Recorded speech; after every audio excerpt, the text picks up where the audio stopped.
Children of the Matrix by David Icke. Who are the children of the Matrix? We are. Life can take many forms. Look at the forms life can take on this planet alone. Here in this bush, there are insects you could easily mistake for rocks or for pieces of bark until one of them stings you, that is. Life does not have to consist of bipeds who move and breathe and smoke cigars as we do.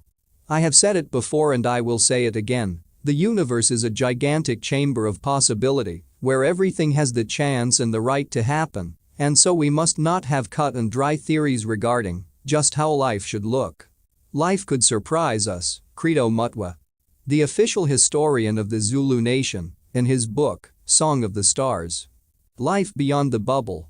There are two things you need if you are to uncover and communicate what is really happening in the world. One is to be free of any dogmatic belief system. The second is not to give a damn what people think and say about you, or, at least, not to let that influence your decisions. Without number one, you will never go into the bizarre areas that are necessary to understand the forces that control this planet. Once you are faced with information that demolishes your belief system, you will begin to edit what you have discovered and refuse to go where it is taking you. Without number two, you will never communicate what you have found because you will be terrified of the consequences for you from the reaction of your friends, family and the public in general. You are about to read a book by someone who will go wherever the information takes him and who, thanks to hard and extreme experience in the early 1990s, let go the concern for what other people might think of him. And so we are going to enter some apparently bizarre and outrageous areas of thought and documented evidence. If you have a belief system to defend, please don't waste your time and money. This is not for you. But, in truth, what you are going to hear is not outrageous at all. It just appears to be so because it is so different from the conditioned norm. Crazy and insane are words used throughout history to describe people and ideas that are simply different. And different does not mean wrong. So many condemned and ridiculed ideas in the past have later become conventional wisdom. First they ridicule you, then they condemn you, then they say they knew you were right all along. This book is designed to pull together the evidence and background of the extraterrestrial, interterrestrial, and interdimensional control of planet Earth for thousands of years to the present day. To do this, I have weaved together information in the biggest secret with a mass of new historical and modern accounts to present as clear a picture as possible of the forces that daily manipulate and direct the lives of the human race. This is not the whole story, however, just part of it. There is still so much more to know. Readers of my previous books will see information they already know fused with the latest knowledge and developments because it is important that my books are self-contained so that new readers will have all they need to follow the plot. I have endeavored to keep the book simple and to the point for those billions of people who have never had access to such information before. For more fine detail and sources on the various interconnected subjects, see And the Truth Shall Set You Free, I Am Me, I Am Free, and The Biggest Secret.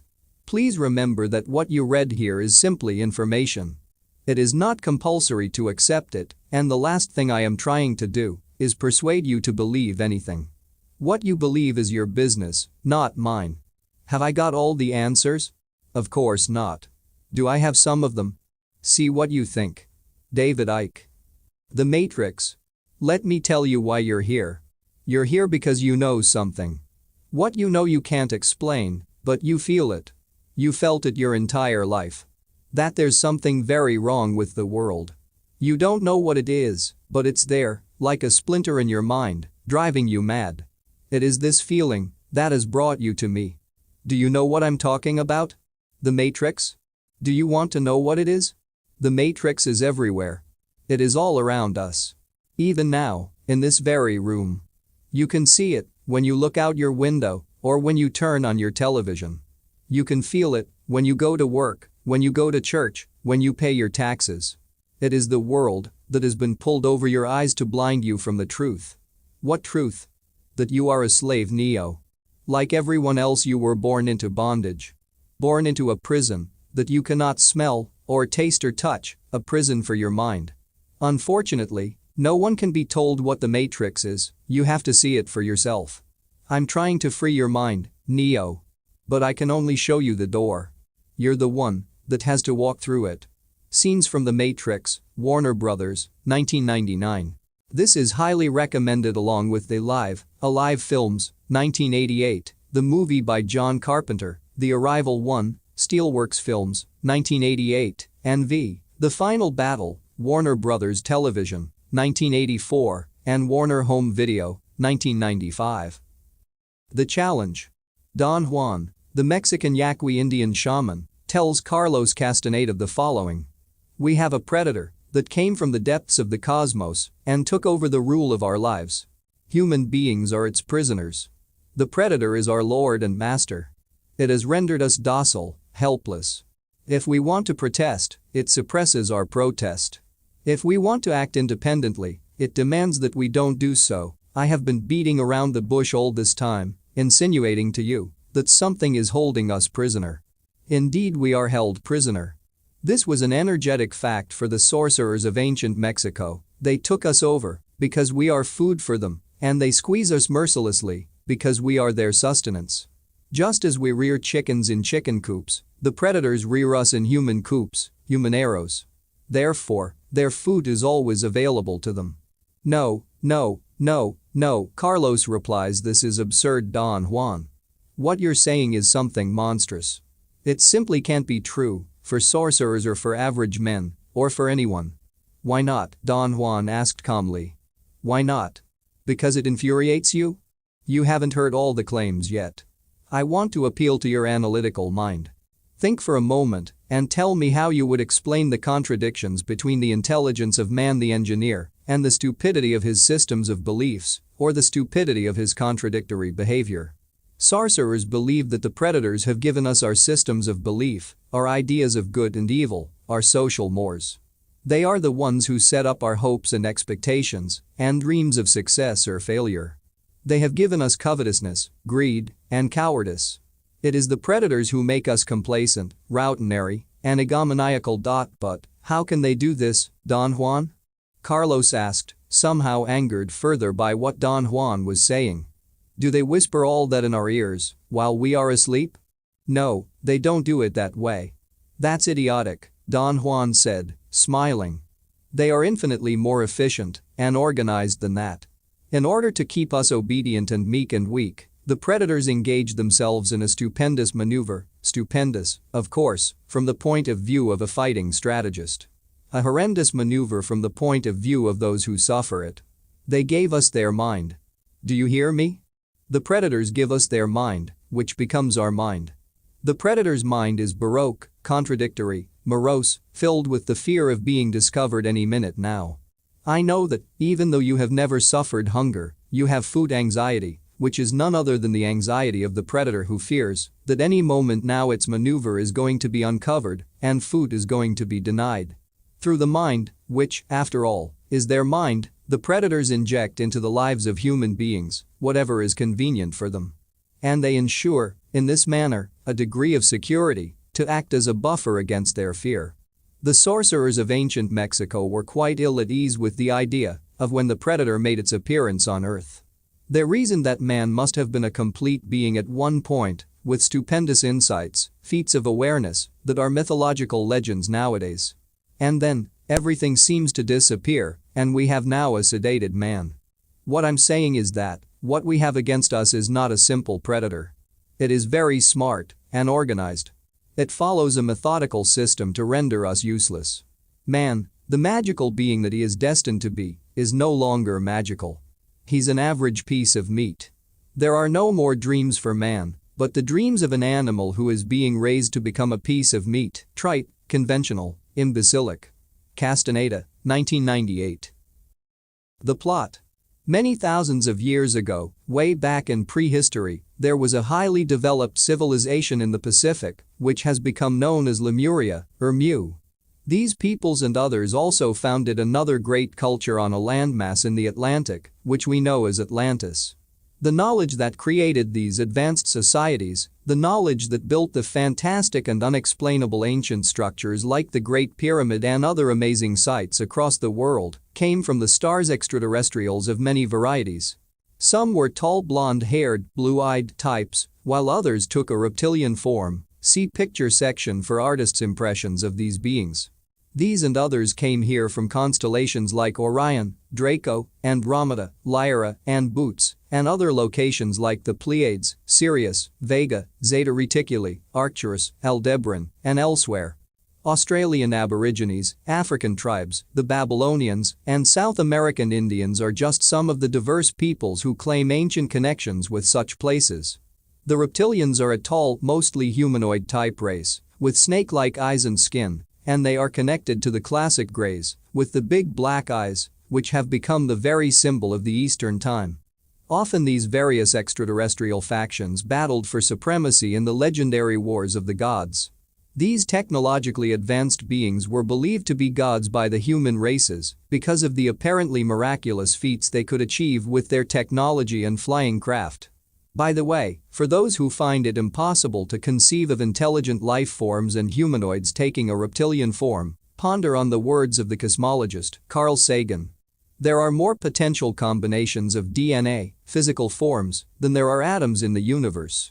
On that basis, given the fantastic diversity of the reptilian species on the Earth alone, it would be more amazing if there were not reptilians of a humanoid and intelligent variety. These gods interbred with each other, and the more primitive Earth people and these unions are recorded in endless ancient accounts. These were the sons of God who interbred with the daughters of men to seed the hybrid race, the Nephilim, as described in the Old Testament book of Genesis. The most important interbreeding was between the reptilians and the blonde-haired, blue-eyed Nordic peoples, both of extraterrestrial origin, as an alliance was formed between factions of these races. The union produced what has been called the Aryan or noble race, the master race of the Nazis. This is the fusion of the Nordic and reptilian DNA, the genetic code that decides physical characteristics, and, as the ancient records confirm, it was these royal bloodlines, the reptilian Nordic hybrids, that were placed in the positions of ruling royal power in the thousands of years before known history. They were the kings and queens who claimed the divine right to rule because of their bloodline, the bloodline of the gods.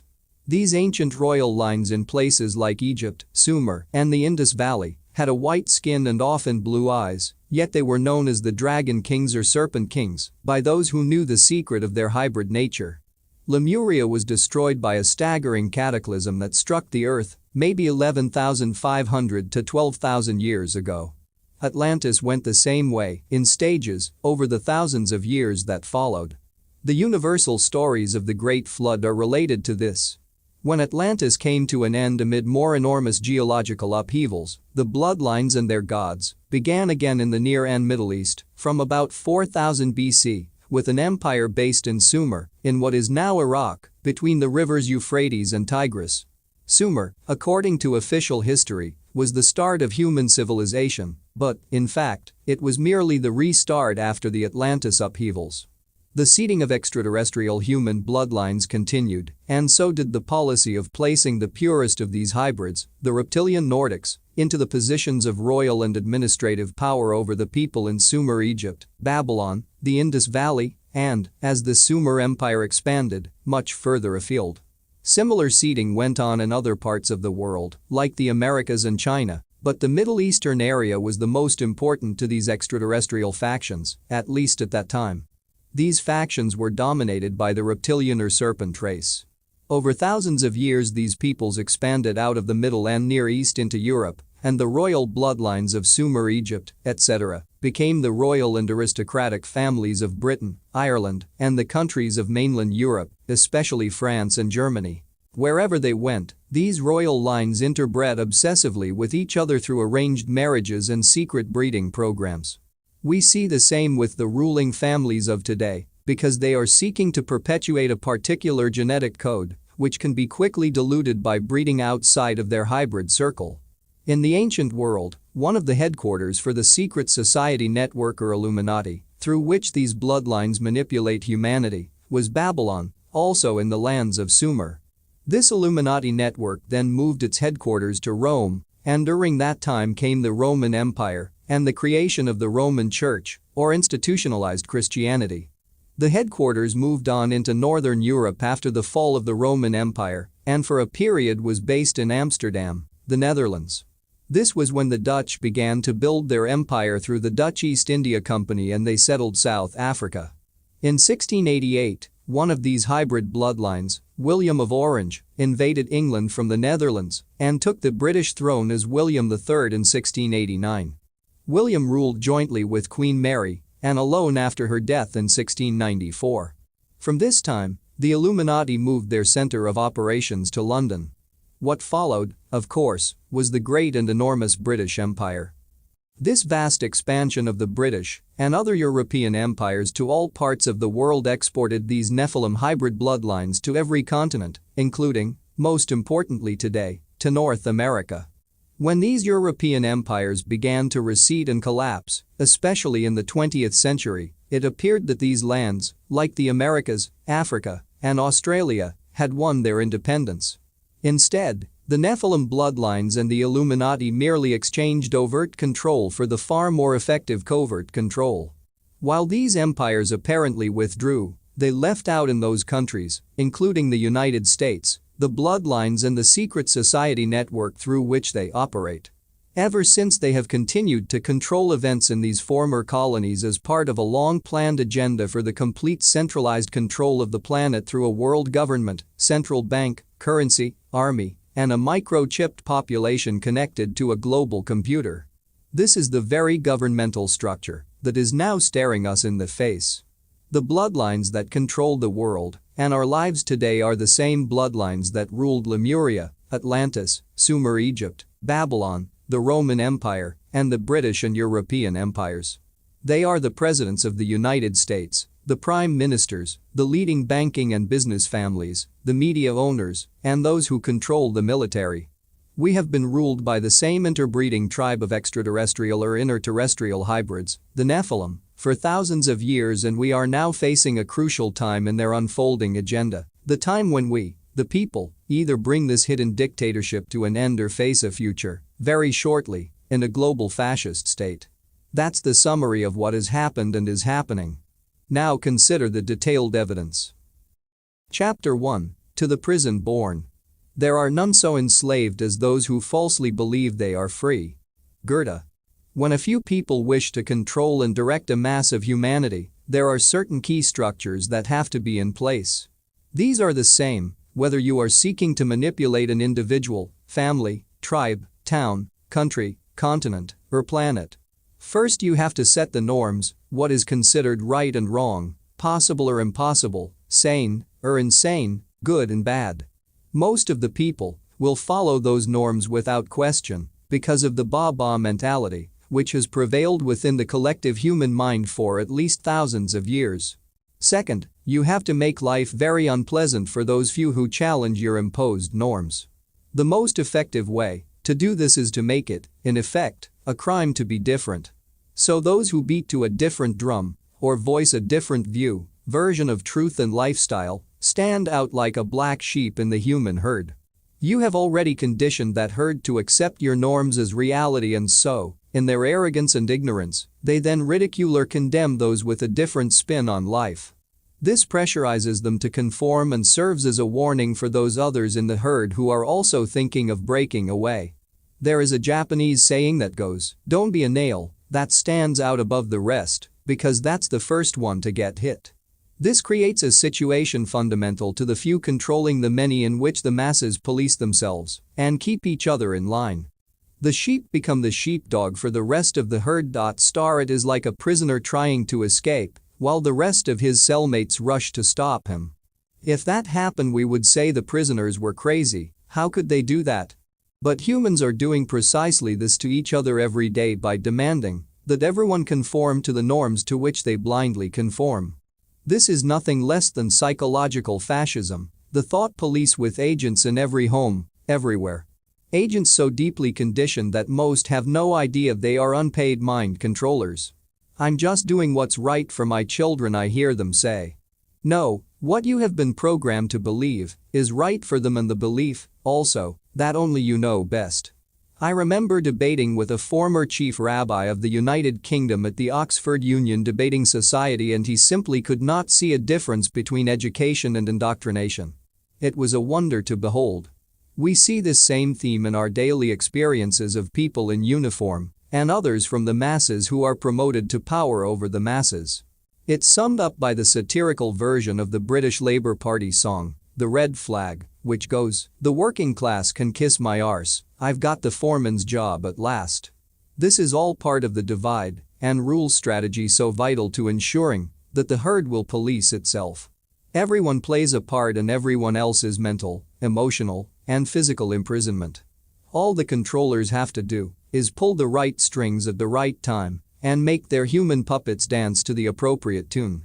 This they do by dictating what is taught by what we bravely call education and what passes for news through the media they own.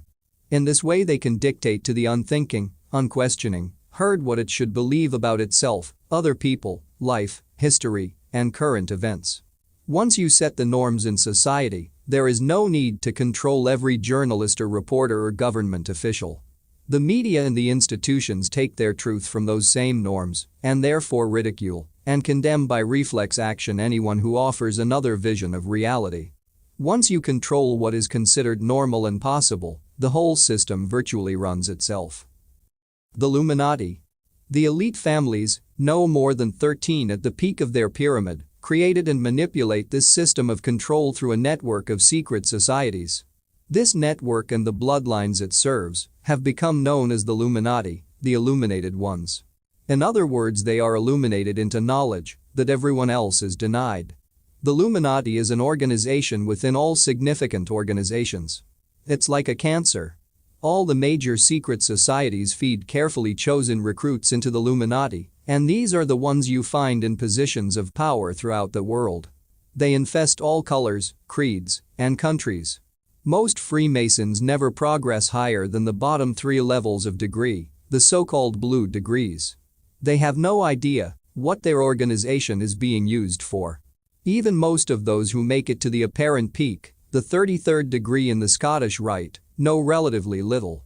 Only the tiny few, all from a particular bloodline, move through the top of their individual secret society into the Illuminati degrees above that. These are the levels into which all the major secret societies feed.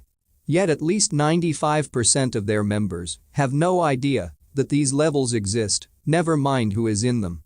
The bloodlines. The Illuminati bloodlines are all genetically connected through hybrid DNA, a genetic fusion caused by the interbreeding of a reptilian race with humanity and the Nordic extraterrestrial race. This interbreeding began hundreds of thousands of years ago and continues to the present day. If you are hearing this for the first time, I know how bizarre and crazy it sounds to the conditioned view of reality. But you will see in the pages that follow the scale of the evidence to support this apparently ridiculous story and how it explains a stream of ancient and modern mysteries. So many things that later turn out to be true appear at first hearing to be impossible and insane. That's because people only hear the opening line and don't read on to see the detailed evidence to support it. When people first suggested the earth was round, they were called crazy because it was thought that those living on the bottom would have fallen off. The critics dismissed the idea at this point and walked away convinced that the earth had to be flat. Yet when you introduce the law of gravity, what seems at first to be crazy suddenly becomes far more credible. So it is with the truth that a non-human race is controlling and manipulating humanity through hybrid bloodlines, the same bloodlines that have been placed in positions of power since ancient times. The supporting evidence is there, if only people are prepared to open their minds, as you will see in this book and my others. It is these reptilian Illuminati bloodlines, manifesting as political leaders and administrators of government, that introduce the laws that will best serve their plan to keep humanity in ongoing servitude. These laws, which the masses have no say in creating, are then enforced by members of those same masses, soldiers, policemen, security guards, and so on. These guys, and many women today, are just system fodder. They are not encouraged to think for themselves, and it would not be good for promotion if they did. They are paid to do as they are told, carry out orders, and administer the letter of the law of the elite families.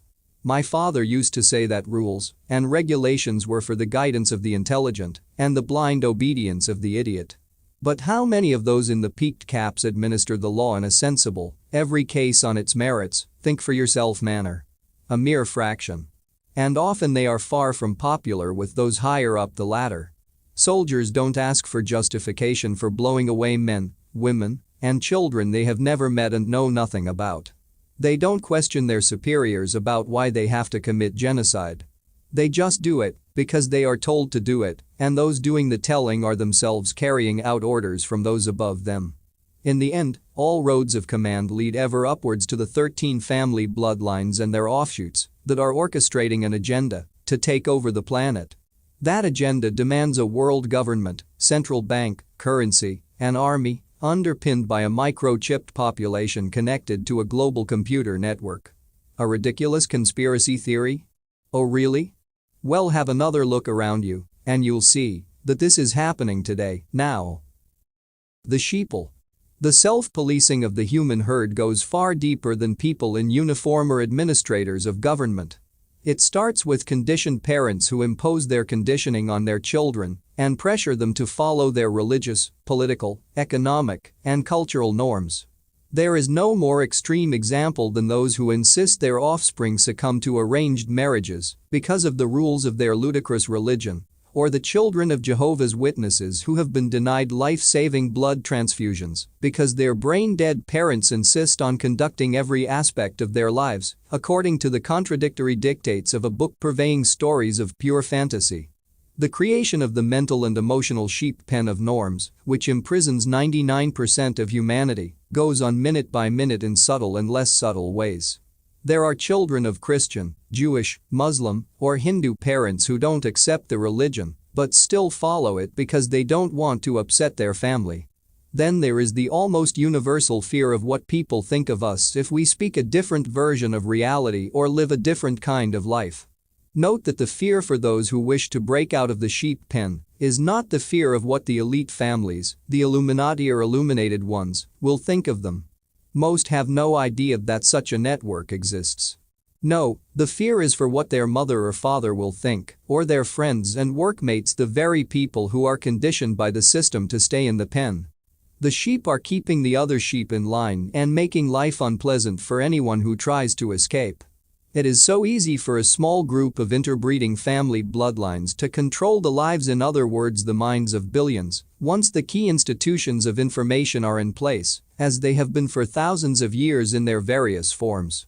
There are not enough of these manipulators and their stooges to control the population physically, and so they have had to create a structure in which humans control themselves through mental and emotional imposition.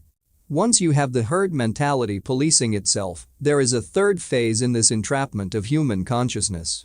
You create factions within the herd and set them to war with each other. This is done by creating different belief systems, which are not different at all, and bringing them into conflict.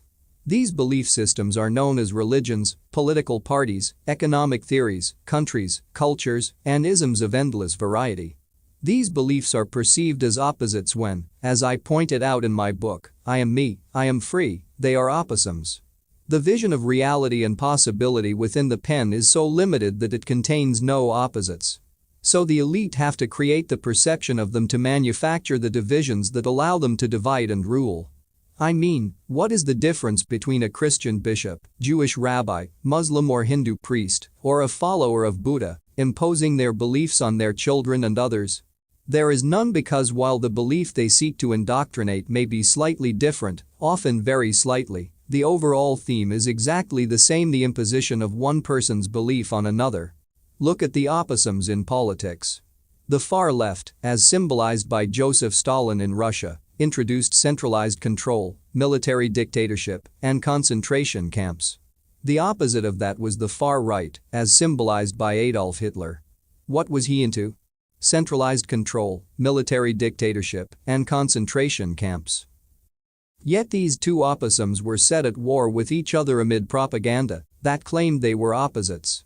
The only difference between the Soviet Union and the so-called West during the Cold War was that the Soviet Union was openly controlled by the few, and the West was secretly controlled by the few. And, when you get to the capstone of the pyramid, you find they were the same few controlling both sides. The same force operating through Wall Street and the City of London funded all sides in the two world wars, and that's provable, see, and the truth shall set you free. So let us summarize the scam. A. You need to first imprison the human mind with a rigid belief and a fundamentally limited sense of reality, the sheep pen. It doesn't much matter what these beliefs may be, so long as they are rigid and discourage free thought and open-minded questions. Christianity, Judaism, Islam, Hinduism, and all the rest each make their contribution to human servitude while apparently claiming different truths. B. You encourage those who follow these rigid beliefs to impose them on others and make life very difficult and unpleasant for anyone who does not conform. C. You bring these beliefs into conflict, so ensuring the divide and rule you so desperately need for control by the few. While the masses are so busy fighting each other and seeking to impose their beliefs and views on each other, they don't see that the Illuminati have strings attached to all of them.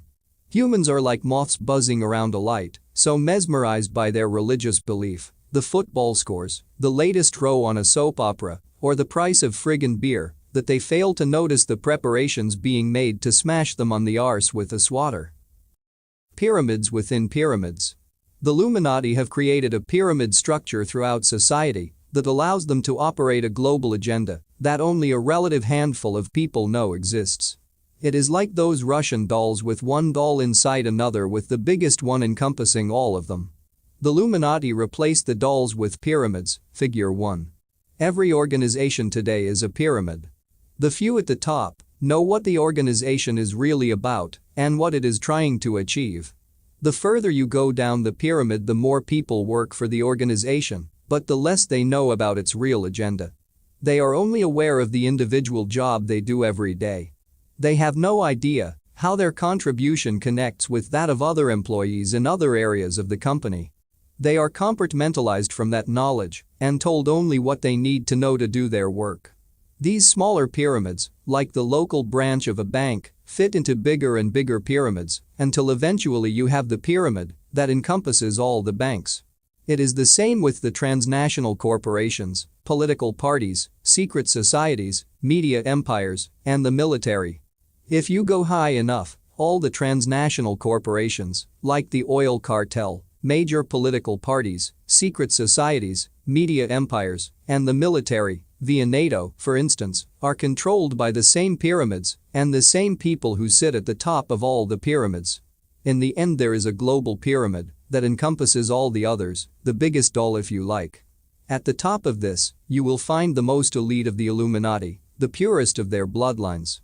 In this way, they can coordinate through apparently unconnected, even opposing areas of society, the same policies.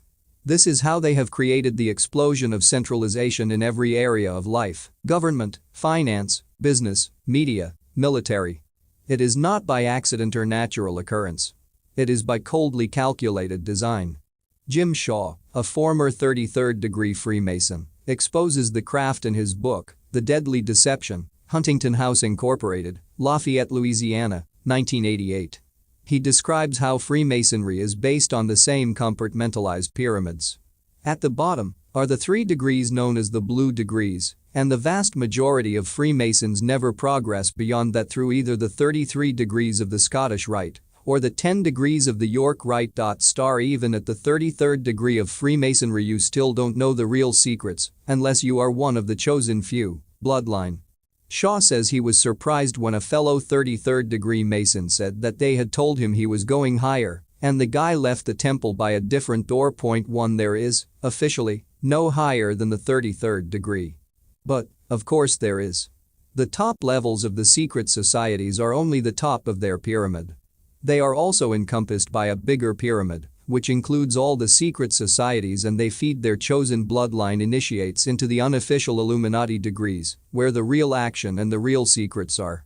But even at that level, the knowledge is still compartmentalized. So you have this vast web of secret societies with millions of members worldwide who think they know what they are involved in, but, in truth, only a tiny few have any idea of what is going on and who, ultimately, is calling the shots. Albert Pike, who died in 1891, was one of the most preeminent figures in world Freemasonry. Among his titles were Sovereign Grand Commander of the Supreme Council of the 33rd Degree and Supreme Pontiff of Universal Freemasonry.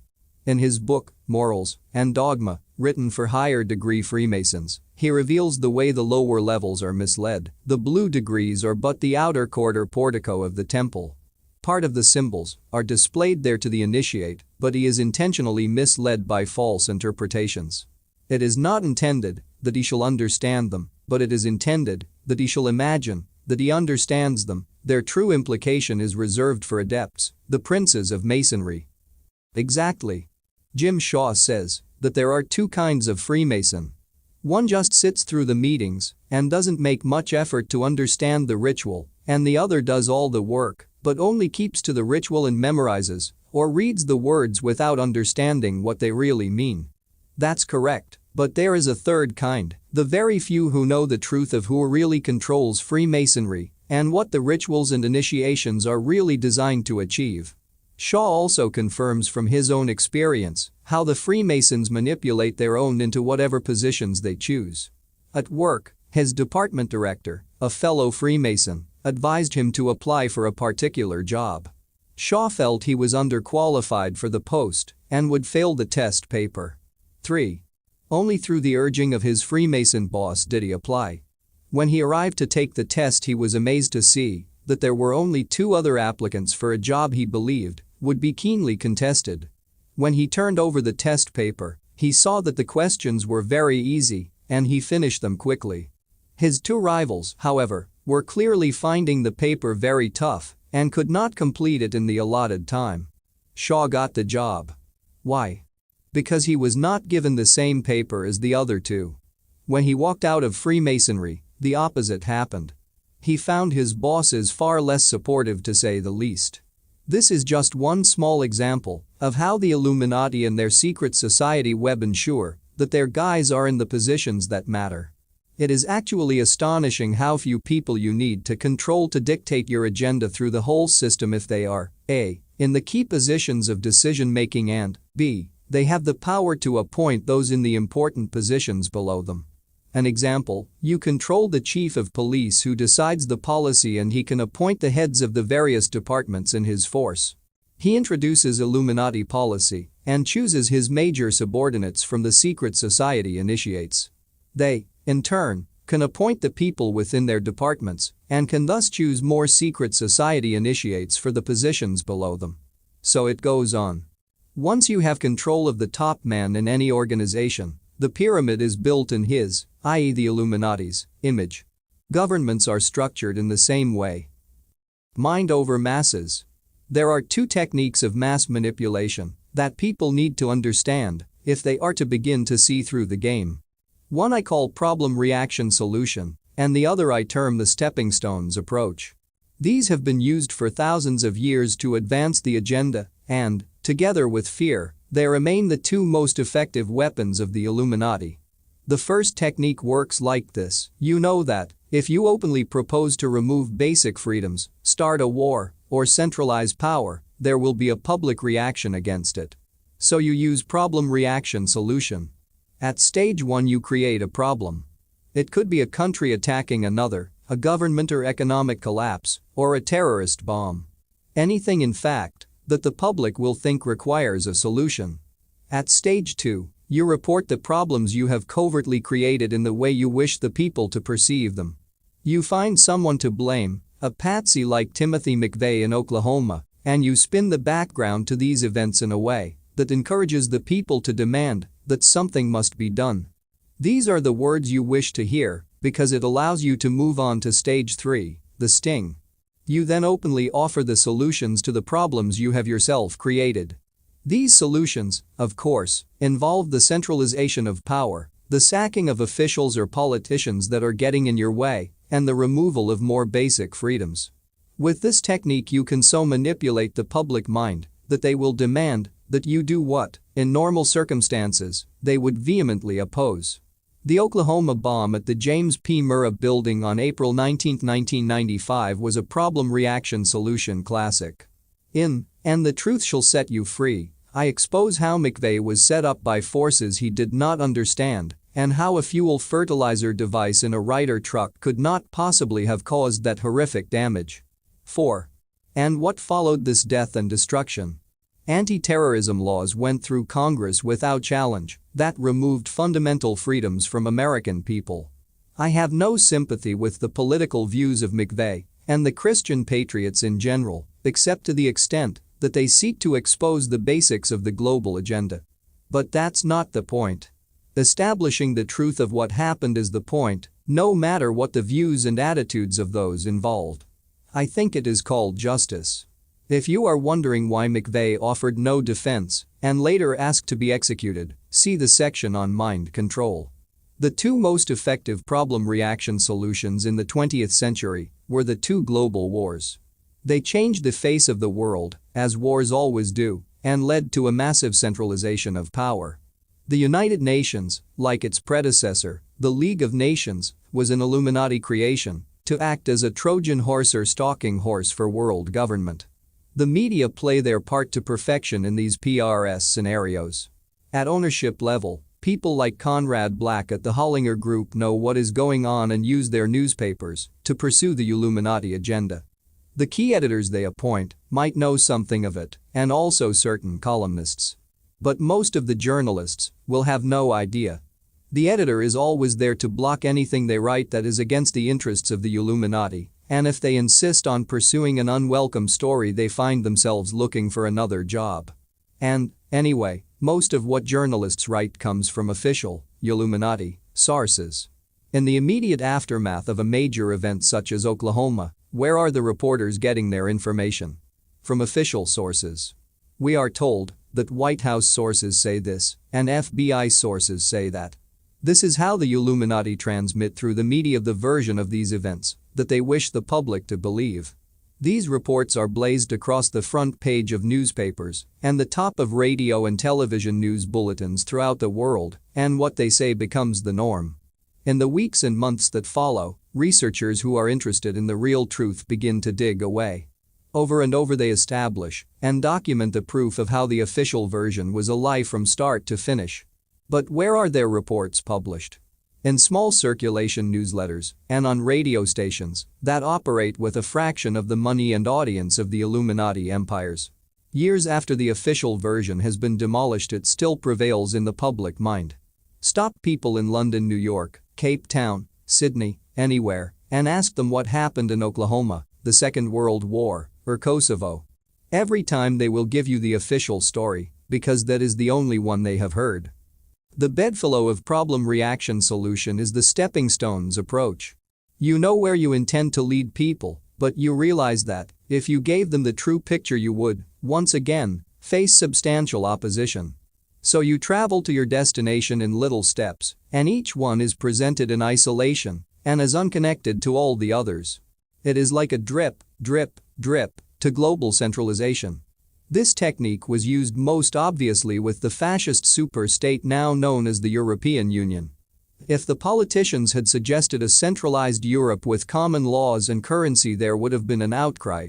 People would have said they had been fighting Hitler to stop just such a European dictatorship, and there was no way they were accepting another. To overcome this, the Illuminati offered a free trade area and even used the problem of their manipulated world wars to encourage more cooperation between the countries of Europe. Once they had the free trade area, however, the foot in the door, they began to expand its powers until it became the fully fledged fascist political and economic dictatorship it is today. The same is happening with NAFTA, the North American Free Trade Agreement, and APEC, Asia-Pacific Economic Cooperation, the free trade area for Asia and Australia. Look at today's newspapers and television news bulletins, and you'll see problem reaction solution and the stepping stones technique played out day after day. One extremely effective way to see through this scam is to keep asking yourself, who benefits from me believing this version of events or accepting the solutions and changes being offered as a result? The answer will be almost every time anyone who wishes to centralize power and suppress more freedoms. Blind faith. Over thousands of years, religion has best served this structure for human control, and I will highlight later in this book the historical background and present-day manipulation of these faiths. But, in short, they have created rigid belief systems that should never be questioned, imposed those beliefs through fear, indoctrination, isolation, and the mass genocide of non-believers, and fought each other for dominance of the human mind, thus producing an orgasm of opportunity for the Illuminati to divide and rule for millennia. Another question. Is it more likely that an Illuminati which has its origins in the ancient past, long before these religions were created, just happened to get lucky when such a perfect vehicle for human control independently emerged? Or is it rather more probable that these institutions of human enslavement were purposely created by these very same Illuminati to advance their agenda? But religion is not the conspiracy, and nor are economics, politics, and all the rest. They are part of a vast web of interconnected manipulation designed to persuade the masses to put themselves in prison and throw away the key. The Illuminati work through every belief system, religious, political, economic, racial, and cultural, and through every side in the major debates. The reason is simple: if you want to know the outcome of a game before the game has even started, you need to control all sides. The manager of a football team cannot dictate the result if he only controls one side. If, however, he is managing both sides, he can decide the result before a ball is kicked. So it is with the Illuminati, the hidden hand behind the events that affect our lives and our world every day. But, by the end of this book, if you are open-minded enough to complete it, the hand will be hidden no more. The truth is not only out there. A lot of it is right here. Chapter 2. Designer History. Who controls the past, controls the future. Who controls the present, controls the past. George Orwell, 1984. History is the lie commonly agreed upon. Voltaire. To know where you are and where you are going, it helps enormously to know where you have come from. Indeed, it is essential. The fix we have today on who we are and the nature of reality has been based to a very large extent on our belief in what has happened in the past. So if you want to manipulate people's sense of self and reality today, it is vital to rewrite what we hilariously call history. For example, if official history tells you from cradle to grave that the Second World War was fought between the good guys and bad guys, the Allies fighting for freedom and the fascists seeking a global dictatorship, you do not open your eyes to see the endless provable evidence that both sides were funded and controlled by the same people operating through Wall Street and the City of London.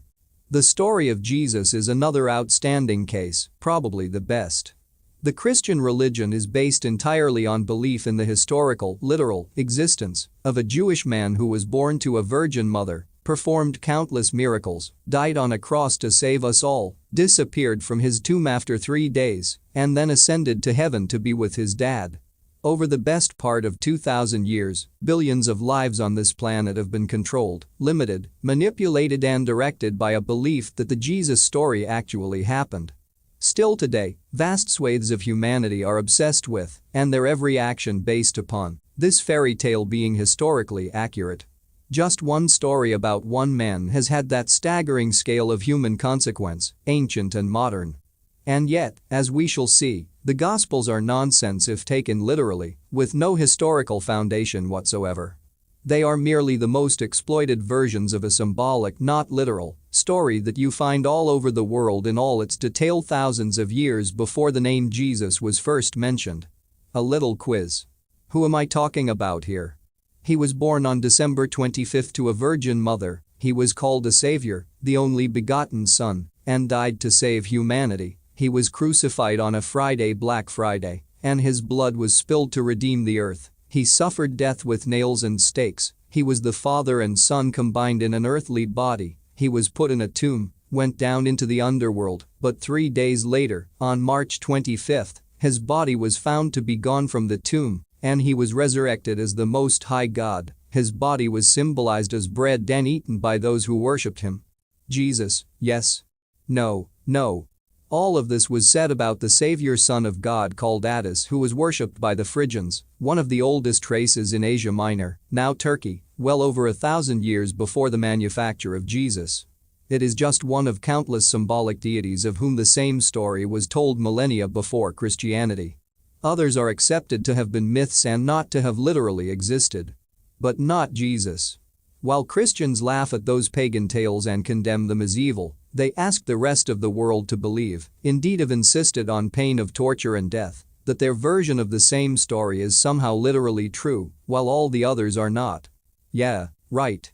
To understand how the repeat of an ancient, endlessly recurring story could be transformed into the prison religion called Christianity, and to see the source of global control today, we have to research our ancient origins. When we do that with an open mind and without preconceived dogma, a very different human history emerges. One that is not taught in the schools and universities of the world or revealed through the mainstream media. It is a story that not only makes sense of the past, but opens your eyes to the staggering scale of manipulation today and the ancient background and ancestry of those involved. Contrary to conditioned belief, life on Earth has not evolved from a primitive past to the technological cutting edge of today. Many thousands of years ago, as detailed in streams of ancient accounts across the world, there was great technological knowledge on this planet and a global society controlled by races of beings, which humans came to know as gods. It is a minefield to decipher which of these gods were flesh and blood real, and which were symbolic of the sun, moon, planets, natural cycles, and so on. Most were the latter, but there is substantial evidence to confirm that some of them, particularly the further back you go, were walking, talking entities who had, by human standards at the time, amazing knowledge of the solar system, the stars, the universal cycles, the effect of the sun, moon and other planets and star systems on the Earth and its people, and technological understanding of such immensity that they were able to build the pyramids and other stunning structures all over the world that we would struggle to build even today. Just consider the scale we are talking here with the Giza pyramids alone. The Great Pyramid, which is nearly 500 feet high, consists of 6.5 million tons of stone and around 2.5 million individual blocks. Some weigh 70 tons, and in the other pyramids and walls are stones of 200, even 468 tons, and they are so perfectly cut and fitted together you could not get a piece of paper between them. There is enough stone in the Great Pyramid alone to build 30 Empire State Buildings, and enough stone on the Giza site to build a wall around the entire border of France some 3 meters high and 1 meter thick. Some of these gigantic stones at Giza and numerous temple sites were apparently taken from quarries hundreds of miles away. And we are told that primitive people did this? Oh, do come on. At Baalbek in the Lebanon are structures thousands of years old, which include 3 enormous chunks of stone known as the trilithon, each weighing more than 800 tons.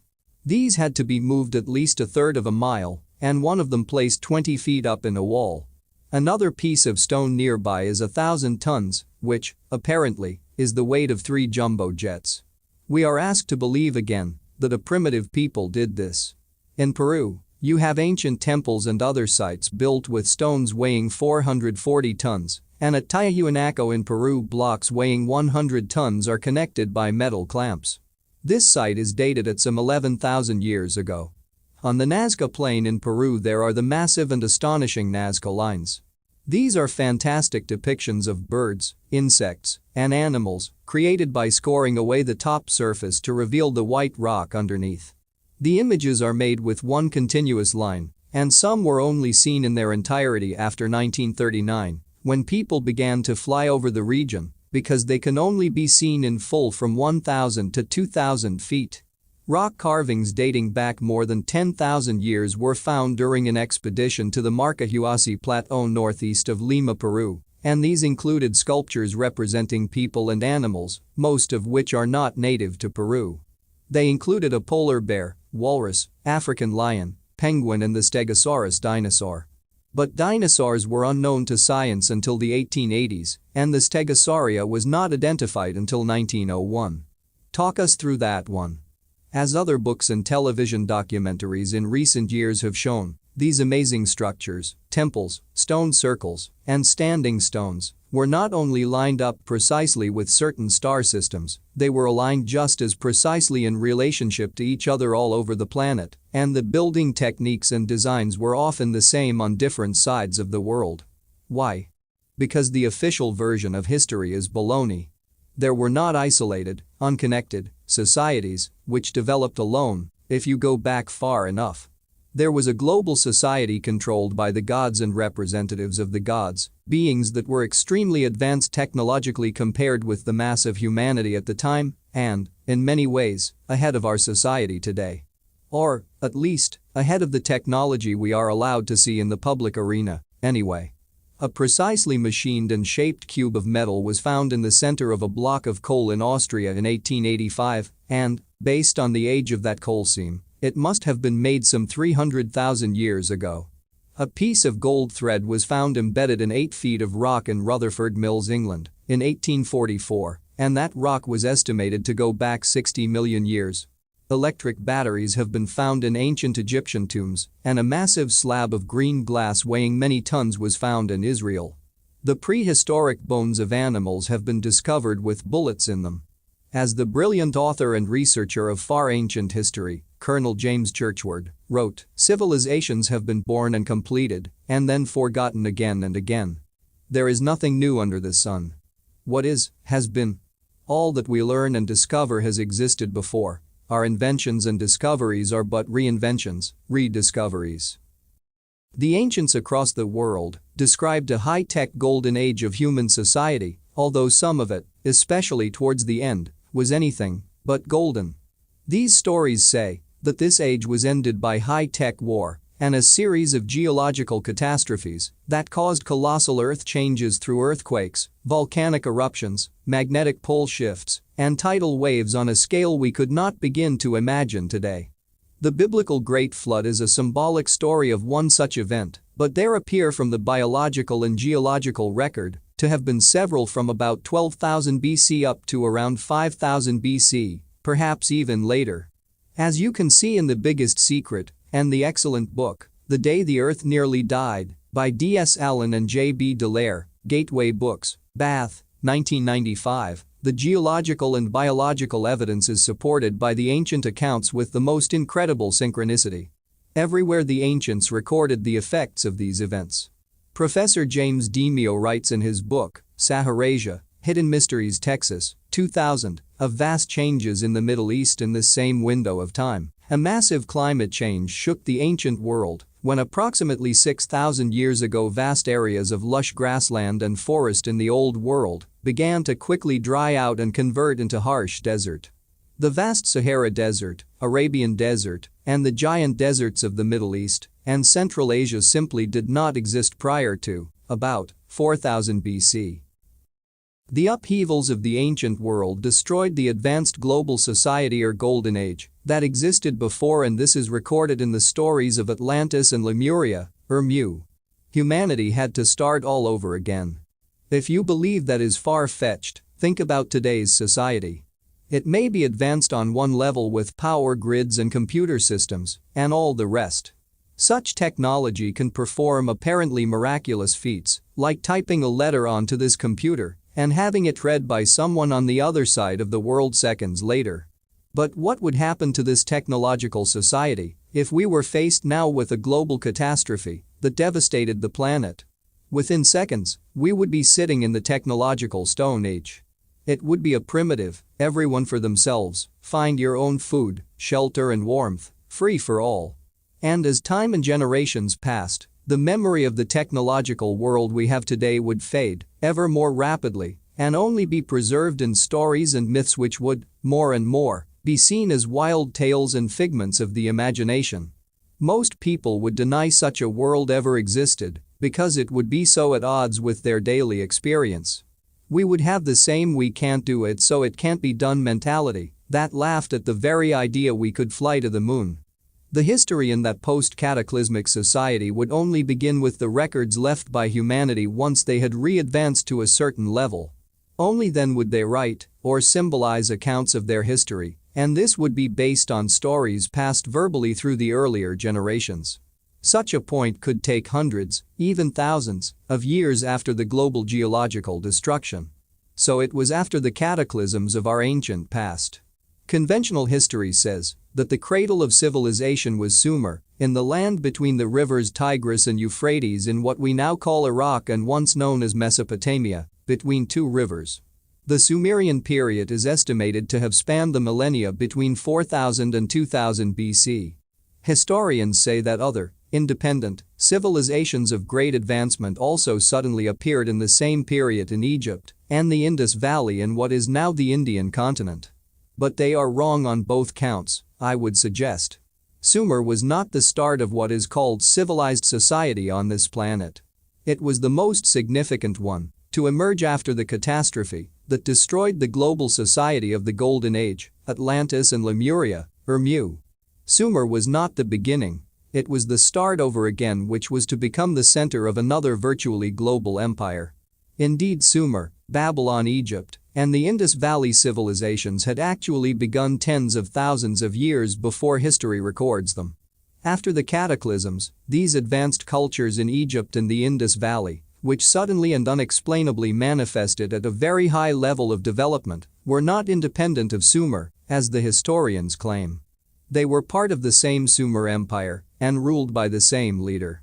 The structure of administration, the foundation of law, building techniques, and so many other features of what we call modern society can be traced back to this ancient race that founded Sumer. Or more to the point, to those ruling bloodlines and gods that held the knowledge going back into prehistory. These advanced ancient post-deluge societies appeared with tremendous speed. Professor W. B. Emery writes in Archaic Egypt, Penguin Books, England, 1961, at a period approximately 3,400 years BC, a great change took place in Egypt, and the country passed rapidly from a state of advanced Neolithic culture with a complex tribal character to two well-organized monarchies, one comprising the Delta area and the other the Nile Valley proper. At the same time, the art of writing appears. Monumental architecture and the arts and crafts developed to an astonishing degree, and all the evidence points to the existence of a well-organized, even luxurious civilization. All this was achieved within a comparatively short period of time, for there appears to be little or no background to these fundamental developments in writing and architecture. The question still to be answered is whether the incredible feats of building like the pyramids originate before the great cataclysms, which destroyed the legendary Golden Age, in other words, maybe upwards of 10,000 years ago and far longer, or were they built by the Sumer Empire which emerged when the world had again reached an advanced level of society after the upheavals. I have no doubt that it was a mixture of both. In the light of the rapidly emerging evidence and the fundamental reassessment of timescales in the wake of that evidence, at least some of the world's greatest ancient wonders go back to the pre-cataclysmic global society known in legends and accounts as the Golden Age. They are far, far older than previously imagined. Inca accounts, compiled by Fernando Montesinos, one of the earliest Spanish chroniclers in South America, say there were two Inca empires. The first established their headquarters at Cuzco in the Andes Mountains, and, after they fled to a mountaintop sanctuary, Machu Picchu, in the wake of devastating land upheavals, they returned to Cuzco to start a second culture. This would push back the original Inca Empire to the time of the Atlantean Lemurian cataclysms and before, and lead us to the true builders of the fantastic structures that conventional history cannot explain. All over the world, in every native culture, you will find stories of a great flood and incredible geological upheavals. There is no doubt that an unimaginable catastrophe, or, more likely, catastrophes were visited upon the Earth between approximately 11,000 and 5,000 BC. The geological and biological evidence is overwhelming in support of the countless stories and traditions that describe such events. They come from Europe, Scandinavia, Russia, Africa, throughout the Americas, Australia, New Zealand, Asia, China, Japan, and the Middle East. Everywhere. Some speak of great heat that boiled the sea, of mountains breathing fire, the disappearance of the sun and moon and the darkness that followed, the raining down of blood, ice, and rock, the earth flipping over, the sky falling, the rising and sinking of land, the loss of great continents, the coming of the ice, and virtually all of them describe a fantastic flood, a wall of water, which swept across the earth. The tidal wave caused by the comet in the movie, Deep Impact, gives you an idea of what it would have been like. Old Chinese texts describe how the pillars supporting the sky crumpled, of how the sun, moon, and stars poured down in the northwest, where the sky became low, Rivers, seas, and oceans rushed to the southeast where the earth sank, and a great conflagration was quenched by a raging flood. In America, the Pawnee Indians tell the same story of a time when the North and South polar stars changed places and went to visit each other. North American traditions refer to great clouds appearing and a heat so powerful that the waters boiled. The Greenland Eskimos told early missionaries that long ago the earth turned over. Peruvian legends say that the Andes Mountains were ripped apart when the sky made war with the earth. Brazilian myth describes how the heavens burst and fragments fell down, killing everything and everyone as heaven and earth changed places. And the Hopi Indians of North America record that the earth was rent in great chasms and water covered everything except one narrow ridge of mud. Atlantis and Lemuria. All of this closely correlates with the legends of Atlantis and Lemuria, or Mu. These were two vast continents, one in the Atlantic and the other in the Pacific, which many people believe were ruled by highly advanced races that originated from other worlds. The continents are said to have disappeared under the sea in the circumstances described above, leaving only islands, like the Azores and Polynesia, as remnants of their former scale and glory. Atlantis is said by some to have emerged after the sinking of Lemuria. Others say they were simultaneous, and that's my view. The most thorough and outstanding researcher of Lemuria Mu was Colonel James Churchward, who wrote a series of books in the first half of the 20th century. Churchward visited remote monasteries in Asia and saw the ancient records of the motherland of Mu or Lemuria going back between 12,000 and 70,000 years. He saw how it was the center of a global empire that included Atlantis. In his book, The Children of Mu, B. Books, Albuquerque, New Mexico, first published in 1931, he shows how the various racial types on Mu, including blue-eyed blondes, peopled the world. 15 These Lemurian races went east to become the Mayans of Central America and the other builders of the fantastic structures of the American continent. They went west to people Asia, China, India, and elsewhere, and created colonies in what became Egypt and Sumer. All genetic and cultural roads, he says, lead back to Lemuria Mu, the motherland, and the very advanced civilization that existed tens of thousands, possibly hundreds of thousands, of years before today's modern society. Churchward says that Lemuria was destroyed around 12,000 years ago. W. T. Samsel, in his study of these ancient societies, The Atlantis Connection, Starfire Publishing, Sedona, Arizona, 1998, dates the end of Lemuria much earlier, but many of their basic themes are similar. Samsel's book is based on channeled information. Creation consists of an infinite number of wavelengths, or frequencies, and the world we perceive with our physical senses is merely one tiny fraction of the frequencies that exist. Just as we cannot see the radio and television frequencies sharing the same space as our bodies at this moment, so we cannot see with our limited physical senses the other frequencies and wavelengths of creation that also occupy the same space that we do. I will go into greater detail about this later, because it is crucial to understanding how we are controlled and how we can break free. But to channel is to tune our consciousness to some of these other wavelengths and access the knowledge and information that exists there. Samsel claims to be in contact with an entity formerly incarnate in Atlantis that now communicates from one of these other frequencies. Most channeled information, in my experience, is either nonsense or extremely limited, but many of Samsel's themes are supported by geological and biological record. He believes that it was about 100,000 years ago that the first examples of modern human forms appeared on the island of Lemuria in what is now the Pacific Ocean. These were intended to be perfected vehicles, he says. As they began to explore the earth, they seeded the land that is known as Atlantis, which is said to have been in the Atlantic on the geologically unstable mid-Atlantic ridge. Samsel says that early Atlanteans were a dark-skinned people, not unlike the Native Americans. He believes the Native American people are directly descended from Lemurians and Atlanteans who settled in the Americas before the first great cataclysm some 48,000 years ago, and Native American legends support this theme. His view is that in those earlier days of Atlantis and Lemuria the people lived under the law of one, the understanding that everything is the same energy expressing itself in different forms. The law of one is the knowledge that everything is connected to everything else, and ultimately all is an expression of the same whole or energy. Scientists call this the unified field theory. This is a common theme of Atlantean myths and legends, a civilization that began with positive intent and in harmony with the natural laws, but was taken over by forces that transformed it into a very dark place indeed. Samsel suggests that the war between the gods in ancient mythology was a war between extraterrestrial races over the question of intervention or non-intervention in Earth affairs.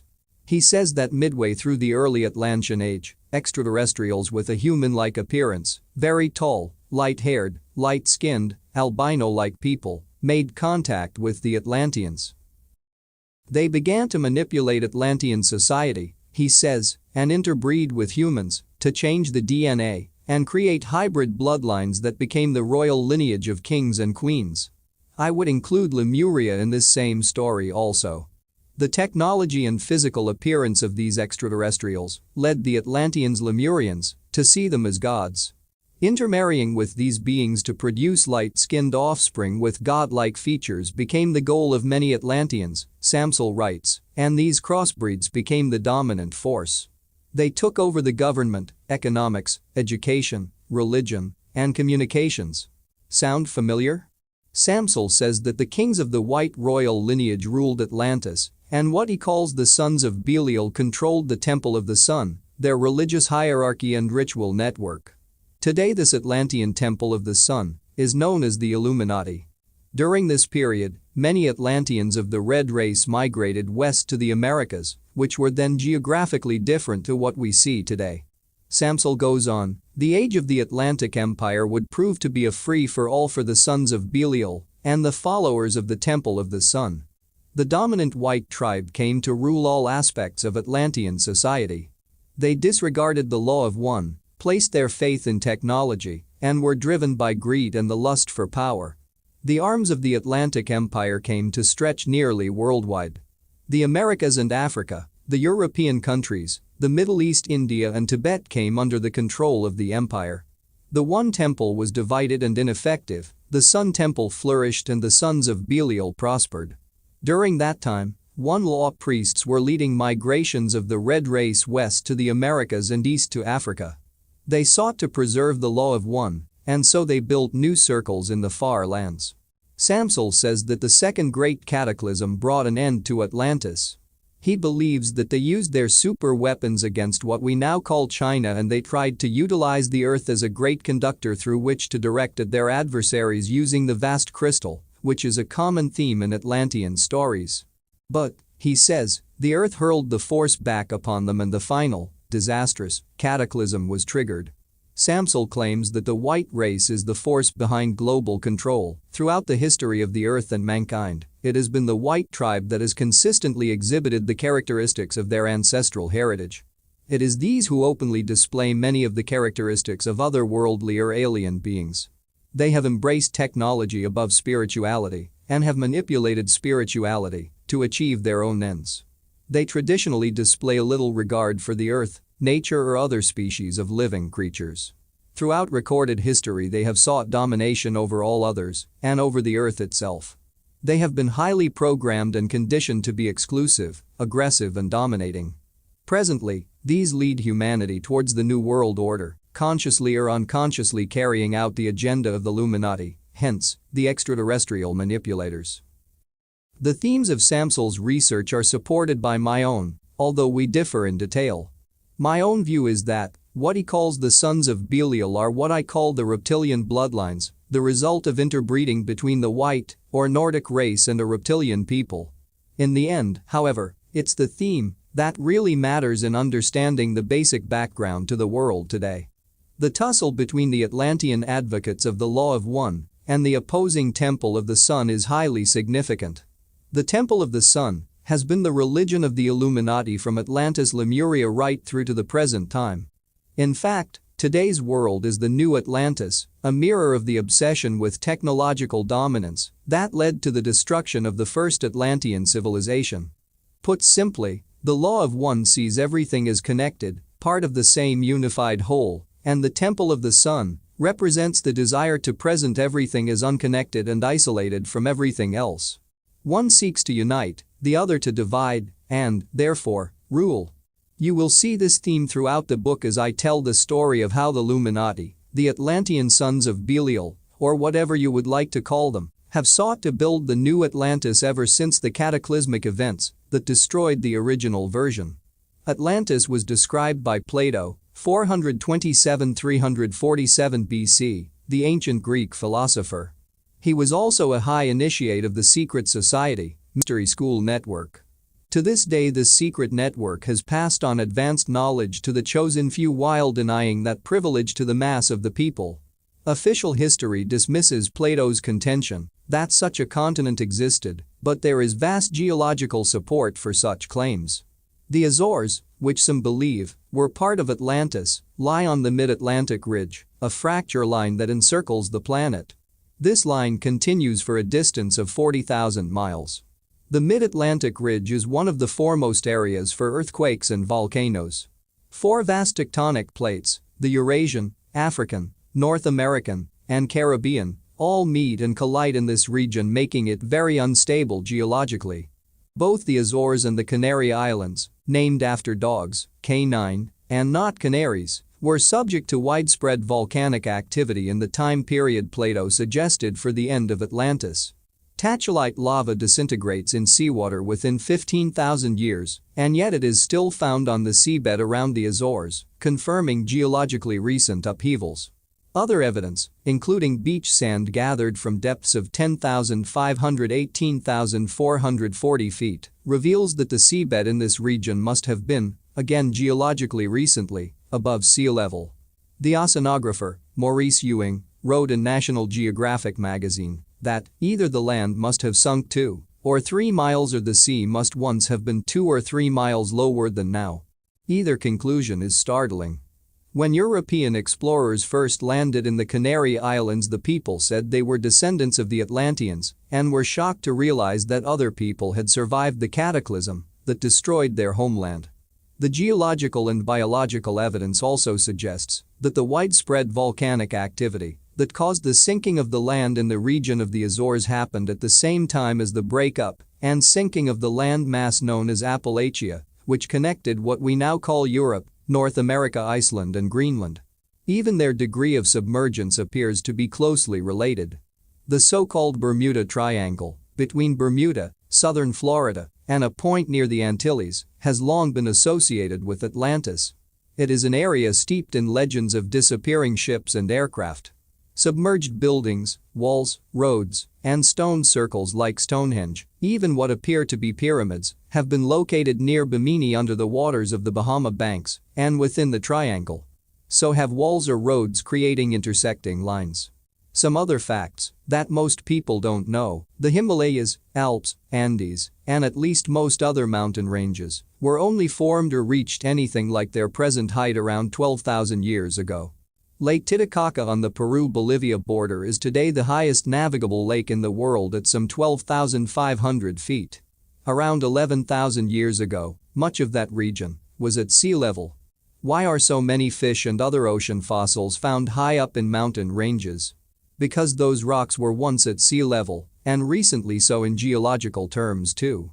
How interesting then that Plato dated the cataclysm that destroyed the continent of Atlantis to around 9000 BC, and so do Allen and Dallaire in their superb work, When the Earth Nearly Died.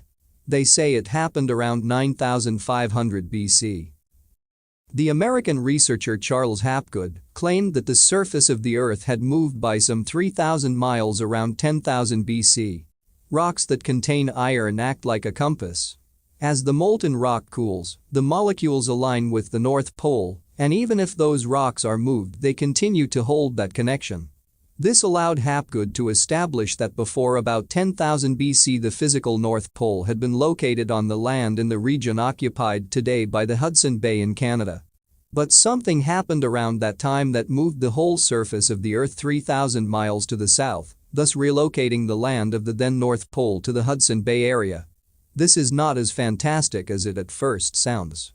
The land surface, or crust, of the planet is only about 40 miles thick. It has been likened to the skin of an orange resting on a sea of molten lava. If a meteor or another major body impacted the Earth, it could cause the crust to slide and, according to writer and researcher Colin Wilson, there is geological evidence that this has happened 3 times in the last 100,000 years. Measurements of the Earth's magnetic field have shown that the north and south magnetic poles have changed places at least 171 times in the past 76 million years, and imagine the effect of a magnetic pole shift on the weather alone. The Canadian writer, Rand Flemath, who has spent more than 20 years researching these subjects, is convinced that at least a large proportion of Atlantis is what we now call Antarctica because of this 3,000-mile shift to the south. Hapgood, following up the work of Captain Arlington H. Mullery, studied hundreds of maps found in the Library of Congress in Washington, D.C., which proved that the world was mapped thousands of years ago with great accuracy. One, made by Orontius Phineas in 1531, shows Antarctica with running rivers and ice-free mountains. The famous map, drawn by the Turkish sailor Piri Reis in 1513 and found at the palace of the Sultan of Constantinople in 1929, charts the South American coast with great accuracy and part of the coast of Antarctica before it was covered with ice 2 miles thick some 7,000 years ago. Yet Antarctica was not discovered officially until Captain Cook arrived there in 1773, and it was not explored in detail until the 1950s. Some of the mountain ranges in the Piri Reis map were not even found until 1952. Rice said that he compiled his map from 20 older ones. Flemath has also found astonishing evidence to support the existence of a highly advanced society thousands of years ago. He found that if you draw a line of longitude through the Great Pyramid at Giza, it crosses more land than anywhere else on the planet, and this supports the ancient Egyptian belief that the pyramid was the center of the Earth. Flemath then realized that if the Great Pyramid is taken to be the center of the 0-degree meridian, the longitude and latitude locations of the world's sacred sites fit together in neat geometrical patterns. They appeared as a grid system, very much like the blocks in the street plans of U.S. cities. He found he could predict where a sacred site would be purely from this system. This geometrical perfection is not the case if you take the present Greenwich Observatory in London to be the 0-degree central point. It throws the whole system out.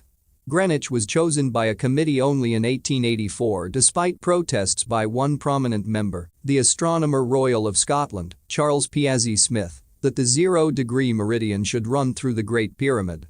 Flemath has further established that some 50 sacred sites in Mexico are aligned to a North Pole located in the Hudson Bay area, as it was before the cataclysm. Even those built since the upheavals have been placed on older sites that aligned with the old North Pole. The same is true of Rosslyn Chapel near Edinburgh in Scotland. This is an Illuminati holy grail full of their ancient symbolism and built by the St. Clair Sinclair family, one of the foremost of the Illuminati bloodlines and one of the founding forces behind the Knights Templar secret society. Charles Hapgood, incidentally, had a meeting arranged with President Kennedy to discuss a project to find Atlantis, but Kennedy died in Dallas a few days before their appointment. Hapgood also told Rand Flemath that he was going to produce evidence in his next book of an advanced civilization on Earth 100,000 years ago. But Hapgood died soon afterwards and the book was never written.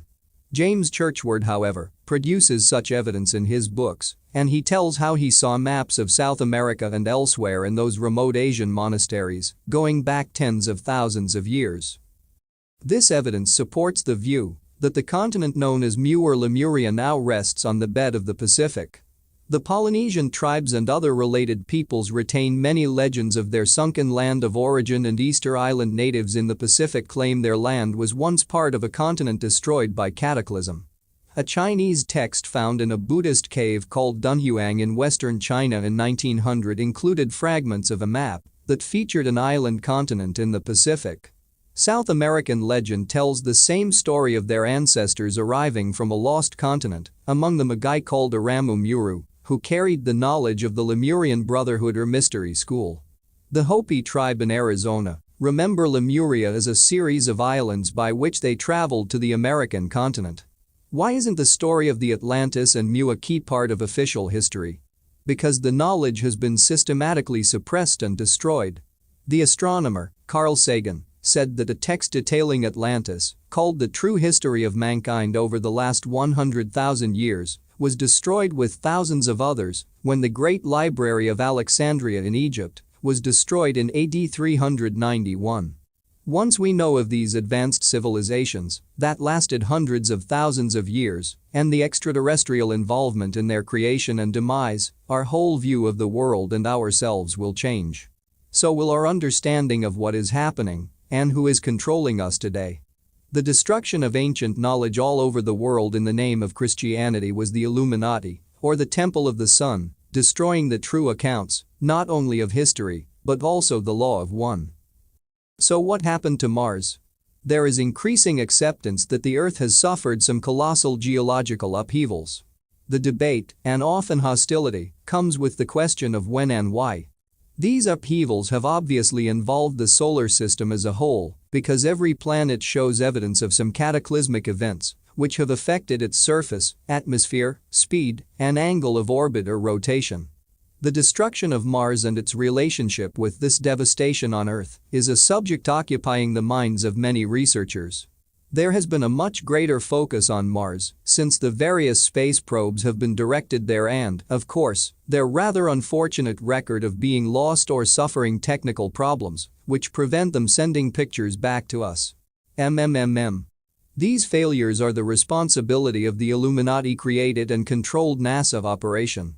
The failures followed the photographs taken in an area of Mars called Cydonia that appeared to show non-natural rock formations. These included the famous face on Mars and various pyramids. The best-known writer and researcher on this subject is the American Richard Hoagland, a science journalist and a former advisor at the NASA Goddard Space Flight Center.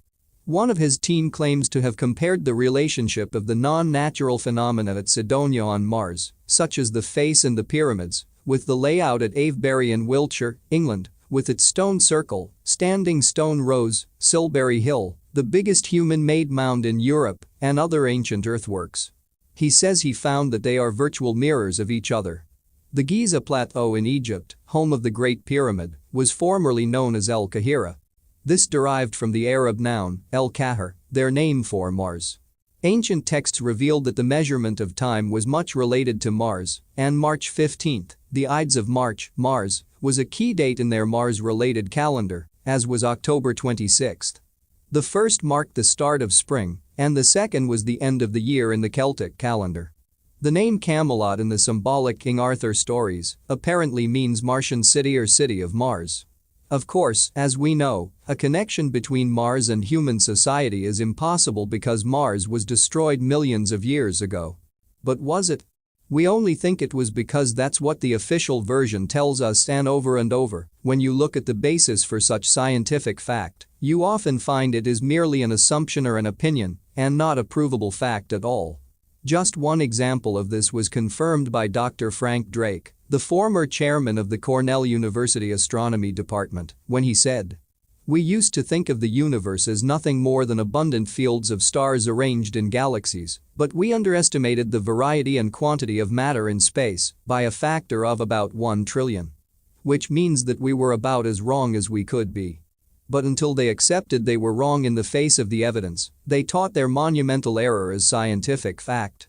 This is happening every day, and the media just repeats such nonsense because it must be true if a scientist says it is. There is a fast emerging alternative scenario that is pretty much in agreement with the official story, except in one crucial area where they differ fundamentally. They both agree that Mars once had water, vegetation, and an atmosphere, which could have supported life as we know it. They both agree that this potentially human-friendly environment was destroyed by catastrophic geological events. The only serious area of contention is when that disaster occurred.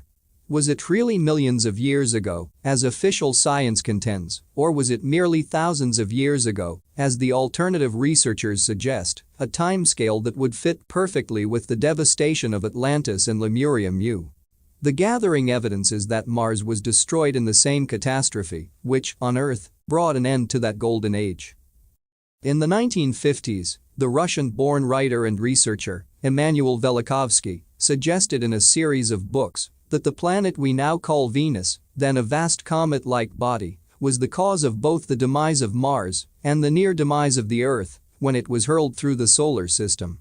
Velikovsky was ridiculed and bitterly attacked by the scientific establishment, and so he must have been saying something worth hearing. But his theme is now enjoying more and more sympathy. When the Mariner 9 mission took pictures of Venus, many of Velikovsky's earlier descriptions were proved correct, including what appeared to be a comet-like tail. Mariner's pictures of Mars also supported some of his theories. He pointed out that ancient peoples depicted Venus as a very bright object trailing smoke following a very different orbit and trajectory than we see today. The Chinese, Toltecs, and Mayans recorded this. The early Sumerian astronomical accounts did not include Venus, but the later Chaldeans in the same region did so. They described it as a bright torch in heaven that illuminates like the sun and fills the entire heavens. One of the major problems that people have in encompassing ideas about the planet's past is that they judge possibility on their present experience, which is a tiny fraction of the Earth's history. As Velikovsky wrote, traditions about upheavals and catastrophes, found among all peoples, are generally discredited because of the short-sighted belief that no forces could have shaped the world in the past that are not at work also at the present time, a belief that is the very foundation of modern geology and of the theory of evolution. Brian Desborough, a friend of mine in California, has had a life experience that makes his opinion significant to anyone researching the material in this book. He is a scientist, an inventor of free energy technology that could transform life on Earth, and has been researching the Illuminati, their history, origin, and agenda for more than 30 years. This interest began when he set out to prove that Jesus really existed, but he soon found himself proving that he didn't. The Christian scam led him into the bigger scam, just as my initial investigation into the suppression of spiritual, not religious, knowledge did for me. Brian is no New Age flyaway sitting in the clouds. He is a feet on the ground, give me the evidence, researcher and writer. In the 1960s, he worked at the aircraft giant, Boeing, and he says that a group of Boeing physicists got together to launch a private study aimed at explaining the many anomalies of the Earth and other planets of the solar system that could not be explained by normal physics. What they concluded was to present staggering support for Velikovsky, although they differed on timescale by about 3,000 years. They said that around 5000 BC a huge body, now called Jupiter, careered through the solar system.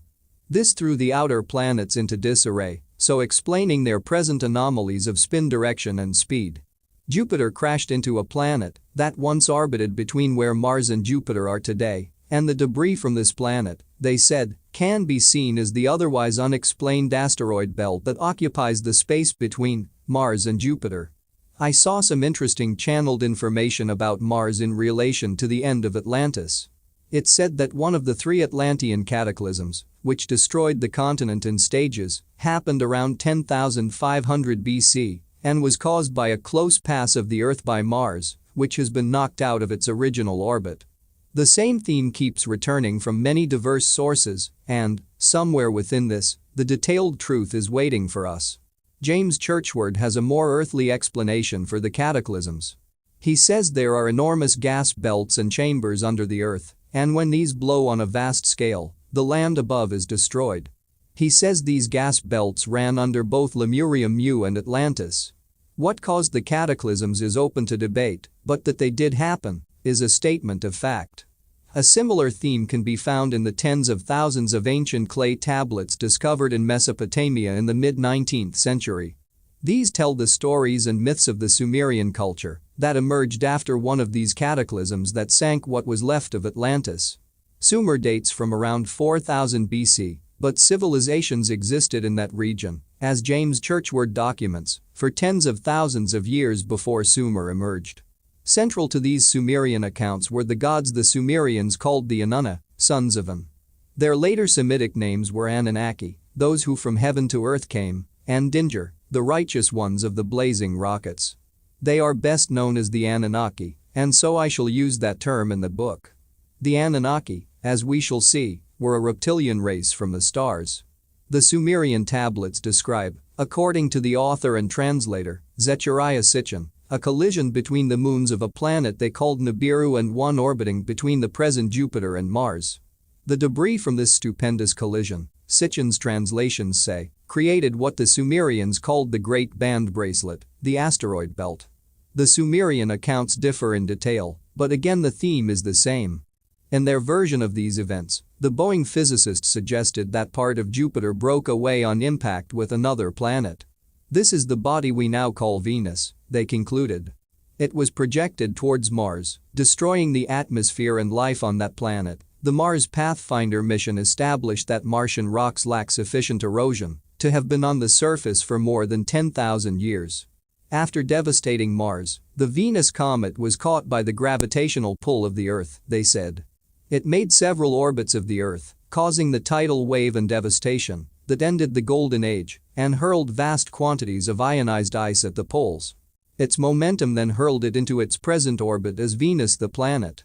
Synchronistically, the most ancient Mesopotamian and Central American records don't include Venus in their planetary accounts, but the later ones do, and there was a focus on Venus with human sacrifices made to it. The biggest secret goes into this whole story in greater detail, and you will see that it explains so many mysteries. These include the sudden freezing of mammoths standing up in the process of eating, because the ice did not slowly develop, it arrived in an instant. The ancient legends and myths of how the Golden Age ended are confirmed in every way by the scientific explanation of the geological and environmental effects of this walkabout by Venus. Most important in relation to our story, these conclusions by people like Velikovsky, the Boeing physicists, and increasing numbers of other researchers today, bring the time scale for the end of life on Mars to within the period that saw the end of Atlantis and Lemuria Mu. Brian Desborough suggests, along with many others, including myself, that the Golden Age was the result of many extraterrestrial and other dimensional races visiting the Earth and operating openly among the human population in a long period of at least hundreds of thousands of years. He believes, like those Boeing physicists he knew and worked with, that the Earth was much closer to the Sun before these events and that Mars orbited in the area the Earth now resides. Two independent scientists, Dr. C. J. Hyman and C. William Kinsman, suggested that the Earth once followed the present orbit of Venus and that Mars was located in the present Earth orbit. Ancient legends say that Earth days and years were once shorter than now and humans lived for far longer. If, as is claimed, the deep canyons on the Mars surface were caused by massive torrents of water, there had to have been a warmer climate there at one time, because today it is so cold that water would freeze immediately and the vacuum atmosphere would make the water vaporize instantly. The closer orbit to the Sun, Desborough says, would have demanded that the first Earth races would have been black, with the pigmentation necessary to cope with the fiercer rays of the Sun. Ancient skeletons found near Stonehenge and along the west coast of France have the nasal and spinal traits of many female Africans. Ancient artifacts, statues, and artistic depictions around the world also suggest there was an advanced black race of the Negro type. The Sumerian tablets describe how the Anunnaki gods left the planet to escape the devastation, even indicating that they had caused it. The only ones to survive the catastrophe were the extraterrestrials with the technology and foresight, perhaps prior warning, who left before the stuff hit the fan, and the people who sheltered deep underground or in the mountain ranges above the flood water which, according to the Boeing study, could have reached heights of 10,000 feet. The Earth is riddled with tunnels and caverns, natural and created, which date back into far ancient times. Many of these have been located, including an underground city that could house a population of thousands in Cappadocia, Turkey, one of the centers of the Phoenicians, and the origin of George of Cappadocia, who later became St. George of England. 36 underground cities have been discovered in Cappadocia so far, and some are huge complexes going down 8 levels. The ventilation systems are so efficient that even 8 floors down the air is still fresh. 30 vast underground cities and tunnel complexes have also been found near Derinkuyu in Turkey, also. It was the floodwaters and the need to survive them which ensured that agriculture in the post-flood world began at altitudes above 10,000 feet and not, as you would expect, in the fertile plains. A study by the botanist Nikolai Ivanovich Vavilov revealed that the 50,000 wild plants he examined from around the world originated in only 8 areas, all of them mountainous. In James Churchward's view, this would have been because the mountains were formed during the cataclysms, and therefore many lowland areas were raised to a great height.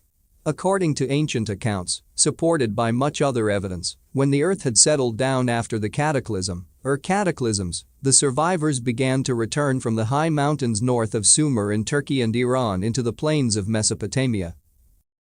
It was in the Turkish mountains, on Mount Ararat, that the symbolic Noah's Ark came to rest when the waters receded, the Bible claims.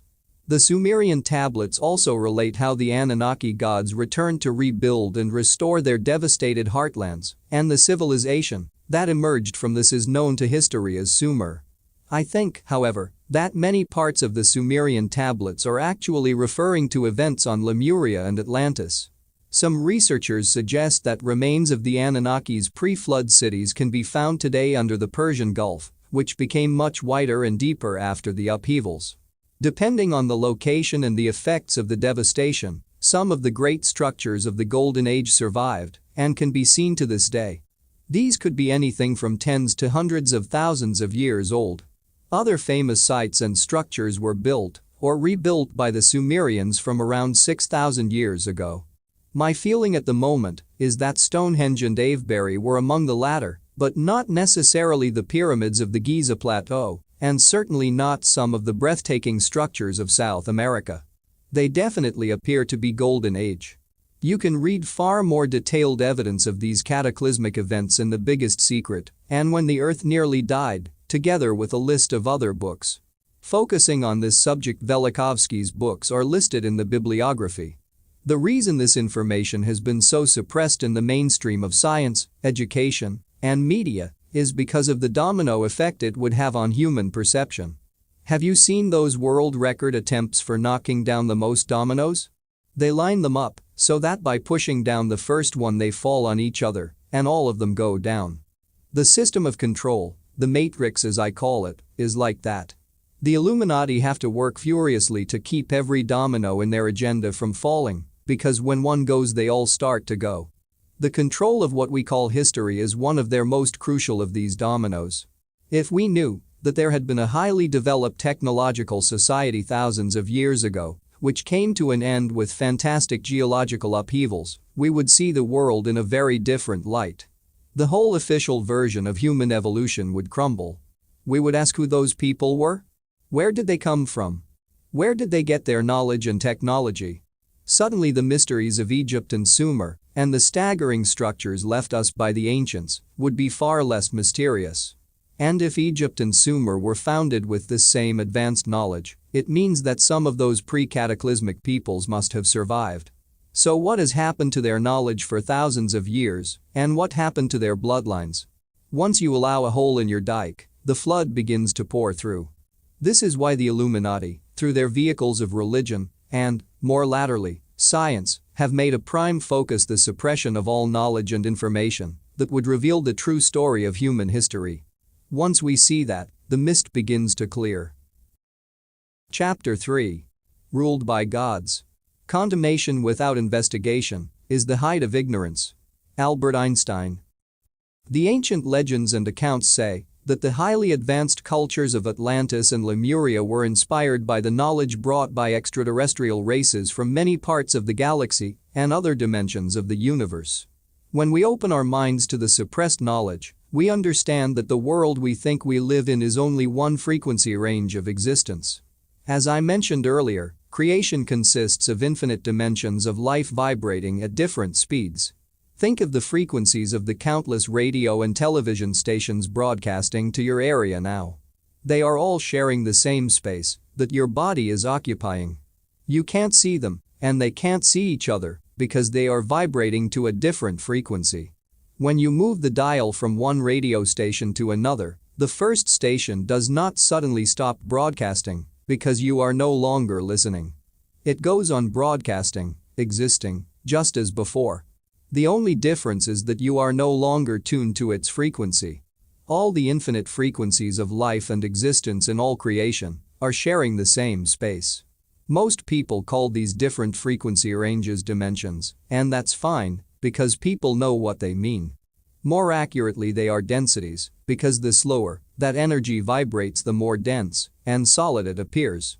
The faster it vibrates, the more ethereal and non-physical it seems to be. Eventually, it is vibrating so quickly that it leaves the frequency range, the density, of our physical senses, and we cease to see it. The frequency range we can see I will call the third density or third dimension. At the moment we are tuned to this frequency, the range of our physical senses, and so we can see it and touch it.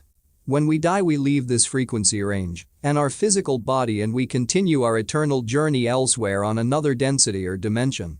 Our consciousness, the thinking, feeling us, is eternal. In the end, all frequencies and all expressions of life are the same energy. We are each other. This is the law of one that the Illuminati Temple of the Sun has sought for thousands of years to suppress. Some extraterrestrial and other dimensional beings know how to change their frequency so they can move between densities, appearing and disappearing as they move frequency, much like a radio dial. This is why people have reported seeing entities disappear before their eyes. They have not, in fact, disappeared at all. They have left the frequency range that person can access. It's the same with UFOs. We are not alone. The three main physical forms from constellations, planets, and stars like Orion, Sirius, the Pleiades, Mars, and the others I have mentioned, appear to have been the white race or the blue-eyed blondes, a reptilian race of various expressions, and the so-called greys of modern UFO folklore, see picture section. Also, there was the advanced black race and another, which, according to those who claim to have been abducted by non-human entities, has an insect-like form. In UFO research, these have become known as insectoids. I can understand how difficult this will be to accept and comprehend from the conditioned view of reality. But first of all, I am not asking anyone to accept anything that I say, it's just information, make of it what you will, and, second, the world is nothing like our conditioned view of reality. I would also stress that, like all of my books and talks, this text is presented in layers, each one adding to the ones before. So the detailed information to support the existence of the reptilians, greys, and Nordics, and their interbreeding, will be revealed as the story unfolds. Understanding the connection between the Nordics, the reptilians, and the greys is to understand so much about the world today. W.T. Samsel, author of The Atlantean Connection, writes, during the first half of the Lemurian Age, the involvement of extraterrestrial beings was simply in the role of the observers. That is to say, that they did not intervene, interject, or become involved with the subjects of their study at that point in time. The development and progression of the human race on Earth was under the observation and study of these relations from the stars. In the Atlantis Connection, I refer to this as the Titan Project. The three main extraterrestrial groups, which comprised the Titan Project, were those from Sirius, the Pleiades, and Orion, although there were indeed other extraterrestrial races, which also shared involvement. This is where the reptilian variety comes into play. As where Sirians, Pleiadians, and those from Orion did interact in cooperation with each other under the mutually agreed upon conditions of the program, I would have to classify the reptilians as a renegade or rebel element which did not adhere to the rules or doctrines of the Titan Research Project as set down by the three main project participants. These two races, the blue-eyed blondes and the reptilians, would seem to have been at war in many parts of the galaxy, with factions on both sides also joining together to create alliances for their mutual benefit. This reptilian race is the dominating force behind the Illuminati, at one level anyway, but with considerable involvement from the greys and some elements of the extraterrestrial white race or Nordics as they are known in UFO research circles. The rest of the global population are pawns in their battles and alliances. The reptilians and Nordics interbred with each other to create hybrid bloodlines. There was also reptilian interbreeding with other races around the world, but the Nordic connection would appear to be the most important to them. This fusion implanted a reptilian genetic code into the DNA, and these are the bloodlines that have ruled the world for thousands of years and are still in the positions of power to this day, as we shall see.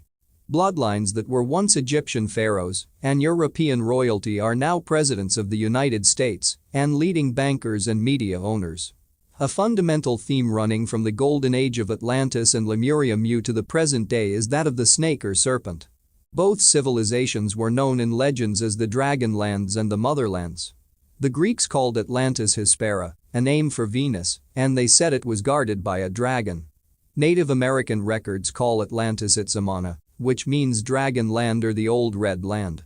The Algonquins used the name Pan for the Atlantean continent, a name also given to the goat god of the Greeks. Pan was originally a dragon or goat god of the Atlanteans, some records of the early Egyptians and Greeks suggest. The very name, Mu, pronounced Mu, is close to the Polynesian name for dragon. An Indian Tamil text, Silappatikaran, describes a lost continent in the Pacific and Indian Ocean it calls Kumari Nadu or Kumari Kandam, which means the dragon land of the immortal serpents. You cannot be serious.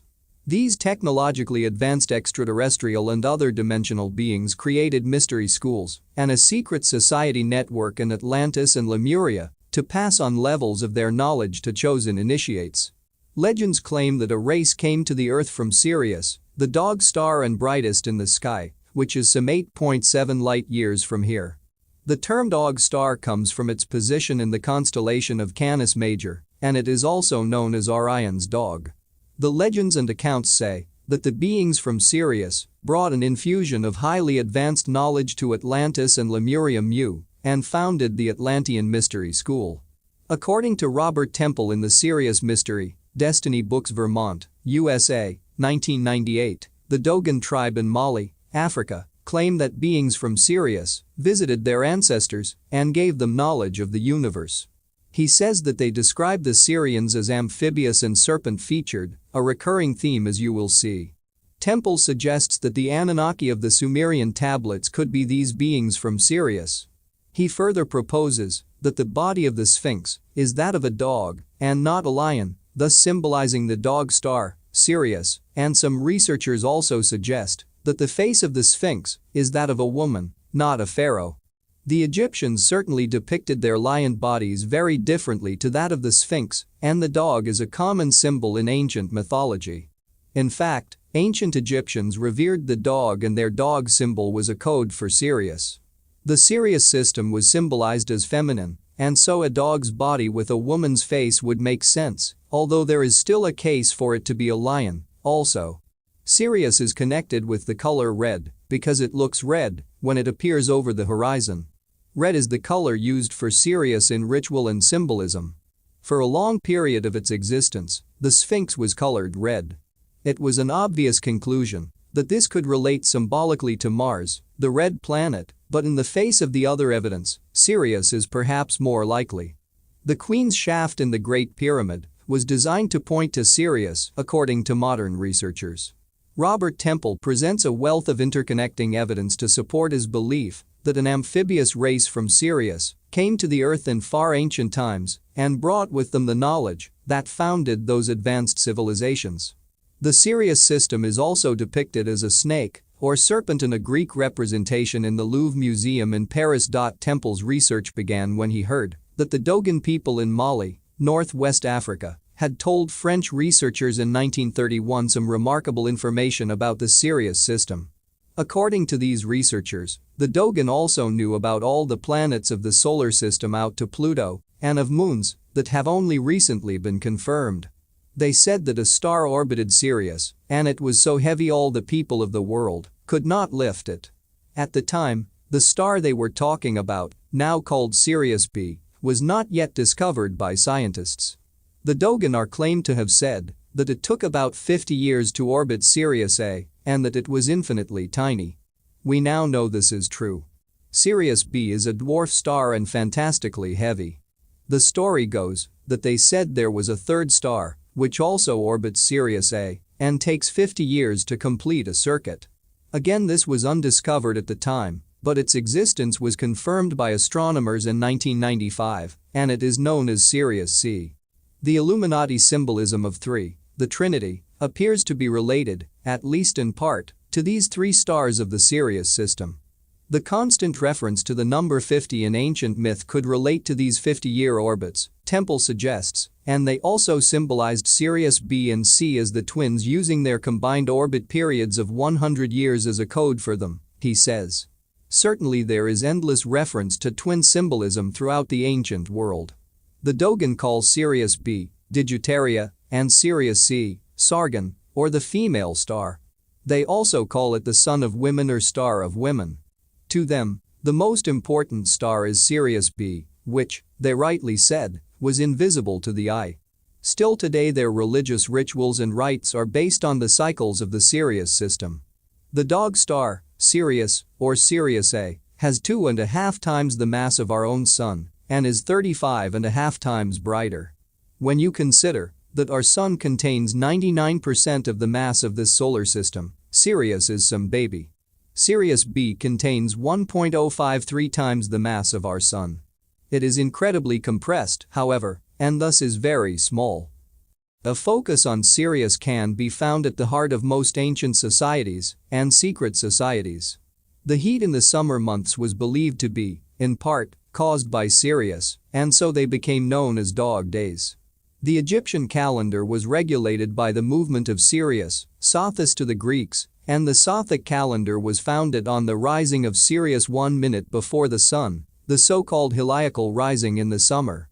The number 23 was important to the Dogons, as it was to the Egyptians and the Babylonians. Some researchers say this was connected to the heliacal rising on July 23 when Sirius, the Earth, and the Sun are in a straight line. Others speculate that this could create a stargate connection between the two systems, a sort of interdensity portal. This moment was the beginning of the calendar for the new year in many cultures. It is said that the eyes of the Sphinx, the dog, line up with the exact period on the horizon, where Sirius rises on July 23, and that the pyramids are also lined up to that point on the horizon. This, incidentally, is the time every year that the Illuminati elite gather at Bohemian Grove in Northern California wearing their hooded robes for their infamous rituals under a 40-foot stone owl, as detailed in The Biggest Secret. I will mention more about this later on.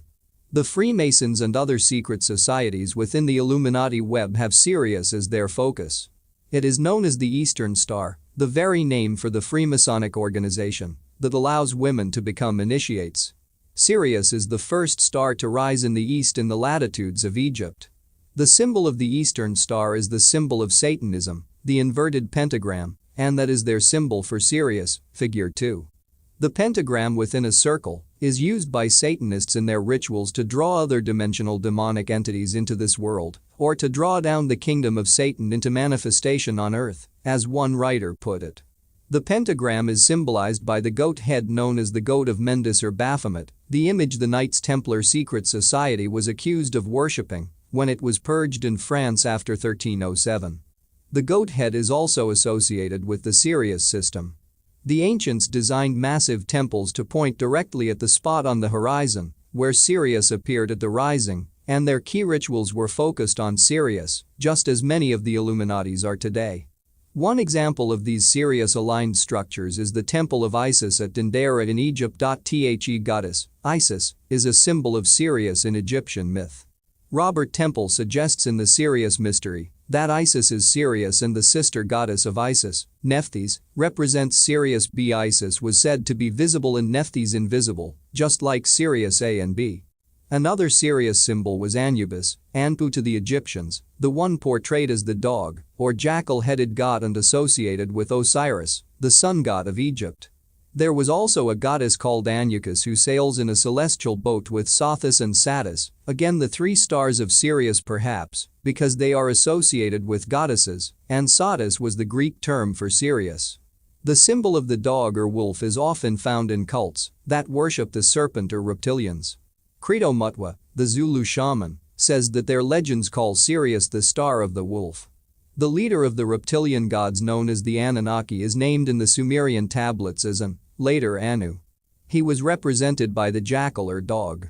Associated with Sirius in Egyptian belief was Orion, and, interestingly, modern UFO researchers connect the reptilians with both Sirius and Orion. Isis, Sirius, was the companion of Osiris, Orion, in Egyptian myth. Among the major Illuminati symbols to the present day are the eye, the triangular pyramid, the five-pointed star, the obelisk, and the dome. The Egyptian hieroglyph for Sirius was the obelisk, dome and five-pointed star. The Bozo tribe of Mali, cousins to the Dogon, calls Sirius the eye star. An Egyptian hieroglyph for Sirius was a triangle, 3 points representing the 3 Sirius stars, and the triangle symbolized water in Pythagorean code. The eye was a symbol of Osiris in Egyptian myth. The bow and arrow is another symbol used by the ancients for Sirius, and they knew it as the bow star. The Egyptian word meaning bowman also referred to a heavy star metal, Sirius B, and their word for heavy star metal was close to the words meaning dwarf and weight.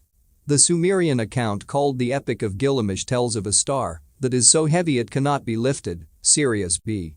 This star was associated with Anu, the leader of the Anunnaki. The chief Egyptian god, Osiris, was also called An. In Sumerian accounts, An, the jackal dog-headed god, had a daughter, the goddess Bao, the goddess of the dog. It has been suggested that Bao is the origin of the term bow wow for a dog's bark. It certainly bears no resemblance to the sound a dog makes. In the Sumerian epic, Gilgamesh is given 50 companions, which could be symbolic of the 50 years it takes for Sirius B to orbit Sirius. What's for sure, the ancients perceived Sirius and Sirius B as very important to their lives. The Dogon are said to call these amphibious beings from Sirius, the Namo or masters of the water. The accounts of this extraterrestrial race are widely supported by ancient reports. The Sumerians claimed that strange beings from the sea founded their civilization. The historian, Alexander Polyhistor, born 105 BC, wrote that these beings were amphibious and were happier to go back to the sea at night. They are described as semi-demons, half-human, half-not human, and animals endowed with reason. Other legends say that they were superhuman in their knowledge and their length of life. They were the immortals and returned to the gods in a ship, taking with them examples of the earth's fauna.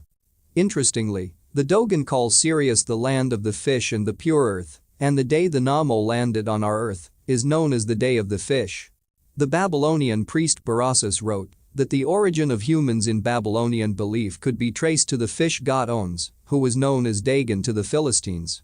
What they said about Ons, the Sumerians said about Enki, one of the key leaders of their reptilian Anunnaki. Enki was symbolized as closely connected with water, and it was said that he rode in a ship that could go under the water or fly in the sky. He was described as a giant who had scales like a fish or reptile. In the Babylonian legend, Ons was one of the Anadoti, the repulsive ones, who had the heads and legs of men, but the body and tail of a fish. This is the origin of the mermaid stories, no doubt. The Greek gods known as the old men of the sea were depicted as mermen. It was said that, if you fought with them, they changed shape, and the legendary founders of Athens, Cecrops and his son, were said to be half-human half-serpent amphibians. The Greek god, Tython, was another half-man half-serpent figure with mythological connections to Sirius, and both Isis and Osiris were portrayed with fish or serpent tails in some effigies. Poseidon of the Greeks and Neptune of the Romans were symbols of the same theme. The Anunnaki, Anadoti, seem to be very connected to water, and their bloodlines use code names to this day that often relate to being of the water. The major bloodline families appear to locate either in very hot regions like Texas, Arizona, Nevada, and California, or, more often, in cold damp places where there is lots of water. The Netherlands is a major center for them, and that is one of the dampest countries in the world, with much of it reclaimed from the sea. Also, the cold and damp castles and palaces of the aristocracy in Europe are their preferred habitat. The recurrence of Anu, as in the Anunnaki, Anan or Anu, their leader, is a common theme in ancient mythology. We have Anubis and Anukus, and in the ancient Sanskrit language the word Anupa means a watery country. The ancient legends and beliefs suggest that the Sirius system is very watery with dense vegetation, perfect for amphibians and the reptilian species. Chinese traditions claim that their civilization was founded by an amphibious being called Fuxi or Fuxi in 3322 BC. One description says he had a serpent's body and a man's head, and he is said to have begun the repopulation of the world after the deluge with an incestuous interbreeding with a character called Nu Gua, who is also described as half-human, half serpent. Another ancient Chinese figure was Gong Gong, who was a horned monster with the body of a serpent. This sounds very much like Set of the Egyptians and Ogo in the myths of the Dogon. Other amphibious entities in Chinese tradition are Emperor Yu. Yu relates to reptiles, and his father Gun, a name relating to fish, and Chinese drawings of their historical mythological characters are similar to those drawn by the Dogon. Today there are streams of reports across the world of people seeing UFOs flying in and out of seas and lakes, not least at Lake Titicaca in Peru, Bolivia, the highest navigable lake on Earth. The respected UFO researcher, Timothy Good, gives many examples of this phenomenon in his book, Unearthly Disclosure, Century, United Kingdom, 2000. He calls these craft USOs, or unidentified submergible objects, and includes the accounts of witnesses who have seen them around the world, especially in places like Lake Cote, Costa Rica, and the mountainous El Yunque rainforest in Puerto Rico. The Dogon described the arrival of the Namo in an ark that sounds very much like a spacecraft. Robert Temple says the Dogon indicate that the Namo landed in the region of Egypt and described the tremendous noise and vibration when the ark landed, causing a whirlwind of dust. They say of the Namo, a term they also use in the singular, he is like a flame that went out when he touched the earth. Dogon legend says the ship, or ark, landed on 3 legs, Temple writes. A larger craft hovered in the atmosphere. The Namo said that some of their number would be called the disruptors and one would die on the cross, the Dogon legends apparently say.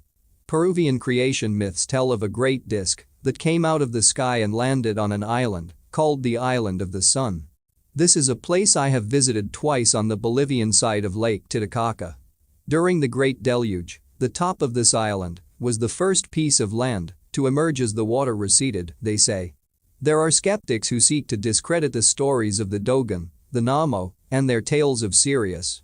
They say the French researchers who first published the information had simply invented everything. But Credo Mutwa, the Zulu shaman and that nation's official historian, says that his people have the same traditions. He says they call Sirius the star of the wolf and their ancient accounts say that a sea-dwelling fish people from Sirius came to the earth. They also speak of a gigantic war on Sirius in which the fish people drove out those who we now know as humans.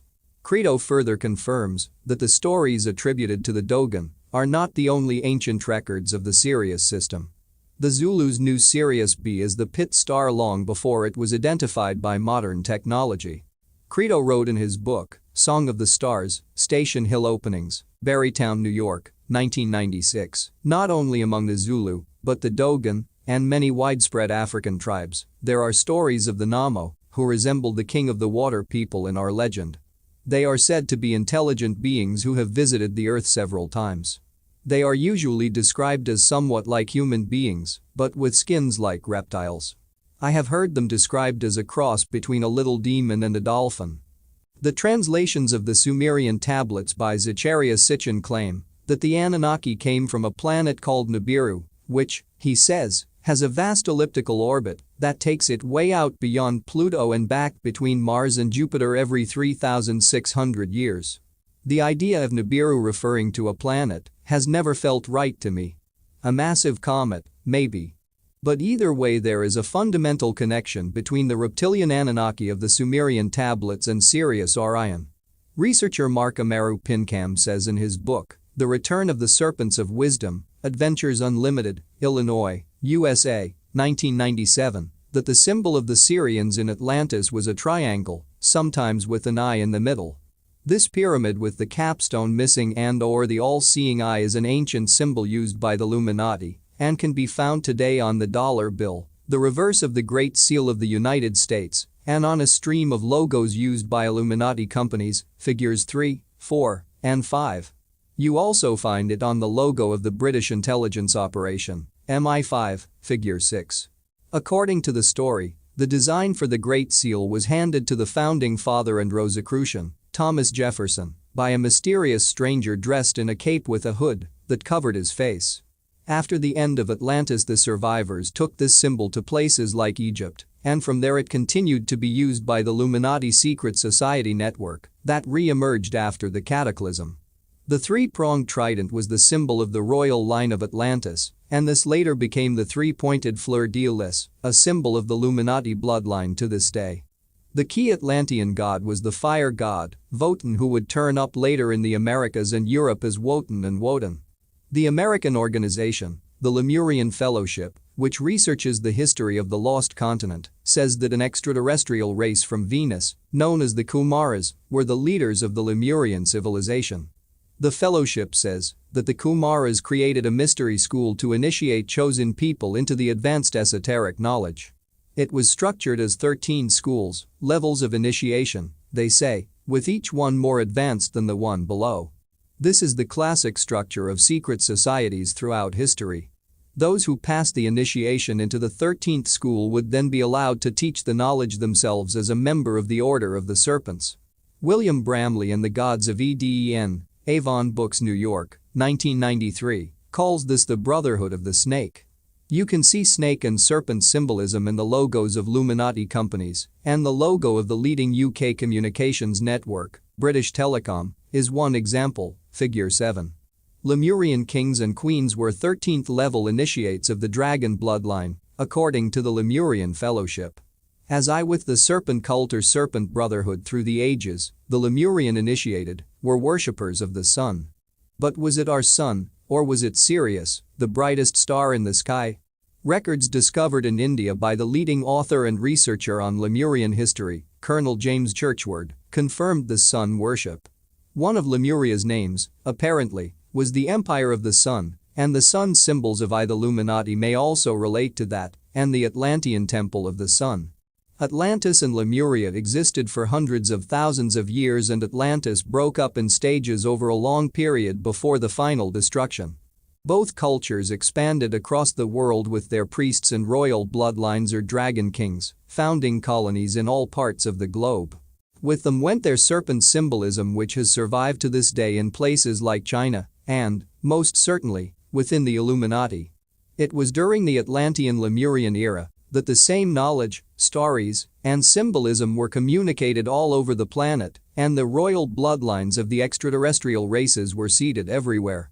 This explains how, after the cataclysm, when European races discovered the Americas, Australia, and other apparently unconnected regions of the world, they found the people telling the same stories and following the same basic religions as each other, figure 8.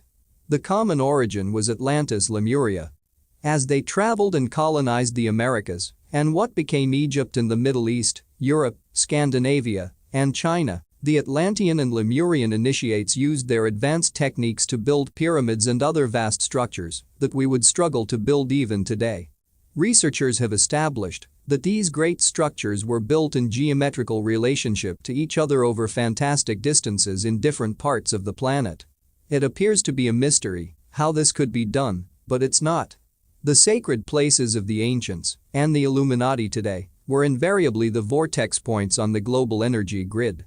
This is a web of force lines, known as ley lines or meridians, which encircle and interpenetrate the planet.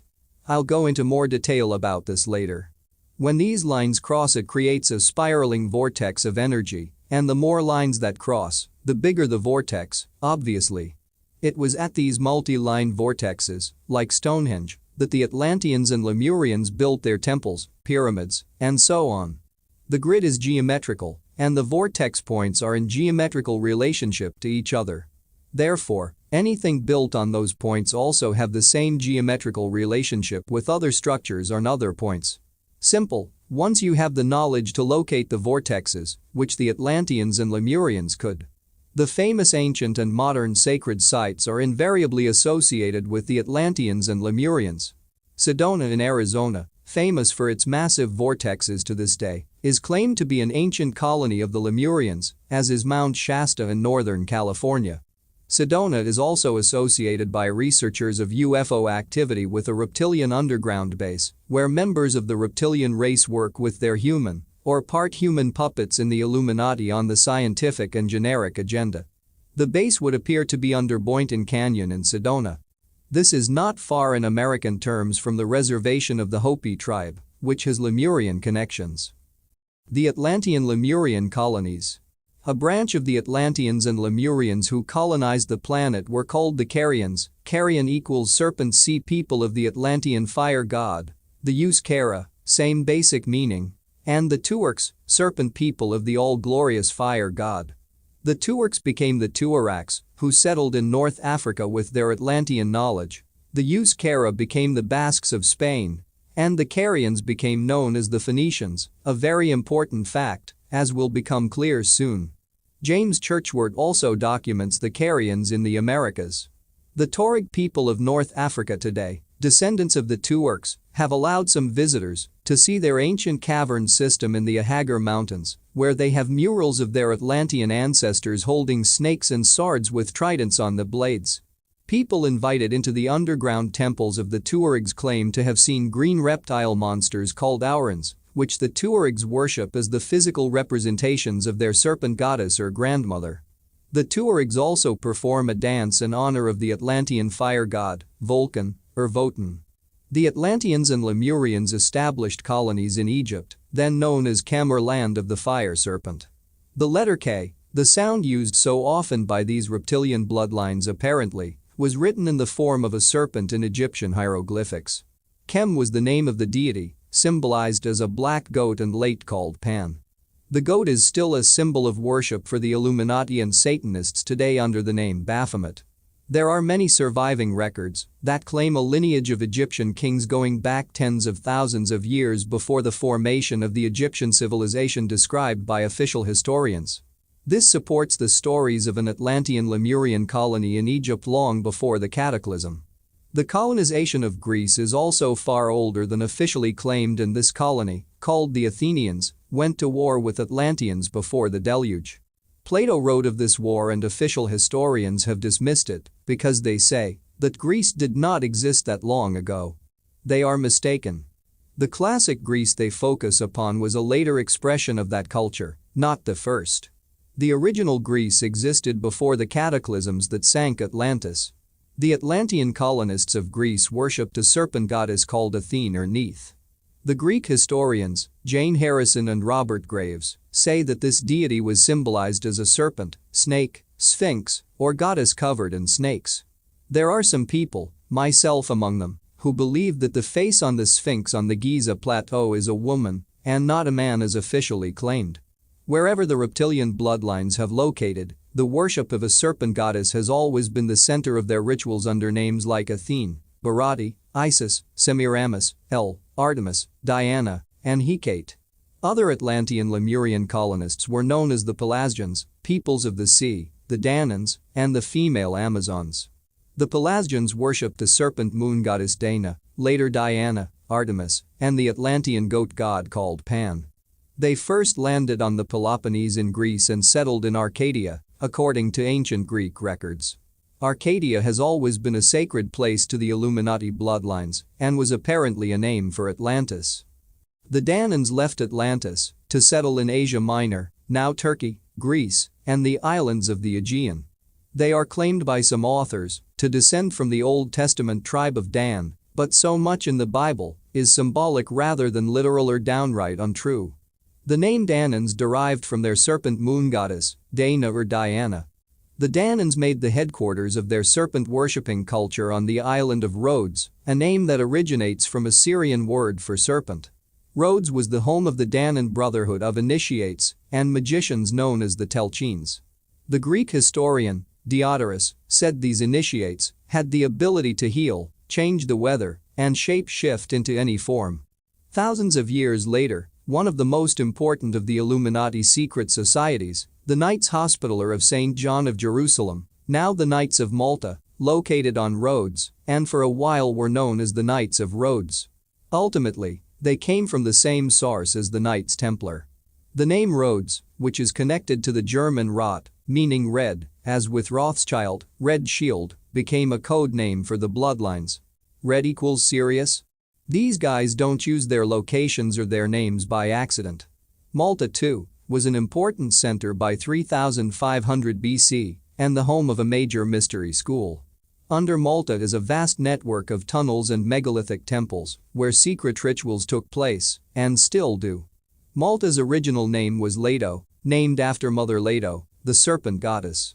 The Knights Templar secret society was formed in the late 11th century to protect the reptilian bloodline or La Serpent Rouge, the red serpent or serpent blood, together with their associated order, the highly secretive Priory of Sion. The goals of the Knights Templar and the Illuminati were, and are, to place these serpent bloodlines in all positions of power worldwide and thus form a reptilian, centrally controlled, fascist state. We are now getting very close to that. The Danans also settled on Cyprus, later controlled by the Knights Templar, and in ancient times it was known as La Dan or the Isle of Dan. The name of the Isle of Man in the Irish Sea, a place so important to the Druids, has the same origin, no doubt. The Taurus Mountains in Turkey, the Balearic Islands, and Syria, Sirius, were among other Danan settlements, and they traveled from Atlantis to Britain, where they became known as Tuatha De Danann, or the people of the sea. These carried the Anunnaki reptilian bloodlines. The female Amazons were another branch of the Atlanteans and Lemurians, and myths say they came from a paradise called Hesperides or Hespera, a name for Atlantis. They too followed the goddess Athena or Neith and venerated her symbol, the double-headed axe. They founded shrines to the serpent goddess in many places, including the famous center for Diana worship at Ephesus and other locations along the Turkish coast. The Canaanites also descended from Atlantis Lemuria. Mark Amaru Pinkham describes the migration of Atlanteans to Canaan in The Return of the Serpents of Wisdom. One branch of these Atlantides were the Tyrrhenians, the people after whom the present Tyrrhenian Sea is named. The Tyrrhenians eventually split in half to become the Etruscans and the Carians or Phoenicians, a tribe which eventually migrated to Canaan, pronounced Canaan with the K sound of the serpents, a territory on the Asia Minor coast, which can be translated as the land of the fire serpent. Running for cover. As these colonies and settlements were established, the serpent bloodlines from Atlantis and Lemuria were placed into the positions of ruling royal power, just as they had been, at least in the latter stages, before those continents sank. These are the same bloodlines that run the world today. Just before each of the cataclysms, many Atlantean and Lemurian royal bloodlines and initiates fled to other parts of the world, heading mostly for high places to escape the impending flood. Atlanteans went to Britain, one of their colonies, to Europe, Scandinavia, North Africa, the mountains of Turkey and Iraq, and the Americas. All along the American continent are the ancient legends and accounts of highly advanced beings, the founders of their culture, arriving with great knowledge from the sunken land in the Atlantic. On the western seaboard of the Americas and in Asia, they talk of similar advanced gods arriving from a sunken continent in the Pacific. Polynesians claim that survivors from this lost continent traveled to India before returning to the remnants of their homeland, the Pacific Islands, and becoming the Polynesians. James Churchward says that these peoples also settled in Egypt via India.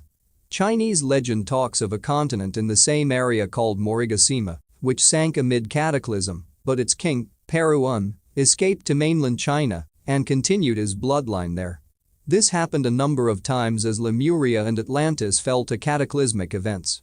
I will focus from here on what happened after the stage-by-stage destruction of Atlantis in the period from around 10,000 BC to 5000 BC. When the Earth settled down after the incredible upheavals, the survivors from Atlantis and Lemuria began to recolonize the planet. And one of their key centers became known as Sumer, the cradle of civilization, in the eyes of official history. This was the restarting of civilization after the cataclysm. Sir Lawrence Gardner is the current front man of the ancient imperial royal dragon court and order, which was originally created in Egypt about 2000 BC to support the agenda of the so-called dragon kings or reptilian bloodlines. Gardner says that Sumer in the Old Irish language means dragon. He writes, it is also reckoned that the subsequent culture of the region, phonetically called Sumerian, pronounced Shumerian, was actually Sidmurian, Shemurian. In fact, the case for this is now considerable, since the early ring lords of Scythia, the Tuatha De Danann king tribe, were actually called the Sumer. Another researcher, Frans Kamp in the Netherlands, tells me that Sumer means land of the dragon in the language of the Scandinavian Vikings. The founders of Sumer were the same reptilian Anunnaki who had controlled Atlantis in its latter stages and led it to destruction. Their obsession with technology and control by machine, so characteristic of the final era of Atlantis, can be seen in the world today. There is a reason for that: the Anunnaki are still in control. One theme of the Atlantean and Lemurian legends is that, especially in the latter stages, there emerged a very dark force that took over the mystery schools and the seats of power and used their advanced knowledge in the most horrendous and malevolent ways. They manipulated people's minds and caused mayhem with the misuse of esoteric magic, the manipulation of energy. Massive conflicts erupted, and some accounts suggest that even the cataclysm itself could have been caused by the way they imbalanced the Earth's energy field. This was the Anunnaki at work, just as they are today. Chapter 4. Atlantis Revisited. Even if you're on the right track, you'll get run over if you just sit there. Will Rogers. The survivors of the deluge and the upheavals re-emerged from the mountains and underground shelters and began to rebuild a shattered world. We are perhaps talking of around 7,000 years ago, when Atlantis was finally destroyed, although there are differing opinions on the precise timescale. Some ancient accounts say that the extraterrestrial gods, the Anunnaki of the Sumerian tablets, left the planet in their flying craft during the cataclysm and returned when it was over. Wherever the surviving bloodlines and descendants of the mystery school initiates of Atlantis and Lemuria resettled, advanced civilizations began to reappear. Egypt, China and the Indus Valley in India were among them, but the most significant became known as Sumer between the Euphrates and Tigris rivers in what we now call Iraq, figure 9. Lawrence Augustine Waddell, better known as L.A., is a forgotten and unacknowledged genius who lived from 1854 to 1938. He was a Scot who graduated from the University of Glasgow with the highest honours and went on to be professor of chemistry and pathology at the Calcutta Medical College in India. His highly decorated military career as a medical officer led him to travel widely across the Near and Far East, and this fueled his passion to uncover the truth of ancient history. He became a fellow of the Royal Anthropological Institute and produced many brilliant books and papers as he pieced together the evidence that demolished the official version of history. In the first 38 years of the last century, Waddell proved that the Sumer Egypt and Indus Valley cultures were the same empire ruled by the same leader, a fact very significant to the Christian story. But official history still says they were not connected, and this is taught in schools and universities to this day. Waddell proved that this Sumer empire was also established in the British Isles and Ireland and introduced the same religious and cultural themes there. This was the inherited knowledge later administered by the Druids, successors in Europe to the Atlantean Lemurian mystery school priests. These rulers of the Sumer Empire, he established, were what I am calling in this book the white Nordic race, the blue-eyed blondes. What Waddell did not realize, of course, is that these bloodlines were of extraterrestrial origin and that their ruling bloodlines had interbred with a reptilian race to produce hybrid DNA. This is why these outwardly white bloodlines were symbolized by terms like the Dragon Kings. I know this all sounds fantastic, but stay with me and you will see the evidence to support this apparently bizarre suggestion. South to Sumer.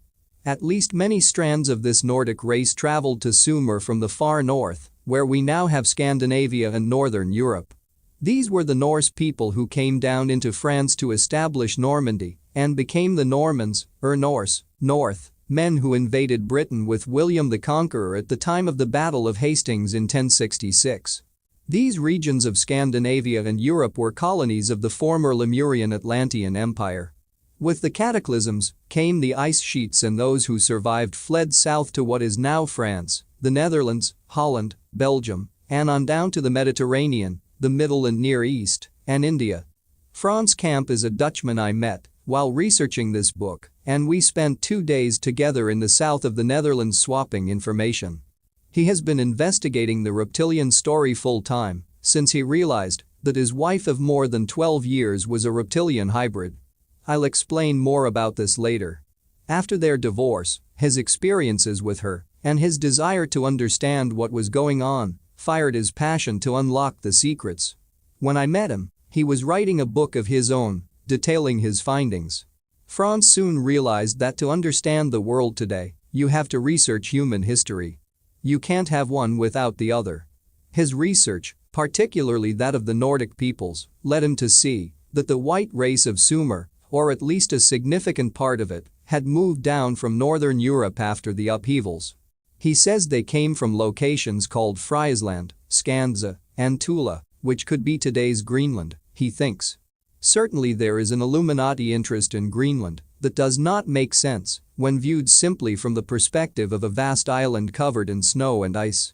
One of the key secret societies behind the German Nazis was called the Thule Society after Ultima Thule, one of the alleged origins of the master race in the far north of the world. This Aryan master race was said to be blonde-haired and blue-eyed. Frans Kamp says that the name Holland, a big region of the Netherlands, came from Halland in Scandinavia as those peoples moved south and settled new lands. He suggests that some of the leaders of these Scandinavian tribes were called Toon, which became Tunis, John, which became Iona and Ionian, Geert, which became Geertmannen or Geertmen, later German, and Otto, which later became Ottoman. He says that the Illuminati Habsburg bloodline was Nordic or Viking originally, but they interbred with the reptilian race to form a genetic and political alliance. So did many others of the royal Nordic bloodlines. James Churchward, however, also documents the fundamental influence in the Sumer-Babylon region of former Lemurian peoples via India. Frans Kamp came across a common theme I have found in reptilian research: they want something very badly that is contained in the Nordic and human genetic code. Interbreeding is their way to access it. The blonde-haired, blue-eyed race and its connection to the reptilians is crucial to understanding both past and present, or, at least, what we call past and present. Sumer was founded by the reptilian Anunnaki bloodlines in league with factions of the Nordic Vikings and was thus known in the Viking language, according to Frans Kamp, as the land of the dragon. Sumer, a Celtic word for dragon, was a later version of this. I think the name Aryan is not so much a term for the white race as widely believed, but for the Nordic reptilian hybrids, the so-called master race or noble race. Whatever, I will use it in that context throughout this book. The very name Aryan comes from the word Ari, meaning noble one. The Illuminati refer to their bloodlines as royal and noble, hence nobility and aristocracy are aristocracy. The name Sumerian is, therefore, very appropriate. The Sumer Empire. L. A. Waddell's brilliant research really begins with the foundation of Sumer around 4000 BC. He was an expert in Sumerian and Egyptian hieroglyphics and the Sanskrit language of the Indus Valley. A rare gift indeed, and this allowed him to travel these regions, reading the ancient accounts and the stories on the temples and monuments, to show without question that Sumer Egypt and the Indus Valley were parts of one empire based on Sumer, figure 10. It should be emphasized, however, that before the cataclysm a high civilization had existed for tens of thousands of years in India as a colony of Lemuria, and that Egypt, another Lemurian Atlantean colony, also went back long before the Sumer Empire. Sumer, too, had Lemurian Atlantean origins. Waddell's work is documented in detail in his book, Egyptian Civilization, Its Sumerian Origin and Real Chronology, available from Hidden Mysteries through the David Icke website. He discovered from the timelines and the descriptions of the leaders and their genealogy that the rulers of these three cultures were the same people under different names. It is the different names that have obscured the truth to a large extent. Historians have taken different names to mean different people. Not true. The endless gods in the various cultures also turn out to be different names for the same deities. Once you understand this, wading into the past becomes a lot less complicated.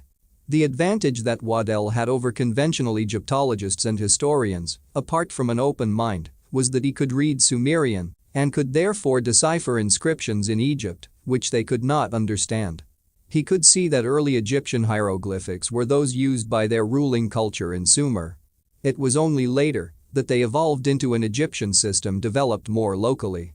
It is the latter that Egyptologists have been decoding. The earlier Sumerian hieroglyphics in Egypt flummoxed them. But not Waddell. Here is one example of how he proved his point.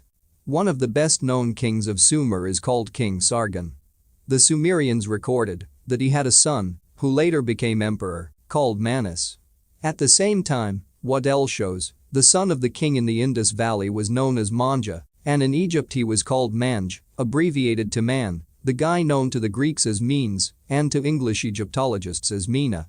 So we have the ruler's son, and later ruler, in Sumer Egypt, and the Indus Valley in the same period called variously, Manus, Manj, and Manja. The reason becomes obvious, it was the same fella. Even the title given to him was the same, or very similar in all three places.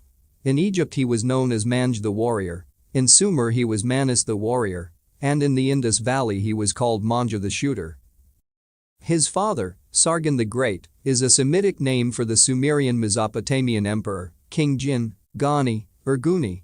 He was called in the later Babylonian texts, the king of the four quarters of the world, because they knew Babylon was also a Mesopotamian culture, that the Sumerian Empire was enormous. The Incas of South America used this term four quarters, also. In the Indian epics, Sargon's son, Manja, was called the royal eye of Gupta, and of the four ends of the earth when he became emperor. In the Indus Valley clay seal records, Sargon and Manja Ramines also called themselves, and their dynasty Gut or Goth to the Romans, and used the titles Bar or Par, which means pharaoh, according to Waddell. Gut or Got became God, a term used by the later Goths. All non-Latin languages in Europe are derived from the Gothic, including English, and the ancient Swedish language is still called Sueo-Gothic. The former name for Denmark was Gothland, and a derivative was Jutland. Gothic architecture, so beloved of the bloodlines and the Illuminati, comes from the same source and the horned headgear worn by the kings and leaders of European tribes and kingdoms, but these symbols, styles, and customs go much further back to Atlantis and Lemuria. The name Catti for the ruling clan of the ancient Britons on pre-Roman coins is a dialectic form of Goti or Goth.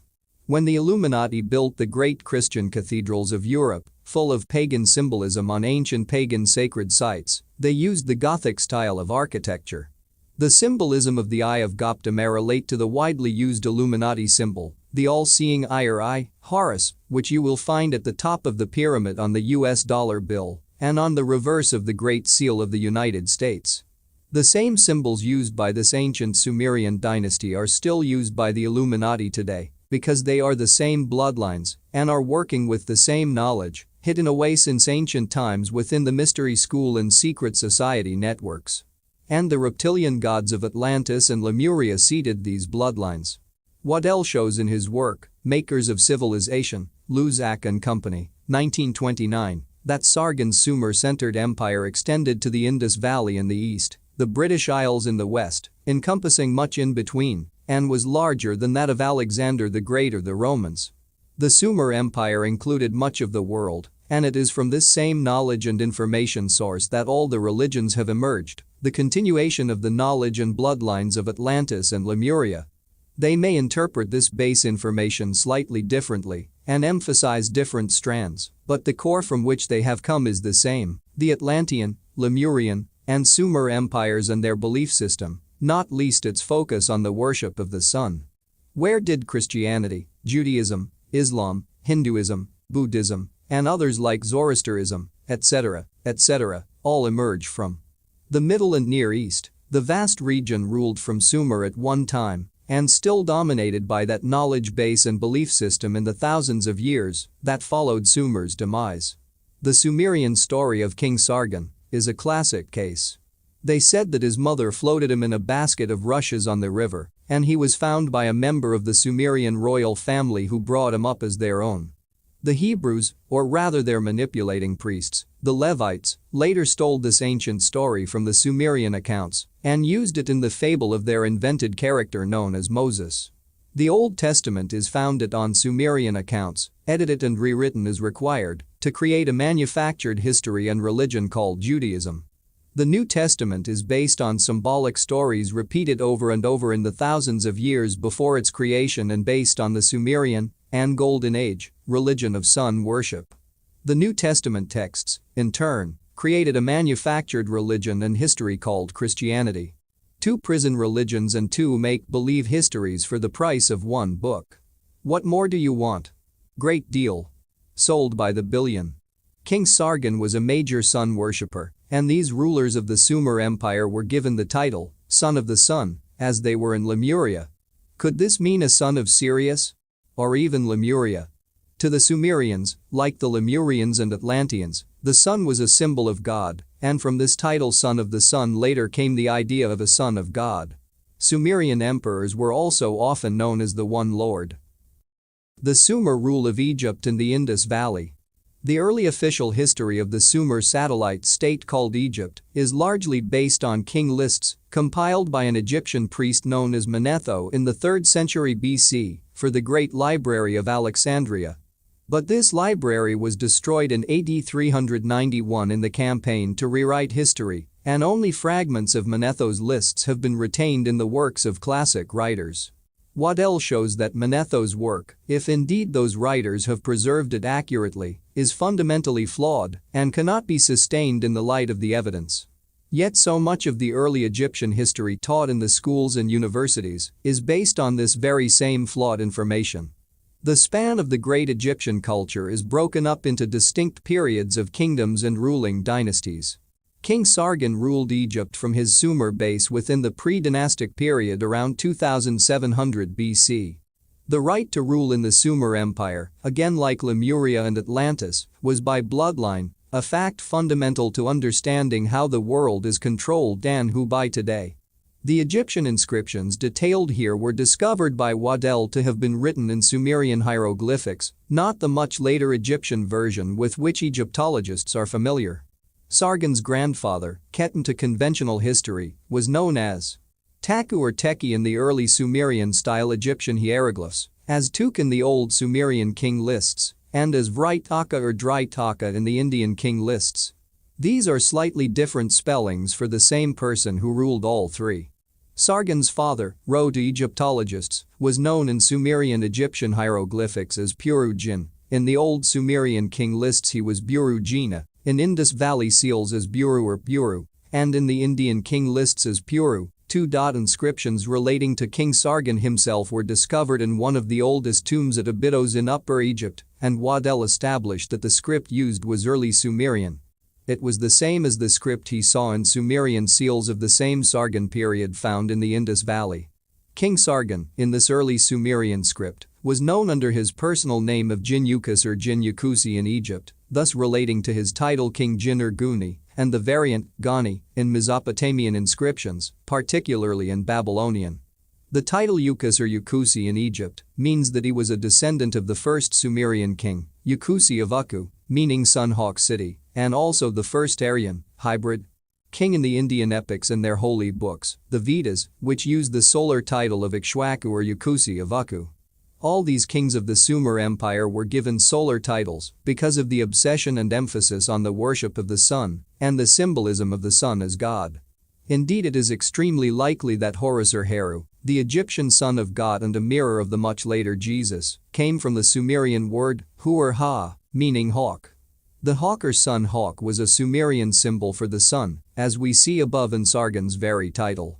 The Heru of the Pygmy people, Hulkin of the Indians, Helios of the Greeks, and Herki of the Akkadian Chaldeans of Mesopotamia probably come from the same source and all relate to a sun god of the Horus mold. In the same way, the Mayans of Central America had a god called Huracan, and the Tibetans had the deity, Haruka, which later evolved into the Heracles and Hercules of the Greeks, a society that was founded on the Sumerian, Atlantean, knowledge and beliefs. Hercules fought a shape-shifting river god called Achelous. The word hurricane can be traced to the same storm god symbolism, as the writer and researcher, Acharya, points out in her superb work, The Christ Conspiracy, Adventures Unlimited, Kempton, Illinois, 1999. I know all this gets a bit complicated, but what I am summarizing here is just some of the fantastic wealth of evidence that can be found in great detail in Waddell's work and elsewhere, that Sumer was the center of a vast empire that created, controlled, and instilled its belief systems into other great civilizations, which, the official historians tell us, were not connected. But it is clear that they were. More than that, they were ruled by one bloodline dynasty, the same dynasty, as I have established, that runs our world today. The expansion of this empire out of the Near and Middle East can be shown in the story of King Sargon's successor as priest king of the Sumerian Empire. This was his son, known variously as Manus, Manja, Manj, Mina, Manash or Minash, and to the Greeks as Menes. as the latter is the most used name, that is the one I will use here. The Minan expansion. Menes was the first Egyptian pharaoh of the first dynasty, which followed the so-called pre-dynastic period between 3000 and 2000 BC. His Egyptian inscriptions, written in Sumerian, are in agreement with the accounts of his life in Sumer and the Indus Valley. He was the governor of the Indus Valley colony, where the first in line to the Sumerian throne ruled as crown prince awaiting the succession. They were known, according to surviving records, as under-king companions, written as Shag Man, Shab Man, and, interestingly, Shah Man.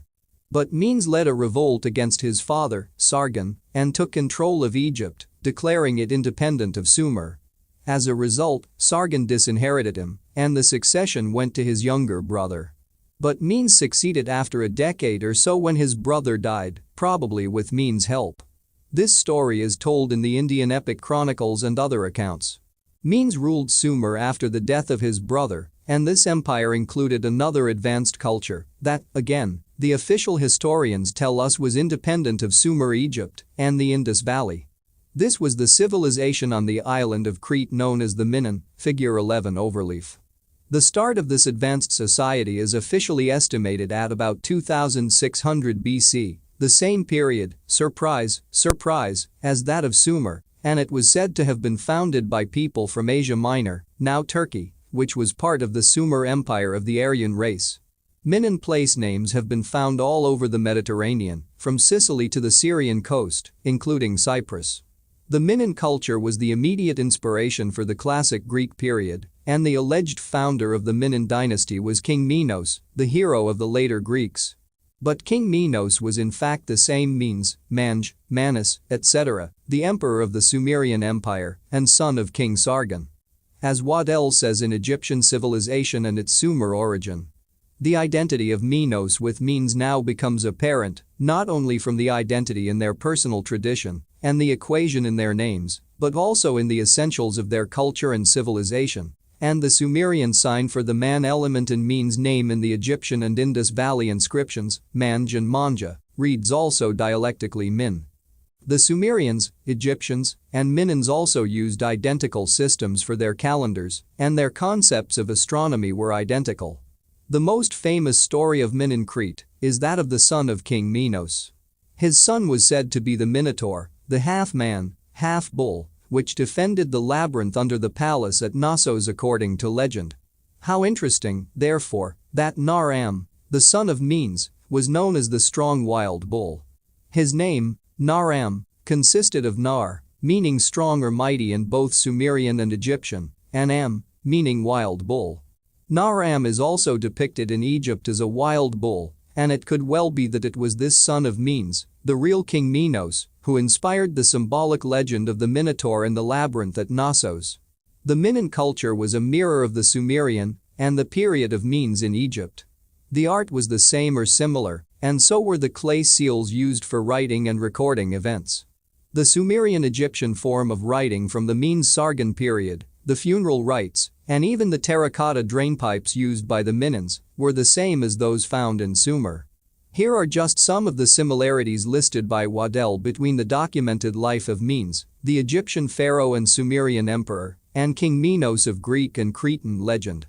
Both were of the Bronze Age, replacing the Neolithic period. Both were known as sea emperors of the Mediterranean. Both were said to have introduced civilization. Both built a labyrinth. Both died on a sea voyage to the west.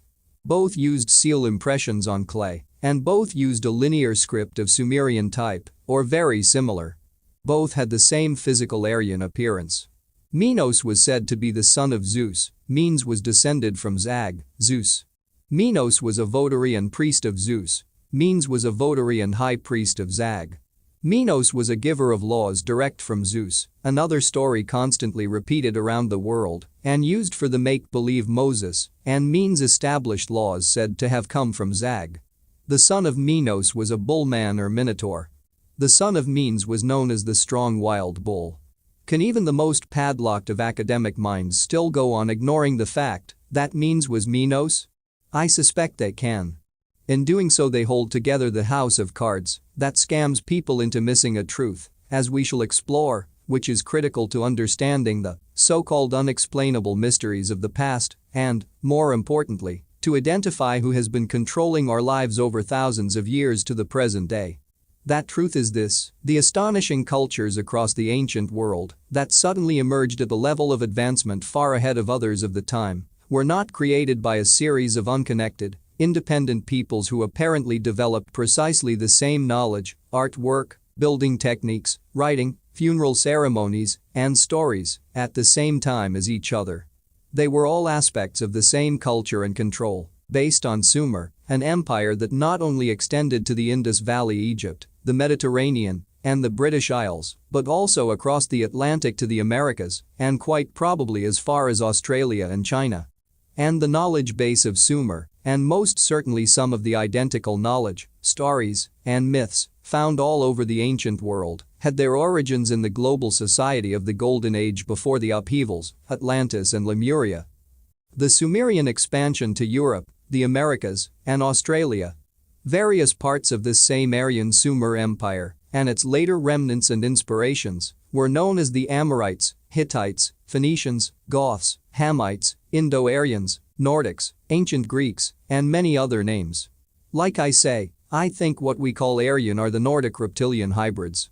History records the existence of the Hittites and the Phoenicians, but as different peoples, not as different names for the same Sumerian and former Atlantean Lemurian Aryan race and empire. The Phoenicians were the Carian people from Atlantis and Lemuria, and Carian means serpent sea people of the Atlantean fire god. James Churchward's research shows that the Carian people, originally from Lemuria, also settled in the Americas. Unmistakable Phoenician remains have been found in Brazil and, according to a man I met who once worked in covert operations for the British government, similar Phoenician artifacts were discovered in the rainforests of Queensland, Australia, a few miles from where Captain Cook landed on his voyage of discovery. It was a journey of rediscovery and truth, and it was funded and organized by the Royal Society in London, a body created and controlled from the start by Freemasons. The Queensland find would help to explain why some Australian Aboriginal terms are the same as the Egyptian, although the Lemurian connection would do that also. Evidence of Phoenician activity has been identified in New England on the eastern seaboard of the United States, and unmistakable Egyptian Oriental remains were discovered in the Grand Canyon in Arizona in the first decade of the 20th century. Ancient Chinese artifacts have also been found in Mexico and California. We only know of the Grand Canyon find thanks to lengthy articles in the local paper at the time, the Arizona Gazette, because every effort has been made to suppress the knowledge, as with the discoveries in Queensland. The Smithsonian Institution in Washington, D.C., the Smithson family is one of the bloodlines, was created for the very reason of suppressing archaeological discoveries that rewrite the manufactured history while emphasizing those that can be encompassed in the fairy tale. The accounts and symbolic religious tales were taken across the globe by the Sumerian seafarers like the Phoenicians, the bloodlines of Atlantis. They reinforced the stories and symbols that were taken to those areas thousands of years earlier by the Atlanteans and Lemurians. When the later Europeans landed in the Americas and other parts of the world with Columbus and his successors, they found to their astonishment that the native peoples were telling the same stories and myths that were told in Europe and the Middle and Near East. Their astonishment came from their belief that these cultures on different sides of the world had never met before. But they had. They were part of the global Atlantean Lemurian Empire and later the near-global empire of Sumer. The leaders of the European explorers like Columbus knew the truth, however, because of their secret society background. The corresponding stories and customs on both sides of the Atlantic included the virgin birth, crucifixion, circumcision, and the Great Flood. The similarities were so striking, the Christian priests sought to keep this knowledge quiet for fear of undermining their unique religion. The key Central American deity, Quetzalcoatl, was Jesus under another name long before the Christian religion waded ashore with Columbus and Cortez. Quetzalcoatl was born to a virgin mother, fasted for 40 days, was tempted by their version of Satan, and left promising to return in a second coming. Indeed, when Cortez, the Spanish architect of native genocide, landed there in the years after Columbus, he was treated as a god because, with his European features, he was considered to be the return of Quetzalcoatl. Something similar happened in Africa when the white Europeans arrived and the native people believed they were the return of the Nordic extraterrestrial beings of then legends. Cortez was obviously aware of the Quetzalcoatl story because he landed near the point the legend said the deity would return, and he wore a plumed hat in line with Quetzalcoatl's title of the plumed serpent. Cortez even arrived in 1519, the time the native people believed that Quetzalcoatl would come back. Just one example of how easy it is to manipulate people through their beliefs. The travels of the Aryan Sumerians and their earlier Golden Age ancestors also account for the mystery of the countless legends in the Americas of the white gods who came from the sea bringing great knowledge and civilization. There was once a race of white men in Central South America who wore beards and looked like Phoenicians. The Central American culture with its incredible ancient cities and pyramids, attributed to the Maya people in the Yucatan, is one such example of this ancient interaction. The step pyramids of the Yucatan, which in fact go back way before the Maya who inherited them, are so similar to the classic ziggurats built for the gods of Sumer. There are great similarities in art and language between the two, as there are between Central American religion and language and that of the Hindus and the Middle Near Eastern Semites. The mother goddess, Maya, has the same name in the Maya culture as she does in India, and there are Mayan remains at an ancient Egyptian site I have visited not far from Giza. James Churchward shows in The Children of Mu that all these Maya peoples around the world originated in Lemuria Mu, hence the common connections. Also, the legendary founder of the Maya culture, called Wotan or Wotan, is the name of the Atlantean fire god and also the god of the Teutonic peoples of Germany and Scandinavia. He was one of the gods of the Nazis and they were created by the Teutonic Knights network, Illuminati, in Germany. The Teutonic Knights were formed in the same period and operated in the same Holy Land region as the Knights Templar and the Knights of Malta, and they work to the same basic agenda right to this day.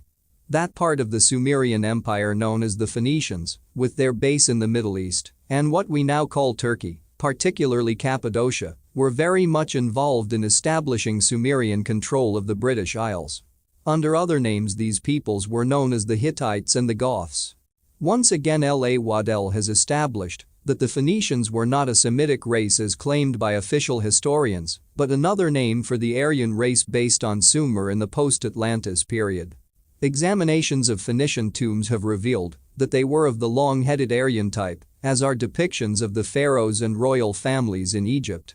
This is also why the Egyptians and other cultures portrayed many of their gods, like Osiris, with white skin and blue eyes. That's what the ruling race looked like.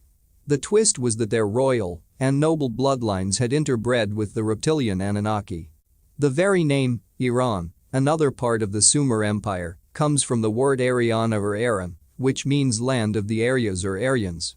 There is still a race of white, often blue-eyed, people in Kurdistan. The Sumerian Phoenicians arrive in Britain and Ireland. The Phoenicians, Sumerian Empire, had landed in the British Isles by at least 3000 BC, figure 12 overleaf. This corresponds with the period when, it is claimed, the great stone circles like Stonehenge and Avebury were built with the same astonishing precision that you find with the Giza pyramids and other breathtaking structures across the Sumerian and former Atlantean Lemurian Empire. Whoever designed Stonehenge must have had a very advanced knowledge of mathematics and astronomy. Geoffrey of Monmouth, the 12th century historian, wrote in Histories of the Kings of Britain that the builders of the original Stonehenge were giants from North Africa. The Aryans of Sumer and Egypt were a tall people because they came from the very tall Nordics and the reptilians, which are almost always described as very tall. This fits with the emerging themes of this book, and certainly the official version of Stonehenge is utterly ludicrous. As John A. Keel points out in Our Haunted Planet, Fawcett Publications, USA, 1971. We are also asked to believe that they pushed and hauled these monstrous stones for 240 miles up and down hills, across rivers, through forests and soupy bogs on sledges and wooden rollers. Plainly the whole thing is quite absurd. And, of course, Stonehenge is just one of hundreds of stone circles and standing stones erected in Britain in this same period. We do have to be careful here as dates are increasingly, and often dramatically, reassessed. The Sumerians were heading back to where the pre-cataclysmic Atlanteans once had a major colony And some of these famous structures of the British Isles and elsewhere may have already been in place long before they returned. Either of these explanations, the Atlantean builders or the Sumerian Empire, would account for where the knowledge came from to align them so exactly to the cycles of the sun, moon, and star systems, as well as in relationship to each other via the geometrical energy grid. Waddell explains in his book, The Phoenician Origins of Britons, Scots and Anglo-Saxons, Christian Book Club, California, 1924, how he found Sumerian markings on one of the stones at Stonehenge and on other stones around the British Isles, including some in Scotland. Professor Alexander Thorne, Emeritus Professor of Engineering Science at Oxford University from 1945 to 1961, discovered that the builders of Stonehenge knew of Pythagorean geometric and mathematical principles thousands of years before Pythagoras was born. The same was true of those who built the Giza pyramids. Now we can see why. The Greek genius Pythagoras, which means I am the python or I am the serpent, and all the famous Greek mathematicians, philosophers, scientists, doctors, and so on, inherited their knowledge through the highly secretive mystery schools from the Sumerians, Minnans, and Egyptians, who were all the same peoples in reality. And they, in turn, inherited from Atlantis and Lemuria. History becomes much simpler once this sequence is understood. The Sumerian elite and their Golden Age ancestors also had the knowledge of how to throw a magnetic field around an object and disconnect it from the laws of gravity. They could make it weightless. Such a skill makes it so much easier to move and place vast stones for these mystery structures like Stonehenge and the pyramids. The serpent grid. I cannot stress enough the importance to these ancient peoples of the global energy grid, and especially the major vortex points where many of the energy lines cross. This energy was often symbolized as a serpent. The more esoteric researchers who acknowledge the vast symbolism and references to serpent bloodlines, serpent knowledge, and serpent people say these were merely codes relating to this earth energy grid, known as dragon lines or Lee lines, hence so many British place names end in Lee. The association of serpent symbolism with this universal energy and its most powerful centers is clear to see. But, at the same time, the evidence that there is a controlling force taking a reptilian form is so overwhelming that there is no way that the constant references to serpent or dragon bloodlines can be dismissed as simply code for this energy or knowledge of the grid. And what a coincidence that we have all the legends and accounts of a serpent race bringing and teaching knowledge about this grid, and the energy of that very grid becomes associated with the serpent. No connection? As I said earlier, these Lee lines connect to form a web or grid of magnetic energy, the universal life force, which flows along these lines that surround and interpenetrate the planet. The human body has a similar system, and the ancient Chinese healing art known as acupuncture works with the Lee lines, dragon lines, or meridians of the physical body. That's why they insert hair-like needles. They are balancing the flow of energy. The ancients, including the Atlanteans, Lemurians, and the peoples of the Sumer Empire, used standing stones like acupuncture needles for the earth. They declared these major vortex centers to be sacred, and these are the locations of the standing stone circles, pyramids and ancient earthworks all over the world, figure 13. Also, the correlation between these sites and faults in the Earth's magnetic field are obvious, and studies have shown that paranormal events and experiences, including UFO sightings, tend to happen mostly at or near these magnetic faults. In her book, Where Science and Magic Meet, Element Books, Shaftesbury, England, 1991, Serena Roney Dougal points out that of the 286 stone circles in Britain, 235 are built on rocks more than 250 million years old, the statistical chances of which are more than 1,000,000 to 1. Robert Graves, the poet and writer on mythology and mysticism, said, "There are some sacred places made so by the radiation created by magnetic ores. My village, for example, is a kind of natural amphitheater enclosed by mountains containing iron ore, which makes a magnetic field. Most holy places in the world, holy not by some accident, like a hero dying or being born, there are of this sort. Delphi was a heavily charged holy place. Delphi in Greece was the center for the oracle, a psychic woman or channel, who connected her consciousness with other dimensional entities and spoke their words. They knew that the sites of magnetic faults act as doorways to these other dimensions or densities and allow both interdimensional communication and travel to happen more easily. Satanists use these same locations around the world in their rituals, designed to manifest other dimensional demonic entities. The Roman Church insisted that its churches and cathedrals be built on former pagan sites because these were the interdimensional doorways, gateways, or portals. Again, this is why Satanists seek to use Christian churches for their rituals. They want to access the energy in the vortexes on which the churches were placed. Freemasonic and other secret society temples are located on these points. The ancient Atlantean, Lemurian, Sumerian knowledge has been passed on through this covert network while being systematically suppressed among the people. Religion has condemned it as evil, and science has dismissed it as nonsense. And the source of both religion and science is the same Illuminati network. Surprised? It is claimed by historians that British Druids built the stone circles, but they confuse using them with building them. Groups use them today for rituals, but no one is suggesting that these groups built them. Archaeologists find Druidic remains on these sites and assume they created them. They do the same with the later Mayans of Central America and the Incas of South America. The later Druidic religion and knowledge was brought by the Atlanteans originally and reinforced by the Sumerians with their great understanding of astronomy, astrology, sacred geometry, mathematics, and the Lie-line system or energy grid. Both sources also knew of the cycle called precession, in which the Earth's wobble slowly moves the planet on its axis, so it faces different star systems or astrological houses over thousands of years. It takes 2,160 years to cross one symbolic house and 25,920 years to complete the cycle of 12. We are, some believe, completing one of these great cycles now, and they are always periods of enormous change, it is said. Once again, these ancient Sumerians, Atlanteans, and Lemurians, under various names, built their temples and sacred buildings in relation to, or in acknowledgement of, their knowledge of precession. Suppressing the grid.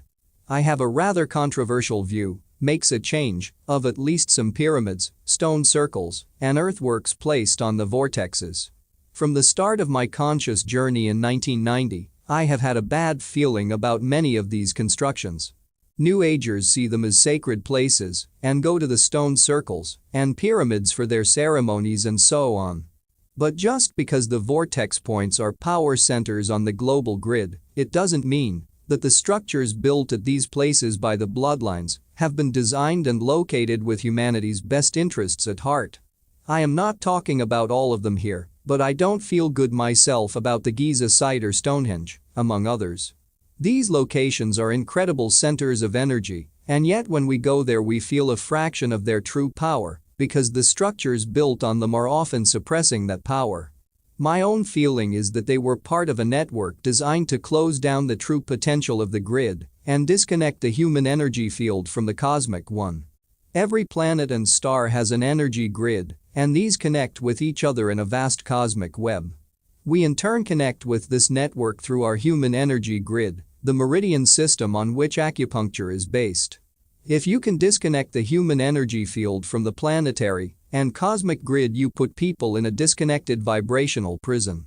Still today, the Illuminati place structures like nuclear power stations and motorway, freeway, intersections on the vortex points for the same reason.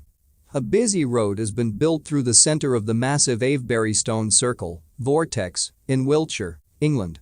It is like throwing a spanner into an electrical system. It throws it into chaos. I'm not saying that these places are negative in themselves. They are just energy. I am talking of the structures built upon them to manipulate the flow of that energy. I think people miss the point that you can program stones, with their quartz crystal content, and obelisks etc., to do a positive or negative job for you in these places. I think that many have been put there to disrupt and suppress. Just my view. The Illuminati keep their most powerful vortex points clean and secret, known only to themselves. Among the ancient landscape features still visible today in the west of England are the white horses scored from the chalk hillsides. The oldest, according to conventional archaeology, is the one at Uffington in the Vale of the White Horse in Wiltshire, not far from Avebury Circle. This has been dated to 3000 BC, the time when the Sumerian Phoenicians were introducing, or reintroducing, their culture, religion, and knowledge to Britain. Why white horses? The basic religion of the Sumerian Phoenicians was the worship of the sun, and the white horse was one of their symbols for the sun. This white horse symbolism is also the source of the references to stories about white horses in relation to the Christian Jesus and Hindu Krishna. Jesus and Krishna are symbols for the sun with their origin in the Sumerian sun religion and its stories and symbols. Neither really existed. There are also people who believe that the Uffington white horse is really a dragon, and, if that is so, it fits with the previous name for the Phoenicians, the Carians or Serpent Sea people of the Atlantean fire god. The tin mines of Cornwall in the far west of England were first created by the Sumerian Empire, and this was known to them in their writings as the Tin Land Country. A Phoenician deity, later encompassed into Christianity, was Saint Michael, and so you have Saint Michael's Mount just off the Cornish coast near Penzance. The tin ships operated from here, and there are many other references to Saint Michael in that region. Other Phoenician Sumerian deities were Saint George of Cappadocia in Turkey, who defeated the dragon and became the patron saint of England, Berit, a male deity, who became Britain, and Barati, the female, who became the British heroine, Britannia, when these deities were brought to these islands by the Sumerian Empire, figure 14. According to Sir Lawrence Gardner, the spokesman of the ancient imperial court of the Royal Dragon and Order, Berit Anna, Great Mother of the Firestone, symbolized the wife of Anu, the chief of the Sumerian reptilian gods called the Anunnaki. Names very similar to Berit and Barati can be found in the Indian holy books, the Vedas, because these accounts were inspired by the same Sumerian, Aryan, and Atlantean Lemurian sources. The later Romans, another empire based on the Sumerian Atlantean knowledge and bloodlines, knew Barati as fortune, a reference to Barati's legend as the goddess of fortune. They symbolized and described her in the same way the Phoenicians did with Barati and the British do with Britannia.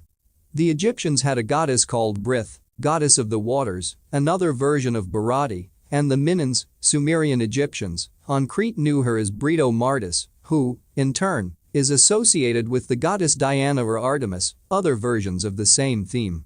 All this information is one solution to the mystery of why all the major symbols of the British Isles came from the Middle and Near East.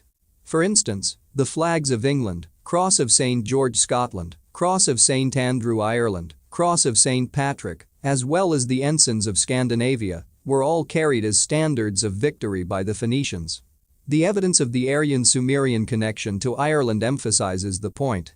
According to Arbois de Juvainville, the author of the work, Cours de littérature celtique, the Irish were known as Egyptians in the Middle Ages. Saint Patrick, of whom no literal evidence has been found, is claimed by some to be an Irish name for the Egyptian deity, Ptah, who was introduced to Ireland by Egyptian members of the Sumerian Empire. It is said of Saint Patrick that he removed all the snakes from Ireland.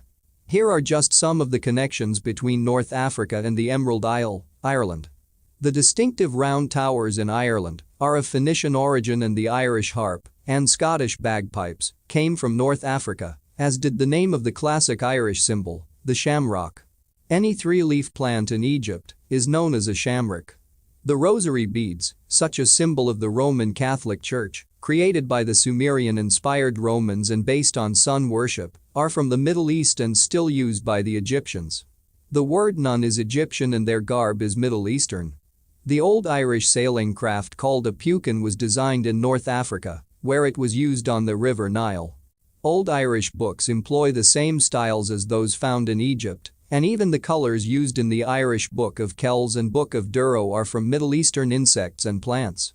The famous ancient mound at Newgrange, north of Dublin, has a narrow passageway of some 62 feet that perfectly aligns with the sun as it rises on the winter solstice. It is so precise that at the solstice sunrise, its golden light shines directly through this narrow passage to illuminate the chamber deep in the center of the mound. Again, the present dating of Newgrange and other ancient Irish standing stones and earthworks fits the period when the Sumerian Empire arrived, and the dual spiral images found at Newgrange are identical to those found at other centers of the Sumer-Lemurian Atlantean empires, like Malta. The entrances to many other great structures within that empire are the same as that at Newgrange, including the one at the Minin Palace of Minos, Means, on Crete. It becomes clear why I have noticed on my many visits to Ireland that so many of their old place names have a Middle and Near Eastern feel about them. Indeed, as researchers have shown, the Old Irish languages, like Gaelic, are remarkably similar to those found in North Africa. The reason is simple. They have the same base origin. As Waddell says in Phoenician Origins of Britons, I had recognized that the various ancient scripts found at or near the old settlements of the Phoenicians, and those known as Syrian, Kharistan, Aramaic, Syrian, Lycian, Lydian, Corinthian, Ionian, Cretan or Minan, Pelasgian, Phrygian, Cappadocian, Cilician, Theban, Libyan, Celto-Iberian, Gothic runes, etc., were all really local variations of the standard Aryan Hitto-Sumerian writing of the Aryan Phoenician mariners, those ancient pioneer spreaders of the Hittite civilization along the shores of the Mediterranean and out beyond the Pillars of Hercules between Spain and North Africa to the British Isles. In truth, this was the Nordic race and the Nordic reptilian Aryans returning to the lands from which many of their ancestors came after the Atlantean cataclysms. The evidence presented in this chapter, and this is a fraction of what exists even after thousands of years of suppression, supports Waddell's conclusion that Menes, Manus, Mange, the son of Sargon, ruler of the Sumerian Empire, and also known as King Minos to the Greeks, actually died in Ireland. This story sums up how ludicrous official history can be, and how one mistranslation can make a complete pig's ear of what really happened. According to the accepted story, Menes died after a reign of some 60 years, when he was killed by a Keb beast that came from the waters of the Nile. This Keb beast has been translated as hippopotamus. But, as Waddell points out, the word Keb in Egyptian also means wasp or hornet. Pictographs relaying this story portray an insect that looks remarkably like a wasp or hornet and very unlike a friggin' hippo, unless in those days hippos had wings and looked like flying insects. Accounts of Menes' death found in his tomb, in truth his memorial or cenotaph, at Abydos in Egypt, can therefore be translated as follows. Another of his names, Manash or Minash, is used here, the king Manash, Minash, the pharaoh of Mushsur, Egypt, the land of the two crowns, the perished dead one in the west, of the sun-hawk race, Aha Manash, or Minash, of the lower, or sunrise or eastern, and of the sunset, or upper or western, waters and of their lands and oceans, the ruler, the king of Mushrum, the two Egypts, lands, the son of the great Shagana, or Shagunu, of the sun-hawk race, the pharaoh, the deceased, the commander-in-chief of ships. The commander-in-chief of ships, Minash, made the complete course to the end of the sunset land, going in ships. He completed the inspection of the western lands. He built, there, a holding, or possession, in Urani land. At the Lake of the Peak, fate pierced him by a hornet, or wasp, the king of the two crowns, Manchu. This board tablet set up of hanging wood is dedicated to his memory. No one had previously connected the location of Menes' death to Ireland, not least because that country is not famous for the hippopotamus. As the account at Abydos reveals, Menes died while inspecting the end of the sunset land. This was in the west, therefore, of the Egyptian Sumerian Empire at that time. Waddell suggests that this location was beyond the Sumerian Tin Lands, Cornwall, and can be identified as Ireland. He says that the name Urani is the original form of the word Erin, the old name for Ireland. Representations of Ireland as the end of the sunset land have been found at Irish sites, including so-called cup-marked inscriptions on stones at Newgrange, which are virtual replicas of those found in early Sumerian and Hittite seals. Waddell confirmed his theory when he found Sumerian inscriptions on prehistoric stones at a gravesite at Knockmany, Hill of the Many, near Clogher on the southern border of County Tyrone. He found them to be virtually identical to those on the tomb of Menes at Abydos. One of the stones even had the same monogram of the name Urani and a pictograph of the cause of death, a hornet. Knockmany would seem to be the true grave of Menes, ruler of the Sumerian Empire, which included Britain and Ireland. Unfortunately, these inscriptions were destroyed at Knockmany when they were cleared of lichen, with the use of corrosive chemicals, supported by vigorous scrubbing. Waddell records, however, that excellent photographs of them were taken by a Mr. R. Welch in 1896, and so somewhere, I trust, they are preserved. Waddell's work is further supported by evidence that Egyptians were shipwrecked off the east coast of Britain some 2,700 years ago and settled in the area now occupied by the city of Hull. 3 wooden boats found in mud on the banks of the River Humber in 1937 were thought to be Viking. Now they are said to date from around 700 BC, and they are identical to ones that once navigated the Nile. I can understand the confusion with the Vikings, however, because the Scandinavian Nordics traveled south to Egypt and Sumer after Atlantis, and there would be many similarities and mutual origins. The Egyptologist, Lorraine Evans, also says in her book, Kingdom of the Ark, Simon and Schuster, London, 2000, that the ancient Egyptians established a colony in Ireland 3,500 years ago, after landing in County Kerry. She suggests that the invaders were led by Princess Scota, the daughter of a pharaoh, and that she is buried in a valley called Scota's Glen, about 5 miles from Tralee in County Kerry, where she died after a bloody war with indigenous Irish people. The grave is marked with a slab, but has never been excavated. Evans says that Scota's descendants went on to become the High Kings of Ireland at Tara in County Meath, and then invaded Scotland or Scota land. Evans says that she used old texts and archaeological, linguistic and DNA evidence to show that Irish and British people descended from Egyptians. She says that Scota's real name was Meridatan, and that she was the daughter of the pharaoh, Akhenaten, and a half-sister to Tutankhamun. The hill of Tara, not far from Newgrange, was the seat of the Irish King of Kings, equivalent of the British Pendragon, and it is worth emphasizing that the elite bloodlines of Ireland and Scotland are extremely important to the Illuminati. Bronze Age shields found on the Dingle Peninsula in County Kerry were identical to those discovered in Spain, which were identified as ancient Egyptian weaponry. Other archaeologists and Egyptologists have dismissed Evans' claims, but she says that her findings in Hull and elsewhere will revolutionize views about our ancestors. The simple fact that many peoples of Britain are going about their daily business unaware of their Egyptian heritage is astounding. But not quite so astounding when you realize that those in control don't want people to know that because it rewrites their official version of history. There are many key points in this chapter that are vital to understanding both the background to religion and the nature and source of the manipulation of the world today. Many thousands of years ago, there was a global society of great advancement that was brought to an end by a series of immense global catastrophes, and the world went back to the drawing board. After the planet began to recover, and up to the period of around 2000 BC, when the Sumer Empire began to dismantle, another near-global society was developed. It was controlled from Sumer and created from the advanced knowledge held by its ruling elite. This society was built on the same basic foundations of religion, knowledge, and culture that had prevailed in the pre-cataclysmic Atlantis Lemuria, although it did not advance to the same levels. The foundation religion of the Sumer Empire, and therefore all of its vast lands and peoples, was the worship of the sun, and many symbolic stories emerged to describe the cycles of the sun, moon, stars, and seasons. Another point to stress in the story so far is that the rulers of the Sumerian Empire were chosen by bloodline, an immensely relevant point as we shall now see. Given the origin of these bloodlines, we are about to enter a dogma-free zone in which it would be sensible to fasten your seatbelts and be aware of possible mental and emotional turbulence.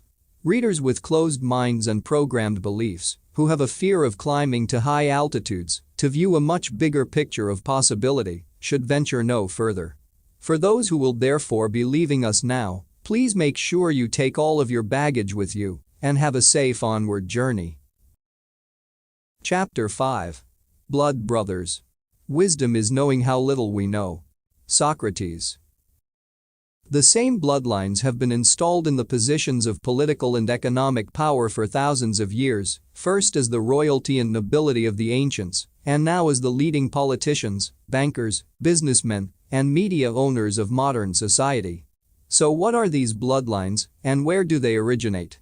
A recurring story with these great civilizations, including Sumer, is that they began at the peak of their powers and then gradually declined, thus indicating a vast input of knowledge at the start, which was later lost. The Sumerians had their own explanations, and their accounts were rediscovered thousands of years later. These are the so-called Sumerian tablets, and we can now look at them in more detail. In the mid-1800s and later, tens of thousands of clay tablets were found in the former land of Sumer on the site of the Assyrian capital city of Nineveh, about 250 miles from what is today Baghdad in Iraq. An Englishman, Sir Austen Henry Layard, made this first discovery, and others have followed. The astonishing accounts the tablets contain originated in Sumer, and not with the later Assyrian culture. I therefore refer to them as the Sumerian tablets. It is estimated that they were buried around 2000 BC, but they tell a story that goes back long before, to Atlantis and Lemuria, or Mu. In more recent times, many books have been written translating their content. But although these accounts of Sumer and far ancient history before the Earth's upheavals demolish the official version of events, once again the same old story goes on being told to children and students by official academia.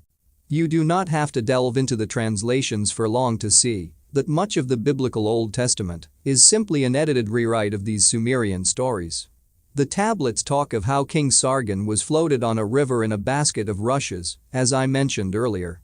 The Bible tells this same story of Moses. The tablets describe a place called Eden, the abode of the righteous ones. The Bible speaks of Eden, the garden of God. The story of Genesis is a summary of the same basic story that is told in the Sumerian tablets in far more detail. Interestingly, many of the terms translated into the English version of the Old Testament as God come from words that actually mean gods, plural, and the Sumerians said the founders of their civilization were a race of beings that came to this planet from elsewhere in the heavens, bringing great knowledge and technology. As I have already indicated, the Sumerians called these beings the Anunna, and their later Semitic name was An.Unnak.Ki, those who from heaven to earth came, and Din.Gir, the righteous ones of the blazing rockets. Anunna means sons of An, later Anu. Another likely origin for sons of God is the reptilian Anunnaki interbred with the Nordics and Earth peoples. The name for Sumer in the tablets is Kai.En.Gir, which has been translated as the land of the Lord of the blazing rockets, and also the land of the Watchers. The term Watchers is often used to describe ancient gods. The Egyptian name for their gods, the Neteru, translates literally as Watchers. The Egyptians said that these Watchers came in their heavenly boats, and in ancient cultures across the world you have this constantly recurring theme of gods arriving in some kind of flying machine to found civilizations and bring knowledge and techniques that were light years ahead of what existed before. In the Indian culture they called these flying craft Vimanas. There were several designs of these craft. Some were cigar-shaped, while others were described as double-decked with a dome and porthole windows. Both types are regularly described in UFO sightings today. The ancient Indian texts describe anti-gravity technology of the type used in flying saucers. So much so that when the Chinese discovered Sanskrit documents in Tibet and sent them to the University of Chandigarh for translation, they were found to contain the knowledge to build interstellar spaceships, according to the university's drive Ruth Rayna. Yet the documents are thousands of years old. Dr. Rayna revealed that these ships were known as Astras, and it was claimed they could fly to any planet. Some texts talk about them flying to the moon. Details of building, flying, and operating the craft are all included. The Chinese, apparently, even used part of the contents in their space program. These were the craft used in the endlessly recorded wars of the gods. The same basic knowledge used to build anti-gravity technology can be employed to disconnect massive stones from the laws of gravity. Arab legends say that the astonishing blocks of stone at Baalbek in the Lebanon were laid together by a tribe of giants after the deluge. In the same way, British legends tell of giants coming from Africa to build Stonehenge. Was the golden age of Lemuria Atlantis before the cataclysms created by knowledge brought from the stars and/or even other dimensions of existence far in advance of where the Earth was at the time? This is what the ancient accounts say. These are the same accounts which, like the Sumerian tablets, describe planets of the solar system in both number and environment in ways that were only confirmed in the 20th century. They describe how these beings, later called gods, the Anunnaki, created a culture of great advancement and technology that was destroyed by earth catastrophes and flood. The story of the Great Flood is told at length in the tablets. The Sumerian flood hero, Ur-Napishtim, was replaced by the name Noah when the much later texts of Genesis were compiled from the Sumerian records. If these Anunnaki or gods were indeed so advanced and able to fly, as all these various ancient stories either symbolize or openly confirm, it would be a further explanation for why there could have been a global society during the pre-flood golden age, and how the same building methods were used across the world by apparently unconnected peoples, how the Nazca lines in Peru were created and fantastic structures like the pyramids could have been built while the general population was technologically primitive, how those breathtaking ancient structures could be aligned both with each other and the cycles of the sun, moon, planets and star systems, how ancient peoples knew more about astronomy than even modern science did until recently, and in some areas, still so, how the planet was mapped so accurately thousands of years ago, as proved by the maps showing Antarctica before the ice came,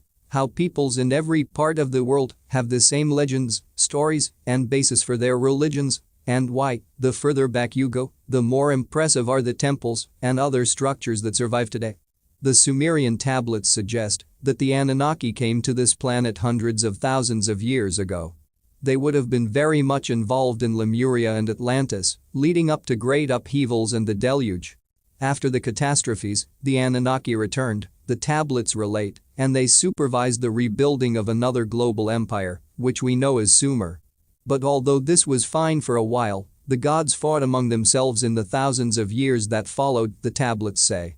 This was especially the offspring of the earlier leaders, Enlil and Enki. They demanded that human nations fight for them against other peoples committed to a different Anunnaki god. Thus the Sumer Empire, although a wonder for its time, did not reach the heights of the Golden Age and eventually collapsed, breaking up into warring factions. Many of these wars are described in the stories of the Old Testament, when it seems everyone was fighting everyone else in that heart center of the Anunnaki, the Middle and Near East, from where the major religions have all emerged, including what is now Hinduism. This could also be the reason for the theme in the Old Testament of worship no other god than me. Some researchers have even presented evidence that high-tech weaponry was used in the Anunnaki conflicts, including nuclear warheads. The Sumerian and Indian accounts give support to this. It may be that the mist that poisoned the rivers and water supplies and left the Sumer region an uninhabitable wasteland for a long time was the fallout from this. It is believed that the Anunnaki eventually left the earth, but I suggest that, while some may have done so, pledging eventually to return, others stayed and have been the orchestrators of the manipulation through their bloodlines and secret societies ever since. The themes of this extraterrestrial involvement in human affairs can be found in almost every native culture. If anyone has a problem with the existence of life beyond this planet, by the way, consider this. Even according to conventional and desperately limited science, it takes 100 years for light to travel from one side of this one Milky Way galaxy to another, and this at a speed of 186,000 miles a second. There are estimated to be at least 1 million galaxies in the universe, 1 billion planets, and 1 billion trillion stars. There are 100 million planets in the visible universe with conditions very much like those on Earth, according to Dr. Melvin Calvin of the Department of Chemistry at the University of California at Berkeley. And that is only in this one density or frequency range of existence. Imagine the scale of what must exist in all the other frequency ranges beyond our physical senses. So given all this, do we really believe that life as we know it has only evolved on this one little planet in this one little solar system in one galaxy? We do. In that case, I have some seafront property in the Gobi Desert you might like to buy. Very large beach, too. The Illuminati bloodlines. Through the 1990s, as I researched the way the world is controlled and manipulated today, it was clear that for some reason the ruling families and their offshoots were obsessed with interbreeding with each other. The higher you go in the hierarchy, the more this genetic obsession prevails. When you follow these bloodlines back into history, you find that they have always interbred with themselves. The bloodlines of the 43 American presidents from George Washington to George W. Bush go back to European royal and aristocratic families who have famously interbred and still do to keep the gene pool pure. Their genealogy, and that of today's key politicians, banking tycoons, business leaders, and media owners, continues back even further into the distant past through those European royal and noble, Aryan, families to the ancient kings of Sumer and its empire, not least Egypt. Hold that thought, because it is vital. Perhaps the most astonishing information in the Sumerian clay tablets are the detailed descriptions of how the Anunnaki interbred with human women to create a hybrid race, a fusion of the genes of humans of the time and the gods. Included in the term human are the white or Nordic race, which are also, originally, of extraterrestrial origin. Yet again, this is a constantly repeated theme in every part of the world and can be seen in the Old Testament narrative, taken from the Sumerian, of the sons of God, properly translated, the sons of the gods, who interbred with humanity and created a hybrid bloodline. Genesis recounts, when men began to increase in number on the earth and daughters were born to them, the sons of God the gods saw that the daughters of men were beautiful, and they married any of them they chose. The Nephilim were on the earth in those days, and also afterwards, when the sons of God the gods went to the daughters of men and had children by them. They were the heroes of old, the men of renown. The term Nephilim can be translated as those who descended or those who fell from the heavens. The American researcher, David Sialoff, emphasizes that the Nephilim are not the sons of the gods, Beni Ha-Elohim, but the offspring of the interbreeding between the extraterrestrials the Bible calls the Elohim and the daughters of men. The Illuminati bloodlines that rule the world today, therefore, are the Nephilim, the extraterrestrial human hybrids. They were also known in ancient times as the Rephaim, Emim, Zazumim, and Anakim, all very tall, or giant people in those days. The biblical Goliath was a Rephaim, and giant in Hebrew is Rephah. This theme of giants is a constant one. Cave paintings found in places like Japan, South America, and the Sahara Desert depict giant people with round heads towering over human hunters. Bones of giant people between 8 and 12 feet tall have been found in mounds in Minnesota and other locations. The Delaware Indians speak of a race of giants who once lived east of the Mississippi in enormous cities, and the same descriptions of giants in ancient legends and lore can be found everywhere. Scores of giant red-haired mummies were discovered in a cave near Lovelock in Nevada, and some were 7 feet tall. The Paiute Indian legends about these giants say they were cannibals. They would even dig up the Paiute dead from their graves and eat them, the accounts claim. Stories of Atlantis include tales of red-haired giants who acted like vampires, and the giant Nephilim were associated with cannibalism and blood drinking, just like the Illuminati bloodlines are today. Most accounts say that these giants were unfriendly, even hostile, to the rest of the population. Often associated with these giants are strange craft that sound very much like the flying saucers of modern UFO accounts. Genesis tells us that the sons of the gods married the daughters of men before the flood, as well as afterwards, and Numbers calls the Nephilim the sons of Anak, or descendants of the Anakim, Anunnaki. Hero worship. According to Zecharia Sitchin, who has written many books on the Sumerian tablets, the term men of renown in the Genesis passage should read, from its Sumerian origin, men of the sky vehicles. This puts rather a different complexion on the whole story and makes a great deal more sense of it. The reference to heroes of old is also relevant. The word hero comes from the Egyptian term, Heru, which, according to researcher Wallace Budge, was applied to the king as a representative of the sun god on earth. The precise meaning was a human being who was neither a god nor a demon. The term has the inference of a crossbreed race. The writer Homer, 8th to 9th century BC, wrote that the heroes were exalted above the race of common men. The poet, Pindar, 518–438 BC, a very relevant name for readers of The Biggest Secret, used the term, hero Heru, to describe a race between gods and men. At this moment I have the song playing in my head that goes search for the hero inside yourself. It is extremely likely that Horus or Heru, the Egyptian son of God and a mirror of the much later Jesus, came from the term Heru, which means the sun god's representative on earth, the hybrid or Aryan race. There is also the Sumerian word, Hu-or-Ha, meaning hawk, and the hawk or sun hawk was a Sumerian symbol for the sun. The term Nibiru or Nibiru, The alleged home planet of the Anunnaki according to the tablets is derived from the word found in Egypt, Neb-Heru, according to researcher and author Robert Temple. He says that Neb-Heru is clearly described in the Sumerian, Enuma Elish, as a star and not a planet. Again, could the Sirius sun or dog star be the true Nibiru? Maybe, maybe not. Horus, the son of god of Egyptian myth, was strongly associated with Sirius, as in Heru September or Horus of the dog star. One depiction of Horus was as Heru Amiyu, a hawk-headed crocodile with a tail ending as a dog's head. He was also portrayed with a jackal or dog-wolf head, as was Anu, the royal leader of the Anunnaki. Heru equals hero equals hybrid bloodline, and these heroes may be ruling the earth, at least in part, on behalf of the Sirius gods. Another definition of the term, hero, is a man sacrificed to Hera, which is again related to Heru Horus, etc. Biblical scholars and the dictatorships that control Judaism and Christianity have always avoided an explanation of that Nephilim passage in Genesis because it is so difficult to encompass the contents into the party line. But, hey, they tell us that this is the literal word of God and he's not going to make a cock-up, is he? It's very clear. Some sort of beings, the sons of the gods, came down and produced children with earth women, and those children were therefore a hybrid race, the Nephilim. It's official.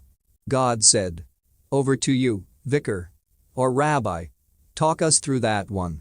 Flavius Josephus, the 1st century writer and historian, did offer a comment on this Genesis reference to the interbreeding between gods and human women, for many angels of God accompanied with women and begat sons that proved unjust and despisers of all that was good, on account of the confidence they had in their own strength, for the tradition is that these men did what resembled the acts of those whom the Grecians call giants. The term angel, which simply means messenger, became associated with these non-human entities that interbred with humans. The Sumerian tablets go much further than Genesis in explaining this interbreeding. They describe how the Anunnaki systematically set out to create a slave race, later called Homo sapiens, to serve their agenda and how they began this quest, amid much trial and error, using what we call today test tube methods. This is described in the tablets, and they tell of how the sperm of Anunnaki males was used to fertilize human eggs before they were transplanted to Anunnaki females to be birthed. All this appears to have first happened hundreds of thousands of years ago, but has continued ever since on various scales.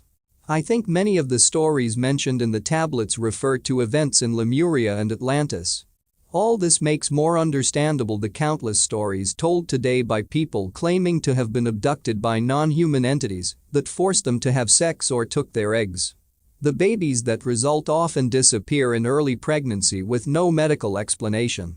Of course, there are many abduction experiences that are simply invented or have other, more earthly, explanations, but to dismiss them all, given their number and often consistency of detail, would be just as ridiculous as believing every word of every one. The Sumerian tablets tell of how the original breeding program was headed by the chief scientist of the Anunnaki, called Enki, or Lord of the Earth, Kai equals Earth, and their expert in medicine, Ninkarsag, also known as Ninti, Lady Life. Mesopotamian depictions portray her holding a horseshoe-shaped tool used at that time to cut the umbilical cord. Another name later given to her was Mami, from which came Mama and Mother. Mama or Ma as a term for mother can be found in various languages all over the world. Ninkarsag would later be symbolized in part by the stream of mother goddess deities, with names like Queen Semiramis, Isis, Barati, Artemis, Diana, and the biblical Mary. These were also used to symbolize the feminine principle as goddesses of the moon or waters, which are considered feminine in balance to the masculine sun. There are often two distinct camps in these areas of research. There are those who believe that these deities were only symbolic of astronomical and esoteric principles, and those who say they were originally flesh and blood, extraterrestrial gods or goddesses. My own view is that sometimes, not always by any means, it is a combination of the two, as some changed over thousands of years from literal descriptions of Anunnaki leaders to symbolic of astronomical and esoteric themes. After many failures and some horrendous creations, Enki and Ninkarsag produced a human hybrid that the Sumerians called Alu.Lu, one who has been mixed, which appears to be the biblical Adam. This was the splicing together of the DNA of the reptilian Anunnaki with that of the human form known as Homo erectus. Also there was the interbreeding with the Nordics to create the Aryan reptilian Nordic master race, which was designed to rule as the middle men or demigods between the Anunnaki and the people.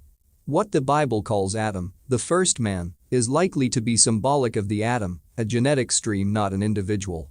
The biblical Eve was supposed to have been created from a rib of Adam, according to Genesis, but the word from which rib derived was the Sumerian t, which means both rib and life. To be created from the life or life essence of the Adamic race makes rather more sense than a rib. In the same way, the dust from the ground from which the Bible claims that Adam was created really translates as that which is life from the Sumerian term t.it. As I detail in The Biggest Secret, many investigations into human origins, using the DNA of people from different cultures, colors, and races, all point to a single source in Africa around 200,000 to 300,000 years ago. This is in line with the claims of the Sumerian tablets. Appropriately, the Sumerian name for humans was Lu, which has the root meaning of worker or servant, and also implies a domesticated animal, like a sheep. Look around you. Does that not describe the nature of human life today and for a long time past? My own research leads me to think that claims that the Anunnaki created the human form as we know it all over the world are seriously exaggerated. I think there were many examples of interbreeding between humanity and the gods of various origins and races, and not just the Anunnaki. It was more that the Anunnaki created DNA streams or bloodlines to suit their agenda, and they have continued to infuse their DNA into human bloodstreams. They rewire the DNA to close down humanity's interdimensional communication and telepathic powers. This puts us in a vibrational prison in which we can perceive only the very narrow frequency range accessed by our physical senses. The suppression of our telepathic powers is symbolized in ancient accounts all over the world as the gods dividing human peoples by giving them different languages. I will discuss this further a little later. Official history says that certain human forms died out to be followed by new ones, and thus Neanderthal man was followed by Cro-Magnon man, and then Homo sapiens or modern man. And yet archaeologists working in the Middle East discovered evidence to show that all these physical forms existed during the same period. The missing link that would connect them and explain the sudden and dramatic changes and appearance of their physical forms has never been found because the establishment of academia would rather stay ignorant than utter the E-word extraterrestrial. The themes of the Sumerian tablets are supported by Credo Mutwa, one of only two surviving Sanusis left in southern Africa.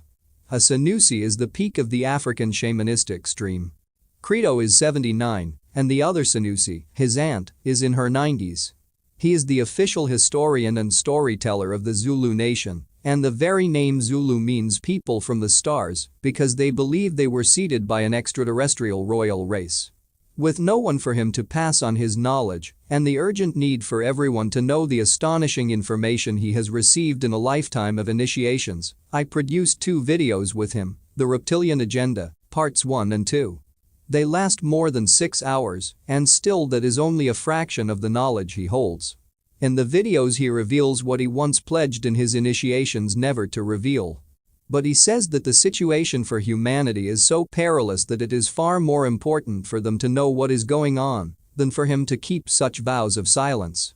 This information went underground when the Europeans invaded Africa, and their Illuminati leaders, in Credo's words, milked the minds of the shaman and then killed them. It was suicide to talk openly of such things, and secret networks of initiation were formed to keep it alive. Credo, who has become a close friend, tells the same story of the interbreeding between the extraterrestrial Anunnaki and humans to produce a hybrid race. He also has artifacts like the Necklace of the Mysteries, which confirm this story, see picture section. It is an extremely heavy copper necklace that actually rests on the shoulders, and it has been mentioned in records 500 years old. Credo says it goes back at least 1,000 years. The large symbols that hang from the necklace tell the story of humanity. In pride of place at the front are an extraterrestrial with a big copper willy, in come and get me mode, and an earth woman into whom the ET fits, if you follow me. This is symbolic, Credo explains, of the union between the people from the stars and humanity, which you find recorded in virtually every ancient culture. Significantly, he says the copper willy was once made of gold before it was stolen and replaced with copper. This mirrors the ancient Egyptian story about the golden penis of their key god, Osiris, which is symbolized by the secret societies today, especially the Freemasons, as an obelisk. The way the extraterrestrial is portrayed on the necklace, Credo says, is merely symbolic because these gods were of a very distinct and unhuman form, reptilian, and they warned the people of instant death if they ever depicted them as they really looked. Thus the gods were portrayed symbolically. Hanging from the necklace of the mysteries is a large hand full of symbols. Among these are the all-seeing eye, symbolizing, Credo points out, the Watchers, the same as the Illuminati image on the US dollar bill. Also there is the constellation of Orion, which modern researchers have constantly connected with extraterrestrial activity on Earth, especially the reptilians, and a Star of David, which is not, contrary to accepted belief, an ancient Jewish symbol at all. As some Jewish historians have stated, it is a far ancient symbol found all over the world and only became associated with the Jewish faith when the banking and Illuminati bloodline dynasty, the Rothschilds, began to use it in the 18th century. A researcher who saw the symbols on the necklace at one of my talks also saw the connections with the star, Sirius, from which, according to ancient accounts, a reptilian race came to the Earth. He wrote, "I noticed that the South African shaman necklace with the carved hand had a picture of Orion on it. Orion's belt points to the binary star Sirius. On the carved hand, the belt of Orion points directly to the eye in the center, suggesting a link between the occult and Sirius." Indeed, throughout the history of occultism, Sirius has been seen as very important. Indeed, it was a most sacred location throughout the ancient world. It is the star card in tarot, the silver star of Aleister Crowley's A. Organization. Crowley was a Satanist, the star to which the Queen's shaft in the Great Pyramid points, and the star from which the Dogon of Mali say their alien visitors the Namo came from. The necklace of the mysteries includes a very clear flying saucer which, the legend says, the extraterrestrials flew from their giant mothership to land on the Earth. They say the mothership continued to orbit, and it was to there that the leaders sheltered during the upheavals. In France, cave paintings dated to between 10,000 and 30,000 years ago include oval and disc-shaped objects standing on tripod legs with ladders coming down from them. A drawing carved in a cliff at Fergania in Central Asia had a man who appeared to be wearing an airtight helmet with some mechanical device on his back. It was dated to 7000 BC. Whatever the origin and nature of flying saucers and other such craft, they have been seen and recorded for thousands of years. The genetic obsession. The Anunnaki leader called Enki, the lord of the earth and chief scientist, was not the top man in the Anunnaki mission to this planet, the Sumerian tablets say. He was the eldest son of the Anunnaki's overall Mr. Big, and Anu, who made only rare visits to the earth, we are told by translations. But Enki's younger half-brother Enlil was made commander of the mission because his mother was considered more genetically pure than the female with whom Anu conceived Enki.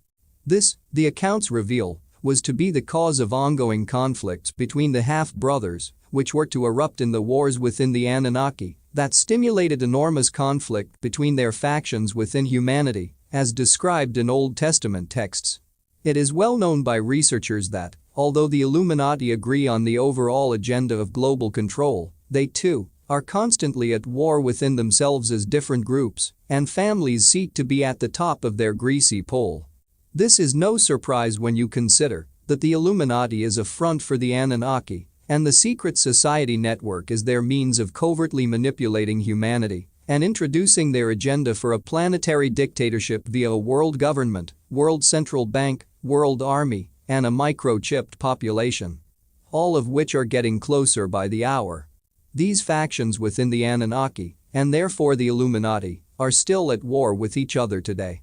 One researcher described the Illuminati to me like this: they are like a gang of bank robbers. They all agree on the job, but they argue over how the spoils will be shared out. This is the Anunnaki and their bloodlines to a T. Something happened that led the Anunnaki to withdraw from overt control and to manipulate through certain bloodlines from behind the scenes and the cover of human form. It is likely that there were so few of them As human numbers began to soar again after the catastrophe, that covert control became the only option, especially when their own internal strife, described in the tablets, led to a period of utter chaos.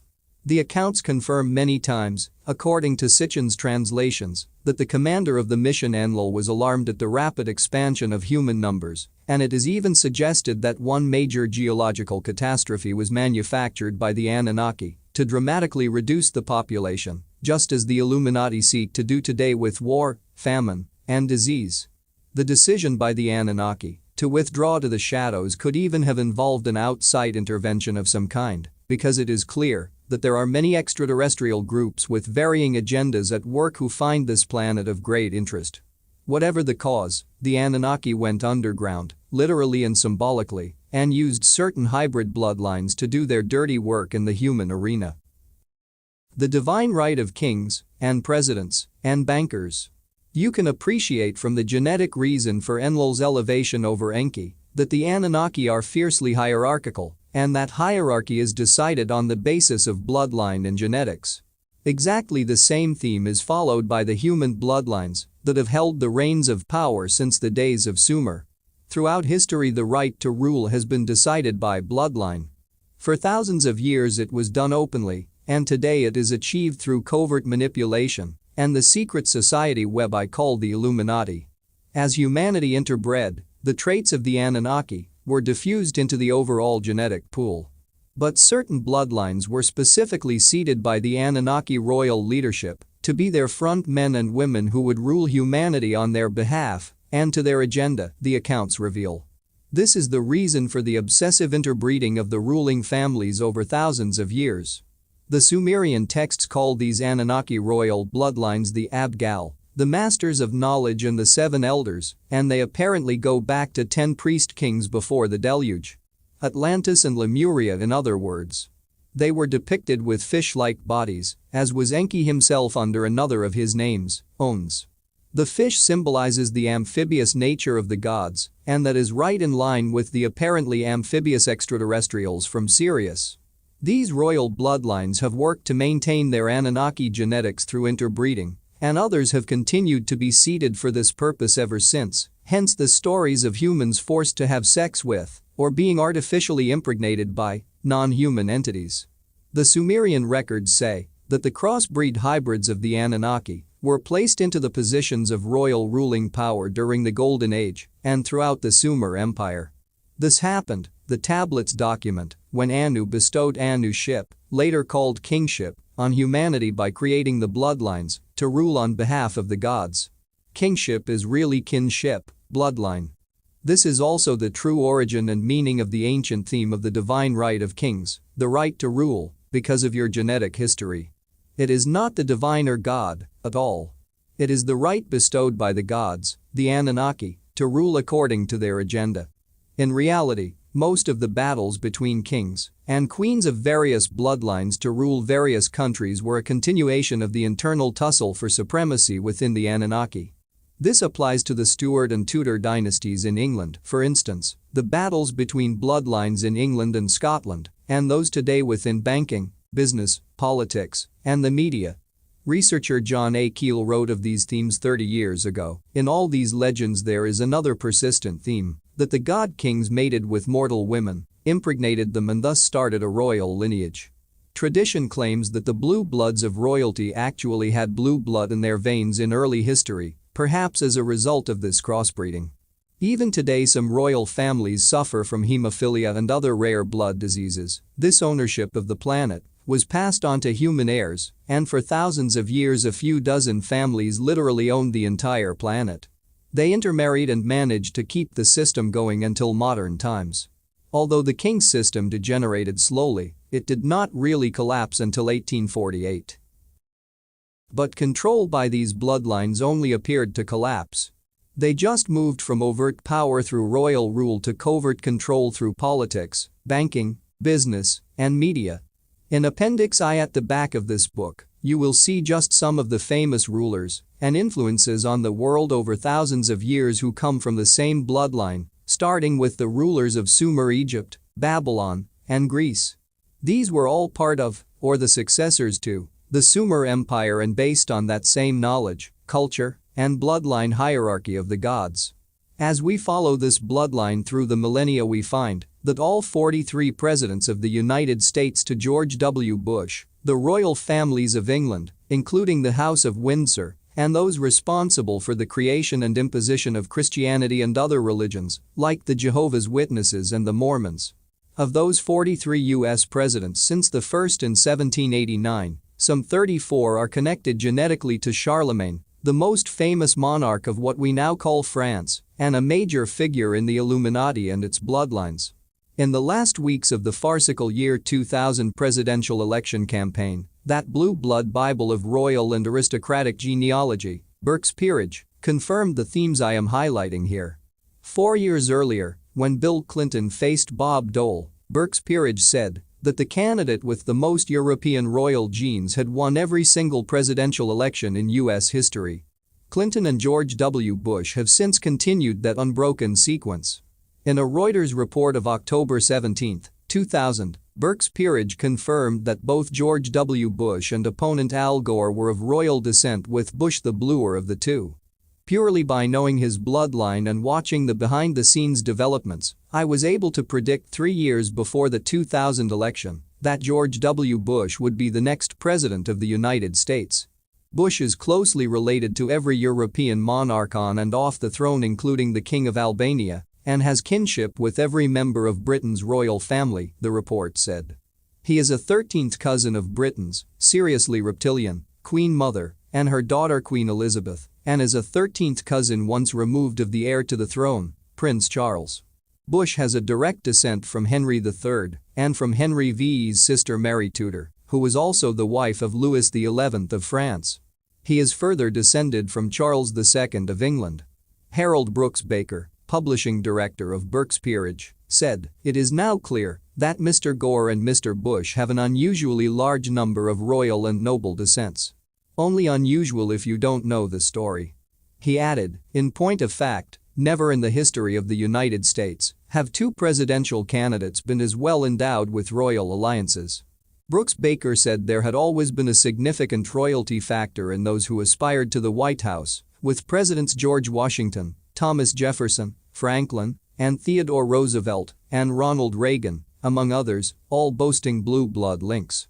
He said that Al Gore, a cousin of former President Richard Nixon, was a descendant of Edward I and has direct links to the Holy Roman Empire through emperors Louis II, Charles II and Louis I. This, therefore, makes him a direct descendant of Charlemagne, the 8th century emperor. 24 These Charlemagne links make Gore a cousin of George W. Bush. The Merovingian bloodline. Charlemagne, in turn, takes us into the Merovingian dynasty in France, which founded the city of Paris and to whom all the royal families of Europe are related.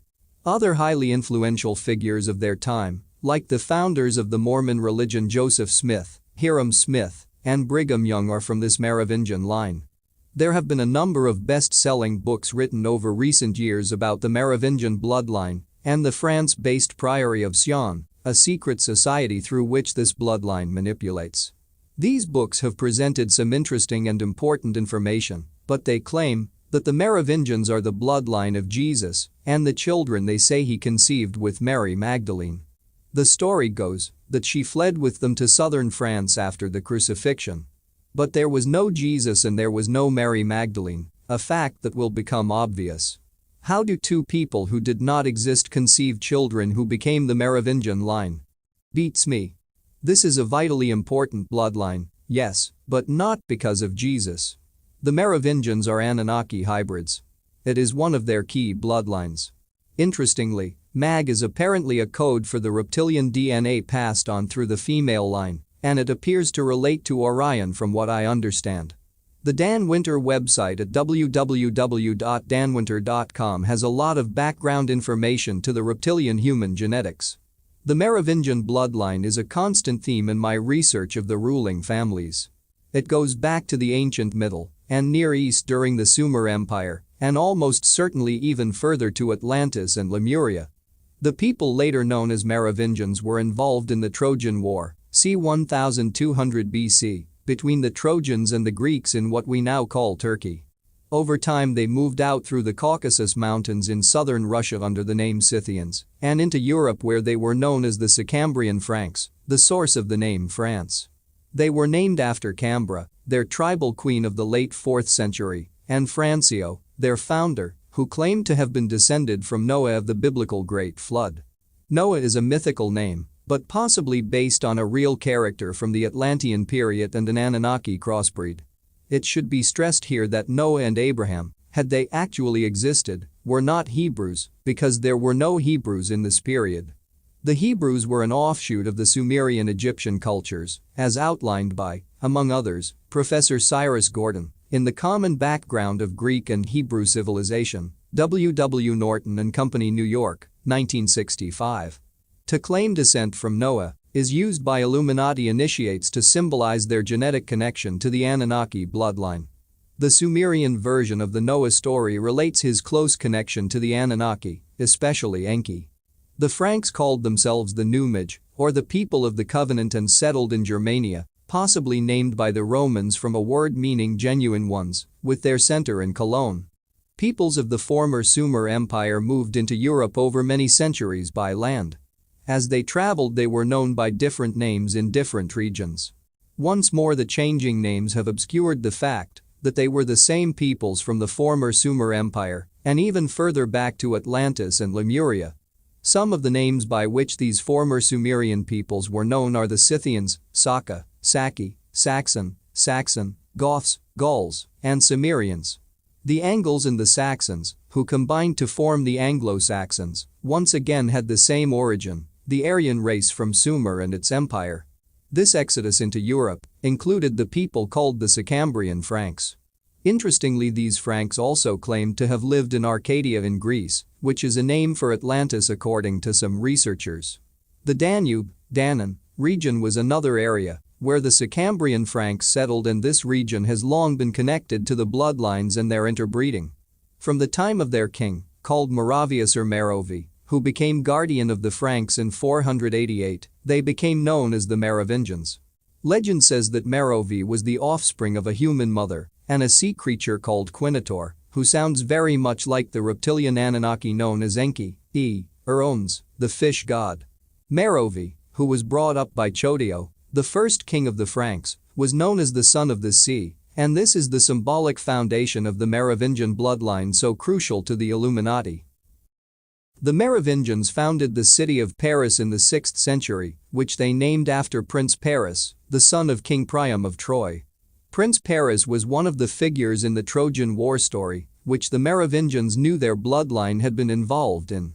The Merovingians were committed to the worship of Diana, one of the great goddess figures of the ancient world, who was also known as Artemis. This was the same goddess worshipped in Atlantis. The city of Troy, in Asia Minor, now Turkey, is in the same region as Ephesus, a place I have visited, which was the center of Artemis, Diana, worship. The Merovingians founded Paris on major vortex points on the Earth's energy grid and built underground chambers outside the original settlement to harness that energy in their rituals and sacrifices to the goddess Diana. That very site is still an underground chamber. It is called the Pont de l'Alma Tunnel, where Princess Diana, named after the goddess, was murdered on Sunday, August 31, 1997. The goddess Diana was symbolically a moon goddess, and the name Pont de l'Alma means bridge or passage of the moon goddess. I tell the story of Diana's assassination in great detail in The Biggest Secret, where you will also see the staggering obsession that the bloodlines and their Illuminati network have with symbolism and ritual. Everything they do is symbolism and ritual, and when you study this subject, it is a very good way to identify their signature on global events. By the way, Paris and London are two of the most important global centers for the Illuminati, and both were founded by bloodlines from Troy. The connection between Britain and Troy goes way back, long before this bloodline became known as the Merovingians.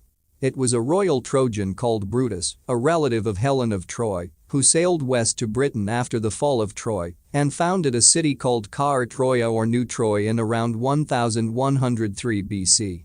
This later became known as Lugdunum, and today it is called London. This story was told by the 12th century chronicler, Geoffrey of Monmouth, and confirmed by the research of L. A. Waddell, as outlined in his books. Offshoots of the Merovingian line left northern France and Belgium for Scotland in the 12th century to become famous Scottish aristocratic families, some of whom were Princess Diana's ancestors.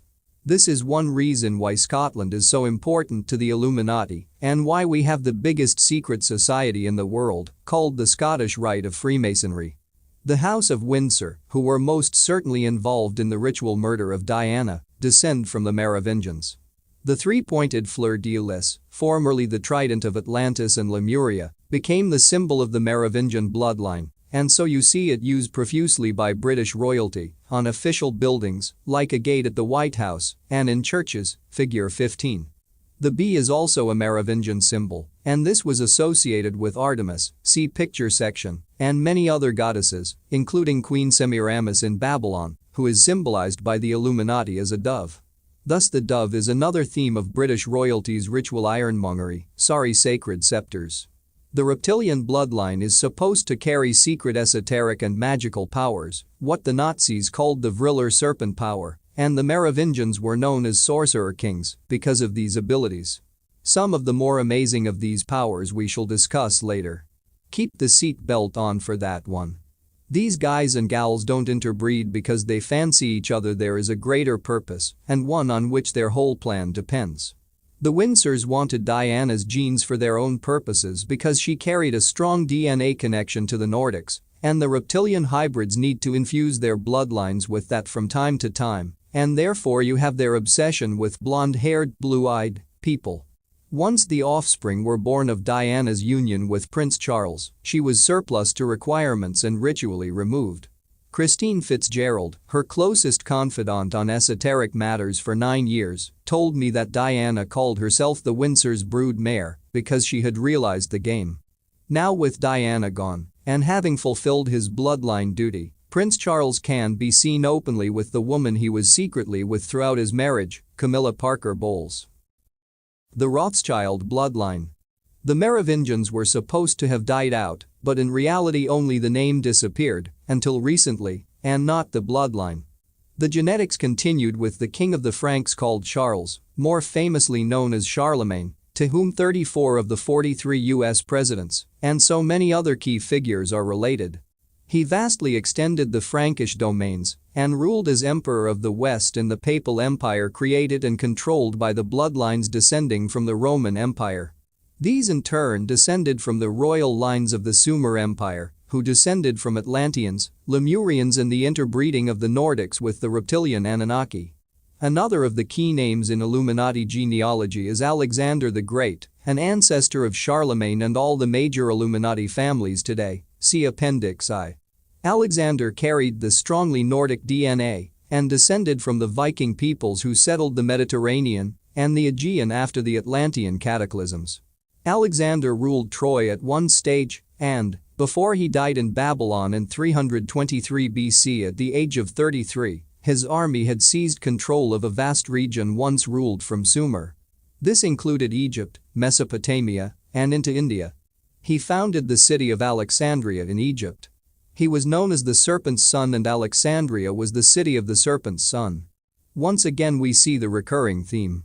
The legend goes that Alexander's real father was the serpent god, Ammon, and this mirrors the story of Merovi, founder of the Merovingian dynasty. Throughout history, the reptilians have perpetuated their purest bloodlines by marrying as closely as possible to their own genetics. It is vital to remember that these bloodlines do not just breed through their official partners. They have stunning numbers of children out of wedlock. These offspring are then brought up with names that are different to the major Illuminati families like Rockefeller and Rothschild. So when one of these children, called Clinton, Roosevelt, or whoever, enters a position of power, the people do not relate them to the Illuminati families because they have a different name. But, and I can't emphasize this enough, they are the same bloodline. This is how they hide the tribe, the Anunnaki genetic network. Philip Eugene de Rothschild, who now lives in America, claims to be an unofficial offspring of Felipe de Rothschild of the French Rothschilds and worked within the Illuminati satanic network for most of his life. I give more detail about his background later. Philip told me that the key Nephilim bloodline is connected to a figure called Aeneas, the alleged head of the Roman Empire through his descendants, Romulus and Remus. The latter are code names for the bloodline and not real people, and that may be the same with Aeneas. The names Noah and King David are also used as codes for the bloodline, but they did not exist in the way they are depicted and portrayed. The legends of Aeneas fit with the codes and themes of the Illuminati bloodlines, including his association with Troy. Aeneas is said to have been born in Troy, the city so sacred to the Merovingians and the Knights Templar. In the hymn to Aphrodite, the goddess proclaims that Aeneas, the son she has conceived by the mortal Anchises, will come to rule the Trojans, as will the generations upon generations that succeed him. The works of the Greek poet, Homer, who lived around the 9th or 8th century BC, is the main source of information about ancient Troy and the conflicts that led to its demise. The two epics, the Iliad and the Odyssey, are ascribed to him. Modern archaeological discoveries have confirmed the accuracy of Homer's work. In the Iliad, Aeneas recounts his birth and ancestry to his opponent Achilles on the battlefield at Troy. Aeneas says that he descends from divine and immortal stock through both his mother and his father. This connection between divine immortality and the Anunnaki under their various names constantly recurs in ancient accounts. Aeneas says that his mother is the goddess, Aphrodite, and his father is Anchises, and he can trace his lineage back to Dardanus, the son of Zeus and legendary founder of the Trojan race. Trojan race equals reptilian Nordic hybrids, the Aryans or master race. Other accounts say that Dardanus is the offspring of the union of Zeus and Electra, and his origins are in Samothrace, the sacred Aegean island dedicated to goddess worship, from where he migrates to Troy, in the period of the Great Flood. One of the outstanding characteristics with which Aeneas is endowed in the Iliad is a close relationship with the gods. The legends of Aeneas are peppered with references and codes about his genealogical relationship to the gods, and so it is no surprise that he plays such an important part in the codes and symbolism of the Illuminati bloodlines today.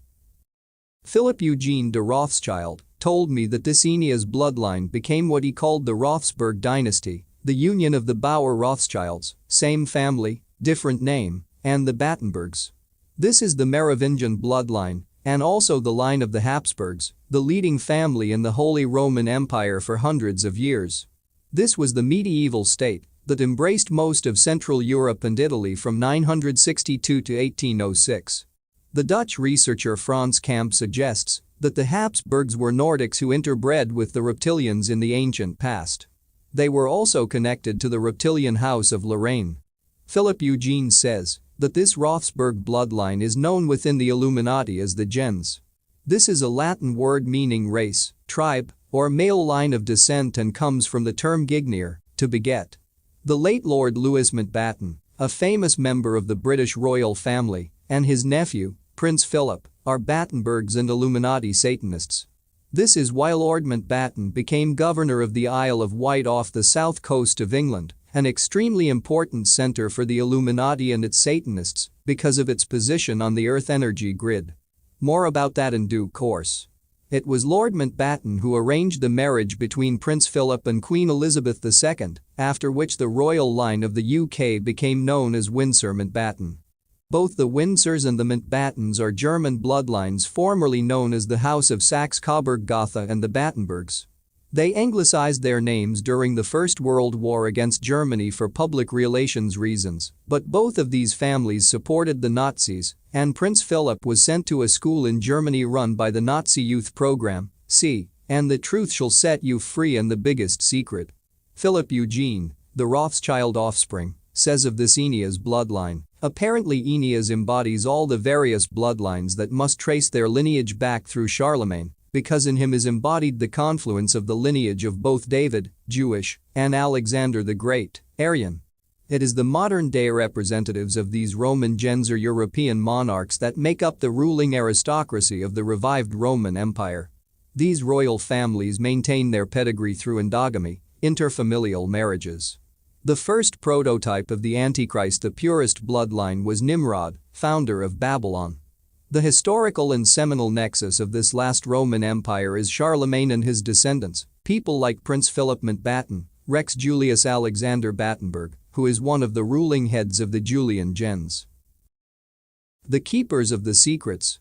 The Priory of Sion, an elite secret society created in the 12th century to serve the Merovingian bloodline or La Serpent Rouge, the Serpent Blood, was very closely connected to the Knights Templar who were, incidentally, officially formed at the French city of Troyes, named by the Sicambrian Franks, Merovingians, after their former home in Troy. The Priory of Sion and the Knights Templar have had their feuds and breakups over the centuries, but, as with similar conflicts from time to time with the Knights of Malta, these were battles for supremacy within the bloodlines, not between the bloodlines and an outside force. Missing this point, I feel, has led so many researchers off the trail. They all have the same basic agenda of global control by the Anunnaki, but they each want to be top dog. The same is true with the Rothschilds and the Rockefellers, two major expressions of the bloodline today. At the top level, the Priory of Sion, Knights Templar, Knights of Malta, Teutonic Knights, Rosicrucians, Freemasons, and a long list of others, are the same organization, the all-encompassing network I call the Illuminati. This is not to be confused with a group called the Bavarian Illuminati, officially formed on May 1, a major ritual day, 1776.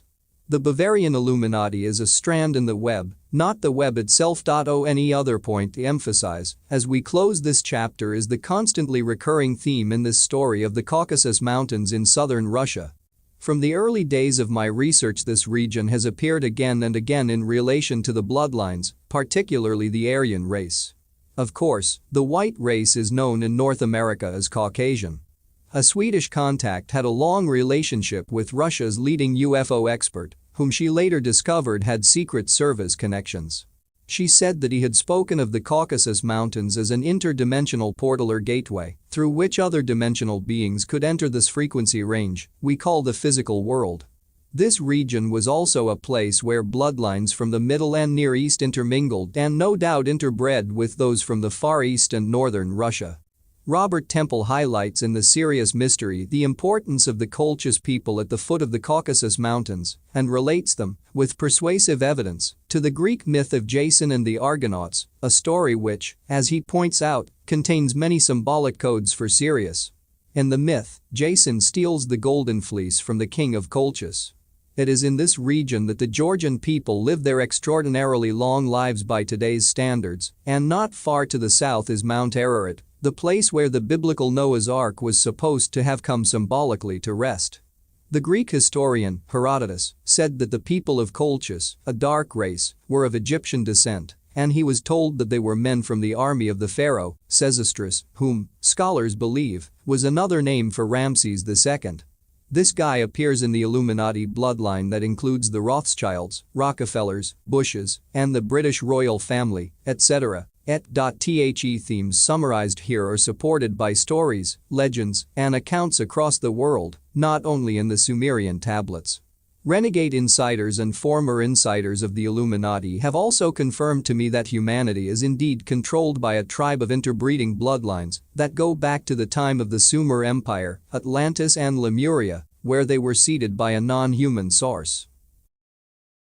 Chapter 6, The Unholy Alliance. Anyone who thinks they know it all is just confirming they do not. David Icke. Lemuria and Atlantis was a time of widespread extraterrestrial and interdimensional activity on the planet, and many Earth races were seeded in that period of hundreds of thousands of years. This was the source of the incredible and magnificent diversity of the human physical form, and there are endless bloodlines among us. Not just those of the Anunnaki reptilians. From what I gather from my research and insider information, there has been a long battle in many parts of the galaxy between the blonde-haired, blue-eyed Nordics of Lyra, the Pleiades, Aldebaran and elsewhere, and factions of a reptilian race based in the constellations of Draco and Orion and within the Sirius network. It is possible that at least some of the reptilians originated on the Earth and were driven out or, literally, forced underground at some point by the Nordics. This is not to say that all of these peoples are involved, only that significant groups of them are. This battle on Earth is symbolized by stories such as the Phoenician St. George defeating the dragon and St. Patrick removing the snakes from Ireland. But there was also crossbreeding between the serpent race and the Nordics.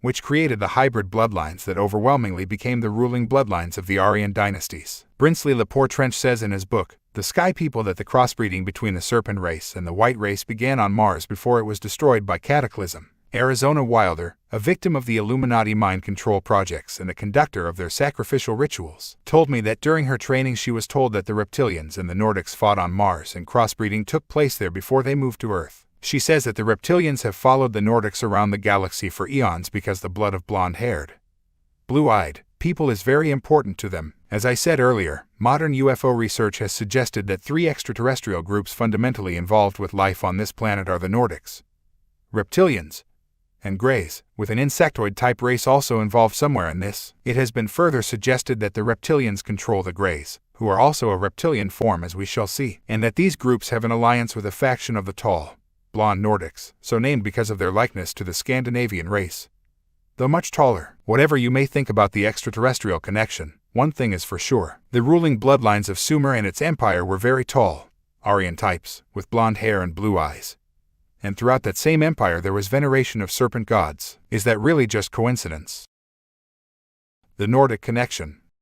People all over the world and back into history have claimed to have been abducted by aliens of the Nordic and reptilian description. My great friend, Credo Mutwa, the 79-year-old Zulu shaman or Sanusi in South Africa, confirms this. When we first met back in 1998, he showed me a picture he had painted of the tall, blonde-haired, blue-eyed beings that had been seen by black African tribes people throughout that continent long before the white Europeans arrived. Credo, the official historian of the Zulu nation, said that when the Europeans first came, the black Africans thought they were the return of these same white gods, which they called the Mzungu. As a result, they called the European settlers by the same name. This was very much the same reaction as the Central American peoples when Cortes and his Spanish invasion party arrived in 1519 and they thought that he was the returning god, Quetzalcoatl. This was another god described as tall and white and portrayed with reptilian symbolism in his title of the plumed serpent.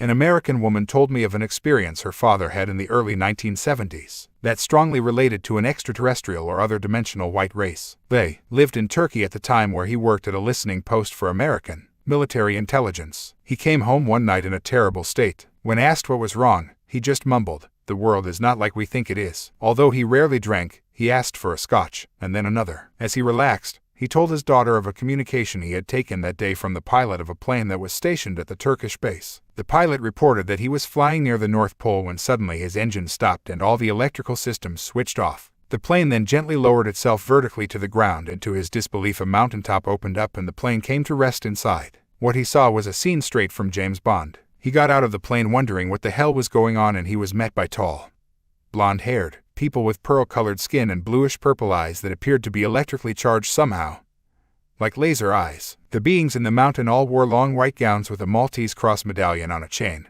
the symbol of the Knights of Malta and widely seen in the symbolism of British royalty. It is also a symbol from Lemuria Mu, according to James Churchward, and I have heard beings of this description associated with Lemuria. The founder of the Mormons, Joseph Smith, a high-degree Freemason and Merovingian bloodline, said he had a vision on September 21, 1821, in which he saw a messenger sent from God dressed in a long white robe of the most exquisite whiteness. From this vision came the Mormon Church, and a stream of religions have been founded on stories, real or otherwise, of similar experiences. Mohammed and Islam is just one example. John Akeel also highlighted the blue-blonde theme in Our Haunted Planet. According to the traditions of many isolated peoples, the first great emperors in Asia were god kings who came down from the sky, displayed amazing superhuman abilities, and took over. There was a veritable worldwide epidemic of these god kings between 5000 and 1000 BC.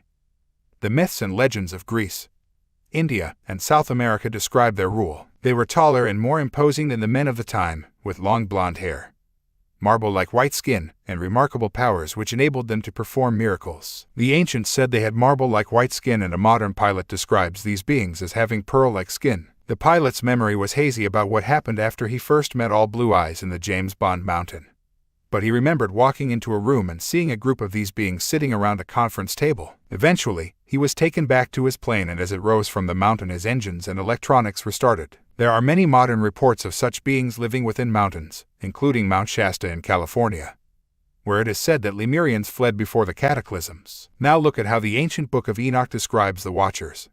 And there appeared to me 2 men, very tall, such as I have never seen on earth, and their faces shone like the sun, and their eyes were like burning lamps. Their hands were brighter than snow. Some ancient gods were also called the Shining Ones. A theme of modern extraterrestrial research, and the reports of abductees, is that the Pleiades star system, the so-called Seven Sisters, is peopled by a blonde, blue-eyed race, and once again a reverence for the Pleiades can be found throughout the Sumer Empire and beyond. The Pleiades, in fact, is a grouping of some 200 stars and not just the 7 with which it is associated. Some suggest that Alcyone, the brightest star of the Pleiades, is the pivotal center of this part of the galaxy around which our sun and solar system orbit. Cherokee and Maya legend in North and Central America, and the Greek historians Apollodorus and Diodorus are among those who refer to Pleiadians visiting Atlantis. The Greeks said that Pleiadians had mated with Poseidon, a king of Atlantis, and the offspring populated that society. Diodorus said that 2 of the 7 symbolic sisters of the Pleiades,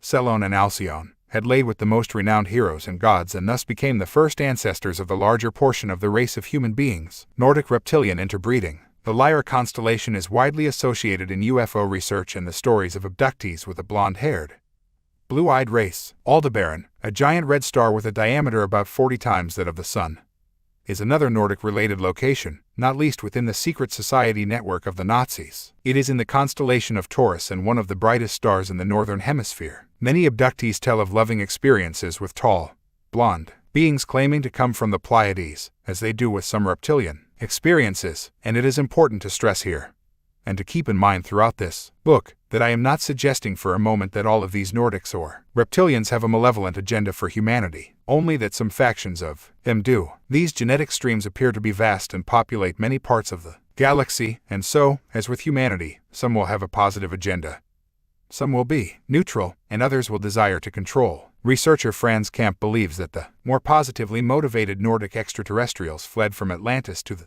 Himalayas and have operated from there ever since. Certainly there are many legends in that region of the world of tall, blue-eyed, blonde-haired supermen, living under the ground or within mountains, very much along the lines of that American pilot's experience.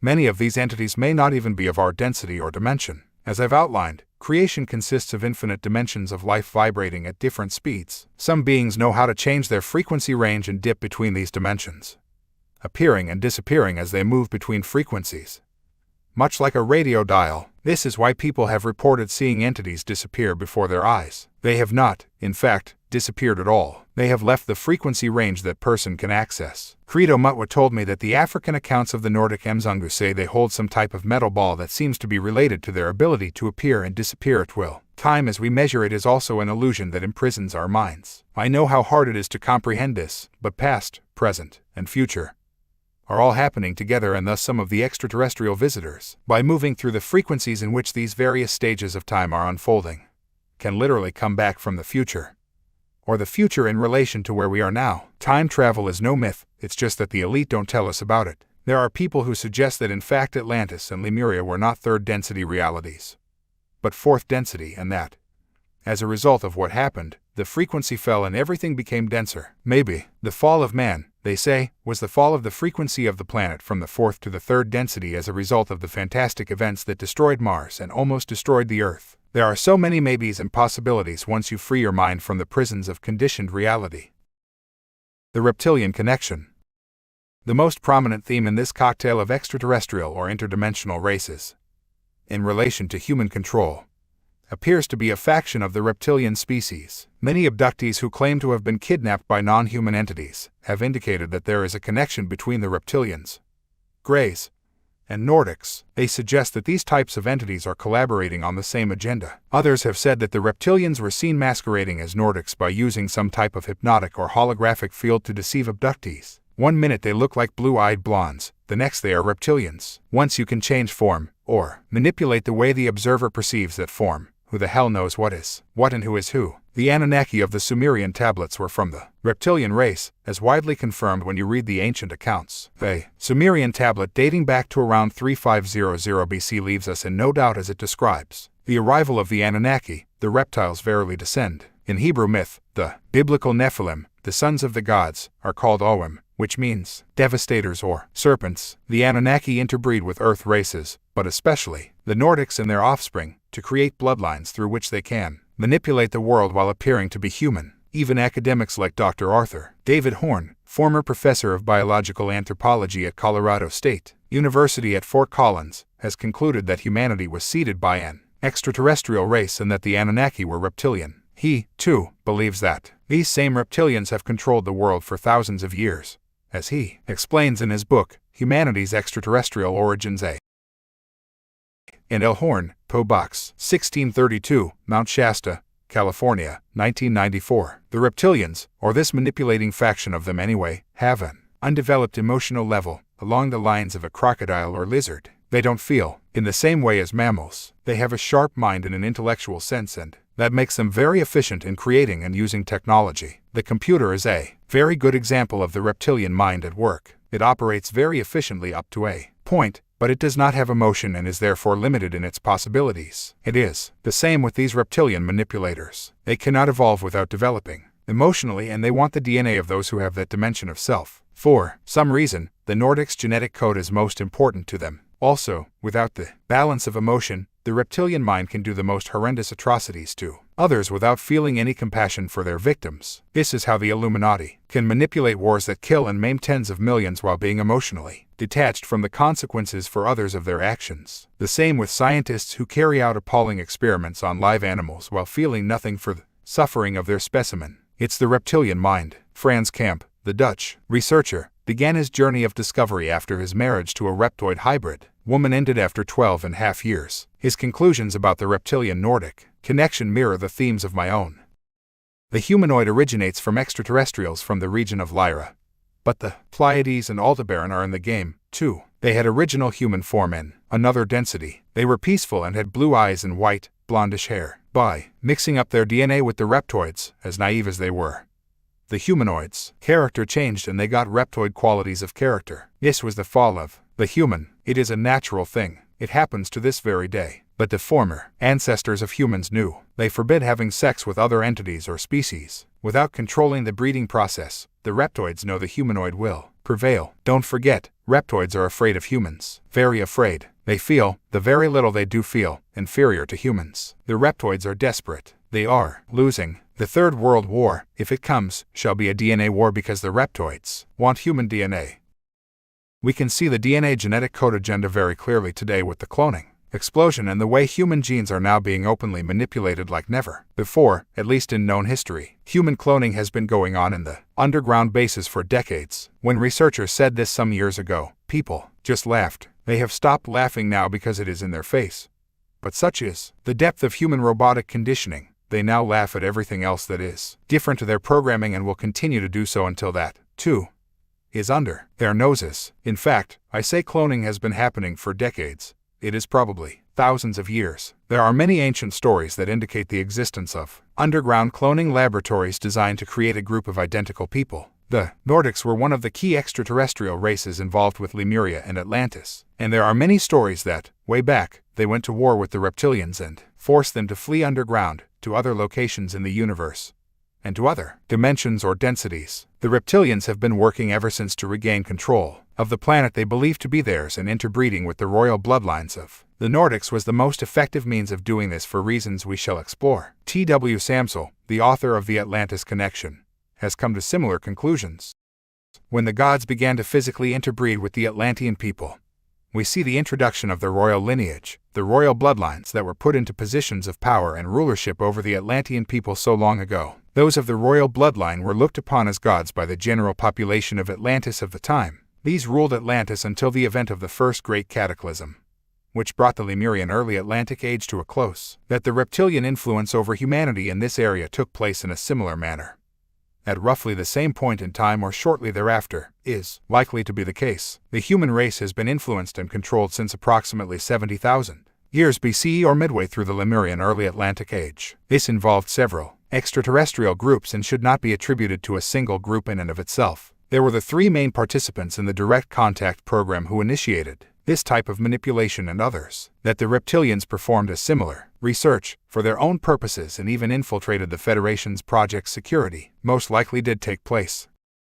My own feeling, however, is that the closer we have come to the present day, the more the reptilians have become the dominant force in this manipulation. Through their interbreeding programs, they infiltrated the bloodlines of the Nordics and covertly changed their DNA and became their royalty. I found direct references to this theme in the Indian works, like the Book of Design, one of the oldest of Sanskrit accounts, and the epics, Mahabharata and the Ramayana. The Book of Design tells of how a reptilian race it calls the Sarpa or Great Dragons came from the skies to bring civilization to the world. The deluge that ended the Golden Age, it says, wiped out a race of giants, but the serpent gods survived and returned to rule. They are described as having the face of a human, but the tail of a dragon. Their leader was called the Great Dragon, and this is the origin of Pendragon, the title of the King of Kings in ancient Britain. The Illuminati's Ku Klux Klan, created by that infamous Freemasonic god in America, Albert Pike, still uses the term Grand Dragon today. The Indian Hindu name for the Anunnaki hybrids was the Nagas, and they were also known as the Dravidians, so close to the branch Davidians who died at Waco and the Dacius. James Churchward's research says the Nagas came from Lemuria, like the Namo from Sirius in the Anecdote of Babylonian legend. The Nagas were said to have a close connection to water and entered their underground centers through wells, lakes, and rivers. The same was true in China of the Lung Wang or Dragon Kings, who were described as part human, part serpent. The Nagas were described as offspring from the interbreeding of humans with the serpent gods. At first it seems this union happened with a dark race, the black, Negro-like, earth people I mentioned earlier, because the hybrids were described as dark-skinned with a flat nose. This sounds very much like the faces depicted at ancient sites in South and Central America. However, the two Indian epics also refer to how the reptilian Nagas intermingled with the white peoples, and although their relationship was often one of conflict and distrust, the two interbred, the epics report, to produce a reptilian mammal hybrid that became the Aryan kings. These are the divine royal bloodlines or demigods, and they are the same bloodlines that ruled the Sumer Empire and to whom those in power today are related. In Media, now Turkey, the Iranians knew the kings as Mar, which means snake in Persian. They were called the Dragon Dynasty of Media, or descendants of the dragon. In the late 19th century, Colonel James Churchward, an ardent researcher into the existence of Mu or Lemuria, was shown some ancient tablets in the secret vault of a monastery in northern India. They told the story of how the Nakals or Nagamayas from the continent of Lemuria Mu had traveled to India via Burma to establish a colony there. Churchward put the texts together in years of painstaking work and revealed how they described the destruction of Mu, the motherland, and how the Nagamayas or Nagas had traveled to India. The Vedic scholar David Frawley explains how the ancient Hindu holy books, the Vedas, reveal that the earliest royal bloodlines of India, the priest kings, descend from the Brigas who arrived from a place across the sea. The Brigas were an order of adepts initiated into the ancient knowledge. Frawley says in his book, Gods, Sages, and Kings, Vedic Secrets of Ancient Civilization, that the monarchs of these bloodlines included the serpent king Nahusha. They expanded into the 5 tribes that populated a large part of the Indian population. James Churchward wrote a number of superb books on the civilization of Mu, and he says the Nagas also populated China, Tibet, and parts of Asia. The Nagamaya, with their mother goddess religion, were also the origin of the Maya people of Mexico. Researcher Michael Mott writes in Caverns, Cauldrons, and Concealed Creatures, the Nagas are described as a very advanced race or species, with a highly developed technology. They also harbor a disdain for human beings, whom they are said to abduct, torture, interbreed with, and even to eat. The interbreeding has supposedly led to a wide variety of forms, ranging from completely reptilian to nearly human in appearance. Among their many devices are death rays and vimana, or flying, disc-shaped aerial craft. These craft are described at length in many ancient Vedic texts, including the Bhagavad Gita and the Ramayana. The Naga race is related to another underworld race, the Hindu demons, or Rakshasas. They also possess, as individuals, magical stones, or a third eye in the middle of their brows, known to many students of Eastern mysticism today as a focal point for one of the higher chakras, or energy channel points, of the human nervous system.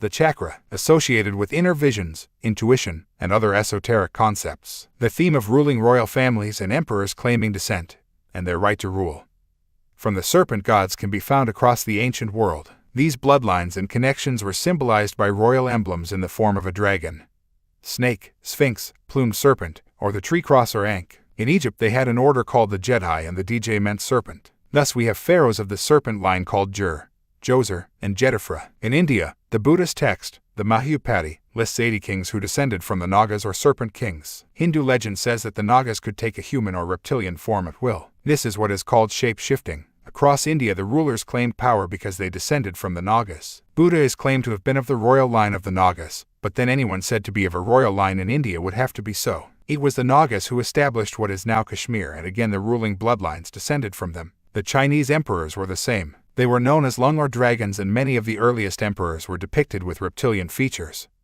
Very much like the Nagas. One of them, called Huang Tai, was said to have been born with a dragon-like countenance. It was claimed that he was conceived by a ray of golden light that entered his mother's womb from the Big Dipper constellation. The Big Dipper includes the star Alpha Draconis, the star of Set in Egypt. Alpha Draconis is an alleged base of the Draco reptilian royalty. One Chinese legend says that when he died, Huang Tai transformed into an etheric dragon and flew to the realm of the immortals. The priest kings of the Peruvian Incas were symbolized by the snake, and they wore bracelets and anklets in the image of a snake. The earliest of the royal bloodlines of Central America claimed genetic descent from the serpent gods Quetzalcoatl and Itzamna. In the Mycenaean Age in Greece, the kings were, in the words of author Jane Harrison, regarded as being in some sense a snake. Cecrops, the first Mycenaean king of Athens, was depicted as a human with a serpent tail. Another, Erechtheus, who founded the Eleusinian Mystery School, was worshipped as a live snake after his death, and, according to legend, King Cadmus shape-shifted into a live snake when he died.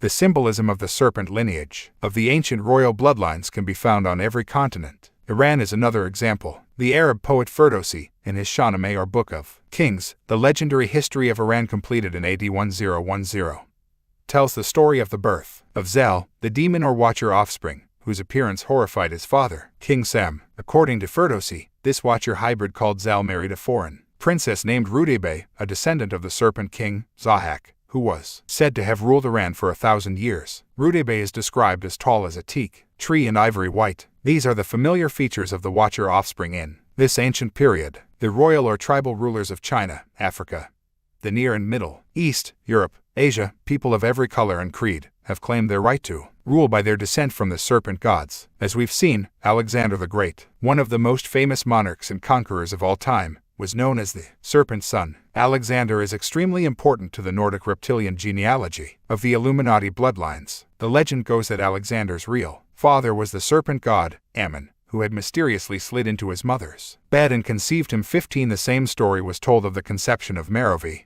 the founder of the Merovingians. This symbolism is supported by many ancient and modern accounts of virgin birth impregnations by reptilian beings. The stories of women being abducted by reptilians and then finding themselves pregnant are told today all around the world. Often, as the Zulu shaman Credo Mutwa reveals from the experience of African women, the baby disappears from the womb during the pregnancy. The Anunnaki interbred with all genetic streams, and those were the people who ruled by right of their bloodline in their particular countries and communities. So while the people believed they were being ruled by their own race, they were ruled by the same tribe. The hybrid reptilian mammals ruled them all. Exactly the same continues to happen today with these hybrids in control of the white peoples and the Arab, Asian, Jewish, Chinese, Central and South American nations, and so on. I mentioned earlier that being descended from Noah is a code for the Illuminati bloodlines, and when you scan the ancient books and texts you find some strange references to his birth. An Ethiopian text, the Kebra Nagast, is thousands of years old, and it describes the enormous size of the babies produced from the sexual union of human women and the gods. It tells of how the daughters of Cain, with whom the angels had conceived, were unable to bring forth their children and they died. It describes how some of the babies had to be delivered through cesarean birth.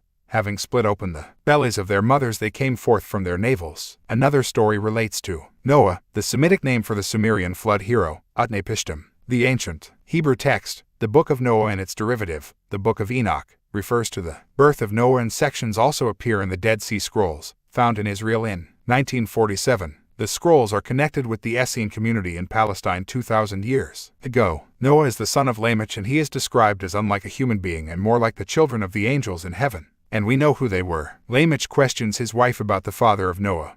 Behold, I thought then within my heart that conception was to the watchers and the holy ones ... into the Nephilim ... and my heart was troubled within me because of this child. Lamech's child, Noah, was white-skinned and blonde-haired with eyes that made the whole house shine like the sun. The highest level of the reptilian royalty are known among UFO researchers and a number of abductees as the Draco, after their home base in the Draco constellation. These entities are described as being albino, white, and they project something akin to a laser-type beam from their eyes, just like the pearl-skinned chaps in the James Bond mountain. Enlil was the leader of the Anunnaki on Earth, according to the Sumerian tablets, and they refer to him as the splendid serpent of the shining eyes. This is a common description of the hybrid babies in these times, and I have heard the same story told today. Also, As I said earlier, Frans Kamp, a Dutch music teacher turned full-time researcher, was married to a woman he later realized was a reptoid hybrid. He told me that he experienced the shining eyes of his former wife. One evening we had a disagreement. She didn't get what she wanted and got very mad. She smashed the door to go away to her own apartment. I followed her outside. At that moment it was already dark. I saw her walking to her car and she grabbed the car door, and then it happened. Her eyes lit up. There came light out of her eyes. She went into the car and her eyes shone over the bonnet and even on the ground next to the car. I looked at it, astonished, but strange. It wasn't a shock, more a confirmation, and I thought so. You see, according to the book of Genesis, Noah got seriously drunk on wine and collapsed in his tent. Ham, his son, walked in and saw his father naked. He told his 2 brothers before finding a cover for his father, and when Noah found out, he launched into a rage and put a curse on Ham and his son Canaan. Could the big deal here be that Ham saw something about Noah's body that indicated he was a child of the gods? It appears that some of the hybrids this far back in history still had clear reptilian features, especially some sort of scaly skin on the chest. In the Hindu classic, the Mahabharata, a demigod hybrid called Kama was born from the union between an earth woman and the sun god, Surya. The child is described as being clad in a coat of armor, like a divine being. By the time of Noah, just before the final Atlantis cataclysm, humans were rebelling against the control of the Anunnaki Nephilim, and those of the hybrid bloodline were seriously unpopular. They were said to wear the badge of shame, which could have been a patch of reptilian skin, particularly on the chest. The Anunnaki gods began to hide their true nature for the same reason and operated behind the cover of the human reptilian priesthood, who were the only people allowed to approach God. Gods. The Slavonic Book of Enoch says that when Noah's nephew, Melchizedek, was born, the badge of the priesthood was on his chest and it was glorious in appearance. I have heard the same phenomena described in modern accounts. Frans Kamp's wife worked as a photo model. He told me that her skin took on a strange hide-like appearance. My wife had a skin reflection, or should I say hide problem. The skin is extremely important for photo models. The first thing photographers look at is the skin. Now, this skin problem had the property that her skin got red spots and after a while changed into horny-like slices. We went to the biggest professor in the university in Utrecht. He didn't know what it was. They did all kinds of tests, but they had no explanation of it. According to ancient texts, Noah said that the people must not know about the child Melchizedek, because they would kill him if they saw his strange appearance. The badge of the priesthood was the same as the divine right to rule. It was code for the reptilian bloodlines. The priesthood of Melchizedek became one of the most famous and powerful, and today the highest level of the hierarchy of the Mormon Church is called the Melchizedek priesthood. The Mormon Church is a 100% owned subsidiary of the Illuminati Reptilians, and the Mormon Temple in Salt Lake City, Utah, sits atop an underground reptilian base, say military insiders. The Mormon Church is a front for widespread satanic activity and rituals among its ruling elite, although the vast majority of Mormons have no idea that this is going on. They are just the sheep controlled by forces they do not understand. And who started the Mormons? Joseph Smith, Hiram Smith, and Brigham Young. They were all high-degree Freemasons and from the Merovingian bloodline. This theme of reptilian-human hybrids can be seen in the story of Adam and Eve. In the Garden of Eden and to the earlier Sumerians, the abode of the righteous ones. In Jewish lore, Eve, who was tempted by the serpent, of course, was the ancestral mother of the Nephilim and associated with the Hebrew words meaning life and snake. Satan is described in the Old Testament and the Hebrew Torah as the old serpent or dragon, and he was said to be the ruler of the Nephilim who fled within the earth after losing a cosmic battle for supremacy. The Hebrew name for Eve's tempter is Nahash, which besides its translation as serpent also reads, he who knows secrets, another theme of the reptilian gods. Enoch, like Noah, was said to walk with the gods, and the ancient book of Enoch says that a watcher who revealed secrets to humans was called Gadriel. This is a fallen angel who has been identified with the serpent who tempted Eve, and he is a blueprint for a number of later deities who took knowledge often symbolized as fire, illumination from the gods, and gave it to humans. Adam and Eve.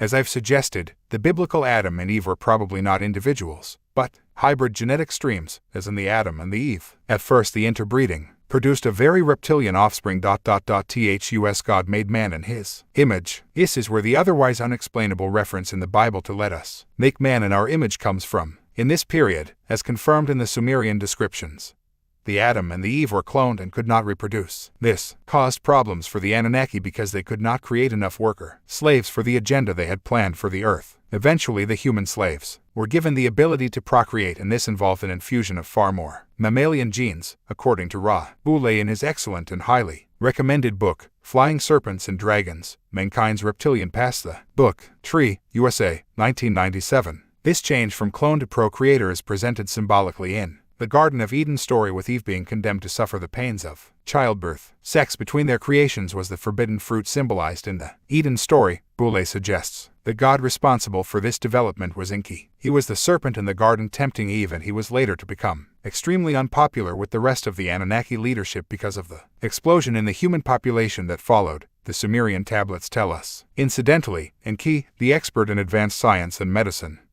was symbolized as two serpents intertwining around a staff that could well symbolize the reptilian DNA. We call this the caduceus, and it is the symbol of today's medical profession. No accident. This evolution from outwardly reptilian to outwardly mammalian is described in the ancient Hebrew work, the Haggadah, a compendium of Hebrew oral traditions going way back. It says, before their bodies had been overlaid with a horny skin and enveloped with a cloud of glory, no sooner had they violated the command given them that the cloud of glory and the horny skin dropped from them, and they stood there in their nakedness and ashamed.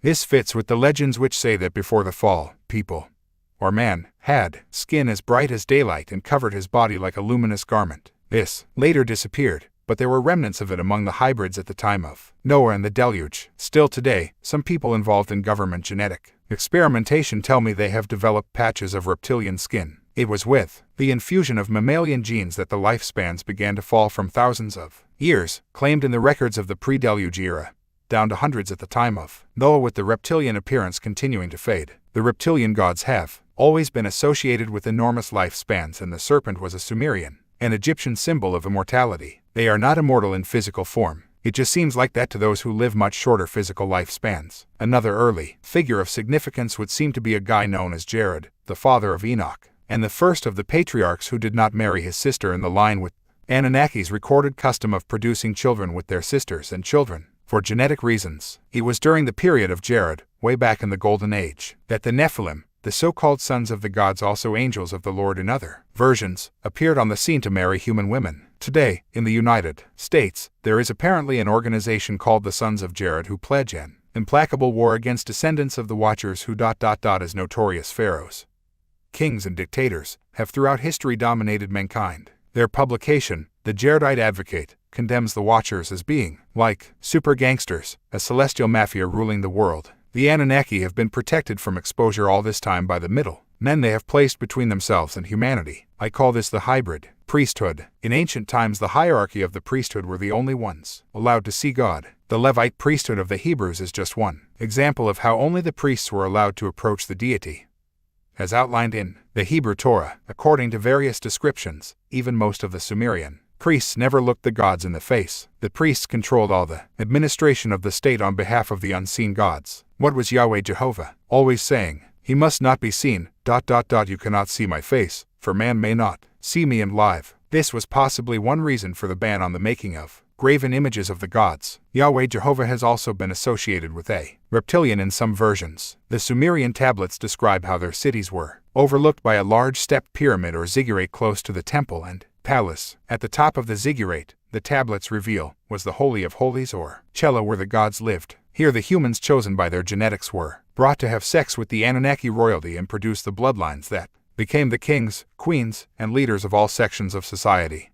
The same situation that we have today. The ziggurats were often referred to as mountains, and this led to some of the gods being called so and so of the mountain. The layout of the ziggurat symbolized so perfectly the pyramid structure of our society, in which the few at the top administer the global prison that the Anunnaki have created to control us. This is the structure through which their very existence is kept secret. Today's hybrid priesthood can be found throughout politics, business, banking, the media, and, especially, in the highest ranks of the secret society network, as there are not many of these reptilians in their purest bloodlines compared with the human population. They have had to work and manipulate to introduce a structure of society in which the key decisions are made by fewer and fewer people, as power is continually centralized and humanity is manipulated to police itself and keep each other in a mental and emotional prison. The reptilians appear to take three expressions. There are physical beings who live mostly within the earth, physical beings that come from the stars, and non-physical beings, the real center of power, which exist on other frequencies and use their hybrid bloodlines to manipulate unseen. The reptilians have worked this scam in many parts of the galaxy.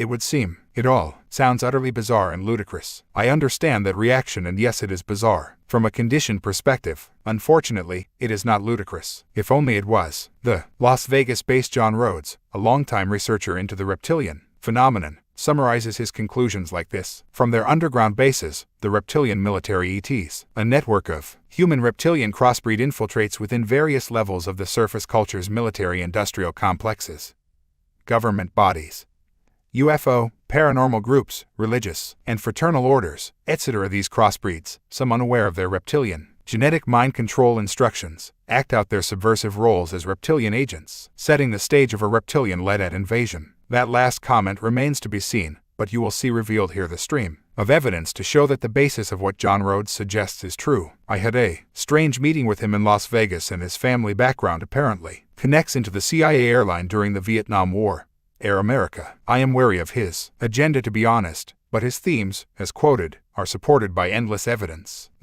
The fairy folk. The tales of underground worlds inhabited by fairies, elves, goblins, demons, dragons, and other non-human communities abound in folklore across the world, and they were often known as the Shining Ones.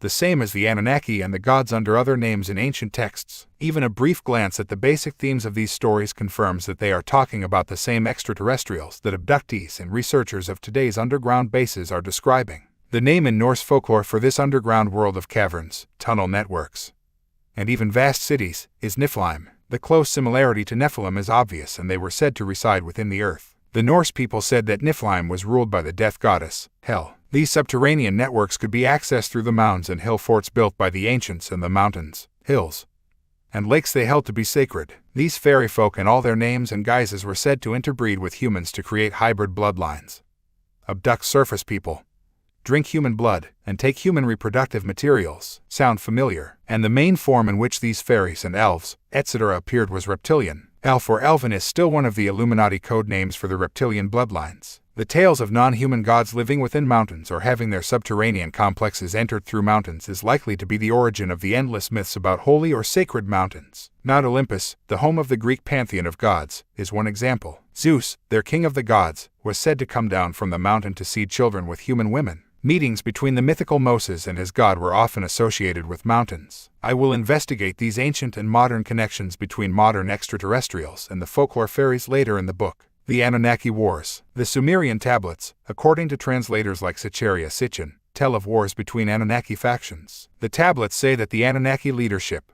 like Enlil and Enki, eventually gave much greater power to their children, who were assigned different parts of the world to rule and develop. Nannar, the eldest son of Enlil, ruled Mesopotamia, Palestine, Jordan, and Syria from the city of Ur.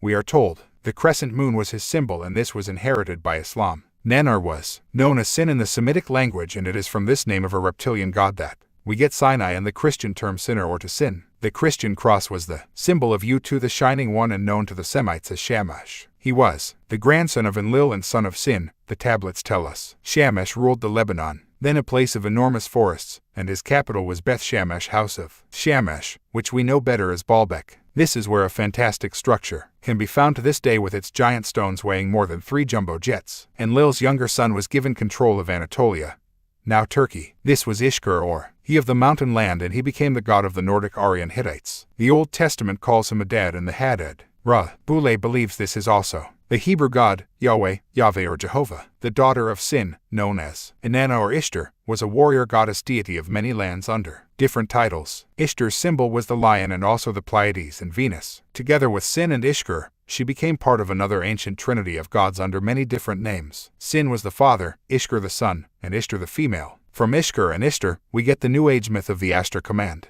Many New Agers claim this is a force of extraterrestrial saviors who are preparing to take the chosen ones off the planet when the brown stuff hits the spinning propeller, a sort of Jesus with a spaceship. Other frontline figures in this next generation of Anunnaki leaders after the deluge included Marduk, son of Enki. The tablets say Marduk was the god of Babylon. The ancient texts, tablets, and legends describe how these gods embarked on a battle for power that brought the world to its knees. Some of these conflicts, with humanity used as battle fodder, are featured in the Old Testament. One defining event described in the tablets involved the Anunnaki god known as Sin. The name comes from the Sumerian SWN or ZUN, as Bule reveals in Flying Serpents, and dragons, and Sin clearly appears to be the villain of the Sumerian story called the Myth of Zu. In this, Zu, the evil dragon, tries to seize control of the earth and the Anunnaki leadership by stealing power stones, which the accounts refer to as the Me. For some reason these appear to be fundamental to the Anunnaki control and could have been computer chips or programs,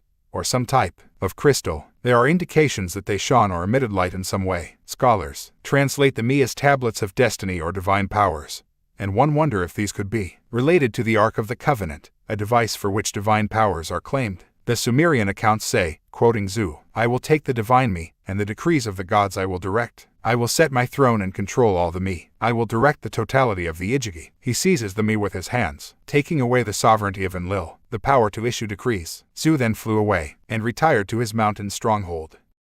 The ancient nuclear holocaust. The story is told of how the Anunnaki god Ninurta volunteered to recover the Me stones. Zu created what seems to be a force field to protect himself from attack, and the tablets say, while he controlled the Me, no arrow could approach him. Icke, the chief scientist and engineer, creates a new weapon to penetrate Zu's defenses, and he is eventually defeated. Other Anunnaki also made attempts to steal the Me stones as the battle for power and control between them continued, just as it does today. Zu was put on trial, but the outcome is not known. It is obvious, however, that the origin of the term sin in the Bible relates to defying the will of God, the gods. The story of the battle between Zu and Ninurta describes the use of high-tech weaponry, and if anyone thinks that was not possible thousands of years ago, I am afraid the evidence suggests otherwise. At Rajasthan in India, radioactive ash covers 3 square miles not far from Jodhpur. This is an area of high rates of cancer and birth defects, and it was cordoned off by the Indian government when radiation readings soared astonishingly high. An ancient city was unearthed which, the evidence indicates, was destroyed by an atomic explosion some 8,000 to 12,000 years ago. It has been estimated that 500,000 people could have died in the blast, and it was at least the size of those that devastated Japan in 1945. Support for these modern finds can be found in the ancient texts. The Mahabharata epic tells of a single projectile charged with all the power of the universe. An incandescent column of smoke and flame as bright as 10,000 suns rose in all its splendor. It was an unknown weapon, an iron thunderbolt, a gigantic messenger of death which reduced to ashes an entire race. It talks of corpses burned so badly they could not be identified, how their hair and nails fell out, pottery broke without cause, and birds turned white. Within hours foodstuffs were contaminated. Is it the description of a nuclear explosion or what? This and a very long list of other texts, like the Ramayana, describe a horrific war between the Indian peoples and the Atlanteans. They fought in the sky using the flying vehicles they call Vimanas, while the Atlanteans used their Velaxy. The Indian accounts even describe a battle between them on the moon, and this supports the claims of people like Arizona Wilder, a mind-controlled slave who worked for the higher levels of the Illuminati. She claims that the reptilians and the blonde-haired, blue-eyed Nordics fought ancient battles on the moon and Mars, as well as the Earth. All this happened during the pre-cataclysmic Atlantean, Lemurian Golden Age, and this underpins the stories of how the once great and mighty Atlantis came to an end amid high-tech war and catastrophe. But when the Anunnaki returned after the upheavals, the same mentality returned with them, and the evidence shows that there were more nuclear holocausts. Archaeological discoveries in the Indus Valley show that cities were built there in the period between 3500 and 3000 BC, and they were destroyed about 2000 BC amid enormous violence. What's more, skeletons found at these sites record high rates of radioactivity. Around this same time of 2000 BC, Sumer came to an end with an evil wind, which has all the signs of nuclear fallout. This wind brought the sudden demise of Sumer and the neighboring Akkadians. Texts known as Lamentations tell of a calamity that befell Sumer, one unknown to man, one that had never been seen before. There was an evil wind, a battling storm, and a scorching heat. Some kind of cloud shut out the sun by day and the stars by night. The texts continue. The people, terrified, could hardly breathe. The evil wind clutched them, does not grant them another day. Mouths were drenched with blood, heads wallowed in blood. The face was made pale by the evil wind. It causes cities to be desolated, houses to become desolate, stalls to become desolate, the sheepfolds to be emptied. Sumer's rivers make it flow with water that is bitter. Its cultivated fields grow weeds, its pastures grow withering plants. Even the gods had to evacuate these lands, we are told, and all the Sumerian cities were affected in the same way at the same time. Just as the nuclear devastation in the Indus Valley corresponds with the time period of this poisonous evil wind in Sumer, so it also corresponds with the timescale that saw the violent demise of the biblical Sodom and Gomorrah. Many sources point to these cities being located in what is now the southern end of the Dead Sea in Israel, where unnatural levels of radioactivity persist to this day. They call this Lot Sea after the biblical character involved in the Sodom and Gomorrah story, and for thousands of years it has been associated with the symbol of death. The story of Lot's wife says that she was turned into a pillar of salt when she looked back over Sodom and Gomorrah at the time of the destruction. But the words translated as pillar of salt can also be translated as a pillar of vapor. This not only makes rather more sense than salt, it fits with the emerging picture here. The accounts of the devastation of Sodom and Gomorrah describe how God decided to destroy these cities and warned his friends to get out. What a coincidence, then, that the Sumerian tablets explain in detail how the Anunnaki leadership, led by Enlil and some of his offspring, decided to destroy those locations in yet another internal war. This time with the one known as Marduk, the son of Enlil's half-brother and great rival Enki. Still today it is the Enlil and Enki factions of the Anunnaki that most divide the Illuminati and create the ongoing conflict. There is an enormous and unnatural scar in the landscape of the Sinai Peninsula, which covers an area of 112 square miles. Blackened stones blackened only on the surface can be found over a large section of the eastern Sinai, and to conventional history and archaeology, which finds the idea of ancient high-tech weapons unthinkable, they remain a mystery. However, the scenes of these apparent nuclear explosions are to the west of Sumer, and in the Sumerian Lamentations we are told that the evil wind that poisoned the water and atmosphere and brought that civilization to an immediate conclusion was created in a flash of lightning and spawned in the west. Can the mystery of Sumer's sudden demise now be solved? Could the evil wind have been nuclear fallout? In around 1450 BC, the classic Minoan culture was destroyed on Crete by another sudden disaster that archaeologists and historians can't explain. Once again all the cities were destroyed at the same time by some fiery holocaust. Amid this series of immensely violent events and the internal war within the Anunnaki, the Sumer Empire collapsed. Its domains around the world began to self-govern, at least for a while, based on the knowledge, structure, beliefs, and myths of their former controllers. Since then, the reptilian Anunnaki have been manipulating from behind the scenes and through their hybrid bloodlines, and they are on the brink of replacing their formerly overt global empire with their covert global empire. They are the hidden force behind the introduction of the global centralization of power that is exploding all around us today. The Anunnaki, at least after the final Atlantis cataclysm, sought to hide their reptilian form by keeping out of public view as much as possible. Now you see them, now you don't. The reptilian bloodlines covertly operating within human society created many of the ancient mystery schools to hoard the knowledge of true history, and the esoteric and technological expertise of Atlantis, Lemuria, and the post-cataclysmic world, especially the Sumer Empire. They also seized control of the other mystery schools, which were formed with a more enlightened agenda. This was one of the roles assigned to the Royal Court of the Dragon, also known as the Brotherhood of the Snake, from around 2000 BC, when it infiltrated the more positive Egyptian mystery schools and made them vehicles of the reptilian gods. Manly P. Hall, the Freemasonic historian, summarizes what happened. Although for black magicians of Atlantis also read reptilians, while the elaborate ceremonial magic of antiquity was not necessarily evil, there arose from its perversion several false schools of sorcery, or black magic, in Egypt. The black magicians of Atlantis continued to exercise their superhuman powers until they had completely undermined and corrupted the morals of the primitive mysteries. They usurped the position formerly occupied by the initiates and seized the reins of spiritual government. Thus black magic dictated the state religion and paralyzed the intellectual and spiritual activities of the individual by demanding his complete and unhesitating acquiescence in the dogma formulated by the priestcraft. The pharaoh became a puppet in the hands of the Scarlet Council, a committee of arch-sorcerers elevated to power by the priesthood. This is exactly what happened in the latter era of Atlantis and what happens today with the puppet politicians placed in power by those behind the scenes,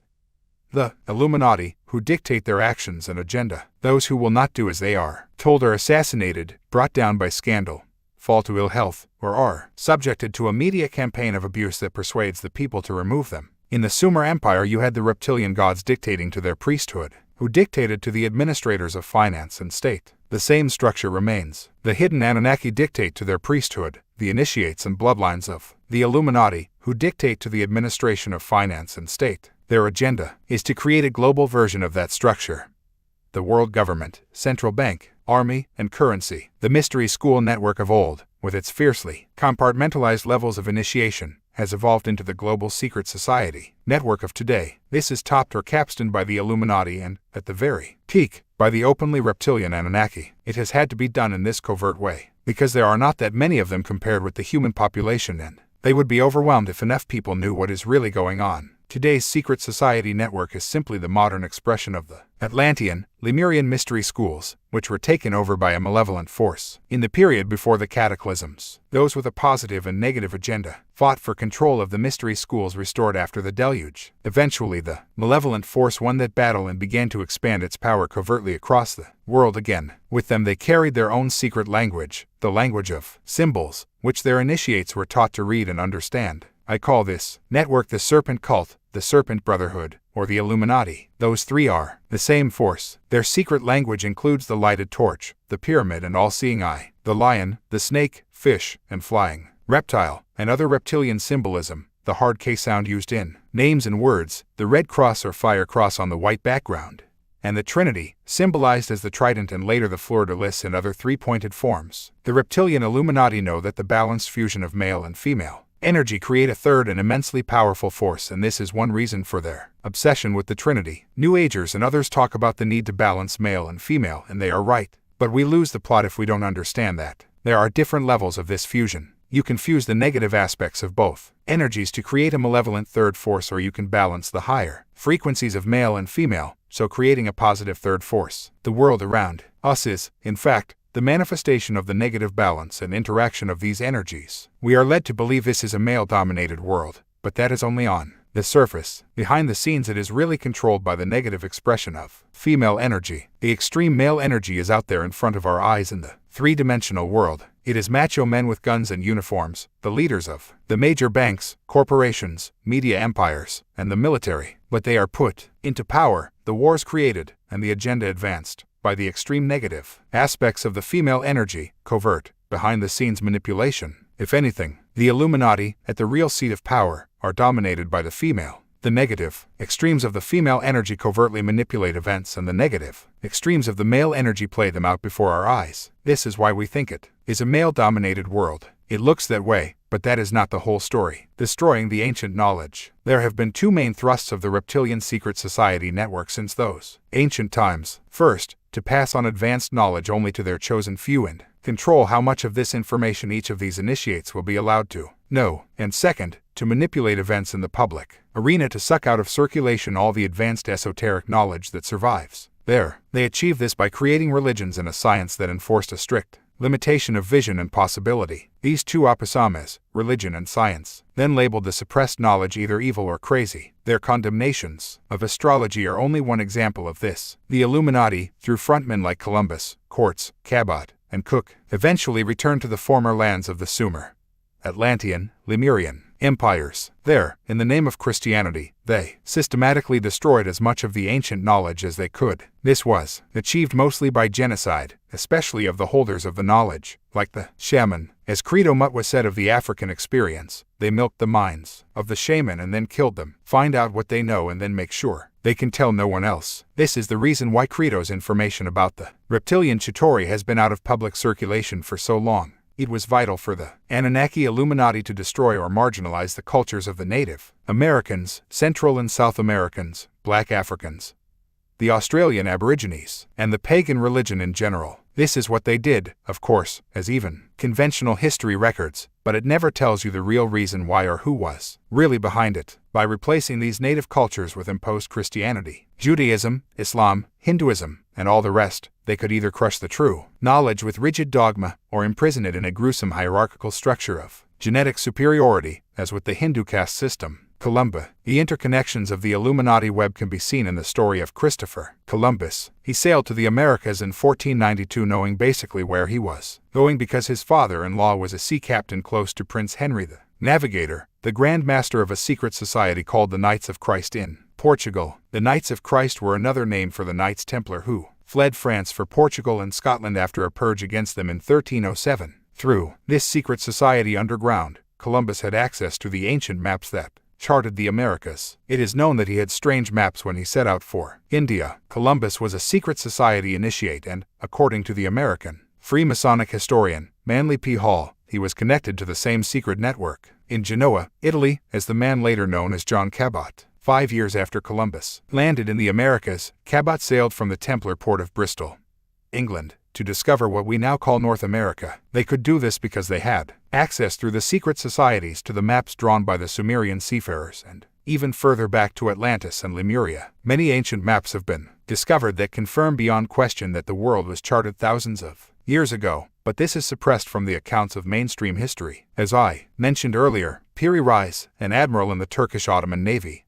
produced a map in 1513 detailing what the land mass looks like under Antarctica. Modern surveys have confirmed that the map is extremely and unexplainably accurate. But, of course, it is explainable. As he said himself, he drew the map from far earlier ones he had seen, maps compiled before Antarctica was covered in ice. Reis drew his map just 21 years after Columbus set sail. Columbus, like Cabot and the later Captain Cook, had access to the same source material that Reis did, and more. All three were given maps and funding by the bloodlines in their network. Captain Cook was backed by the Freemasonic Royal Society in London, for instance, and Columbus was sponsored by King Ferdinand and Queen Isabella of the land we now call Spain, and the infamous Illuminati bloodline in Venice.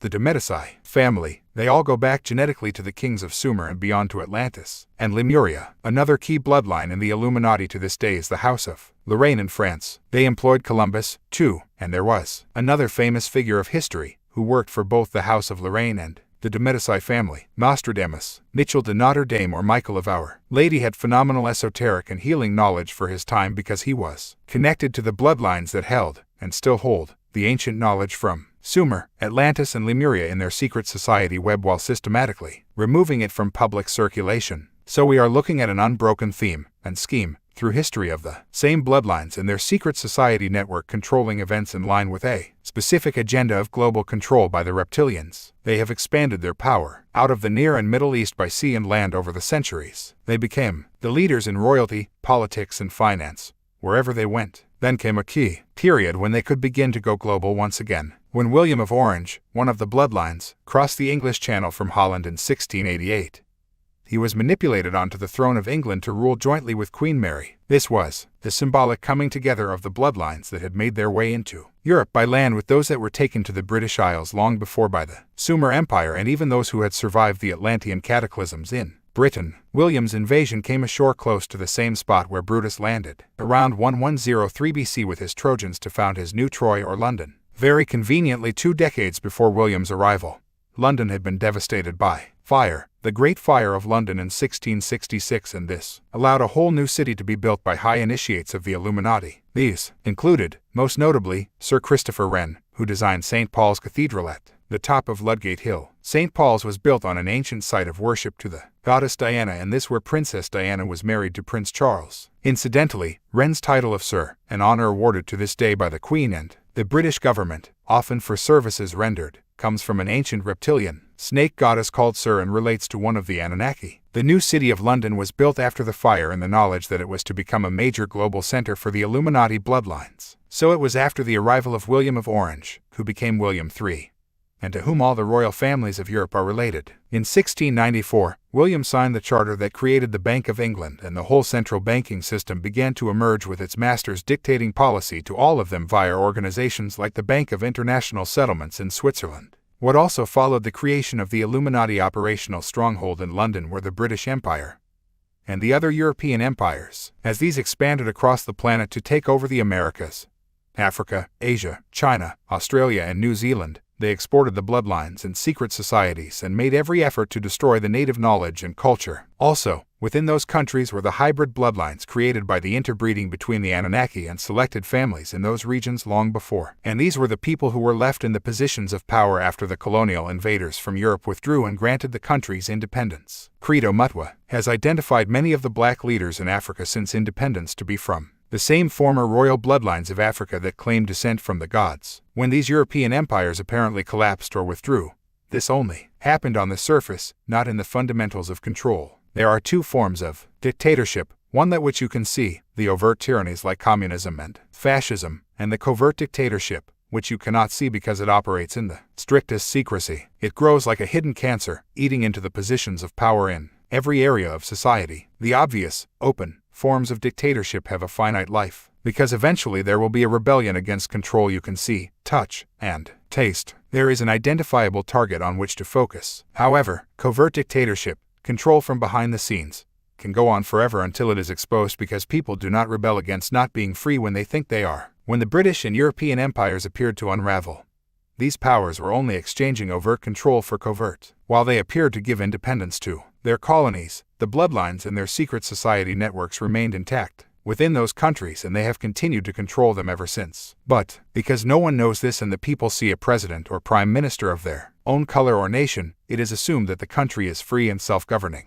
I document in the biggest secret how the United States of America has never been free of control from London to this day, and that the federal level of U.S. government is a private corporation controlled from Europe. The President of the United States is merely this corporation's temporary chief executive, the same role as the President of the former Virginia Company, which was formed in 1604 by the British Crown and aristocratic bloodlines to steal North America in the first place. And, extraordinary story, but true, at least 50 of the 56 signatories to the American Declaration of Independence were Freemasons, and only one was known not to be. When the Grand Master Freemason, George Washington, became the first president, he nominated 11 Supreme Court justices, at least 6 of which were confirmed Freemasons. The same story has continued ever since. The inauguration of Washington in 1789 was a Freemasonic ceremony in which he swore the oath on a Freemasonic Bible. In January 2001, President George W. Bush took the oath using that same Bible, as did his father more than a decade earlier. It is the property of the New York Lodge, according to news reports. Washington, who commanded the American colonial armies against the British Crown, was a Knight of the Order of the Garter, one of the most elite Illuminati networks headed by the British Crown. It seems to be a staggering contradiction, but when you know the scam, it makes perfect sense. See the biggest secret for the detailed background to the American War of Independence. There is no better example of the point I am making here than South Africa. During the period of apartheid, it was an open dictatorship by the few of the many. As a result, there was a clear target, and so internal and external rebellion led to the removal of that regime. Along came the first black president, Nelson Mandela. He is probably a nice man, but a powerless puppet in truth. And since then Thabo Mbeki has replaced him. Black people now have a vote, and so South Africa is free. Icke. Oh really? The Illuminati global structure can be likened to a compartmentalized pyramid or a spider's web. The operational spider at the center is in Europe, with London, Paris, Brussels, and Berlin the key cities. From Europe, the agenda is dictated down the line to what I call the bloodline branch managers in the various countries of the world. These bloodline managers, like the Rockefellers in the United States and the Bronfmans in Canada, have a network of other bloodline families around them that control the politics, finance, business, media, and military, etc. in their particular country or domain within the web, much as the Anunnaki gods were given different regions to rule in line with the centrally dictated agenda, and just as the gods fought with each other and tried to muscle in on another's patch, so these Illuminati branch managers do today. Hence the infighting and conflict between them. It is the manager's job to orchestrate the events and policies of their country to follow the demands of the centrally controlled agenda. This is how the same events and policies can be introduced everywhere, often at the same time. Now, South Africa is free. Yes, the bloodline branch managers of South Africa are the Oppenheimer family and their network. Under the open dictatorship of apartheid, they controlled some 80% of the country's stock market, owned the gold and diamond mines on which the economy depends, and controlled the media through their various frontmen. Today, since the election of Mandela and Mbeki, apartheid dictatorship has been replaced by freedom. I know this is true, I heard it on the news. Under this freedom, the Oppenheimer family and its networks continue to control some 80% of the South African stock market, own the diamond and gold mines on which the economy depends, and control the media through their frontmen, not least an Irishman friend of Robert Mugabe and Henry Kissinger, called Tony O'Reilly. Isn't freedom just wonderful? And this has happened everywhere as the same forces have remained in control since the illusion of independence. But look at the South African experience. Under the overt dictatorship with apartheid, there was widespread rebellion inside and outside the country. But now, under covert dictatorship, silence, everyone thinks South Africa is now free and independent. So you see that the hidden hand method is by far the most effective way of controlling people and dictating events. This exchange of overt for covert control has happened on every continent, and this is how the Anunnaki and their hybrid bloodlines manipulate the world today. Chapter 7. Serving the Dragon, the Past. Great spirits have always experienced violent opposition from mediocre minds. Albert Einstein. The ancient world abounds with stories of the serpent or dragon race and royal kings, queens, and emperors who claimed their right to rule through their descent from the serpent gods. The Sumerian accounts tell of flying serpents and dragons breathing fire, symbolic of their aerial craft, and how the kings of Sumer, going back long before the deluge to some 240,000 BC, were changelings seated by the union of the gods and humans. Sargon the Great, that famous ruler of the Sumer Empire, claimed this genetic origin, and the very existence of kingship is reported very clearly to have been a gift of these gods. Equally clear is that they were reptilian gods, as in the reptiles verily descend, and there are many references by the Sumerians to their gods as fiery, winged serpents. The term Ushumgal, often used to describe Icke, translates as flying, fiery, serpent, which would perfectly describe a reptilian in a flying craft emitting a fiery exhaust. In fact, the word shum can relate to the term sky vehicle. There could be another origin for this fiery symbolism.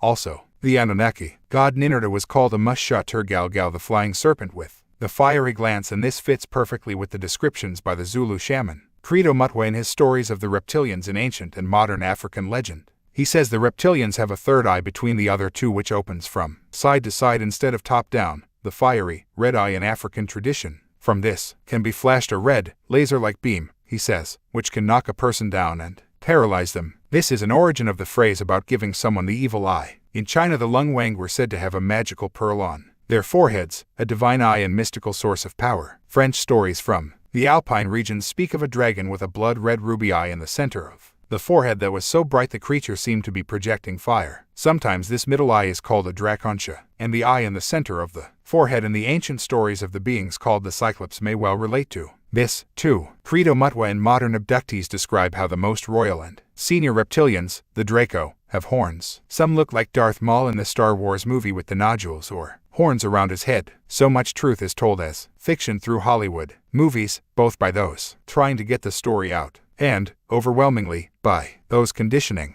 humanity for the open appearance of these beings. In the years to come, in my view, George Lucas of Star Wars is among the latter. The Sumerians depicted their gods with horned helmets and other headgear that was later used by the hybrid bloodlines to symbolize royalty and kingship, and from this came the symbol of the royal crown. Look at Darth Maul and you will perhaps see where the crown comes from. Credo Mutwa says on the Reptilian Agenda, Part 1, that he was amazed to see Darth Maul because of his likeness to the reptilians in ancient and modern African legend. The ram or goat's head, so widely used as a symbol of Satanism, is partly symbolic of the horned nature of the Anunnaki royalty that Satanism was created to serve. Ram is a word or syllable, meaning fire, and relates to the Atlantean god of fire, Vodun. From this we get pentagram, pyramid, Semiramis, Ramses, Rama, Ramtha, maybe even program or program, a word at the heart of the Illuminati strategy. The Dragon Kings, the kings of the succession in the reptilian bloodlines, were known as dragons. When many kingdoms joined together in battle, or as a group of kingdoms, they appointed a king of kings. These were known as the Great Dragon or Draco. The Celtic title of Pendragon, as another Pendragon, the father of King Arthur in the Grail stories, was a version of this. In the legends, the symbolic Arthur was a descendant of the dragons, and his helmet or helmet, named after a reptilian goddess called El, carried a dragon motif. The red dragon symbol of Wales comes from the claim by Merlin, Arthur's magician, that the red dragon symbolized the people of Britain. Merlin was described as only half human because he was the child of an underground being and a human woman.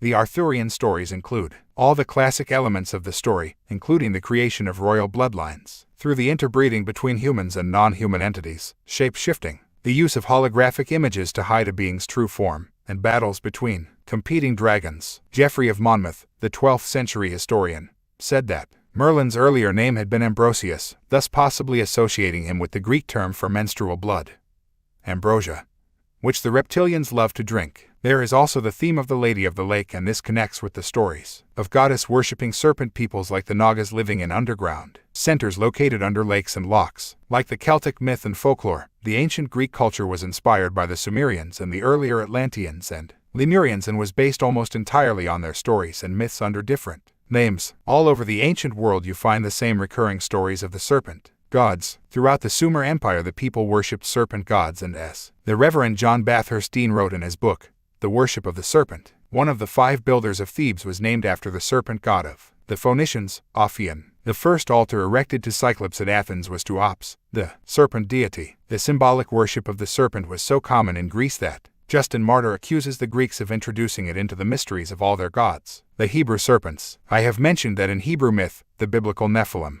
the sons of the gods, are called Oim, which means devastators or serpents. Hebrew legends also describe the Eden serpent as a being who walked and talked like a human. The Hebrew book of ancient oral tradition, the Haggadah, speaks of this serpent as a creature with 2 legs that stood upright to the height of a camel. The Slavonic Apocalypse of Abraham says the serpent with Eve had hands, feet and wings. Just like many other ancient and modern descriptions of the Draco, the Hebrew stories came from the earlier Sumerian, Atlantean, and Lemurian accounts, many of them changed and twisted to suit the priesthood and to lose most of the direct reptilian references. These can be identified, however, by following the trail from which their terms and names derived. The name of the Hebrew winged angels, the seraphim, means serpent, and they were described as having 6 wings, just like the one in the Garden of Eden featured in the Apocalypse of Abraham. Flying angels in religious texts are symbolic of the reptilians, some of which, according to ancient and modern descriptions, have wings and can fly. This is also symbolized in the flying reptilian gargoyle figures, which the bloodlines have on their homes, cathedrals, churches, and other buildings, including the British Houses of Parliament. Seraphim the King James' version of the Bible is translated as fiery serpent and would seem to derive from the same root as the Sumerian, Seru, the name of a serpent in the Epic of Gilgamesh, and Sarpa, a Sanskrit term for the Indian reptilian gods, the Nagas. The Jewish Talmud forbids the depiction of the dragon, as it does the sun and the moon, both symbols of major Anunnaki figures. A fragment of the Hebrew Dead Sea Scrolls, translated by the Hebrew scholar Robert Eisenman, includes a description of a watcher known as Belial, an origin of the sun gods Bel and Baal. It calls him the Prince of Darkness and the King of Evil, and he is described as a being of terrible appearance, with a visage like a viper. The researcher and channeled W.T.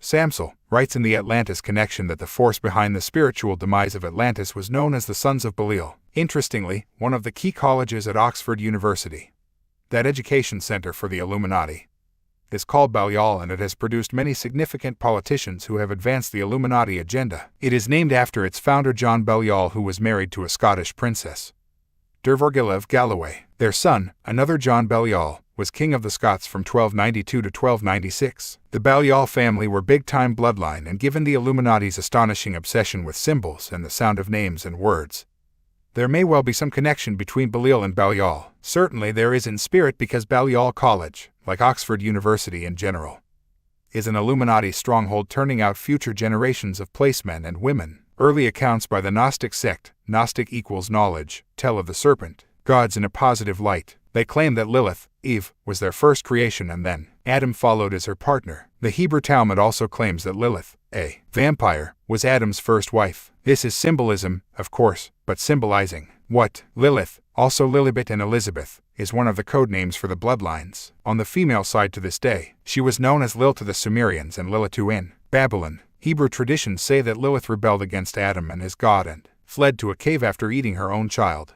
There she lived with the demons of the underground world and bred with them. She told Adam and Eve that she and her offspring would always abduct human children and take them to their subterranean world. The Roman Church savagely suppressed the Gnostics, not least because they did not believe that people needed a middleman between themselves and God. Went down very well with the Christian priests. That one, Hippolytus, an early Christian father and historian, wrote that many of the first Gnostics in North Africa were known as the Nosini, or serpents, and they worshipped Nahastan, the golden or brazen serpent, the image of whom they displayed on wooden crosses. The Nosini, Nagas, later became known as the Ophites, a Greek term for serpent. The Greeks said that serpents were creatures of great knowledge, which spoke through their oracles, psychic channelers. In other words, communications from another dimension, or density. The story of Moses contains much serpent symbolism. Also, the Garden of Eden, Eden, Hedon. The serpent that tempted Eve in the biblical Garden of Eden is the best known serpent symbolism of all. This was an edited rewrite of the far more ancient Sumerian story of Eden, the land of the gods or the righteous ones. There is, again, a common theme of the serpent gods in a garden, and James Churchward suggests in the Children of Mu that these gardens all refer to Lemuria Mu, the motherland. I think he could well be correct. The Persians spoke of a region of bliss and delight called Hedon, which was more beautiful than the entire world. It was the abode of the first men before an evil spirit in the form of a serpent tempted them to take the fruit of a forbidden tree. There is also the banyan tree under which the Hindu Jesus, known as Krishna, sat upon a coiled serpent and bestowed spiritual knowledge on humanity. The ancient Greeks had a tradition of the islands of the blessed in the garden of the Hesperides, in which grew the golden apples of immortality. The garden was defended by a dragon. In Chinese sacred books there is a garden that contained trees bearing the fruit of immortality. It, too, was guarded by a winged serpent called a dragon. The ancient people of Mexico had their version of the Eve story that involves a great male serpent, and a Hindu legend tells of the sacred mountain of Meru, guarded by a dreadful dragon. This was said of so many ancient places. The belief in a serpent, or half reptile, half human, giving knowledge to humanity, is also a universal story. Asian serpents, the Indus Valley culture of the Sumer Empire and the Lemurians, and the Hindu religion and Indian mythology that emerged there, are full of references to the serpent gods and flying dragons who brought knowledge and fought with each other in the sky. They called them the Nagas, as we have seen, and they said they could take either reptilian or human form whenever they chose. The Nagas, who originated in Lemuria, seeded the royal families, we are told, and interbred with the white peoples. It was said that the Indian serpent goddess, Kadru, gave birth to all the Nagas or Cobra people and made them immortal by feeding them her lunar, menstrual blood. The theme of the serpent goddess or serpent queen is everywhere, as we shall see in detail later. And in figure 17, you can see the symbolism of serpent maidens in Indian art. The Indian epic, the Ramayana, tells the story of the serpent god called Ravan who went to Ceylon. Ravan was said to feed on humans and drink the blood of his enemies. Ceylon was a major center for the serpent race. It seems ancient Chinese sources say it was a home of the Nagas, the strange reptilian-like creatures.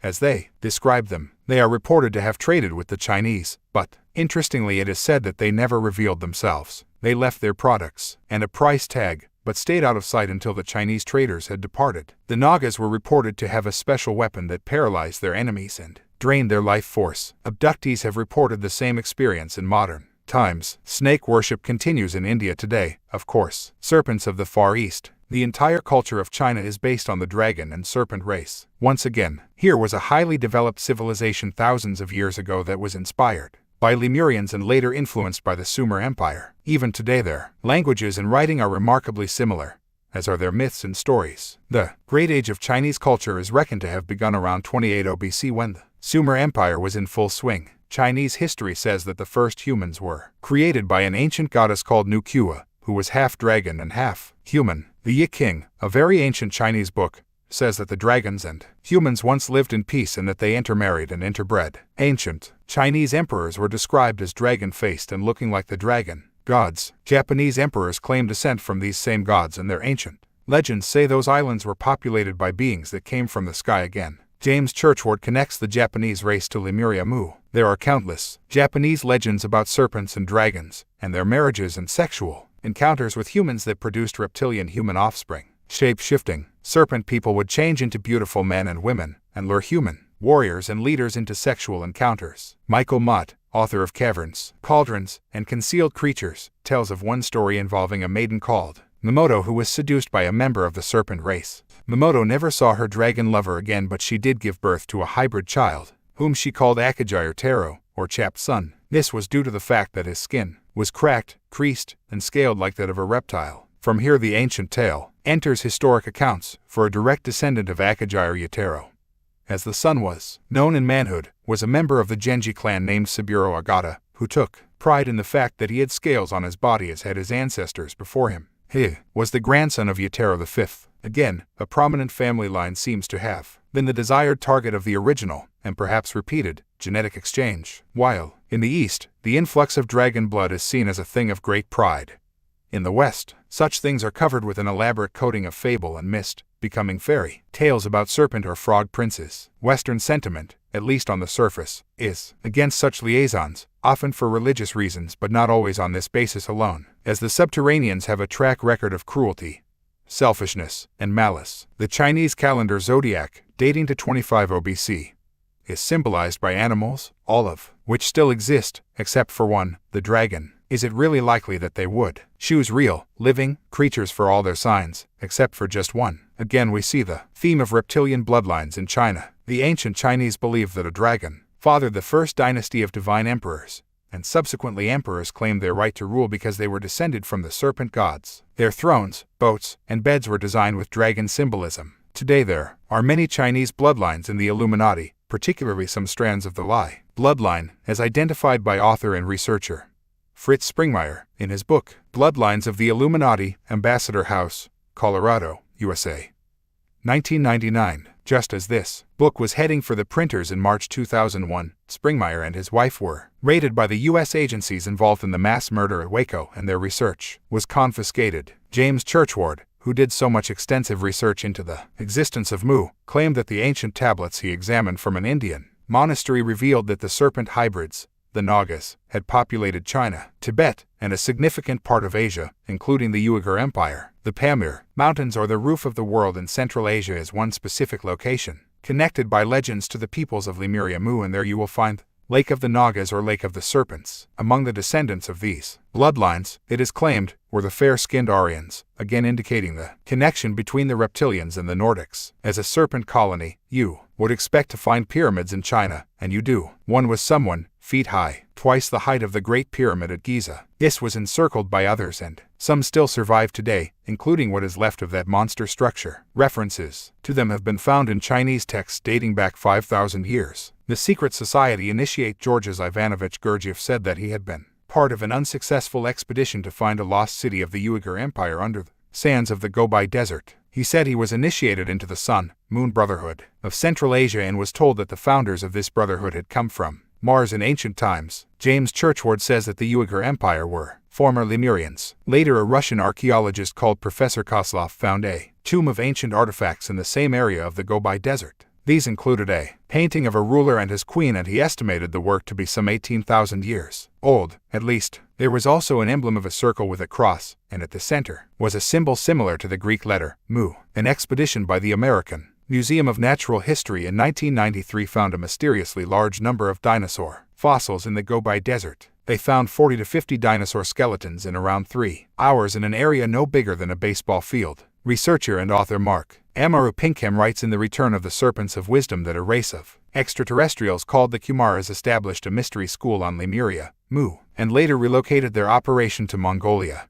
the Gobi Desert region of China, and to Tibet. Certainly Tibet is one of the most important depositories of the ancient knowledge, and legends galore talk of underground cities and tunnel systems where the Supermen continue to live. Agartha and Shambhala are the most famous of them. The Chinese invasion and occupation of Tibet is far more connected to this story than political acquisition. Tibet, that land of such ancient secrets and legend and still today very much connected with the Illuminati, is another home of the serpent symbol. So is the ancient, former Lemurian, culture of the Australian Aborigines that includes the rainbow serpent. The Chinese name for the ley lines or meridian lines of the Earth energy grid is dragon lines, appropriate and understandable given that the reptilians exploit the energy in this grid and built temples and structures at the major vortex points. And ancient Chinese tale about the Dragon Kings also makes a clear reference to shape-shifting. This is the most amazing aspect of this bizarre story.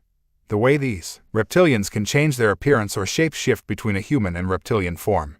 Evidence for which I will present shortly. A character called Liu Yi, who wanted to marry a princess of the dragon race, was said to have seen the palace of the emperor change before his eyes and the quarters dissolve and then return to their original form. He saw the coils of dragon bodies, flashing wings, and dragon's eyes. The legend says that Liu Yi changed his earth form and became one of the dragon race that lived in the sky. With that, he became immortal. Serpents of the Americas. The story is the same in the Americas, with the serpent gods at the heart of the ancient myths and legends of North, South and Central America. The books of the Mayans called Chilimbalam say the first settlers of the Yucatan in Mexico were the Chains or people of the serpent. They were said to have come across the sea, led by a god figure called Itzamna, a name that apparently comes from the word Itzam, which translates as lizard or reptile. Itzamna, the sacred city of the god, therefore, means the place of the lizard or iguana house. Itzamna's symbol was the Tau cross, also known as the T-square in Freemasonry. Quetzalcoatl, the most famous Central American serpent god, also carried a Tau cross. This cross, like the Christian cross, refers to crossbreeding in Illuminati symbolism and not polarity union as is often claimed. While excavating in Central America near a place called Texcoco, the archaeologist William Niven discovered more than 20,000 tablets that included many symbols identical to those found on the Knockle tablets, which James Churchward had seen in India, and Churchward's tablets were connected to Lemuria, Mu, which was the origin of both these cultures. Itzamna was the Central American version of the creator god who breathed life into man, and yet Another who was depicted as half human, half reptile, Quetzalcoatl, the feathered serpent, was the major deity of this culture, and he traveled, like all the others, in a flying boat. It is possible that Quetzalcoatl is another name for the Anunnaki, DNA wizard, and Ki. Aztec myth says that Quetzalcoatl created humans with help from the serpent woman, Cihuacotl, Ninharsag of the Anunnaki worked with. In Ki, according to the Sumerian tablets, there is serpent symbolism all over the ancient Central American sacred sites, and these were places of human sacrifice on a scale that beggars belief. Edward Thompson, the American archaeologist, was initiated into the Mayan Brotherhood of Xhtl, and he was told that the name of the ancient port city of Tamonchan in Veracruz, Mexico, means the place where the people of the serpent landed.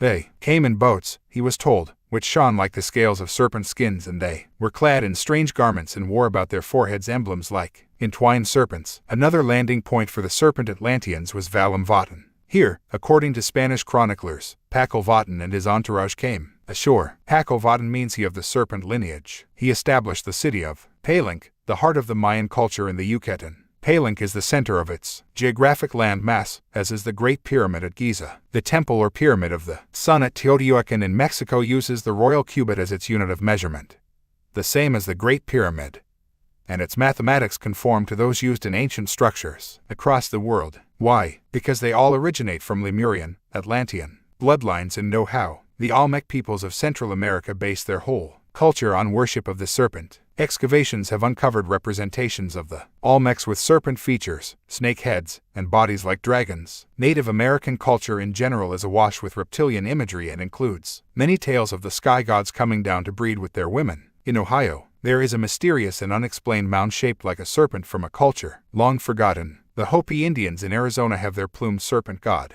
Bahalinkinga. They talk of an underground world they call Sipapuni, where they claim to have originated. They say that while they were within the earth they were fed by the ant people, and they refer to their ancestors as their snake brothers. These descriptions sound very much like beings described in Sumerian accounts. The most sacred of Hopi underground rituals is the snake dance. This is very much like the dance rituals performed by Mayans at places like Chichen Itza in the Yucatan, Mexico. The Hopis believe they share the same ancestors as the serpent-worshipping Chimu people of Peru.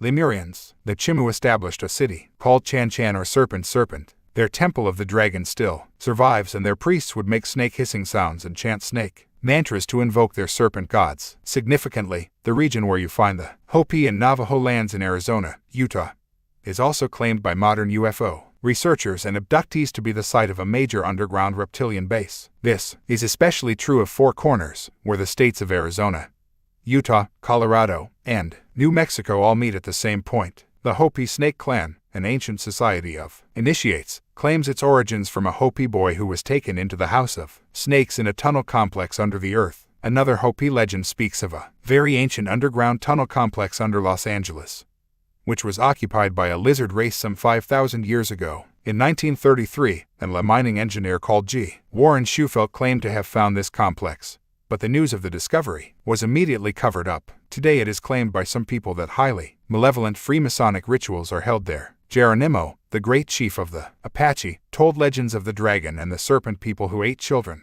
He said his tribe was named after a boy called Apache who killed the great dragon. The story has the feel of David defeating Goliath and even George defeating the dragon. Mark Amaru Pinkham in The Return of the Serpents of Wisdom interprets the explosion of serpent symbolism as recognition of energy and spiritual initiates. I agree with some of that, but there were rather more literal reasons for these symbols, I would suggest. Anyway, he does a good job in detailing the symbolism of the serpent around the world, including that in America or America, according to the descendants of the early Lemurian record keepers, the Andean elders. The entire American landmass was anciently known as America, the land of the immortals or the land of the wise serpents. The title America is derived from the Quechuan Lemurian word Amaru, meaning snake or serpent. Quechuan, the language of the Incas, is derived from Runasima, the primal tongue spoken on Lemuria, and ends in the syllable ka, which denotes both serpent and wisdom, apparently echoing the recollections of the Andean elders. H.P. Blavatsky maintains in The Secret Doctrine that America is referred to in the Hindu Puranas as Potala, the kingdom of the Nagas, serpents. Native Americans call America Turtle Island after their reptilian ancestors. The name of the founder of both the Inca empires in South America was Manco or Manco Capac, Kepak means serpent wisdom or spiritually wealthy. Some of the former Lemurian and Atlantean peoples who settled in the Andes migrated northwards to become some of the Native American tribes of what we now call the United States. The Mescalero Apaches of Arizona claim to descend, via Peru, from a continent that sank in the Atlantic. This was documented by Lucille Taylor Hanson in her book, The Ancient Atlantic, Amherst Press.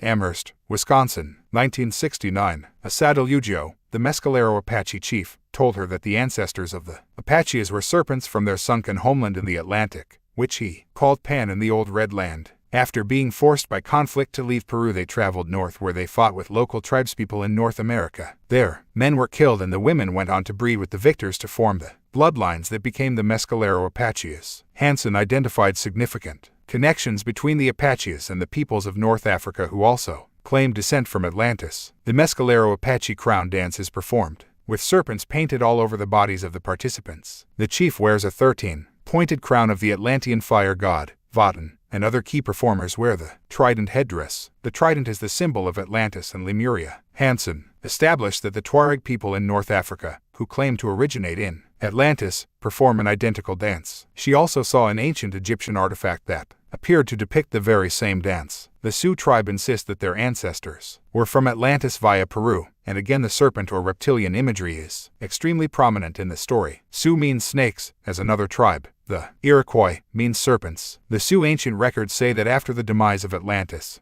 their ancestors, who they call the Turtles, traveled to the Caribbean islands from Carib, the Atlantean serpent people, and went on to South America before heading north. They say these turtle people became known as the Lakota and the Sioux or snakes. This story is apparently symbolized at the mysterious serpent mound in Ohio in which the turtle is depicted leading the snake. The original structure was vast, covering 14 acres and rising to 100 feet. The Lakota, Sioux and Peruvian native peoples share certain words in their language. A Sioux chief called Shooting Star said during a visit to Peru, "This is the land of our beginning, where we went from the old red land even before it sank, because this land is as old as the dragon land of the fire god," which was, of course, Atlantis. Other Native American tribes, many with the hard K sound in their names, say they descend from Atlanteans or Lemurians who fled directly to North America from the sunken lands. Oklahoma, a significant Illuminati center in the United States, means Sun People of the Red Land. Lucille Taylor Hanson collected Native America legends, which say that some tribes came from Atlantis under the leadership of the prince grandson of Votan III, who was alleged to be the last priest-king of the Atlantean house of Votan.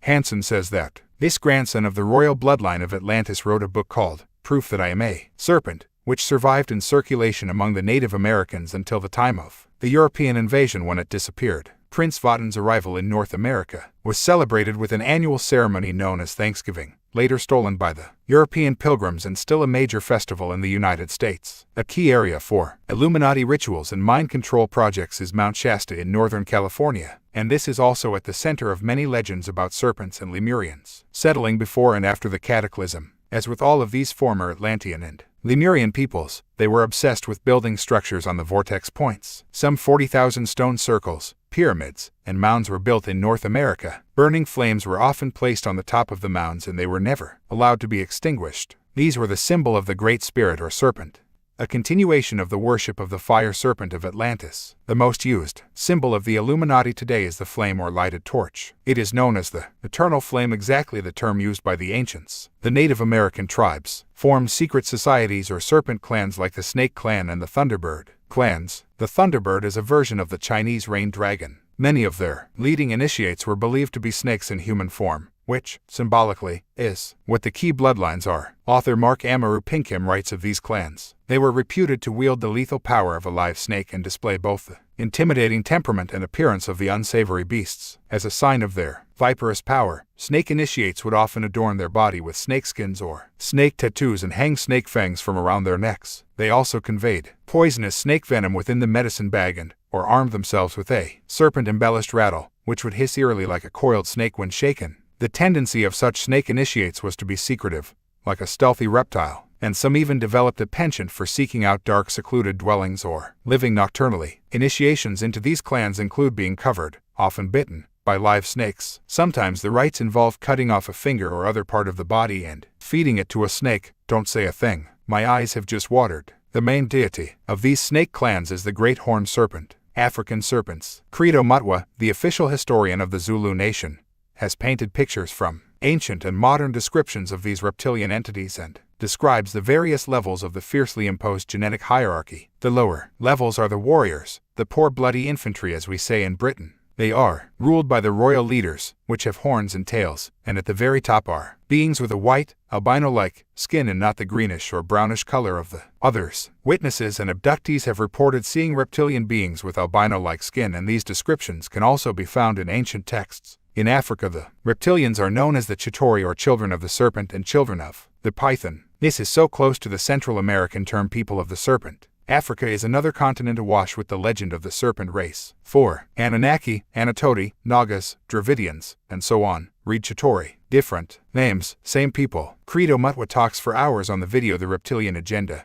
Part 1, about the background and history of the Chitori, and he confirms the theme of shape-shifting and how the Chitori bloodlines can take either human or reptilian form. He describes how the earth was once encircled by a canopy of water vapor, the firmament that was destroyed in a cataclysm. This water vapor protected the planet from the harsh effects of the sun, and the whole planet was moist and humid, and had a constant temperature. It was a place of enormous abundance and vast forests. This is a common description of the Golden Age, the Lemurian Garden of Eden. But, he says, that when the Chitori destroyed this canopy symbolized by the biblical 40 days and 40 nights of rain, the whole climate changed as the sun's rays baked once green and abundant lands like Egypt and began to form the deserts. Scientists agree that Egypt, now part of the Sahara Desert, was once a green and pleasant land. This could explain the water erosion found on the Sphinx. 2. Divide and rule the people. Credo continues, the Chitori scattered them across the earth and gave them different languages so they could not communicate with each other. This is another story repeated all over the world and not just in the Old Testament version of the Tower of Babel. That was a steal from many more ancient accounts. The Hopi say that when they came to the surface on the orders of Spider Woman, a mockingbird arrived to confuse their language and make the tribes talk in different tongues. Credo, repeating the information passed on to him in a lifetime of initiations into this underground knowledge, said that the Chitori reptilians interbred with all races to create the reptilian-mammalian hybrids, through which they rule. He said that in African culture a person's genealogy is very important and that the royal bloodlines of the kings of Black Africa claimed descent from the same gods as the white peoples and others across the world.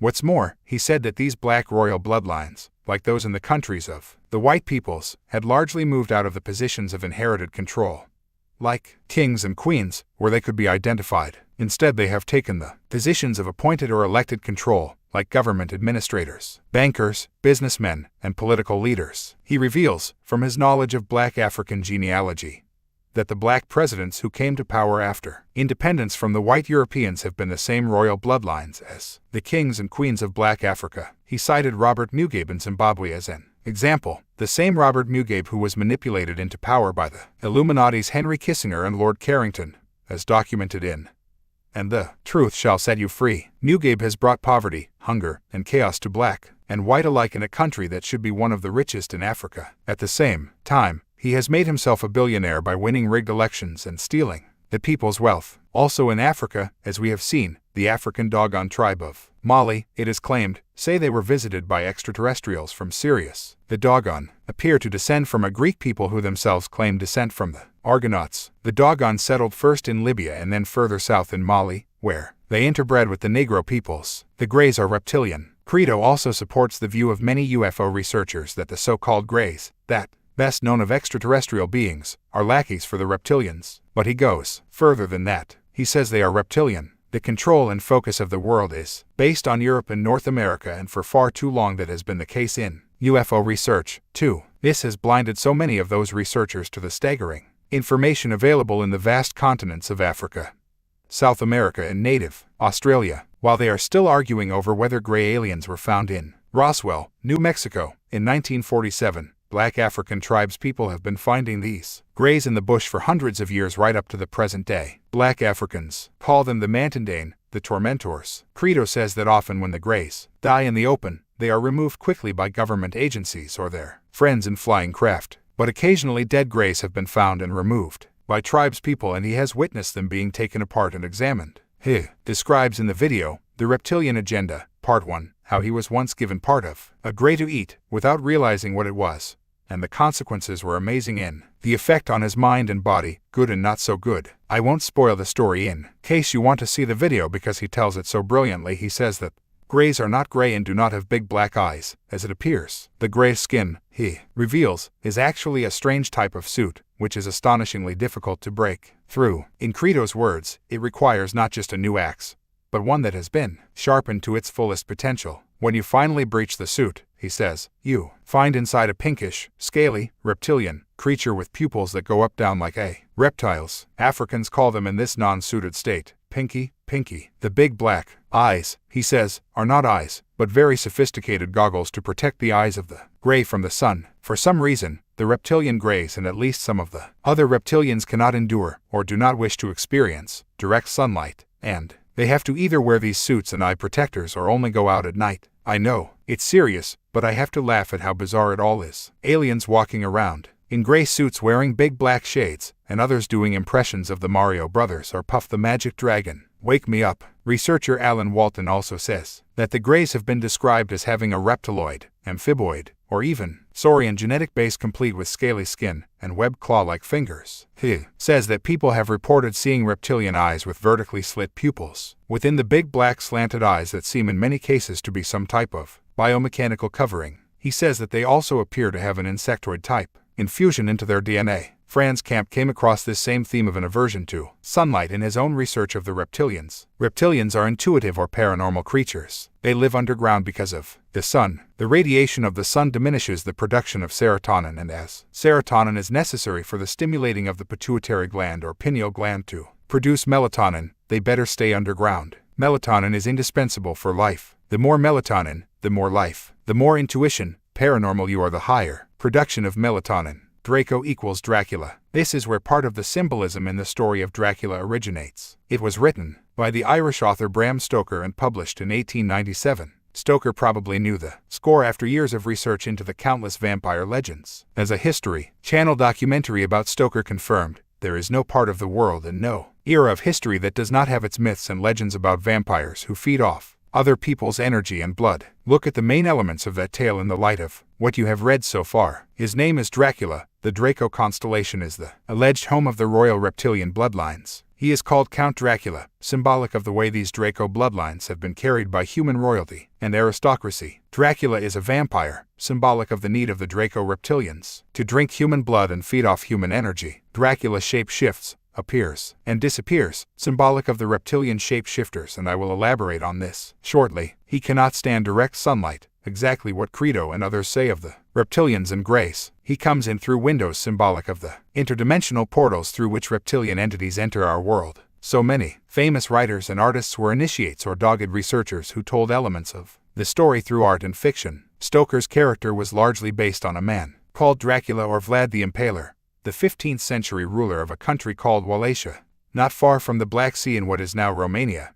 Rom equals reptilian bloodlines. This was the same region that was once called Transylvania, the home of the most famous vampire legends, and the Danube River Valley, which runs from Germany to Romania and into the Black Sea, is a name that comes up very often in the history of the bloodlines. Vlad the Impaler, or Dracula, slaughtered tens of thousands of people and impaled many of them on stakes. He would sit down to eat amid this forest of dead bodies, dipping his bread in their blood. He was a great guy to invite home for dinner, apparently. He usually had a horse attached to each of the victim's legs, and a sharpened stake was gradually forced into the body. The end of the stake was usually oiled, and care was taken that the stake not be too sharp. He didn't want the victim dying too quickly from shock. Infants were often impaled on the stake forced through their mothers' chests. The records indicate that victims were sometimes impaled so that they hung upside down on the stake. Death by impalement was slow and painful. Victims sometimes endured for hours or days. Dracula had the stakes arranged in various geometric patterns, and the most common was a ring of concentric circles. The height of the spear indicated the rank of the victim, an excellent indication of the ritual-obsessed reptilian mind. The decaying corpses were often left there for months. It was once reported that an invading Turkish army turned back in fright when it encountered thousands of rotting corpses impaled on the banks of the Danube. In 1461, Mohammed II, the conqueror of Constantinople, a man not noted for his squeamishness, was sickened by the sight of 20,000 impaled corpses rotting outside of Dracula's capital of Turgovist. The warrior sultan turned over command of the campaign against Dracula to subordinates and returned to Constantinople. 10,000 were impaled in the Transylvanian city of Sibiu, where Dracula had once lived. On St. Bartholomew's Day, 1459, Dracula had 30,000 merchants and others impaled in the Transylvanian city of Brasov. One of the most famous woodcuts of the period shows Dracula feasting amongst a forest of stakes and their grisly burdens outside Brasov while a nearby executioner cuts apart other victims. Impalement was Dracula's favorite technique, but by no means his only method of inflicting unimaginable horror. The list of tortures employed by this deeply sick man included nails in heads, cutting off limbs, blinding, strangulation, burning, cutting off noses and ears, mutilation of sexual organs, especially in the case of women, scalping, skinning, exposure to the elements or wild animals, and boiling alive. No one was immune to Dracula's attentions. His victims included women and children, peasants, and great lords, ambassadors from foreign powers and merchants. Vlad the Impaler was the son of Vlad Dracul, who was initiated into the ancient Order of the Dragon by the Holy Roman Emperor in 1431. Its emblem was a dragon, wings extended, hanging on a cross. Vlad too wore this emblem and his coinage bore the dragon symbol. All the members of the order had a dragon on their coat of arms, and he was nicknamed Dracul, the devil or the dragon. Son Vlad signed his name, Dracula or the devil's son, and this later became Dracula, a name that translates as something like son of him who had the order of the dragon. Most appropriate. This is the same dragon order that is today promoted by the British Holy Grail author, Sir Lawrence Gardner. By the way, Queen Mary or Mary of Teck, the mother of King George VI and therefore grandmother to the present Elizabeth II, was descended from a sister of Dracula. Nothing like keeping it in the family. British and European serpents. In Britain and the rest of Europe, the stories of dragons and reptilian gods abound. Also, here are just some of the places in the British Isles that have dragon, serpent legends: Avebury, Bamberg, Baslow, Bettis y Coed, Bishop Auckland, Brent Pelham, Bretforton, Brinsip, Bromfield, Bures, Burley, Castle Narach, Cawthorne, Chipping Norton, Crocombe, Dartford, Deerhurst, Dinas Imrise, Dronley, Dunstanburg, Durham, Gunnerton, Henham, Hickler, Horsham, Hughenden, Hutton Rugby, Kellington, Kermore, Kilvey, Kingston, Lewinick, Linton, Landalo, Graben, Linsinich, London, Longwitton, Ludham, Lyminster, Middlewich, Mordyford, Norton Fitzwarren, Norwich, Nunnington, Oxford, Penminid, Kenshaw, Renwick, Saffron Walden, St. Leonard's Forest, Shervidge Wood, Slingsby, Sockburn, Tanfield, Trull, Uffington, Wells, Westbury, Warncliffe, Wherwell, Wiveliscombe, Wormbridge, Wormingford, Wormhill, and Wormsill. Worm or worm means wingless dragon. All the legends of the dragons and serpents of the British Isles follow similar themes. The British Isles was an Atlantean, Lemurian colony before the deluge, and the bloodlines returned there as the Phoenicians, Egyptians, and other names. When the Sumer Empire began to expand to the centers of its former motherlands, the carriers of the Atlantean, Lemurian knowledge in Britain and other parts of Europe were called the Nadrid or Adders, a Welsh name for serpent. They are better known as the Druids, a Gaelic word in Ireland meaning a wise man, sorcerer, or serpent, and they were called the snake priests. An Irish manuscript claims that the adepts of the Druidic arts descended from the Tuatha De Danann, the people of the serpent goddess Dana. Apparently the Tuatha De Danann were also called the Sumer. These were the former Atlantean peoples who settled in Asia Minor, and then expanded out into Europe. It was they who called Britain Albion after Albina, the eldest daughter of Danaus, an ancient Danann priest. Danann is also so close to Canaan, of course, and these two peoples came from the same part of the world. I think we will find that Danann and Canaan are terms for the same people. It was one of their number, called Brutus, who led migrating Dananns, Trojans to the British Isles and established the city of Kertroia or New Troy, today's London. The legend goes that when the Dananns were defeated by the later Greek Milesians of Asia Minor,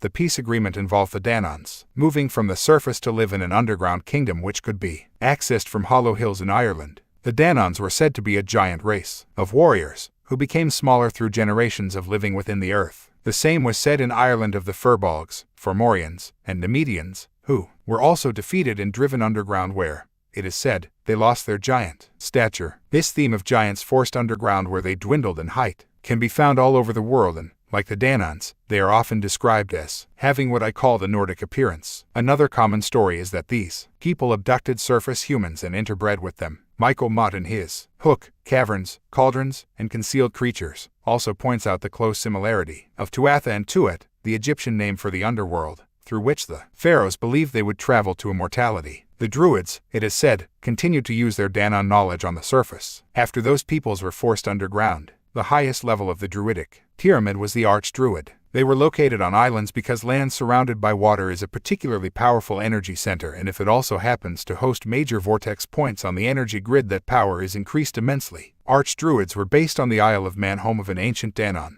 mystery school in the Irish Sea, the Isle of Anglesey off the North Wales coast, and the Isle of Wight, the Dragon Isle as it was called, off the south coast of England, where I have lived for nearly 20 years. Researcher Mark Amaru Pinkham suggests that the Isle of Wight could have been the pivotal vortex in the northern grid of the planet. No wonder so much Satanism involving major Illuminati figures goes on there. Stonehenge, Alvebury, Glastonbury Tor, Bath, and Iona were other significant Druid centers. Glastonbury Tor, hill or mound, was located in the Isle of Avalon, and Avalon means Island of the Immortals, a name that is common to many of these serpent centers. The island of Iona off the Scottish coast was formerly known as Inis nan Druidni, or Island of the Druids. The Archdruids were indicated by the 7 serpent eggs displayed on their breasts. The goddess Artemis, Diana, was also depicted with eggs on her chest. Was the legend of the mythical Saint Patrick chasing the snakes out of Ireland the destruction of the Druid or Adder network? If this was so, it happened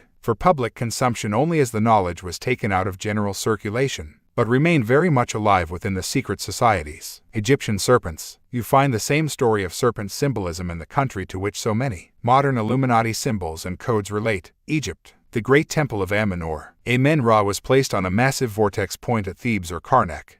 Amen or Ammon is where the Christians get their term Amen. Under Thebes, Karnak are networks of tunnels known as the Serpent's Catacombs. As a result of the traveling Egyptians of the Sumer Empire, or the Nordics who traveled to the Sumer region, we also have Karnak in Brittany, France. There were once 10,000 standing stones here, arranged to form the image of a 7-mile serpent. Karnak means Serpent Hill. The ancient Egyptian accounts known as the Pyramid texts speak of the serpent being both subterranean and celestial. Stories of flying serpents can be found in Egypt, as you would expect of an important colony of the Sumer Empire, and, once again, they symbolized immortality. Flying serpents were pictured taking the kings to the land of immortality in a star constellation in the heavens. One serpent symbol was the divine asp on the headgear of Egyptian kings, and they used the fat of the crocodile in their coronations. The great ancient Egyptian city of Alexandria was called City of the Serpent's son Alexander the Great, and there they worshipped the serpent god, Serapis. He was known as the sacred serpent or fire serpent, and from this comes the biblical seraphim, the serpents associated with YHVH or Yahweh,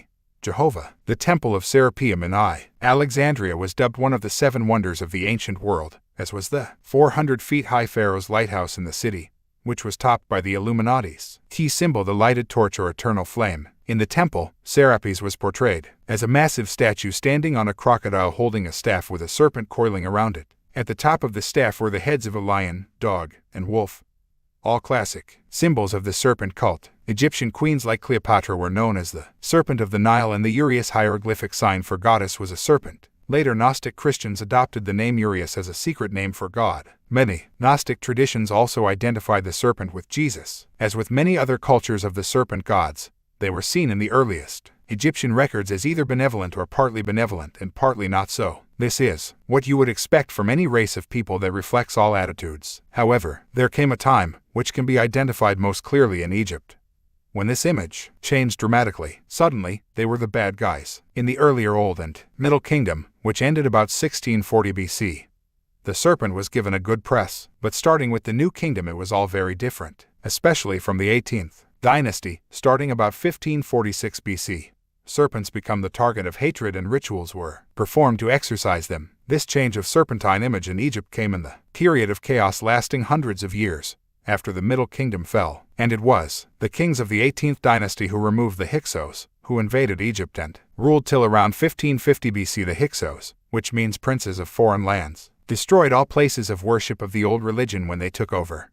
And Boule writes in his Flying Serpents and Dragons that the Hyksos were known as Amalecites by the Hebrews and were part of the Rephaim, descendants of the reptilian Nephilim. Apop was the first ruler of the Hyksos in Egypt, and the name was used to symbolize the serpent when they took on their evil public image in Egypt. The serpent was known as Apep or Apop, Apophis to the Greeks, and Apop became the symbol of the serpent people who occupied Palestine and also Egypt at the time of the so-called Exodus. Rituals to destroy Apop in Egypt were very similar to those in Asia designed to overcome the Nagas. For me, the Hyksos were of the reptilian bloodline and played a major role in infiltrating the Egyptian mystery schools. It was around 2000 BC that the Royal Dragon Court, now the Imperial Royal Dragon Court and Order, was formed in Egypt by the priests of Men's to protect, advance, and serve the dragon bloodlines, and 4,000 years later it is still in operation, and promoted by Sir Lawrence Gardner in England. This is the organization, remember, that awarded the Dracula family its most prestigious title. Clearly the legends and accounts of the serpent gods, their royal hybrids, and their often grotesque activities, abound throughout the ancient world. So does the most bizarre theme of all, their ability to change their form before your eyes. They can shape-shift. Chapter 8. The Shape-Shifters. Whoever undertakes to set himself up as a judge of truth and knowledge is shipwrecked by the laughter of the gods. Albert Einstein.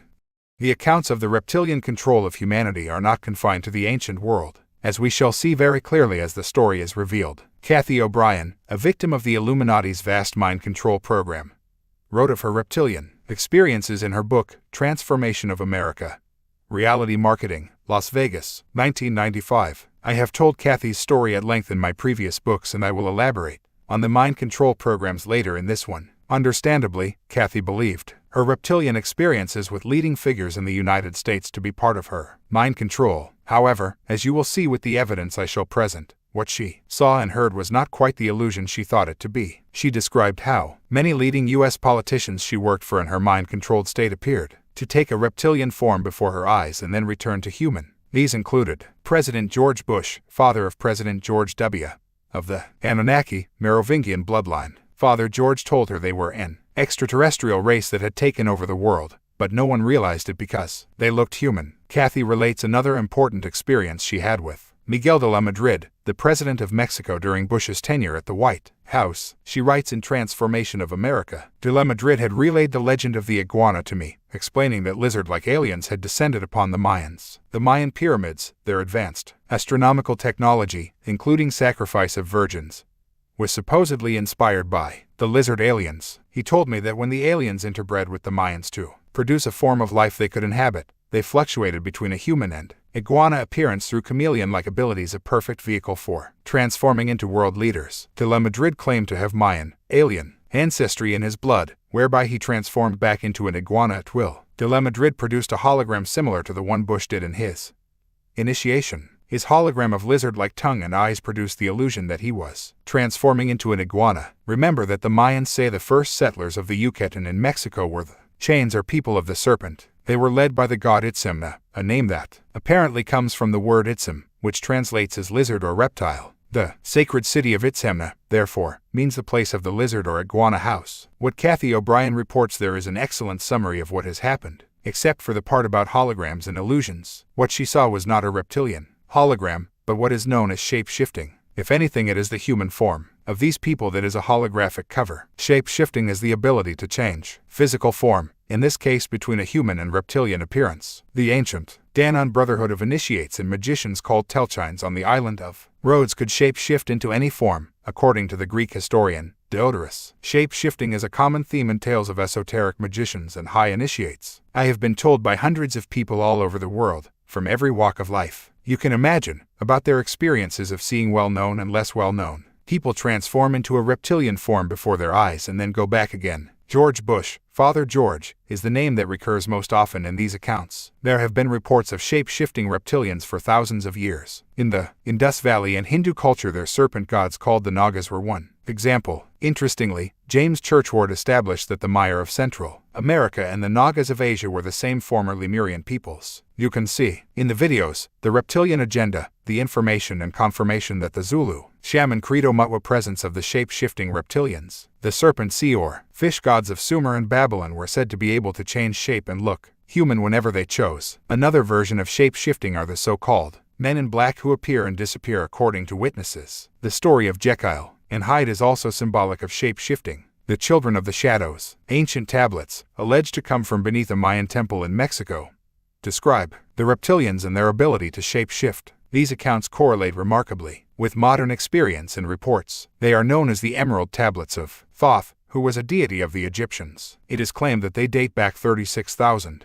years and were written by Thoth, an Atlantean priest king who, it is said, founded a colony in Egypt. His tablets, the story goes, were taken to South America by Egyptian pyramid priests and eventually placed under a Mayan temple to the sun god in the Yucatan, Mexico. The translator of these tablets, who calls himself Doriel, claims to have recovered them and completed the translations in 1925, but only much later was he given permission for part of them to be published. He says, "You can read the whole tale and the content of the tablets on this website, crystallinks.com/emerald.html. There is also a book, The Emerald Tablets of Thoth the Atlantean. However, you don't have to accept all the details of that story to appreciate the synchronicity between what these tablets say and what is now being uncovered. The following is the relevant section in the tablets to the subjects we are discussing. Speak I of ancient Atlantis, speak of the days of the kingdom of shadows, speak of the coming of the children of shadows. Out of the great deep were they called by the wisdom of earth-man, called for the purpose of gaining great power. Far in the past before Atlantis existed, men there were who delved into darkness, using dark magic, calling up beings from the great deep below us. Forth came they. Into this cycle, formless were they, of another vibration, existing unseen by the children of earth men. Only through blood could they form being, only through man could they live in the world. In ages past were they conquered by the masters, driven below to the place whence they came, but some there were who remained, hidden in spaces and plains, unknown to man. Live they in Atlantis as shadows, but at times they appeared among men.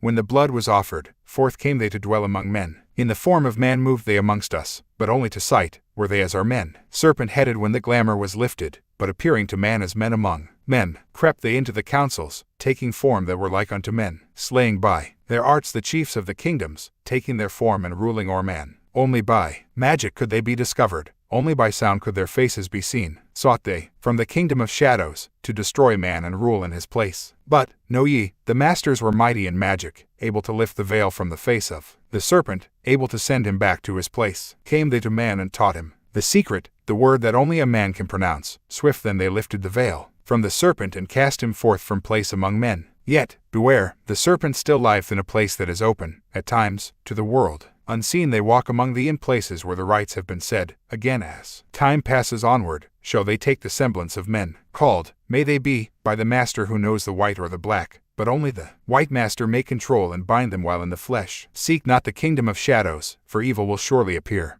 For only the master of brightness shall conquer the shadow of fear. Know ye, O my brother, that fear is an obstacle great. Be master of all in the brightness, the shadow will soon disappear. Hear ye, and heed my wisdom, the voice of light is clear. Seek the valley of shadow and light only will appear. Within that passage, whatever its origin may be, you have the story of life on earth over hundreds of thousands of years and the source of those who control the world today. The leading politicians, banking and business leaders, media owners, and heads of the military are the Anunnaki serpents in human form. Staggering no, and the minds of most people will be screaming nonsense because it is so at odds with their conditioned view of reality. But it's true, and if you bail out now, you will miss the massive evidence I will present to show that it's true. The background presented in those tablets is confirmed by modern experience and rapidly emerging information from the inside of the Illuminati. Some examples follow. Forth came they into this cycle, formless were they, of another vibration, existing unseen by the children of earth men. As my research has revealed, the world is controlled by entities taking reptilian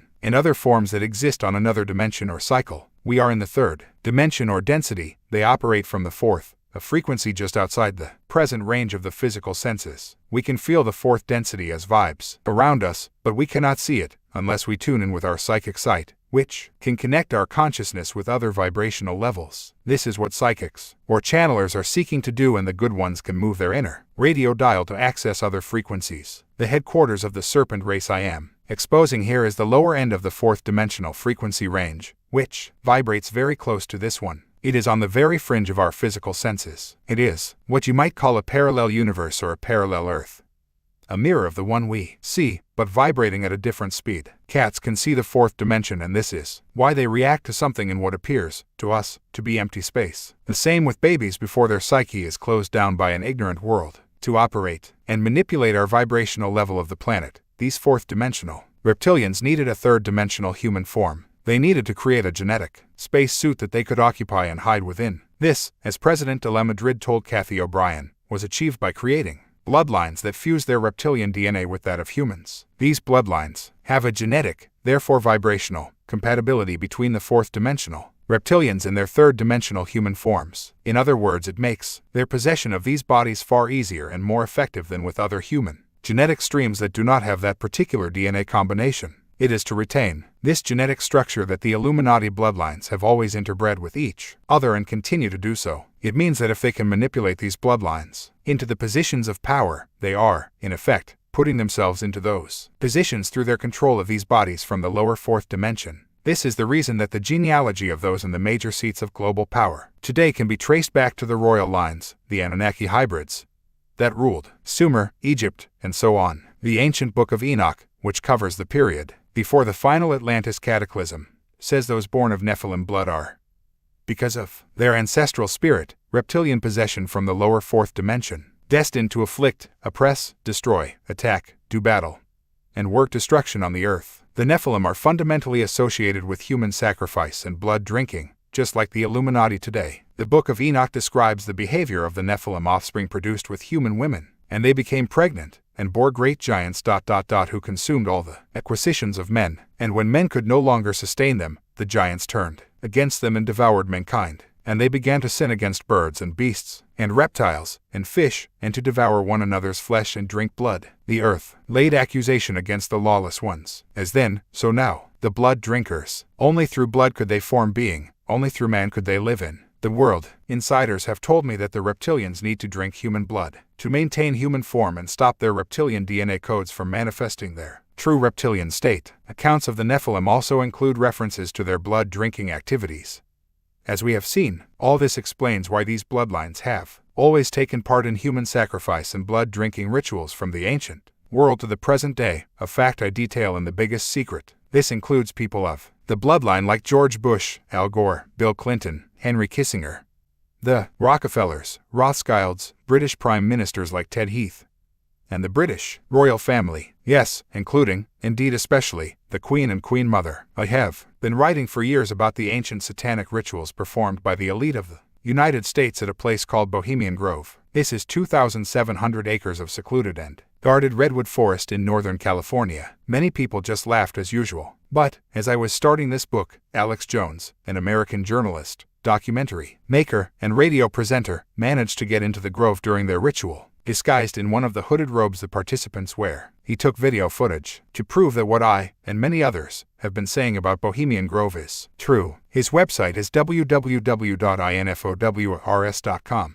Among the participants at Bohemian Grove past and present are George Bush, George W. Bush, Al Gore, Ronald Reagan, Richard Nixon, Jimmy Carter, Gerald Ford, Dwight D. Eisenhower, Lyndon Johnson, Herbert Hoover, Teddy Roosevelt, Dan Keel, Robert Kennedy, Joseph Kennedy, Earl Warren, David Rockefeller, Lawrence Rockefeller, Nelson Rockefeller, Henry Kissinger, Mikhail Gorbachev. The Soviet Union and the West were always controlled by the same force. William F. Buckley, an American publisher and major Illuminati operative, George Shultz, the former Secretary of State to Ronald Reagan, Walter Cronkite, America's most famous news reader, William Randolph Hearst, the American newspaper tycoon, Andrew Knight, a British media executive closely connected to the Rupert Murdoch empire, Edward Teller, Glenn Seaborg, who developed plutonium, Burt Bacharach, the composer, singer, Bing Crosby, Bob Hope, a British MI6 operative, Ray Kroc, the man behind the McDonald's fast food empire, author Mark Twain, and John Muir, founder of the Illuminati Environmental Front, the Sierra Club.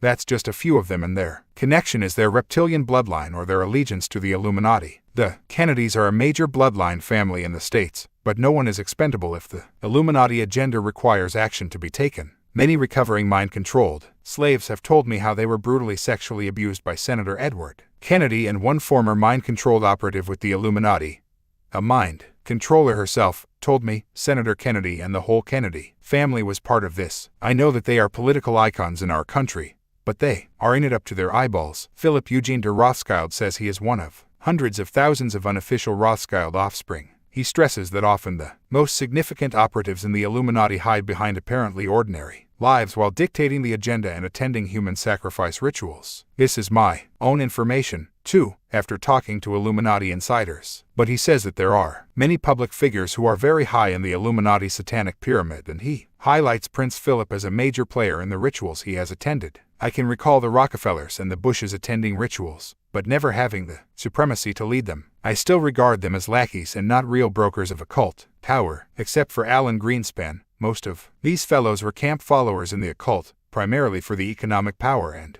prestige. Greenspan, I recall, was a person of tremendous spiritual, occult power and could make the Bushes and the younger Rockefellers cower with just a glance. Ex-CIA Director Casey Kissinger and Warren Christopher were in attendance at non-ritual gatherings and some occult rituals as well.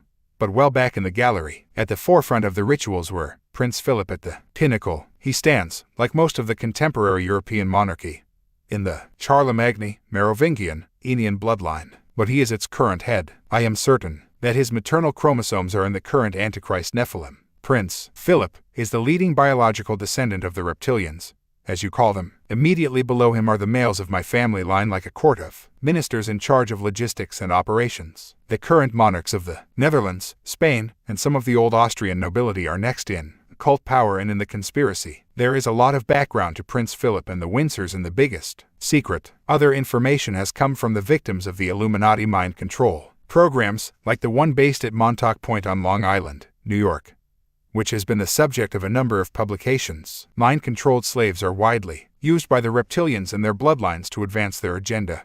As I have exposed at length in other books, they have created a global army of programmed people to do their bidding, conduct their rituals, and do whatever they are told, without question or thought. Some have recovered at least part of their minds, escaped from the projects, and accessed the memories of what happened to them. They have become increasingly vocal in the last 10 years, although the mainstream media refuses to report their stories. One mind control victim told me how he witnessed human sacrifice ceremonies at Montauk involving William F. Buckley, the well-known American publisher and Bohemian Grove member, who heads the elite Janus mind control operation based at NATO headquarters in Belgium, Arizona. Wilder says she has had similar experiences with Buckley. The Montauk mind slave claims that the knowledge he learned in these projects showed him how the reptilians shape-shift. He said there are locked sequences and open sequences of DNA. Open codes manifest as a physical characteristic while closed codes do not. The reptilian hybrids, he says, have the ability to lock off certain genetic codings, while they open others. When this happens, he says, there is a literal transformation of the cellular structure, which changes from a mammalian to a reptilian form. So, it's not like the human form goes anywhere, he told me, it just shifts. It changes into a reptilian form because those sequences are opened. They also have the ability to shift it back, however much your mind may be struggling to cope with that. For sure, what he says about DNA codes in general is correct. Did you realize that there are still people today who are born with tails? Yes, there are, and it is simply because codes from our reptilian past have opened in those people which, at this time in the evolution of the body, should have remained closed and dormant. As the human fetus forms into a baby, it goes through many stages that connect with major evolutionary points in the development of the present physical form. These include those that connect with non-primate mammals, reptiles, and fish. At one stage, the embryo has gills and is very much like those of birds, sheep, and pigs, until the 8th week when it goes on its own evolutionary path. When a code opens that should not, babies are born with tails, and these are known today as caudal appendages. Doctors usually remove them immediately, but in those areas of the world where that treatment is not available, people live their whole life with a tail. You only have to feel the bottom of your spine to see where our tails used to be, and they do not manifest today, except rarely, purely because the DNA genetic blueprint has closed that formerly open code. This mind control victim is merely claiming that when you know what you are doing and understand DNA to a much greater level than human scientists currently do, you can make this process happen in an instant. He says that the reptilians need mammalian hormonal levels to hold the mammal codes open and maintain human form because their baseline state is reptilian, and the mammalian codes would close if they did not consume frequent supplies of human blood. They also want an adrenaline that enters the bloodstream in large quantities at times of extreme terror. Hence they have victims who know they are going to be sacrificed, and they use the ritual to build their terror to the point of death. This allows them to drink blood full of that adrenaline. Arizona. Wilder supplies precisely the same information from her own horrific experience. She says she conducted sacrificial rituals for the American elite and the British royal family at places like Balmoral Castle in Scotland, as revealed in The Biggest Secret, and the video, Revelations of a Mother Goddess. Arizona adds that the blood type the reptilians most desire is that of blonde-haired, blue-eyed people because it is the most effective for the purpose of holding human form. She, like almost every elite, mind-controlled slave I have encountered, is blonde-haired and blue-eyed. She dyed her hair after escaping from her mental and physical slavery. Blonde-haired, blue-eyed people are also the ones most often chosen to be sacrificed by the Illuminati. Red-haired people seem very important to them also, and they most of all want the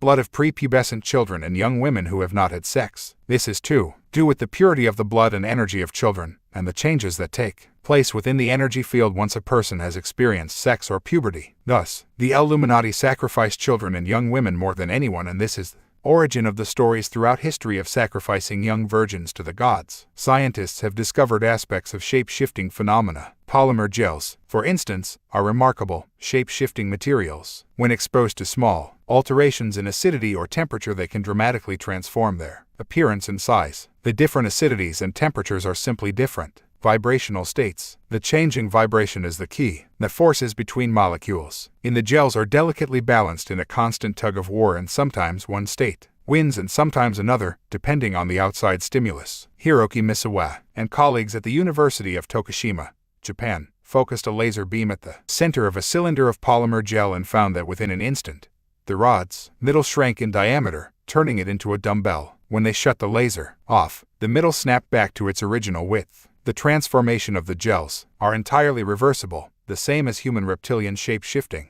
Arizona says she saw members of the British royal family, the Windsors, shape-shift into reptiles many times. Princess Diana's close confidant Christine Fitzgerald told me that the Windsors wanted to interbreed with Diana's genes, blonde-haired, blue-eye, because they were in danger of becoming too reptilian in their DNA and would not have been able to maintain a human form for many more generations. You can see how different Prince William looks to the rest of them because he had an infusion of his mother's Nordic-dominated DNA. Christine Fitzgerald said that Diana's private name for the Windsors was the reptiles and the lizards, and she used to say in all seriousness they're not human. It was the reptilian bloodlines and their networks that killed the princess in a ritual murder on an ancient site of ritual to the goddess Diana, originally created by the reptilian Merovingians. This desperation for blood could well account for the mystery of cattle mutilations around the world, in which the animal is bled dry, and reports of the bloodsucking chupacabra in Puerto Rico, Mexico, Florida, and the Pacific Northwest also fit the reptilian description. Many of these reports and outbreaks of bloodsucking activity have coincided with UFO sightings in the same area. Another explanation for the descriptions of humans turning into reptilians is that the viewer's psyche tunes into the fourth-dimensional level and sees the reptilian form hiding within the three-dimensional body, or the fourth-dimensional reptilian lowers its vibrational state to briefly enter our physical frequency range. I will go into this aspect of the story in a later chapter. Feeding off human blood is not the only desire of these vampires. The reptilians also feed off human emotional energy. The more emotion we can be manipulated to project through fear and all its manifestations, the more energy they can absorb and recycle against us. Researcher Alan Walton, who writes under the name Branton, has uncovered the same themes. Aside from any territorial paternal instinct on the part of the Draconians to reconquer their home planet, some of the worst reptilian subspecies have an even more sinister motive. These are the vampirial types, who actually seek to feed off of human emotional energies and life force essence in order to acquire the energy that they apparently need, not only to infiltrate our world but also our dimension, having genetically engineered themselves along more warrior instinct lines. What little connection they might have had to a spiritual side has been all but eliminated, and they are motivated only by the predatory instinct of their collective, which apparently knows only one agenda: conquer, assimilate, consume. All this has been confirmed by many abductees, especially in more recent years. The silent invasion, back to the Emerald Tablets. In the form of man moved they amongst us, but only to sight were they as our men. Serpent-headed when the glamour was lifted, but appearing to man as men among men, crept they into the councils, taking form that were like unto men, slaying by their arts the chiefs of the kingdoms, taking their form and ruling o'er men. Only by magic could they be discovered, only by sound could their faces be seen. Sought they, from the kingdom of shadows, to destroy man and rule in his place. That is a wonderful summary of what has happened and is still happening. As in Atlantis, so still today, the Illuminati manipulate their bloodlines into positions of power, the councils, and take over those bodies for themselves. It is what we call possession. The rituals conducted by the Illuminati-controlled secret societies, like the Freemasons, Knights of Malta, Knights Templar, etc., are one way. This is done. The top Illuminati bloodlines know who they are, but many of those lower down do not. These people, who unknowingly occupy a bloodline body, are invited into the secret society web and taken through initiation rituals that vast majority of them do not begin to understand. These rituals, especially the more advanced ones, are designed to create a vibrational environment in which the fourth-dimensional reptilians can possess the body. As the initiate progresses through the levels, he undergoes ever more powerful rituals directed by the black arts, which, step by step, give the fourth-dimensional entity more power over the person's thought and emotional processes until the reptilian is in complete control. In other words, slaying by their arts the chiefs of the kingdoms, taking their form, and ruling o'er men. These are the people who become the presidents, prime ministers, banking and business tycoons, media owners, and others who run or administer the Anunnaki agenda, although the most powerfully reptilian are those who dictate from behind the scenes, sought they from the kingdom of shadows, lower fourth dimension, to destroy man and rule in his place. Exactly, snake and sound. Only by magic could they be discovered. Only by sound could their faces be seen. But, know ye, the masters were mighty in magic, able to lift the veil from the face of the serpent, able to send him back to his place. Came they to man and taught him the secret, the word that only a man can pronounce. Swift then they lifted the veil from the serpent and cast him forth from place among men. I have learned from a number of sources that the key to lifting this veil from the face of the serpent is a sound frequency that disrobes the illusion of human form to reveal their reptilian nature. It resonates a vibration that prevents them from holding their human codes open. This same theme can be found in the movie They Live, the creation of director John Carpenter. If you follow his movie-making career, it is obvious that this guy knows the score. They Live, which I thoroughly recommend to get a visual feel for what I am saying, is about an extraterrestrial race that takes over the planet while hiding in human form. They control in exactly the same way as the Illuminati, through secret societies and mind conditioning. In the end, the heroes of the movie reveal the scam when they break the vibrational sound frequency that is maintaining the illusion that those in power are human. Immediately that vibration is destroyed, the president and others in power and influence shift into their true form and the people can see who is really ruling them. They Live is available through the bookends section of my website. When we find the right sound frequency, the same will happen among those in power today. When it does, can I be wherever the Windsors are? Please seek not the kingdom of shadows, for evil will surely appear. For only the master of brightness shall conquer the shadow of fear. Know ye, O my brother, that fear is an obstacle great. Be master of all in the brightness.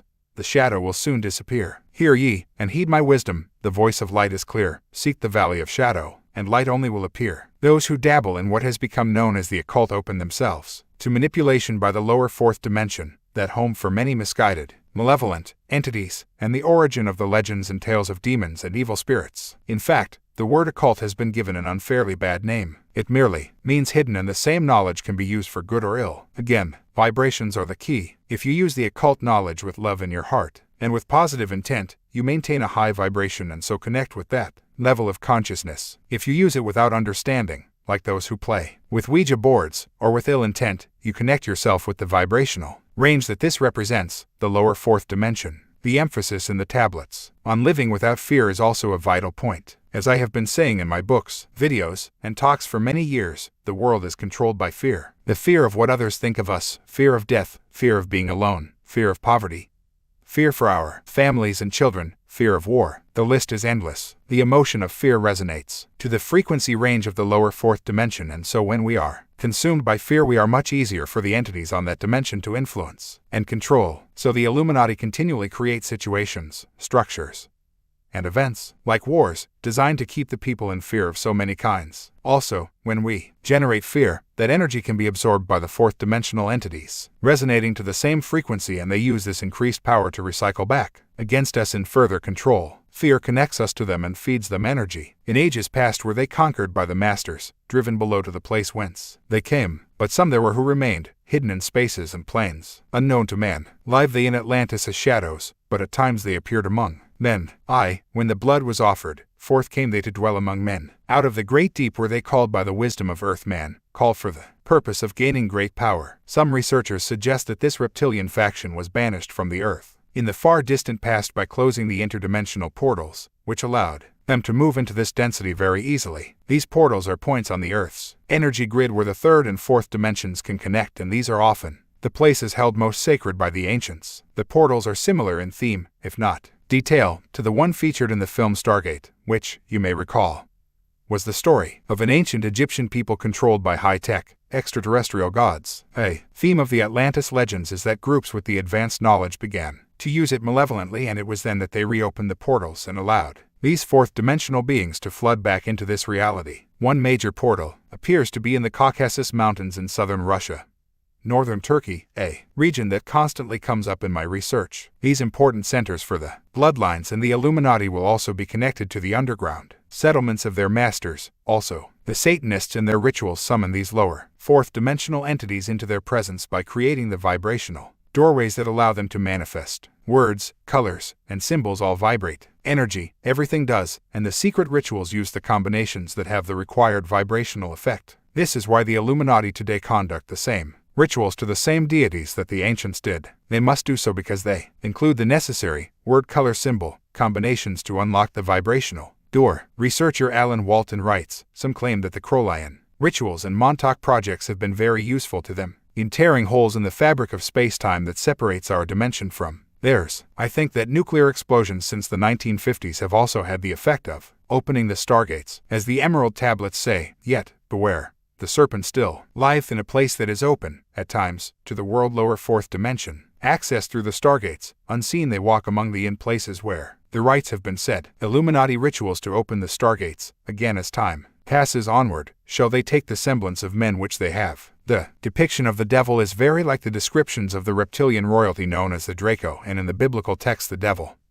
Satan, is clearly said to have been reptilian. One example is this description in the book of Revelation of St. Michael, a Phoenician deity, defeating the dragon. The second paragraph here could easily be describing the sealing of the interdimensional portals through which the reptilians enter this dimension, the same theme you find in the Emerald Tablets. Or, just as easily, it could refer to the imprisonment of the serpent race within the earth. And the great dragon was cast down, the old serpent, he that is called the devil and Satan, the deceiver of the whole world. He was cast down to earth, and his angels were cast down with him. And he laid hold on the dragon, the old serpent, which is the devil and Satan, and bound him for 1,000 years, and cast him into the abyss, and shut it, and sealed it over him, that he should deceive the nations no more. There were, and are, physical reptilians and other entities also within the earth, as I outlined earlier, and this biblical passage could relate to the references in the Emerald Tablets to the reptilians being driven below to the place whence they came, and out of the great deep were they called. It is said of the Nephilim,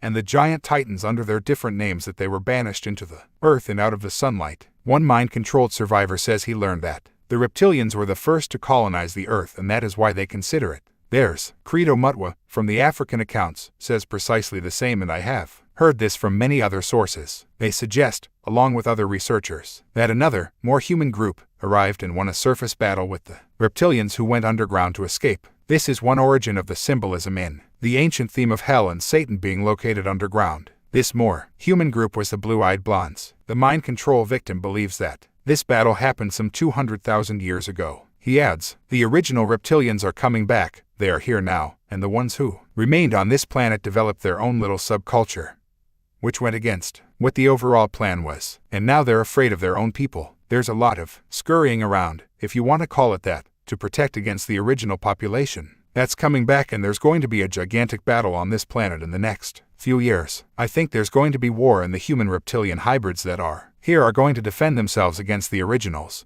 the true breds. These claims and the themes of the Emerald Tablets point yet again to an ancient conflict between reptilians and the Nordics from various locations in the galaxy. Morris Doriel, who claims to have found the Emerald Tablets, said that after a lecture in California he was approached by two blonde-haired, blue-eyed men who invited him to visit an underground city under Mount Shasta in northern California. Researchers and informants have called this city Telos, a Greek word that means uttermost purpose. Doriel says that his visits to underground societies, especially a center for ancient records under the Himalayas, showed him the true history of this planet. He says that ancestors of the Scandinavians once lived in a tropical region that is now the Gobi Desert in China, Mongolia. They developed a technological society that included nuclear energy and the flying machines the Vedic records call Vimanas. These Nordics were constantly challenged by a race of reptilian shapeshifters based in the then subtropical Antarctica.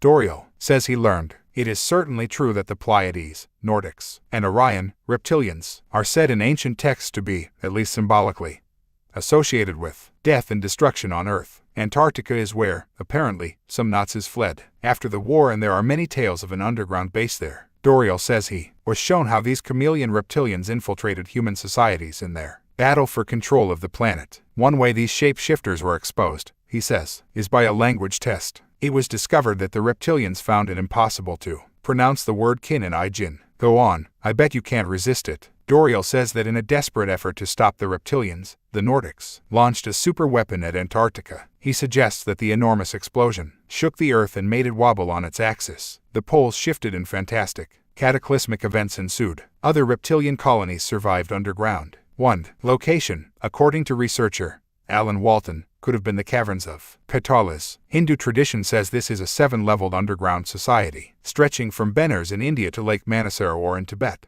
Walton says that some local people have allegedly encountered the reptilian Nagas in this region and seen their flying craft entering and leaving the mountains. Maurice Doriel says that the Nordics also moved much of their civilization underground, especially into the underground networks known in the East as Agharta. The conflicts have continued between them, but there has also been collaboration between these reptilian peoples and factions of the Nordics. Robert E. Dickhoff in his book, Agharta, tells of a Tibetan monk who learned that an alliance of reptilians and human black magicians were causing chaos and destruction in the surface societies by projecting malevolent energy fields into the people's minds, using what we call witchcraft, the manipulation of energy. Dickhoff says that the monk led 400 warrior monks into the caverns to do battle with this serpent cult of humans and reptilians. This theme of a serpent cult battling with the Nordic humans can also be found in an ancient British work called the Edda, translated by La Waddell in the first half of the 20th century. He knew nothing of extraterrestrial reptilians and Nordics, and yet his translations give much support to this ancient tussle for power on the planet. They also confirm another aspect of the Illuminati reptilian ritual, the worship of their goddess.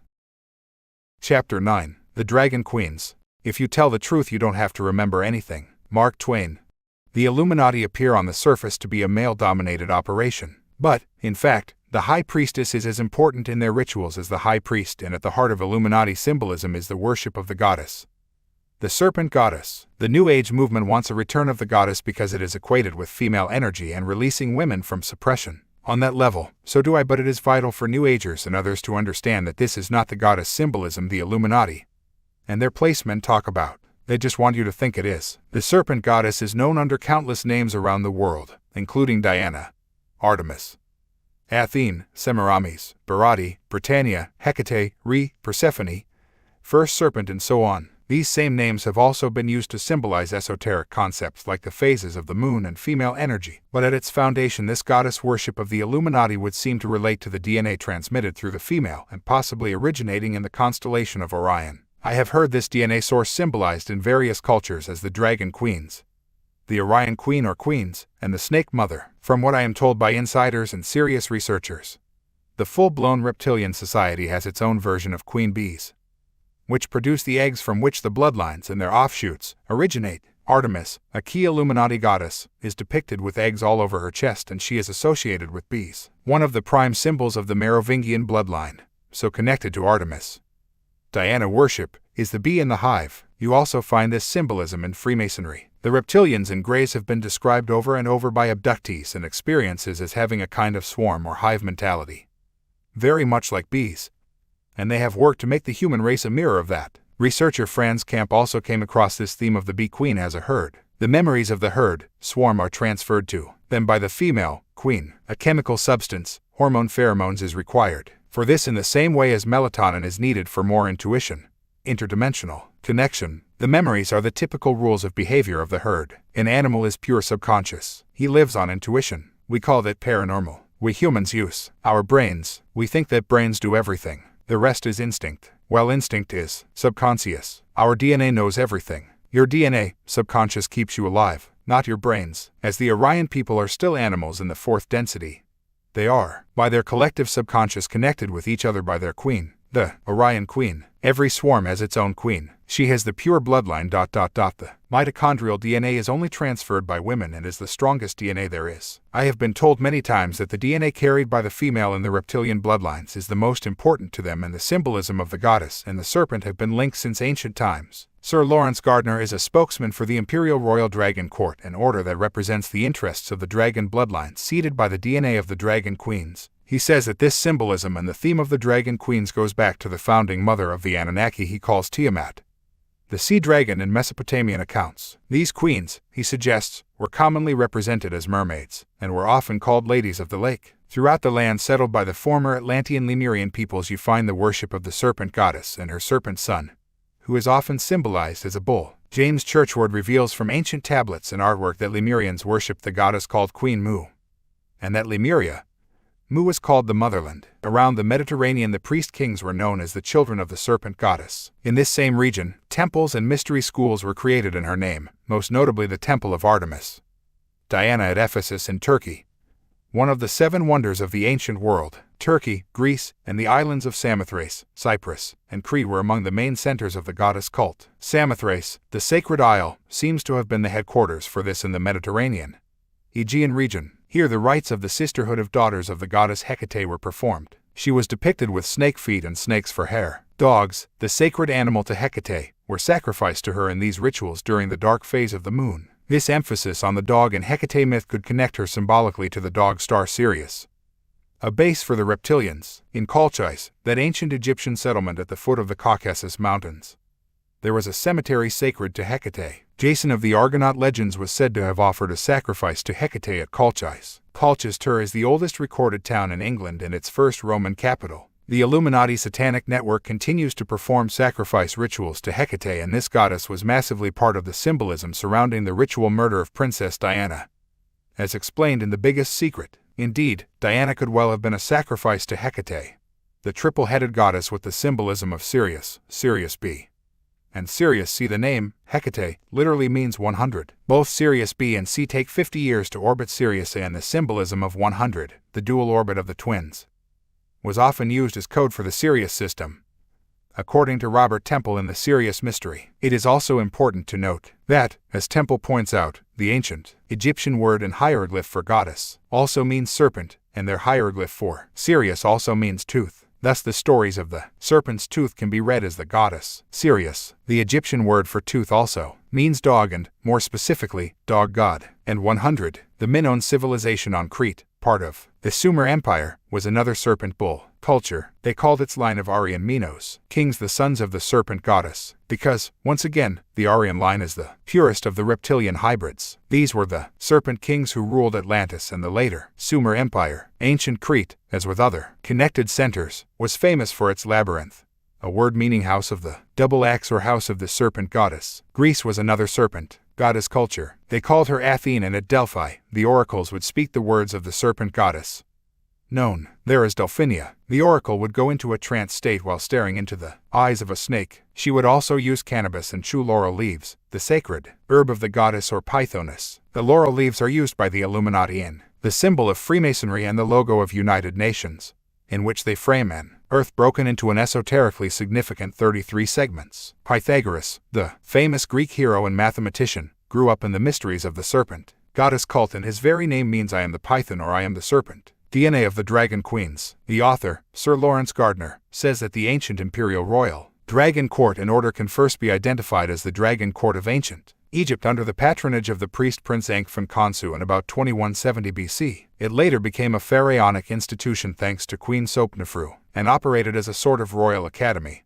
a unique assembly of science and scholarship. That's according to its official website. Anyway, the Dragon Court was relaunched in the 15th century as the Hungarian Court of the Dragon and was strongly connected with Dracula. Gardner calls himself Chevalier de Saint Germain and attaché to the Grand Protectorate of the Imperial and Royal Dragon Court and Order, Ordo Dragonis, Sarkany Rend, 1408. He loves titles, Old Larry. He has written a number of books, including Bloodline of the Holy Grail Element. Books, Shaftesbury, Dorset, 1996.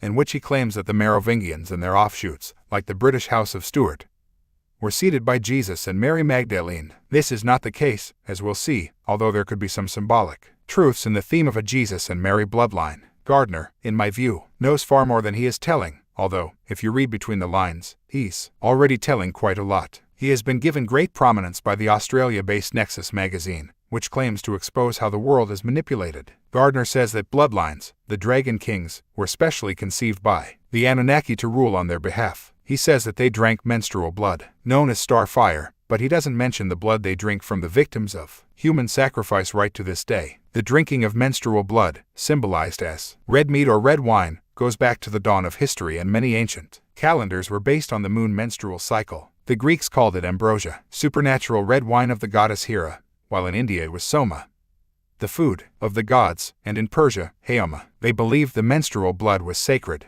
and the life essence that could bring immortality. Sir Lawrence Gardner calls the Anunnaki bloodlines the dragon bloodlines, but claims that this derives only from the use of crocodile fat in the royal ceremonies of ancient Egypt. Right, Larry, and I can hang by my willy from a hot air balloon. He dismisses any idea that these bloodlines are reptilian shapeshifters, although he acknowledges that such claims were made in ancient times. He said in a Nexus magazine article that he found it hard to imagine that anyone could still believe such stories in these more enlightened times. The records of Sumer, Gardner says, reveal that the Anunnaki had a creation chamber to produce these royal bloodlines, and he says that the senior line of descent was determined by the mitochondrial DNA of the dragon queens. Gardner talks of the blood royal or sangral in the womb of the dragon queen. Other texts in France called this bloodline Le Serpent Rouge, the red serpent, or the serpent blood 10, the female or goddess. DNA is most definitely the key here. Rennes le Chateau. The Cathars or Albigensians, who were slaughtered by the Roman Church in the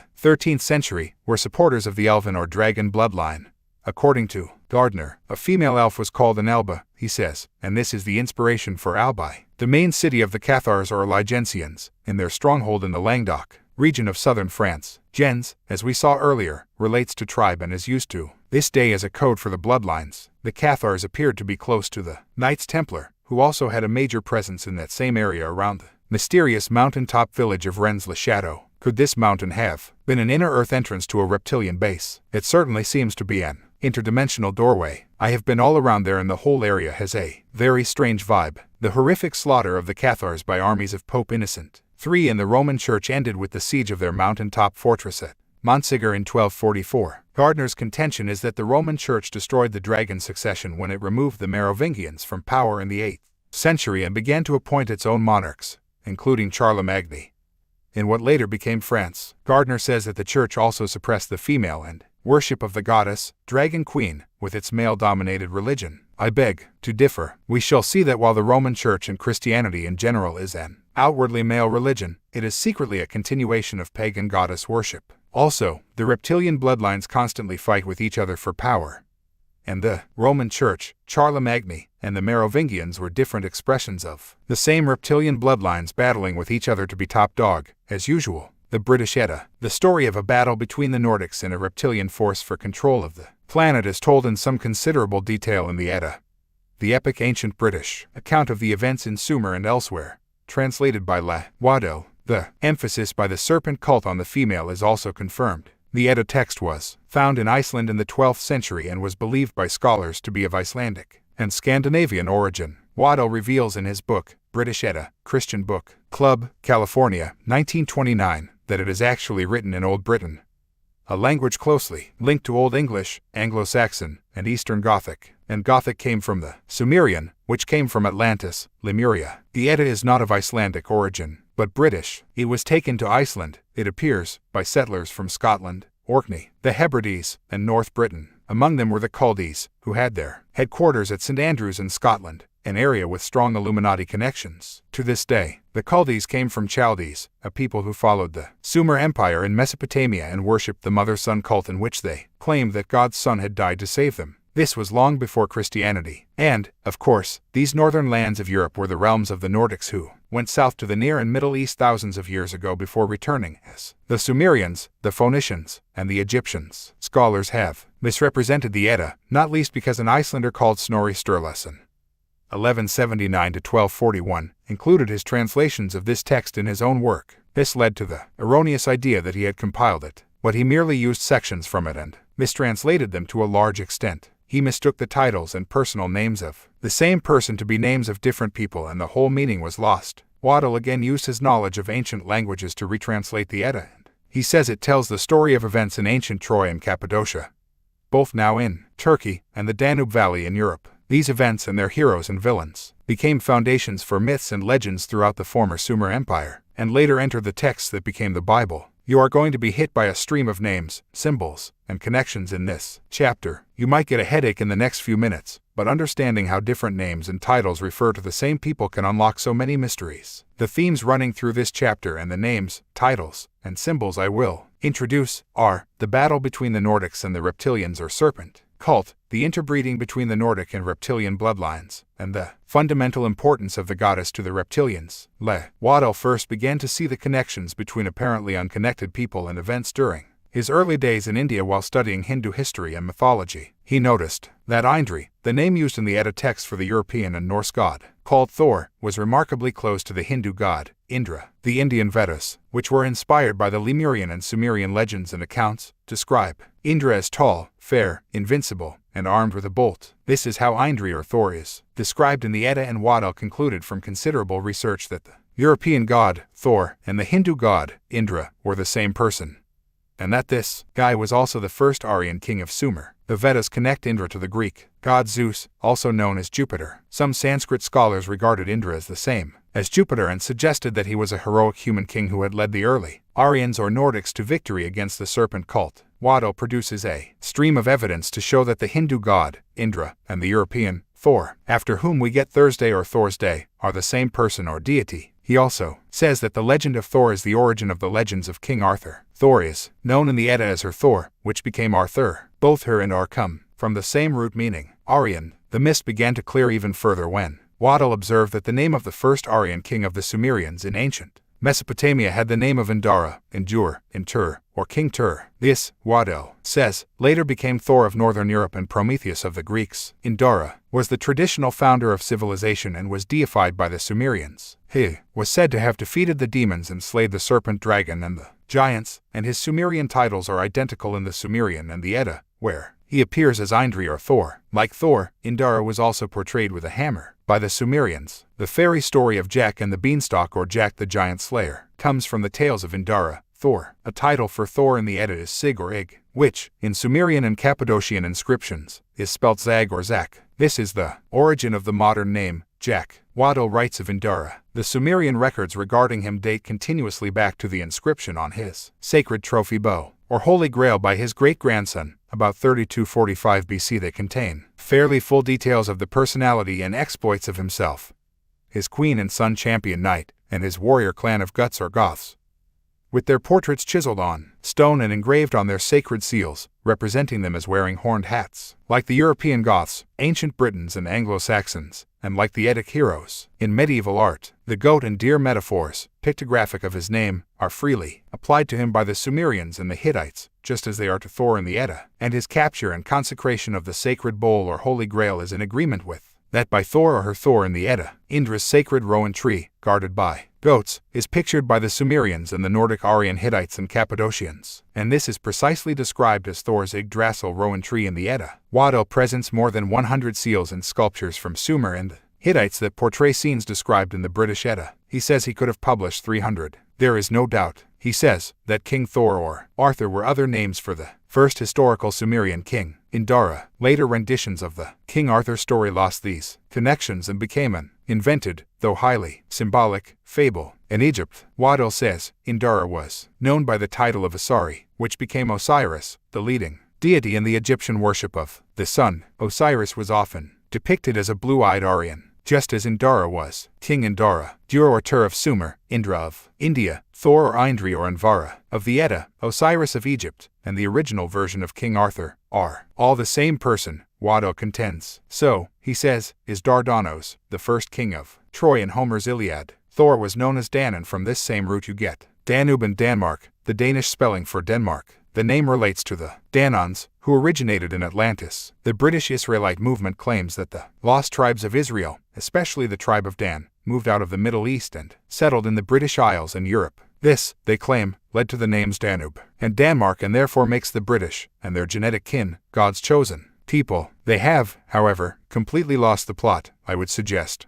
Not least, because they are obsessed with the idea that the Bible is accurate. It is not. The Edda says that Thor, Dan, and his Aryans went from Europe in the first place to settle in Turkey and Mesopotamia and found the civilization of Sumer. That is precisely what happened, as I indicated earlier. It also says that the Aryans of the Danube Valley were already well in advance of the rest of the world before they went down to Mesopotamia. The Danube Valley is very significant to the bloodlines. The Danube is the second longest river in Europe and runs from Germany through Romania, Dracula country, and into the Black Sea. The Edda says that Thor fought and defeated the serpent worshippers of Phrygia in Turkey, a word that comes from the Sumerian name, Firig or Pirig, and it means literally land of the lions. Thor is depicted on ancient carvings symbolically fighting and taming lions in this battle with the Phrygians, and so we have the symbolic Hebrew story of Daniel taming the lion. Thor was also Midas, the king who turned everything into gold with the Midas touch. His victory over the Phrygians was commemorated in those ancient lands in a monument known as the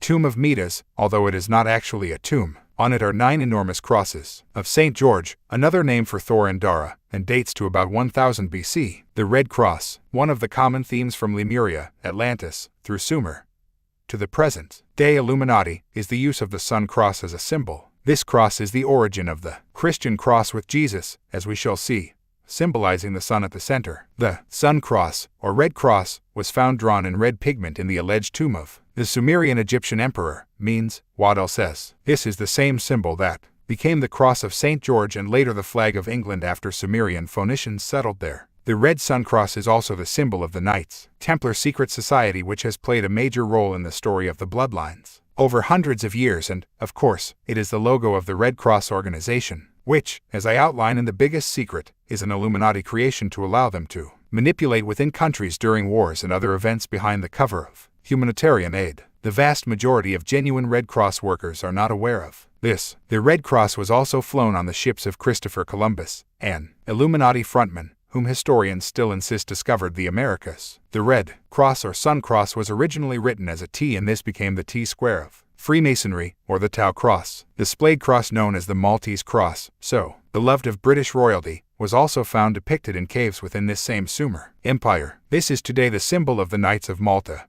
formerly the Knights Hospitaller of St. John of Jerusalem and the Knights of Rhodes. The Knights of Malta are another elite and extremely sinister secret society, and they have been around for the same period as the Knights Templar. The ruling bloodlines and their secret society web, the Illuminati, are obsessed with symbolism and ritual, and, as I have indicated, they use the same symbols and ceremonies today that their ancestors did who ruled the Sumer Empire, Atlantis, and Lemuria. The Serpent Trinity. The Edda tells the story of how Thor and Dara fought a constant battle with the serpent cult. The text equates St. George, the dragon slayer of Cappadocia, with the European god, Thor, who was also a dragon slayer. Both were said to have fought the serpent dragons of the abyss, their underground cavern systems and bases. In the Edda, the serpent cult engages in human sacrifice and blood drinking. Same old story, and again we see the theme of the Nordics or Aryans in conflict with the serpent people. The Edda says there were 3 main leaders of this serpent cult. They were the serpent goddess known as El, her consort, the male entity called Woden. Woden was the Atlantean fire god, and their son, Balder or Balder. This was the serpent trinity of mother, father, son. El was also known as Eldi or Fiery El, the hound, and, highly significantly, as Mary. From this cult and Fiery El came the term hell, burning in hell, and fires of hell. El or Hel was the Norse queen of the underworld, and her followers became known as kinsmen of hell. In medieval times, this was symbolized as the Harlequin, the lover of the maiden Columbine, the dove. Columba, Columbine, and the symbol of the dove are all other names and symbols for El, the serpent or dragon queen of the Edda. The more I research, the more the world that exists under our feet becomes increasingly significant. The underground hell is supposed to be the place of judgment and eternal punishment, where the devil and evil spirits dwell beneath the earth. The longer we go on, the more you will see how relevant this is to the races and bloodlines that manipulate this world. El is the Hebrew name for God, and she was also known as Heidi and Ida. The Elohim, the gods of the Old Testament, were the race of El, a dragon queen. The Greeks knew El as Artemis, the cruel mother goddess, who demanded human sacrifice. Artemis, also known as Diana, was the major deity of the Merovingians. Artemis was symbolized with bees, as is the Merovingian bloodline. It is the same with other versions of the goddess like Demeter, the pure mother bee, and a symbol of Aphrodite was a golden honeycomb. Her priestess was given the name Melissa, or Queen Bee. The word honeymoon comes from this. It spanned a lunar month, normally in May, which was named after the Virgin Maya, another version of El. The honeymoon would include the menstrual period of the bride, and the combination of menstrual blood and honey was once thought to be the elixir of life. El is also the inspiration for the children's stories of Mother Hubbard or Mother Huber, as she was to the Babylonians. Mother Hubbard was distressed because she couldn't find a bone for her dog. A domesticated wolf, Mother Huber, also Tiamat, was described as the plague, the fearful dragon, the dragon which shines brightly, the female spirit, who devours with a serpent's mouth. The other members of the serpent trinity in the Edda, consort Woden and son Balder, were major gods of the reptilian-controlled Nazis. The Nazis were the creation of the Teutonic Knights network, Illuminati, in Germany, which has always been associated with the highly significant reptilian bloodline known as the Habsburgs. The Teutonic Knights operated in the same Holy Land in the same period as the Knights Templar and the Knights of Malta, and they worked to the same reptilian agenda. Woden and Balder were national deities of the Teutons. The legendary founder of the Maya culture in Mexico was also called Wotan or Wotan. The Amazons. The Edda refers to the serpent cult as the Amazons, the wolf tribe, and the Valkyrs, and here we have the meaning of the musical work called The Ride of the Valkyries, composed by Richard Wagner. Hitler once said that to understand the Nazis, you must understand Wagner. The Amazons in ancient myth were a tribe of warrior women who expressed the characteristics traditionally associated with men. The legend is rampant in Greek mythology, which was inherited from Sumerian mythology, and the Amazons were known as the Valkyries in northern Europe, the warrior maidens from Valhalla. The Greek historian, Herodotus, said the Amazons were enemies of the Greeks, and he claimed that they lived in the steppes of the Ukraine and southern Russia, once known as Scythia and Sarmatia. Soro equals lizard and mater equals mother. Other areas claimed for their homeland are Lycia, Phrygia, and Cappadocia, all of which are named in the Edda accounts, and Taurus, Lemnos, and Lebos, hence lesbian. The foothills of the Caucasus Mountains in southern Russia was a major location for the Amazons, and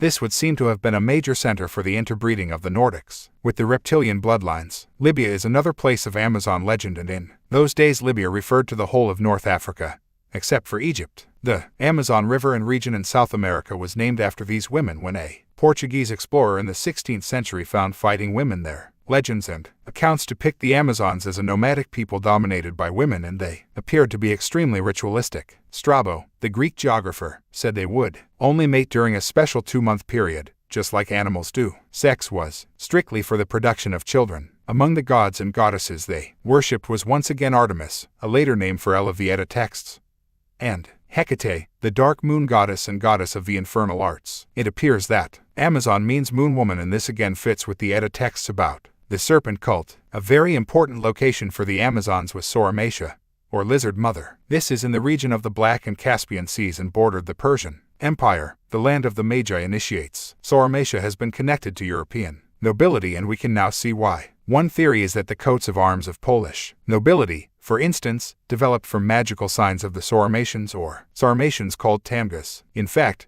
Poland was often called Sarmatia or Sarmatia. Historical accounts say that the Amazons in Sarmatia bred with Scythian warriors. The Scythians were a Nordic Aryan people who moved into northern Europe from the Near and Middle East through the Caucasus Mountains and Sarmatia, and they included the bloodlines that became the Sicambrian, Franks, and the Merovingians. Once again we have the theme of Nordic reptilian interbreeding. The fusion of the Amazon and Scythian language became known as Sarmatian. The Scythians worshipped the same goddess as the Amazons. They castrated themselves and wore women's clothing as part of their ritual to the goddess known by the Greeks as Artemis. One location for the Scythians was called Partia or Virginland in deference to their goddess, and when the Illuminati moved and on America they used the same symbolism in naming Virginia. The idea that it was named after Elizabeth I, the Virgin Queen, is ludicrous. First of all, she was no more a virgin than Madonna. The Scythians were governed by priestess queens, who tended to be older women. In 1954 5 kurgans or queen graves were found in southern Russia at Pasarik. These priest queens performed sacrifices and caught the blood in sacred cauldrons, and went with the men into battle and cast spells for victory. This again fits with the Edda texts and is almost certainly the origin of the witches in Shakespeare's Macbeth. In the Celtic legends the cauldron is associated with the underground world and has been symbolically connected to the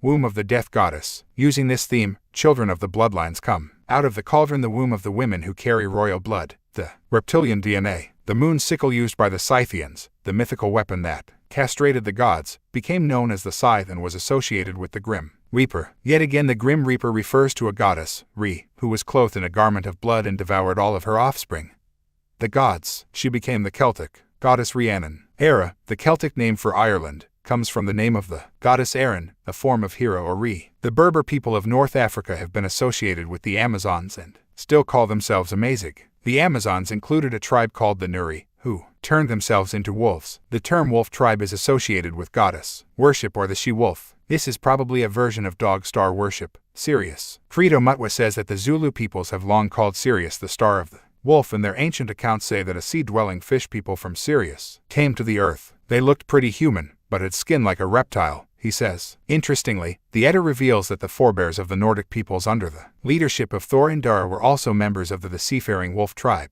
and Irish tribe and Ossery were said to become wolf people while attending the Yuletide feast or ritual, and they devoured the flesh of cattle as wolves before regaining their human shape. This could all be symbolic, or it could be connected to the phenomena of the werewolf, which, according to some former Satanists, do exist. The legends of the troll or trulli demons also appear to be associated with the Amazons or Valkyries. This is the root of the word troll, which means loose woman, and the troll could have been a pagan hag or earth priestess. Norse myth says that the trolls waited under bridges waiting to eat those who crossed without making an offering. The Valkyries were said to guard the bridge to heaven or the Bifrost. Angels of death were said to attend a ritual called the Trollething. Woden's Day. Woden was the consort of the dragon queen, El, according to the Edda, and he is a major figure in ancient myths. One of the older names for Woden, also Watanur, Woden, is Bodo or Bada. This corresponds with the Sumerian name of Budu, or Budun, which means the serpent-footed. In Waddel's translation of the Edda, Woden was an aboriginal chief of a moon and serpent dragon cult seeking to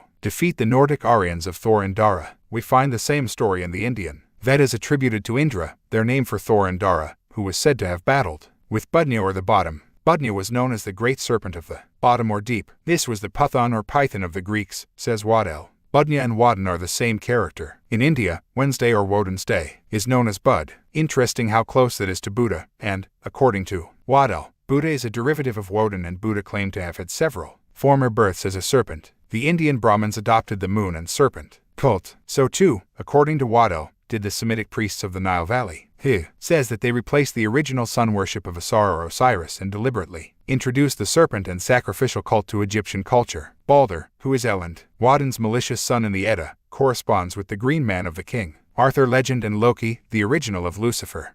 According to Waddell, he says that Balder is also Lancelot in the Arthur stories from his title in the Edda of the Lance Bearer. Like his mother, El, Balder has been depicted with wings. The mother-son cult of the serpent. Scene 1 in the Edda portrays a world awash with the violence, human sacrifice, and blood-drinking rituals of the mother-son cult of the serpent dragon. Scene 2 sees the arrival of the great reformer, the tall, red-bearded Indri or Thor, Indara, who brought civilization. Watto believes that he is also the origin of Adam, and this part of the story, he says, is massively misrepresented in the Adam and Eve, Garden of Eden story in the Hebrew Old Testament. I think there is a lot more to the Adam and Eve story and what it represents than this, however, and I think if Waddell had been alive today he would have accepted that himself. I feel the Edda accounts include symbolic, as well as literal, accounts, and some originated in Lemuria. Adam, as Thor, Indara, the serpent cult of the Eddonites. Waddell's translations of the Edda say, if the serpent worshippers were operating in Mesopotamia before the Nordics arrived, it would certainly explain why the Ubaid culture,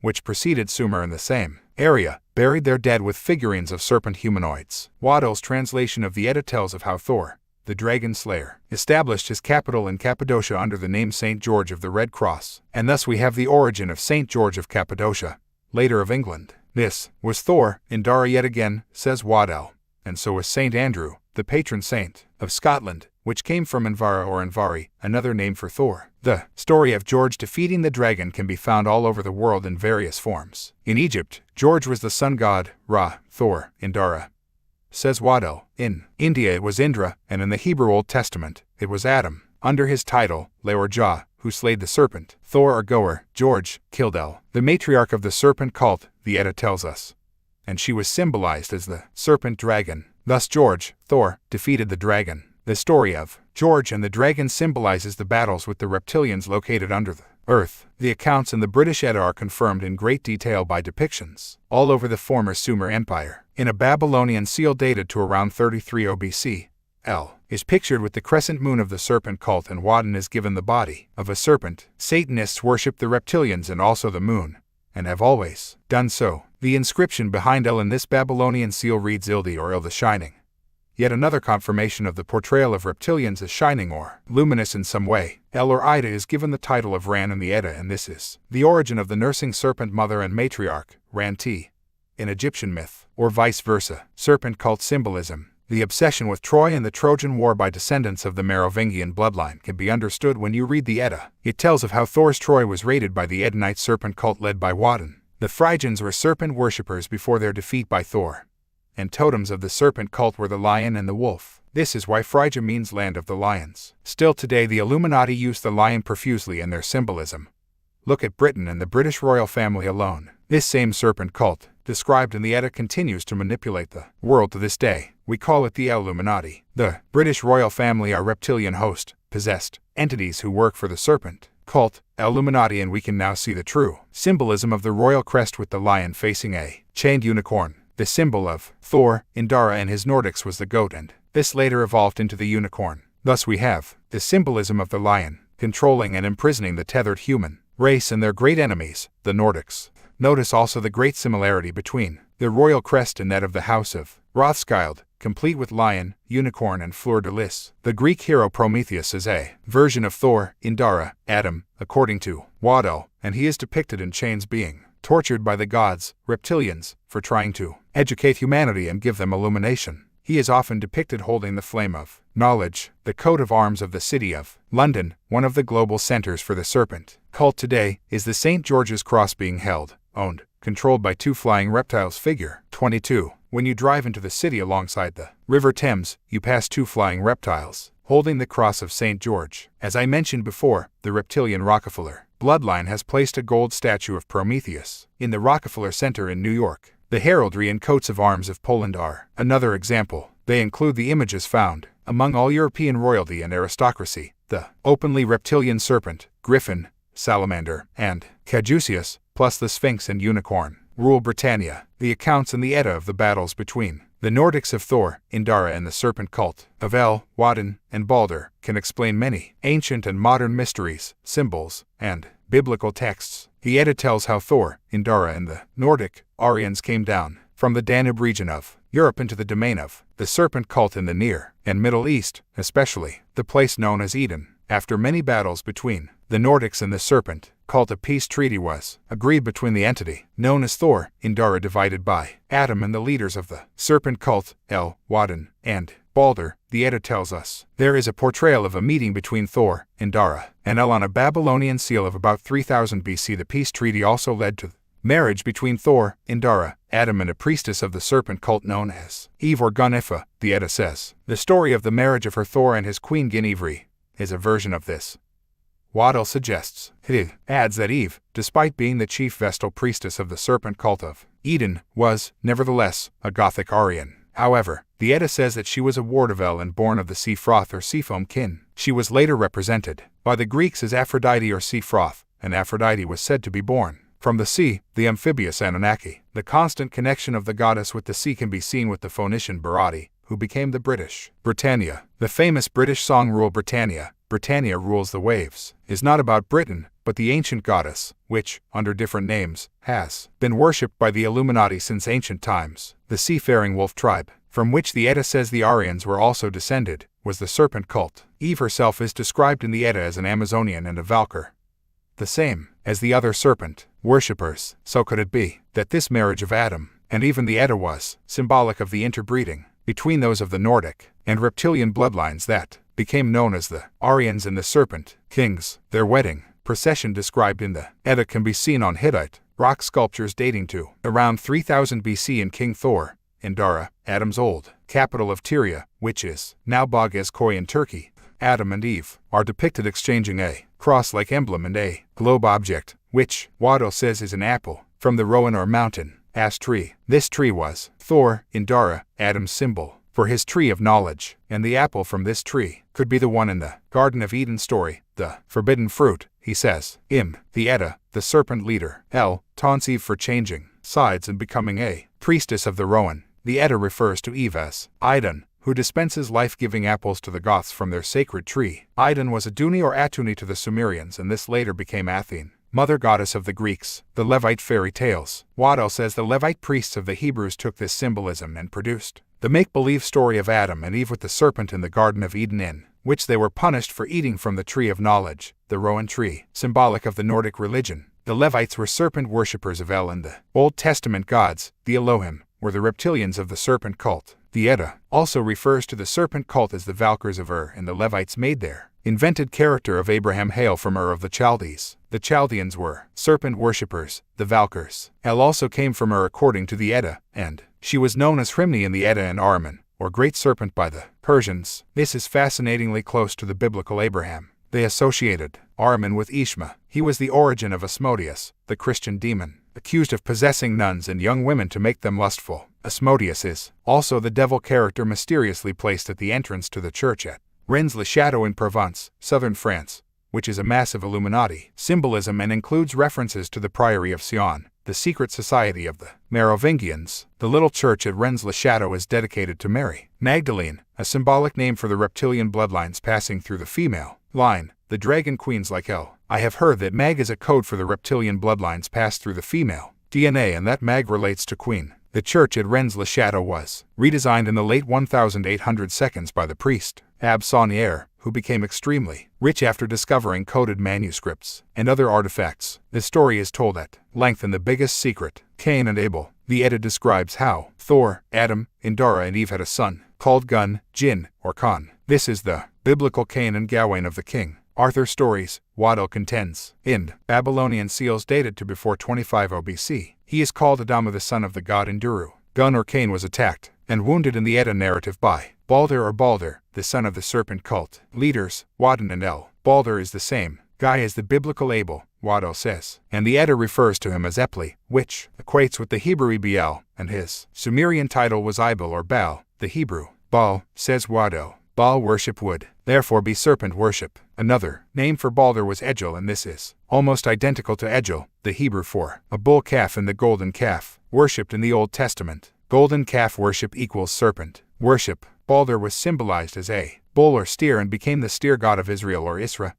He is referred to in the Edda as the steer of Eden. Balder is also called the young Hydra. In Greek mythology, the Hydra is a 9-headed serpent monster with poisonous breath, and when one head was severed, 2 would grow in its place. It was killed in the second of the 12 labors of the sun god, Hercules. The Edda says that Thor divided by Indara, Adam called his Cappadocian capital, Himen or heaven, and that Balder, Abel, of the serpent cult, went to Thor's banqueting hall in Himen, heaven. There he began a riotous quarrel and insulted Eve. With this, Balder of the serpent cult was ejected by Gun or Cain or Meok, the son of Eve, and Adam. This is the origin, Waddell says, of Saint Michael casting out Satan, Lucifer, from heaven. The Battle of Eden. The Edda tells of a war between the serpent cult and the forces of Thor, Indara, for control of Eden. As Waddell remarks, the whole feel of the wolf tribe, serpent, cult, offensive in the Battle of Eden includes the anticipation of bombing by aeroplanes, red-hot missile projections, the belching forth of fire and poisonous clouds of smoke. He says it vividly suggests the hellish methods of destruction in modern warfare, and this is in line with Sumerian accounts of battles involving the Anunnaki. In parts of the Edda and in Sumerian and Hittite seals, both El and Balder are given wings.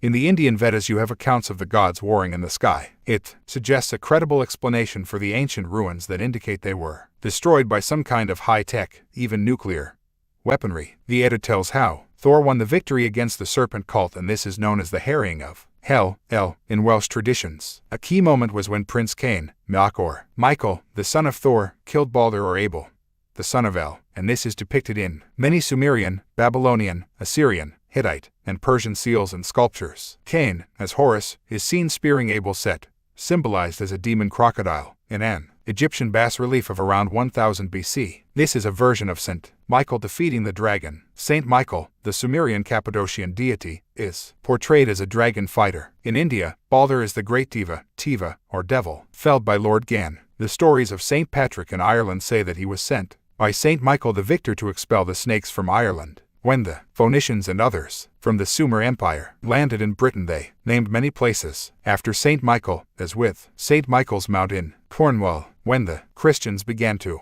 build their churches on the ancient pagan sites, they inherited the name St. Michael for many of their churches. The Edda describes how El, or Old Mary as it calls her, fled from the battle by boat on the Euphrates as the battle was lost, but she was caught and killed by Thor, Adam. El and her son, Balder or Abel, are both represented as crocodiles in some depictions of their demise. The phoenix rises after this defeat, The reptilians and their serpent cult went underground. In fact, they possibly came from underground. Rowland's Ancient History, published around 1907, says that Eden was inside a mountain. It says that the two major rivers of Mesopotamia, the Tigris and Euphrates, have their sources on opposite sides of Mount Taurus. This was a region populated by the Amazons and the serpent cult. Rowlands adds that these rivers flowed through the mountain of Eden, which, he says, was artificially constructed by the gods. These rivers, therefore, watered the Garden of Eden. That may well be correct, but I feel the original Eden was Lemuria. Thor, Indara and his successors expanded what became the Sumer Empire, in the way I described earlier, as far as Britain, the Americas,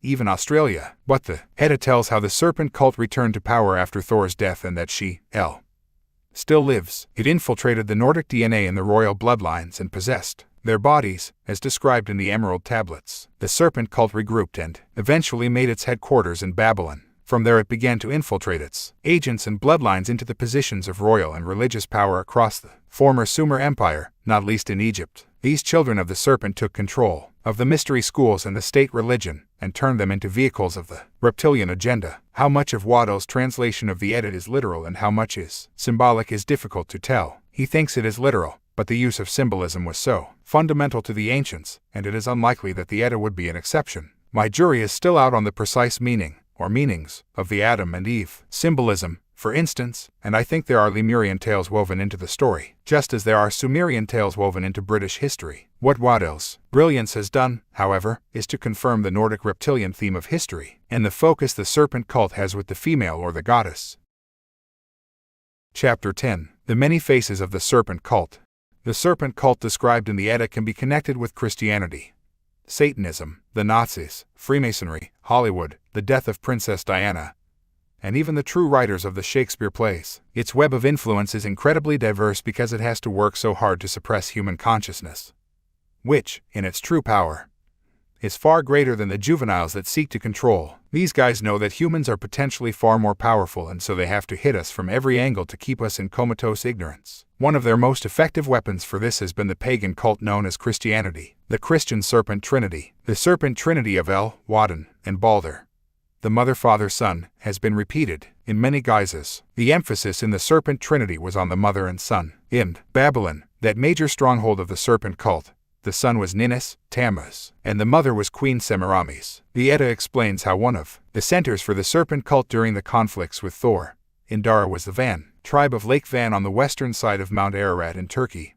the biblical resting place of Noah's Ark after the flood. The Van tribe was known as the children of Chaldees, Waddell reports, and these became the Chaldeans of Mesopotamia and the Chaldees of northern Britain. Other offshoots were the Vandals or Hun again, reptilian bloodlines. Van Urbana was also the ancient capital of the matriarch queen of the serpent cult, Semiramis, and I guess this might relate to the Lady of the Lake in the King Arthur stories. The underground world is also symbolized as the Lake of Fire, the domain of the death goddess, Hel. Semiramis translates as branch bearer, and her symbol was the dove. Further links to the Noah story with the dove arriving to Noah bearing the olive branch. I have seen Lake Van associated with the Garden of Eden by one researcher. So the Babylonian mother-son was Semiramis of the serpent cult and her son, Tammuz, the hero of their far earlier version of the Jesus story. We shall see later that this same serpent cult moved from Babylon to Rome and founded the Christian religion as we know it today. The Christian mother-son combination is Mary, another name used for El, and Jesus, Tammuz or Balder. Christianity, as created by the Roman Church, is another form of the ancient mother-son serpent cult religion. And there's more. Rome is said to have been founded by Romulus and Remus. These are mythical names, but highly symbolic. Waddell points out that in the Edda text, Rom is another name for Eden or Eden, the home of the serpent cult, and the wolf tribe of the Roms. Wolf symbolism is associated with Sirius. These people were not Nordics, but similar to the aboriginal Dark Chaldeans,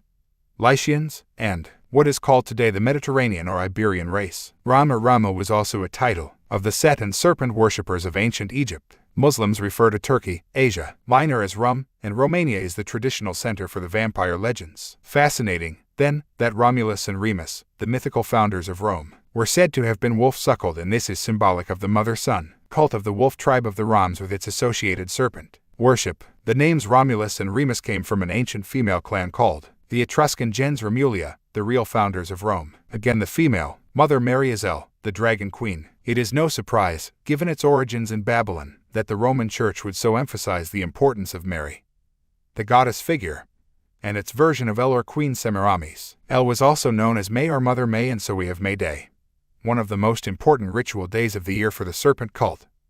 Illuminati. The Illuminati created creed of communism has its day of celebration and military parades on May Day for the same reason.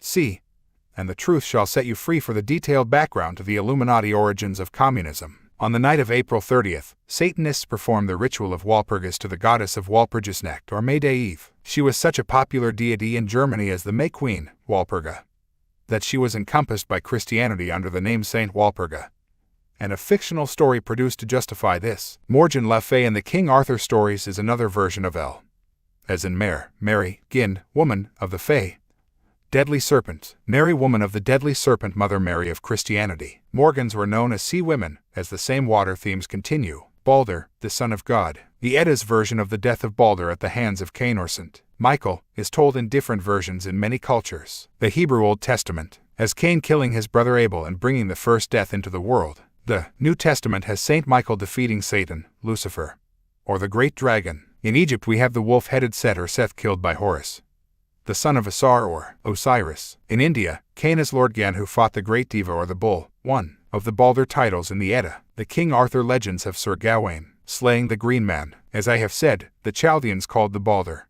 Abel, character Tammuz. He was their established son and the son of God who died for humanity. Tammuz was also closely associated with the theme of the serpent and the bloodline of the dragon kings. Hecate, another version of El or Hel, was symbolized as the mother of Dionysus, another classic son of God figure. Both Tammuz and Dionysus were mirrors of the much later Jesus myth. Lamentations of the Chaldees for the death of Tammuz, Balder, Abel are preserved in a large collection of hymns of the mother-son cult in Babylonian tablets from around 3000 BC. They used to wail for Tammuz in certain rituals, and the wailing of Jewish people at the Western or Wailing Wall in Jerusalem is a version of this. In the Old Testament, Ezekiel describes the wailings for Tammuz by Hebrew women in Jerusalem. Legends also say that to reach the goddess El or Hel in her underworld, you have to cross a wailing river. Jesus is Balder. When the serpent cult moved its headquarters to Rome, it introduced the Jesus story as we know it today and symbolized Jesus as Balder, the crucified son of El, or Mary, the matriarch of the serpent cult, although there is other symbolism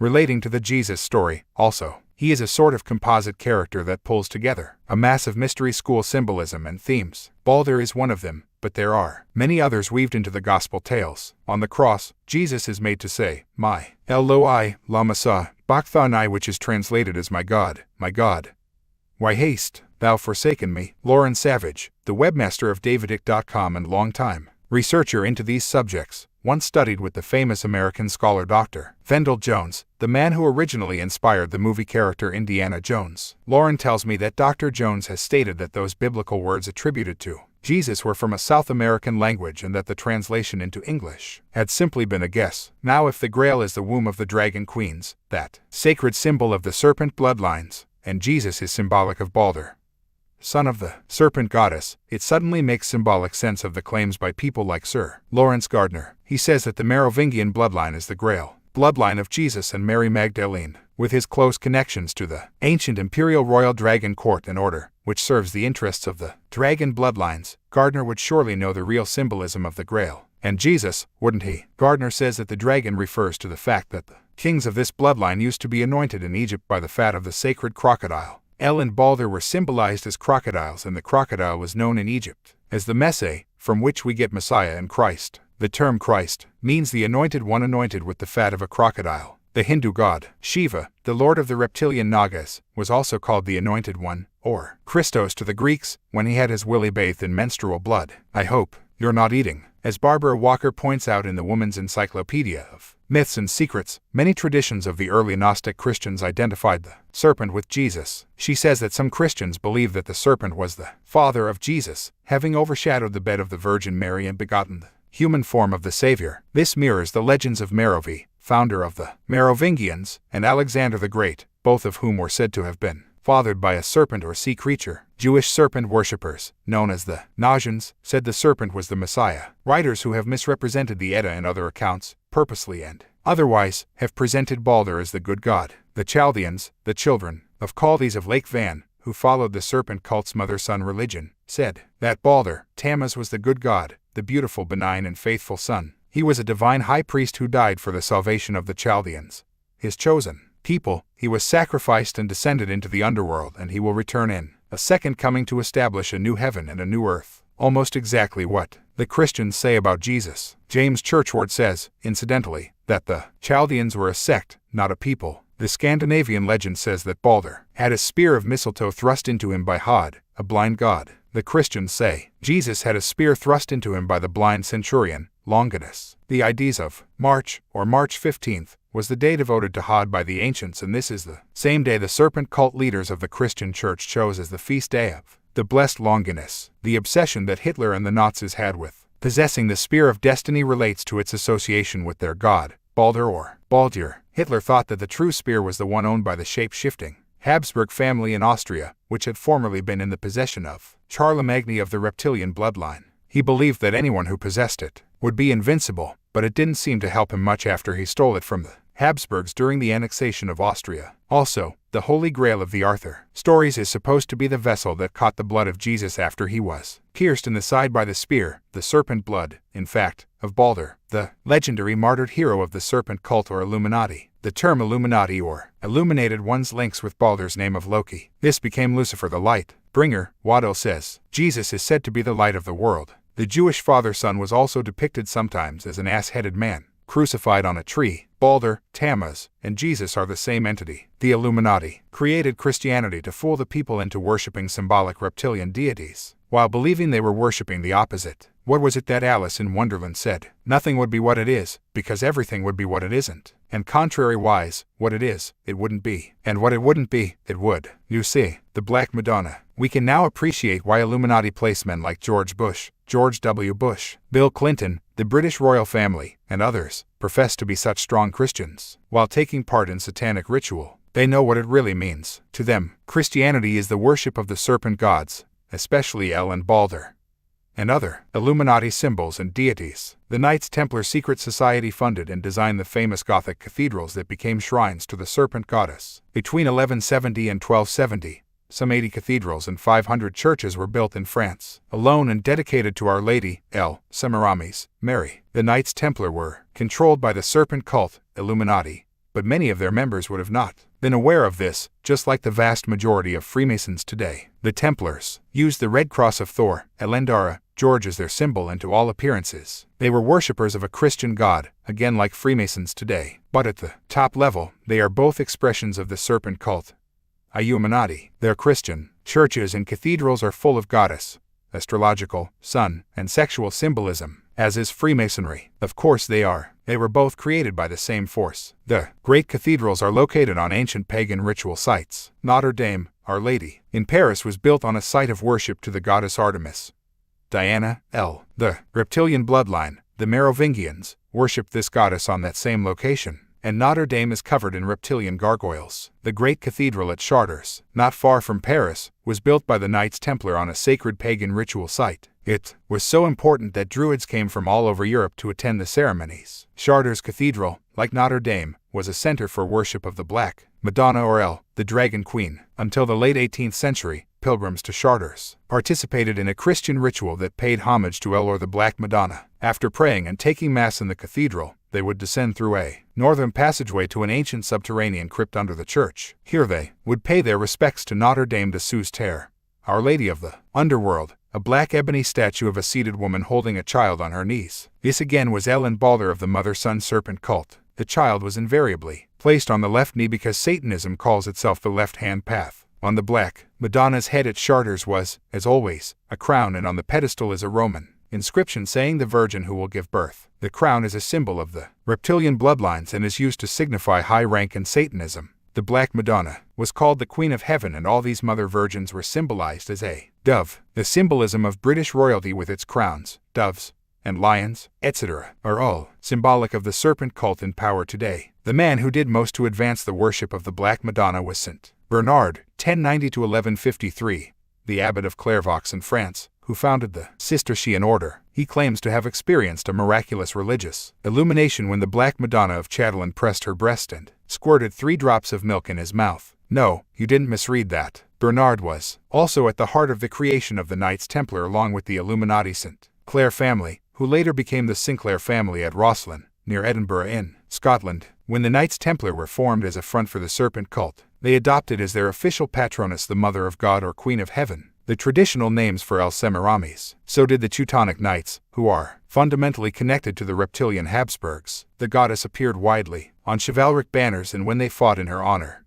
they would scream her name as a battle cry. They were fighting for El under the name of Mary and for Balder under the name of Jesus. This would explain why Christianity, which claims to be a religion based on love, has been such a vehicle for global genocide and torture. The Holy Ghost of the Christian Trinity is also regarded as feminine in Hebrew, and the early Christian church considered it to be so. The very name Bible comes from Byblos, home of a shrine to an earlier version of Mary known as Astarte. This shrine dates to Neolithic times, and Astarte was believed to be the true sovereign of the world. She is worshipped elsewhere as Mother Mary, Hathor, Demeter, Aphrodite, and, in India, as Kali. Another location associated with the start of Christianity is Ephesus in southwest Turkey. The mythical St. Paul was said to have written a letter to the Ephesians, and Greek myth says that the Amazons founded the city. Ephesus just happens to have been the headquarters of worship to the goddess Artemis.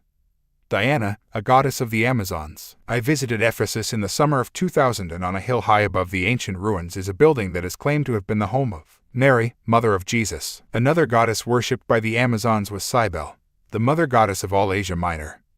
She was taken to Rome from Phrygia, the land of the lions and the serpent cult. Rituals to her included baptism in the blood of the sacred bull, who represented her dying consortides, of whom Jesus was a carbon copy. Her temple in Rome stood on the site of today's St. Peter's Basilica until the 4th century AD, when the Christian Church took over. In fact, a priest of Cybele called Montanus or Mountain Man identified the deities with Jesus. Some Montanists were locked in their churches by Christians in Asia Minor and burned alive. Cybele was the goddess of the caves, a location where many of the savior gods in the Jesus mold are said to have been born. The reptilian underground network, the Red Rose of El. The many versions of El are said to be goddesses of sexuality and fertility, and of the moon and Venus. The stone baptismal bowls found in every Christian church are symbolic of the magic stone bowl of the serpent cult or Illuminati described in the Edda. The Gothic Christian doorways and the ridges around them are depictions of the vulva, and many even have a clitoris symbol at the top of the arch. The same is depicted in windows, and especially the rose windows of the Gothic cathedrals. At Chartres they have a window featuring the Rose of France with Mary in the center. Rose windows face west, the sacred direction of female deities. The red rose is symbolic of the goddess, and so we have the Rosicrucians, with their red rose and cross symbols. They are a major strand in the Illuminati web,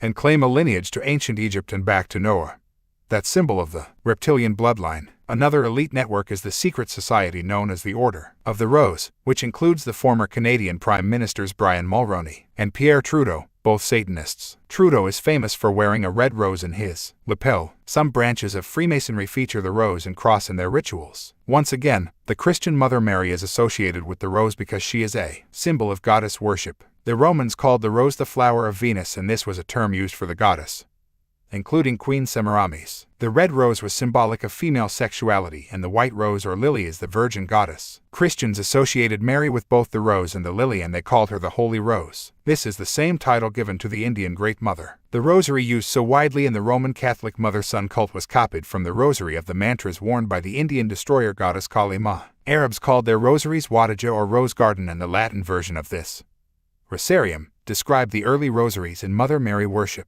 In Satanism, one of the main codenames for babies bred for sacrifice is Rosemary's Baby. This was the name of a film by Roman Polanski, the husband of the actress Sharon Tate, who was murdered with her unborn child by the satanic family of Charles Manson. Tony Blair's Labour Party introduced the red rose as its logo thanks to the Illuminati clone and later disgraced government minister Peter Mandelson, whose nickname is the Prince of Darkness. The other two major UK political parties have the logos of the dove, Liberal Democrats, and the lighted torch, Conservatives, both major Illuminati symbols going back thousands of years. Shakespeare was Lord Draconus. The works of Shakespeare are part of this story, also. The texts are awash with esoteric and Illuminati symbolism and codes. For instance, the Queen of the Fairies, reptilian bloodline, in Shakespeare's A Midsummer Night's Dream, is another version of the universal goddess called Titania. She was known in legend as the great goddess who ruled the god race, the Titans. Given the Illuminati's staggering obsession with symbolism, I feel there was far more to the sinking of the Titanic than ever we have yet realized. These goddesses are fundamentally associated with the sea and the underworld.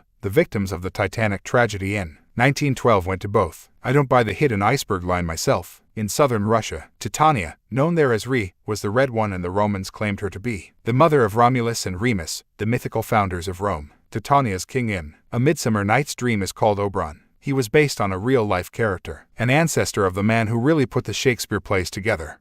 Edward de Vere of Locksley, 17th Earl of Oxford. The American researcher Brian Desborough, among others, has established that the plays were the work of a syndicate of Illuminati initiates in Elizabethan society, headed by de Vere and including Sir Francis Bacon, John Dee, and Edmund Spenser. Elizabeth I was Sirius bloodline and known as the Fairy Queen. Bacon was a Knights Templar, the head of the Rosicrucian order, and the man who oversaw the translation of the King James Version of the Bible. See The Biggest Secret for more background. Bacon also wrote a book called The New Atlantis, which described a society that later became the United States. He also wrote of an invisible college which covertly controlled events. One expression of this invisible college became the Royal Society in London, which was founded by Freemasons in 1660 to dictate scientific thought. The Shakespeare plays were encoded with esoteric knowledge hidden in symbolism and phrases that only an initiate would understand.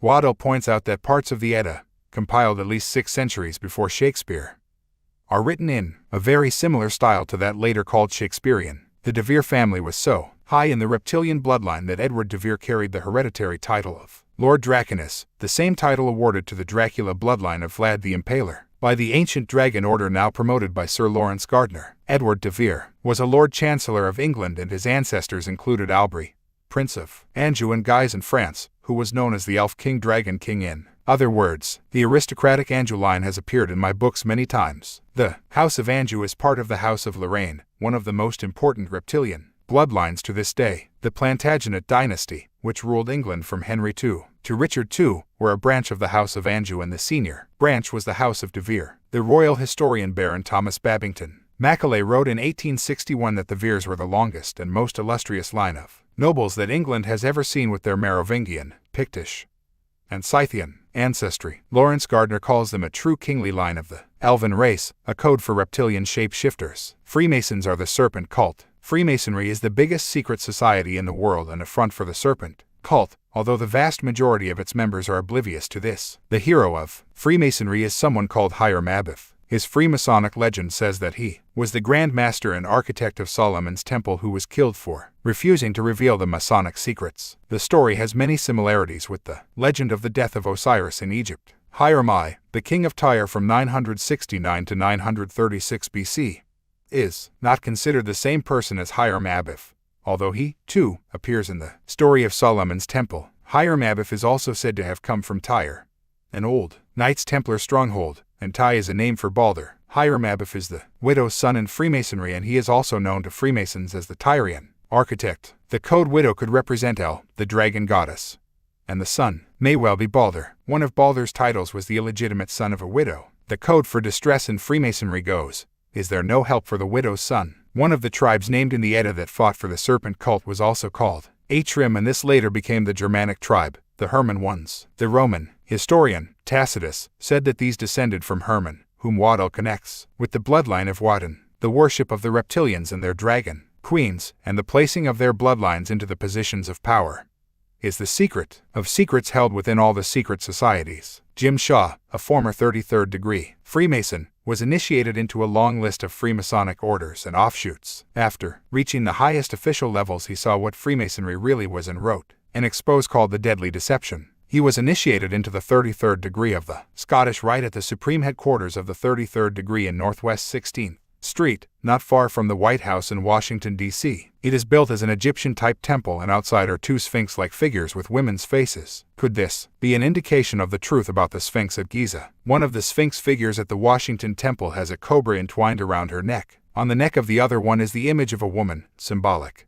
says Shaw, of fertility and procreation. These are some of the gifts associated with goddesses like Artemis, Diana. Behind the row of pillars at the front of the building is a massive depiction of the rising sun, Horus, or perhaps the sun goddess known as Sol. Around this sun are 6 large golden snakes, and inside this Freemasonic Holy of Holies the serpent theme continues. Shaw reports, "The thing that is most noticeable is the way the walls are decorated with serpents. There are all kinds, some very long and large. Many of the Scottish Rite degrees include the representation of serpents, and I recognize them among those decorating the walls." Secret society, serpent cult, and goddess symbolism can be clearly seen in the founding of the United States. Queen Semiramis, meaning branch bearer, was another name for El, and she was symbolized as a dove. Le Waddell says that the Indian Vedic title for El was Sarama, the bitch of the Pani or Vans. This was Queen Semiramis, the Amazonian queen of Lake Van, and it was apparently the source of the tribal title of Sarmatian for the eastern Vandal Turanian hordes that ravaged the early Western world.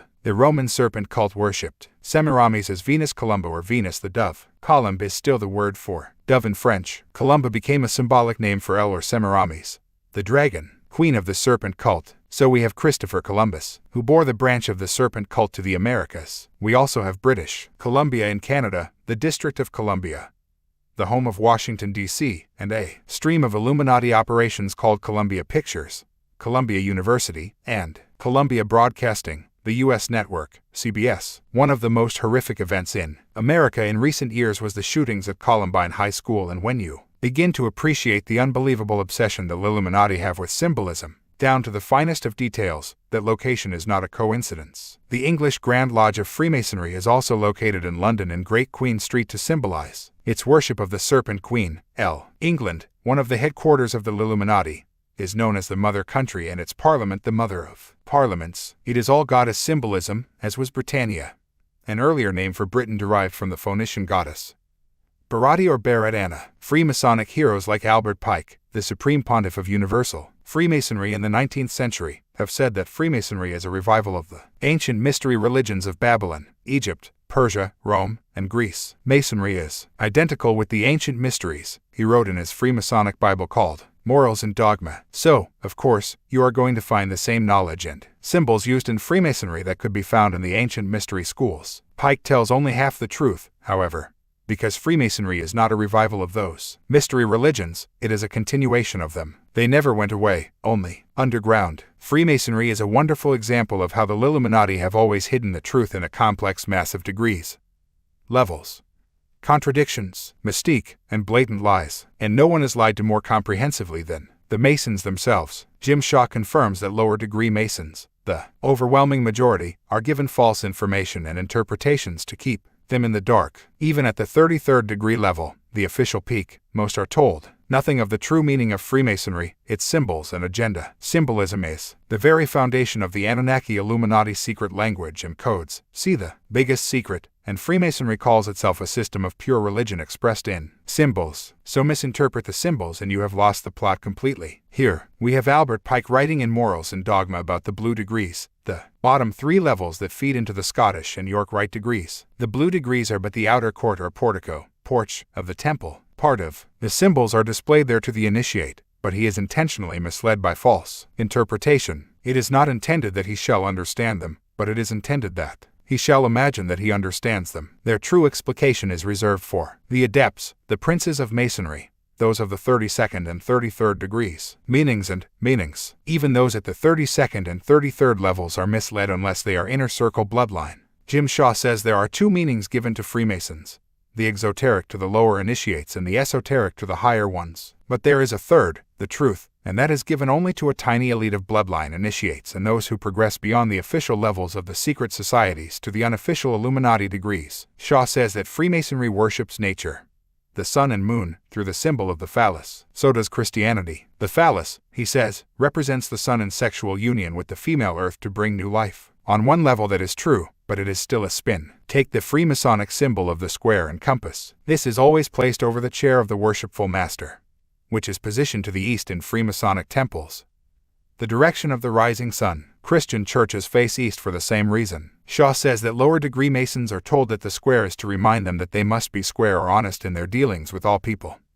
Excuse me while I laugh hysterically. The compass, they are told, is to teach them to circumscribe their passions and to control their desires. Maybe the pedophile and Freemason George Bush missed that meeting. Shaw says that later they are told the real meaning, which is that the compass is the male phallus of the sun impregnating the female earth, symbolized as the square. On one level, again, that's true, but to the highest levels of the Illuminati the compass and square represent the impregnation that perpetuates the bloodline. The V in a symbol of Queen Victoria and the German Prince Albert, both reptilian bloodlines, were designed to symbolize this also, and so is the letter G in the Freemasons' logo. Shaw says that First, Masons are told that G represents God, later that it represents deity, and still later that it means geometry. But Shaw explains that it really means the male generative principle, the sun god or phallus. Again, that is one level of its meaning. But to the Illuminati, the G represents the generative principle of expanding and protecting their bloodlines. The point within the circle also represents the impregnation of the female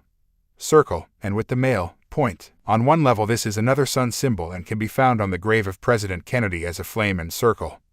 But the real meaning is bloodline. It is the same with the ship symbols you see on Freemasonic buildings. The hull is the female, that's why ships are always she, and the mast is the phallus impregnating her. Lower degree Masons are told that the circle and the point represents the individual Mason restricted by the boundary line of duty. The circle, what a hoot! All these secret society symbols and codes have a meaning for the lower initiates. Utterbolics, the higher initiates, semi-utterbolics. And for those who make it through to the highest levels of the Illuminati, the true interpretation. In the blood oaths, called the obligation, the initiate agrees to accept torture and death if he reveals the secrets. This maintains the compartmentalization in which the higher levels do not reveal their secrets to the lower levels. In truth, as Jim Shaw found out, even at the 33rd degree you are not told anything worthwhile. The real business exists only above the official levels, and only a handful of Masons ever make it there. Freemasonry is a cesspit of deceit and hypocrisy. And the oaths made to the secret societies and your fellow initiates override any oath you may have made to your country or people as a president, prime minister, congressman, member of parliament, policeman, or judge. Jim Shaw writes, "The Mason swears to keep the secrets of another Mason, protecting him even if it requires withholding evidence of a crime. In some degrees treason and murder are accepted. In other, higher degrees, there are no exceptions to this promise to cover up the truth. The obligations, if the Masonic teachings are to be believed, may require a Mason to give false testimony, perjure himself, or, in the case of a judge, render a false verdict in order to protect a Mason. This has always been the way of the Illuminati serpent cult in all its forms, and the vast majority of the world's political leaders, high administrators of government, judges, policemen, and media owners have made that oath. Does anyone still wonder why the truth has never come out until now? The ritual death of Diana, the symbolism of the sacrificial murder of Princess Diana by the serpent cult, Illuminati becomes clear from this background knowledge. El, the dragon, queen, was also known as Hel or Hate. Still today, Hel-8 or Hecate is a satanic deity associated appropriately with Hell. After her husband's murder in Dallas, Jackie Kennedy traveled to the Greek island of Delos in the southwest Aegean Sea. This is the legendary birthplace of Diana and the traditional domain of Hecate, the goddess of the infernal arts. Delos is known for this reason as the island of the dead. Hecate was portrayed as both a virgin and a whore, and again, associated with the moon. Another version was the Egyptian Heke, who delivered the sun god every morning, and her totem was the frog, symbolic, appropriately, of the fetus. Crossroads are the sacred places of Diana and her satanic expression, Hecate. It is at crossroads that the witches and grand masters and sorcerers of Freemasonry perform their rituals. Crossroads are symbolic of the vortex points created where ley lines cross. In ritual sex magic, the wearing of clothes of the opposite sex in the performance of bisexual acts are called crossroad rites. The women involved were called dykes. Remember that the Amazon manipulated Scythians wore women's clothes in sexual rites to their goddess. Crossroads are also the places of human and animal sacrifice, and Hecate, El, is known as a sex and death goddess, and the goddess of witchcraft and sorcery. The Illuminati symbolism surrounding Diana's murder is, therefore, simply stunning. At the spot where Diana died, the road that goes through the Ponte El Alma tunnel is crossed on the surface by another, which leads onto the Ponte El Alma bridge. In fact, this spot is a maze of crossroads. Diana died in the early morning of August 31st. Hecate's day in the satanic calendar is August 13th, but, under the satanic law of reverse symbolism and numbers, Hecate's day of sacrifice is August 31st. Outside the original Paris and now very much inside the modern city, the Merovingians established an underground chamber for the worship of the goddess Diana and the blood rituals and human sacrifices to her. This site dates back at least to add 500 to 750, and it was here that kings in dispute over property would settle the issue in combat. As I mentioned earlier, the location today of this sacrificial site to the goddess Diana, Hecate, is the Ponte El Alma tunnel. The word pont relates to Pontifex, a Roman high priest, and it means passage or bridge. Alma comes from Alma, a Middle Eastern name for the moon goddess, so Ponte El Alma translates as bridge or passage of the moon goddess, and the adjoining place to El Alma is the place of the moon goddess. And the moon goddess is Diana, Hecate, El, the Amazon goddess Cybele, who was worshipped in Rome at the same time as Hecate, was also known as Alma. The reason Diana was held so long in the tunnel before being moved to hospital for treatment was that she had to die in that sacrificial site according to the Sikh ritual.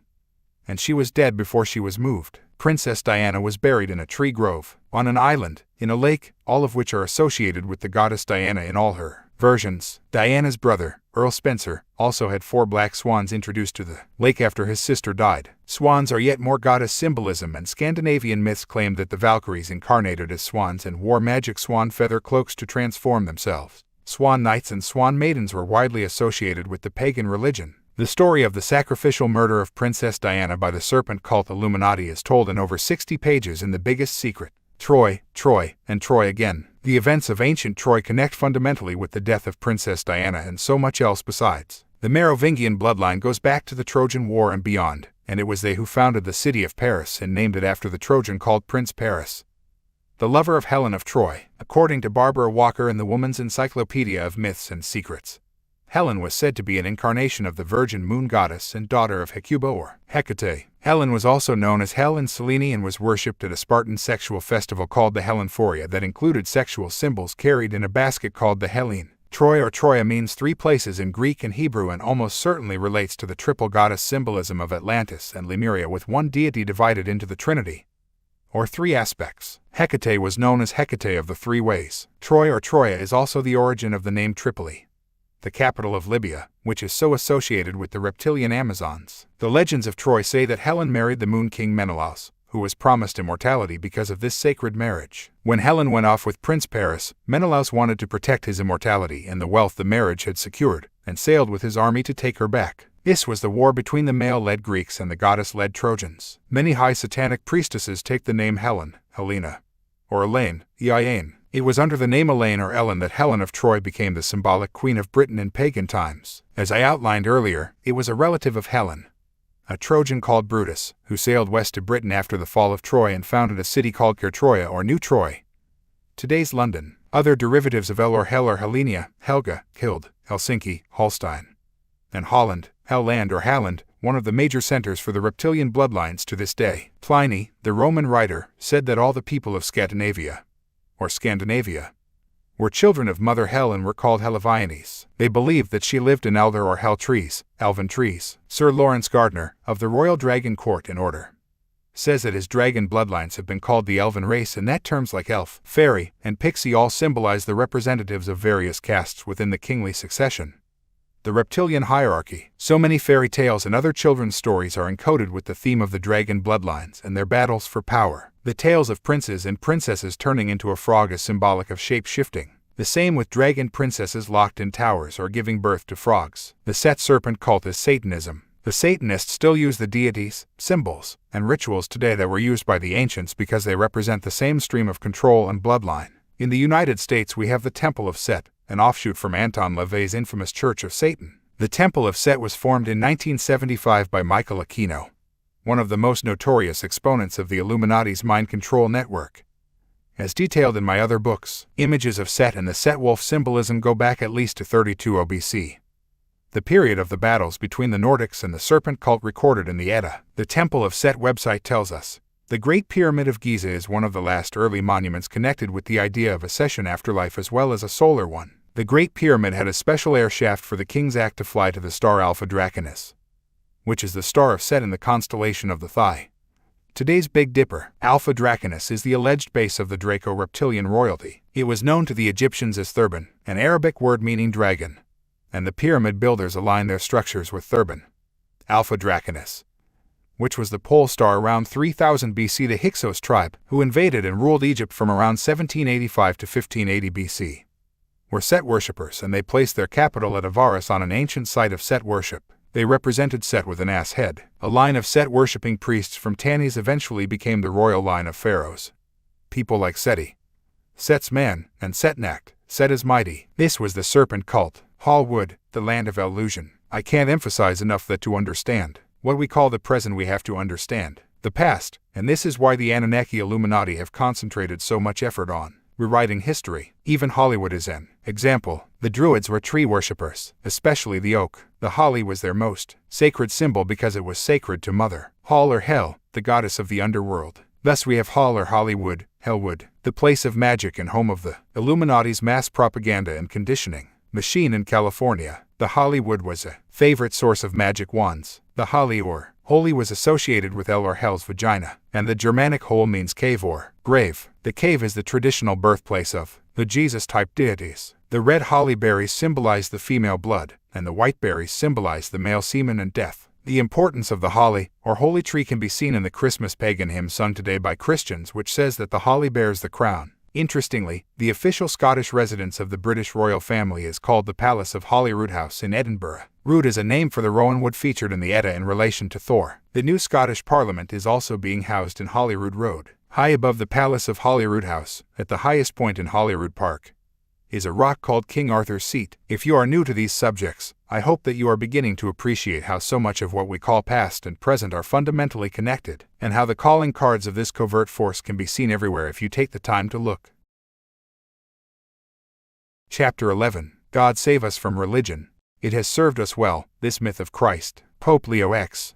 Religion is the greatest form of mass mind control yet invented, and it has been the most important weapon in the reptilian agenda for thousands of years. It has imprisoned the minds of the masses and kept them in perpetual fear and servitude. They accept their, often grotesque, plight on the word of men in long frocks who tell them it is God's plan. Take the shit today and you'll have paradise tomorrow. It's always tomorrow. Babylon to Rome. The blueprint for control by religion was honed and polished in Babylon, in the lands of Sumer in Mesopotamia. Babylon is also the location from where the global financial scam was foisted on the world. This scam involves lending people money that doesn't exist and charging interest on it. It just so happens that Babylon became the new headquarters of the Anunnaki bloodlines after the Sumer Empire collapsed. Their operational center later moved to Rome, and it was then that we had the Roman Empire and the founding of the Roman Church, which, understandably, was a copy of the religion of Babylon. It uses the same methods, symbols, and stories. It is interesting to note that the word basilica, as in St. Peter's Basilica in Rome, would appear to originate from a term relating to both a deadly serpent and royalty. A basilisk was a mythical serpent, lizard or dragon, the king of serpents, whose hissing drove away all other reptiles, and whose glance and breath were fatal, according to Norman Lewis in the Comprehensive Word Guide, Doubleday.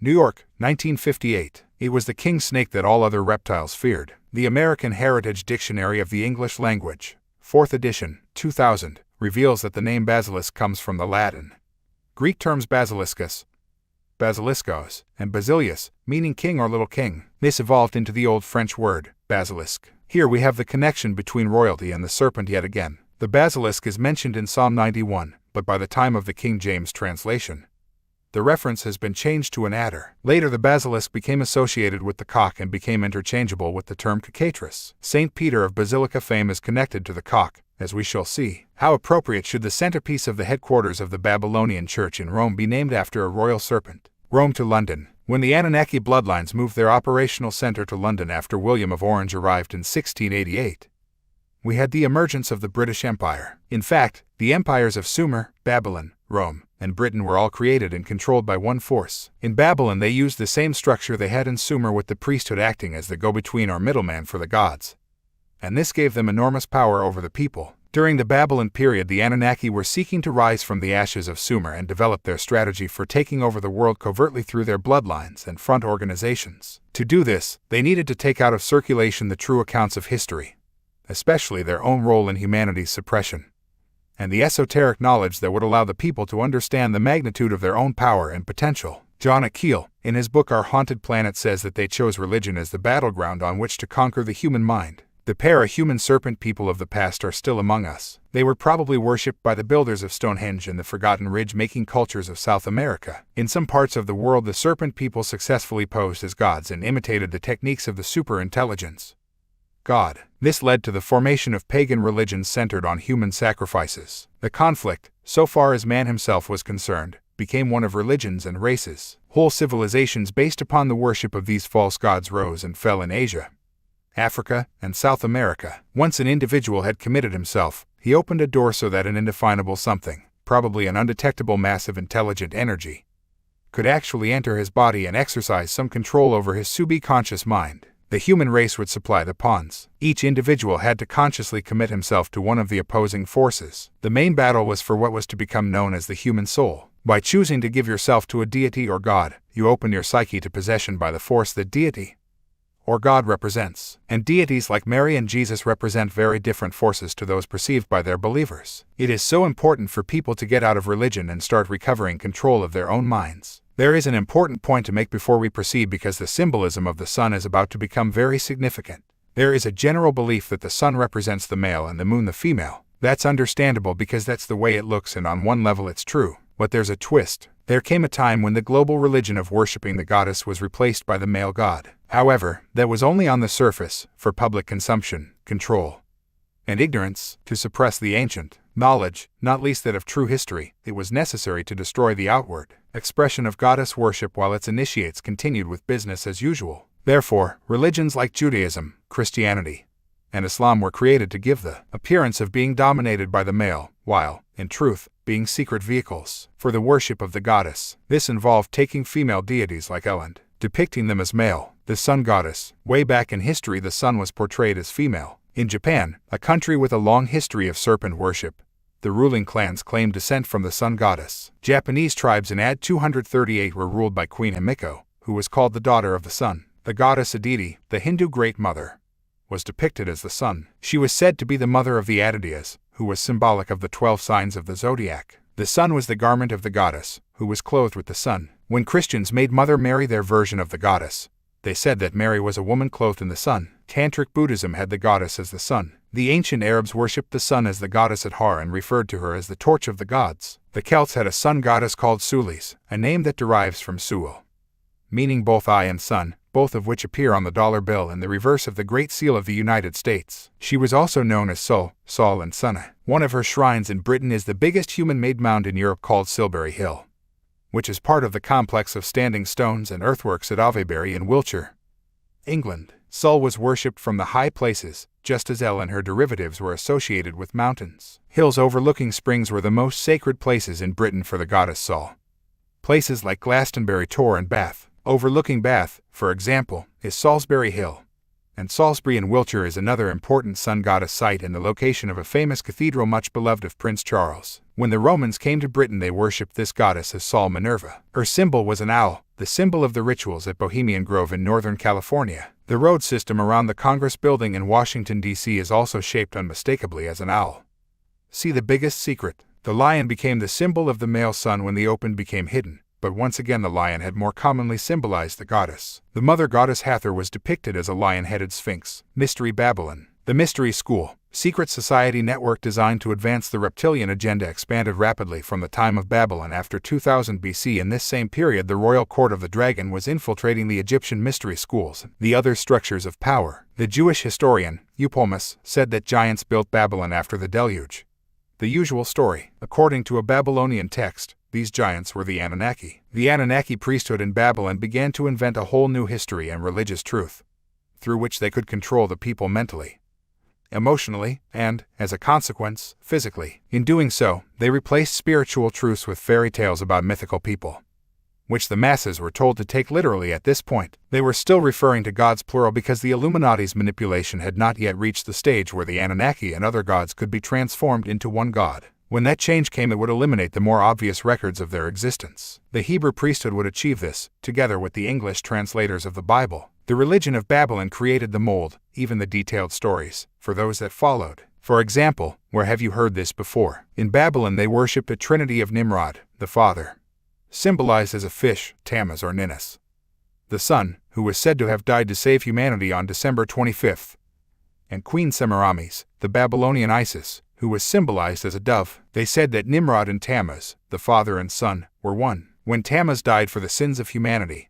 the priesthood said he was put in a tomb, and 3 days later when they rolled back the stone, he was gone. All this was thousands of years before Christianity, and it is just one of so many versions of the Jesus story that were told long before Jesus was supposed to have lived. Oh yes, in the spring rituals to mark the death and resurrection of Tammuz, Ninnis, they offered buns inscribed with a solar cross, the hot cross buns of the much later Christian festival called Easter. Christianity is just recycled paganism that condemns pagans as evil. What hypocrisy. Even the term testament is the entomological confirmation that it is literally all a load of balls. Lauren Savage, the webmaster at davidic.com and a longtime researcher of ancient history, tells me that the root of testament is testes. Apparently, tradition says that the ancient Hebrews used to hold the other guy's balls, testes, while hearing an oath. Funnily enough, they do the same in some of the Illuminati rituals today, I am told. Lauren says that in the King James Version of the Bible, Abraham has his servant swear upon his thigh according to the translation when,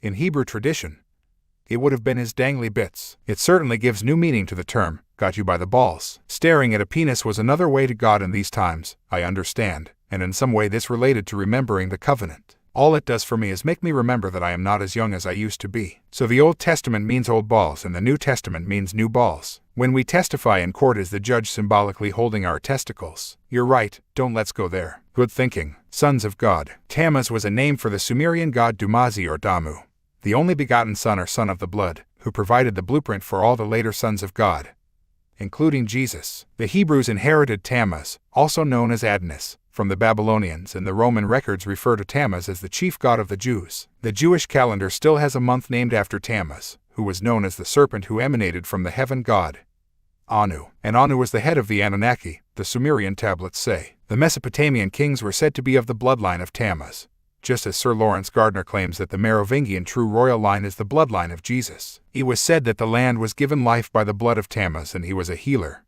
savior, and a shepherd who looked after his flock of stars. He died wearing a crown of thorns made from myrrh. Tammuz was symbolically sacrificed on the Day of Atonement in the form of a lamb. He was worshipped in Jerusalem, where his exact story would later be retold using the name Jesus. And, take a deep breath here, Vicar, the cave in Bethlehem where Jesus is said to have been born is the same one where the ancients claimed that Tammuz was born. The Bible translator, Jerome, admitted that Bethlehem had been a sacred grove dedicated to Tammuz, the fertility god or spirit of the corn. Bethlehem means house of bread or house of corn. Horns, the Egyptian son of God, was born in the place of bread, and Jesus said he was the bread of life. The priesthood took the ancient Sumer sun religion, esoteric, astrological and astronomical knowledge, and the stories of their reptilian gods, and buried them in symbolic fables. This hid their real meaning, except to initiates, while introducing the rigid beliefs of the prison religions. Every major religion, Judaism, Christianity, Hinduism, Islam, and Buddhism all had the same basic origin, the knowledge and beliefs of Sumer,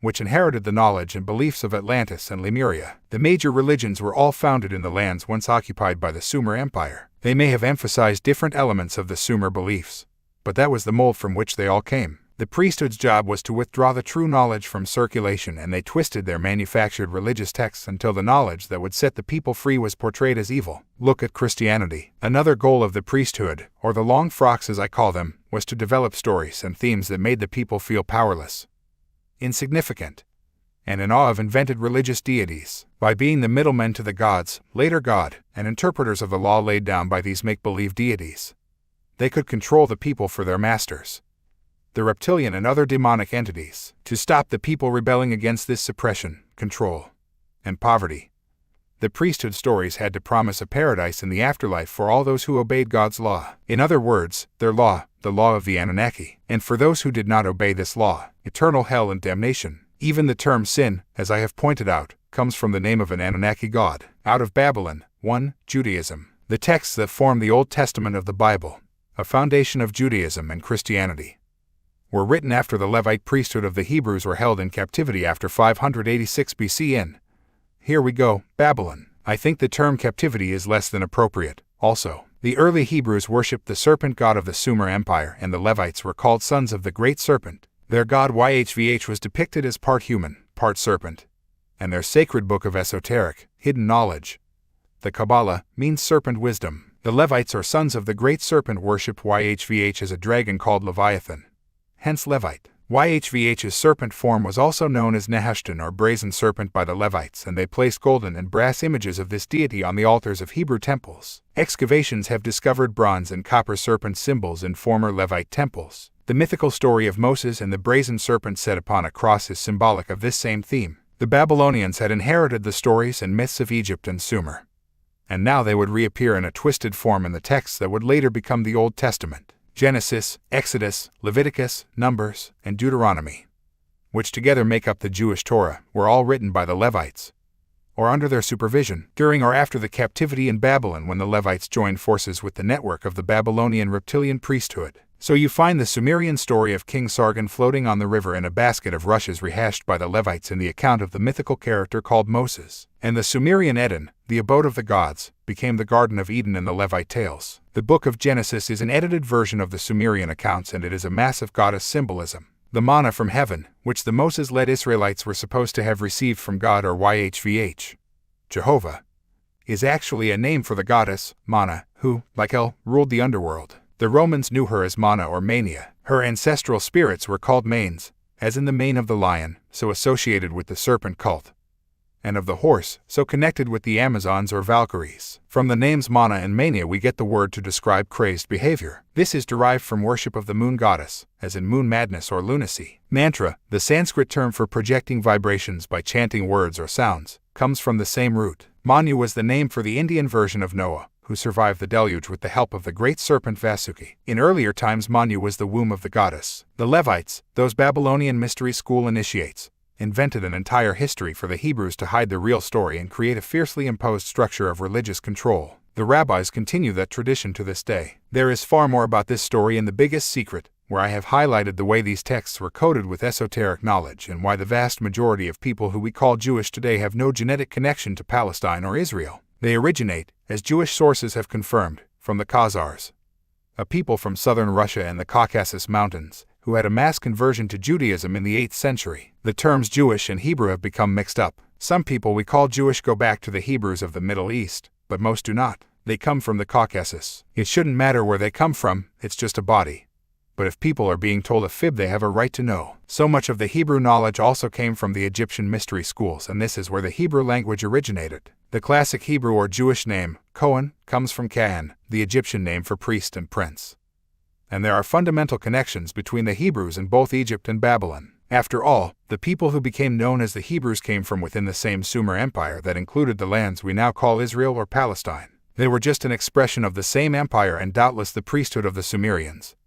Egyptians, Hebrews, Sumerians, and Babylonians were connected by the same brotherhood networks going back to Atlantis and Lemuria. The Sumerian priesthood were the middlemen between the people and the reptilian gods, and so, in the end, were the others. The invented story of the Exodus was written to obscure the truth of what really happened in Egypt, and there is no historical record outside of the Levite texts, nor any archaeological evidence that any such exodus ever took place. Between 1967 and 1982, when the Israelis occupied the Sinai Desert, they instigated a massive search for evidence of the 40 years the Israelites were supposed to have lived there. What did they find? Nothing. The loss of the Egyptian army in the Red Sea is not recorded in any historical document, and this is utterly ludicrous if it had actually happened. The Greek historian Herodotus, c. 485–425 BC, traveled and researched the lands and history of Egypt and the Near East, and yet he heard nothing of King Solomon, the mass exodus of Israelites from Egypt, or the Egyptian army drowned in the Red Sea. Neither did the Greek philosopher Plato. Waddell, a fluent reader of Sanskrit, Sumerian, and Egyptian, researched that whole region in great detail. He concluded, there is absolutely no inscriptional evidence whatsoever, nor any ancient Greek or Roman reference, for the existence of Abraham or any of the Jewish patriarchs or prophets of the Old Testament, nor for Moses, Saul, David, Solomon, nor any of the Jewish kings, with the mere exception of 2, or at most 3, of the later kings. Nor was there any claim for the existence of any of these people until the Levites were taken to Babylon, where the plot was hatched. The same stories that were told about Abraham, like the near sacrifice of his son, can be found in India. Earlier versions of Moses appear all over the Near and Middle East and the Mediterranean region under different names. In Babylon they said that God gave Nemo the lawgiver the tablets of the law on a mountaintop. After the Levites left Babylon, they turned Nemo into Moses. In Syria, they had a guy they called Moses, who did all the things the Levites attributed to Moses. Like the Sumerian king Sargon, Moses was found as a baby floating in a basket of reeds or rushes. Moses went on to part the waters with his magical rod, and he was the guardian of the law, written in stone. Another Moses was the Egyptian hero, Ra-Heralti, whose alleged life was also copied by the forgers of history. The 10 Commandments, so associated with Moses, are a copy of the laws known as the Code of Hammurabi. These were written at least 1,000 years earlier. Of course they were. The Code of Hammurabi came from Babylon, but this Code of Hammurabi goes back even further to our old friend Indara, Thor, St. George, the first king of Sumer, and his 10 Commandments of some 5,000 years ago. These were called in the Edda the Hug runes, with the word hug meaning affection, love, and good heart, hence hugging. The real Bible code. Another fact that is vital to understand if we are to see the forest for the trees is that these Levite texts were written symbolically in codes and parables. When we take them all literally, we lose the plot. Before the prison religions, the ancients were worshippers of the sun, and all three syllables in Solomon are different names for the sun. King Solomon's temple was not a real location. It is symbolic. The Freemasonic historian, Manly P. Hall, wrote that King Solomon's 1,000 wives and concubines were symbolic of the sun,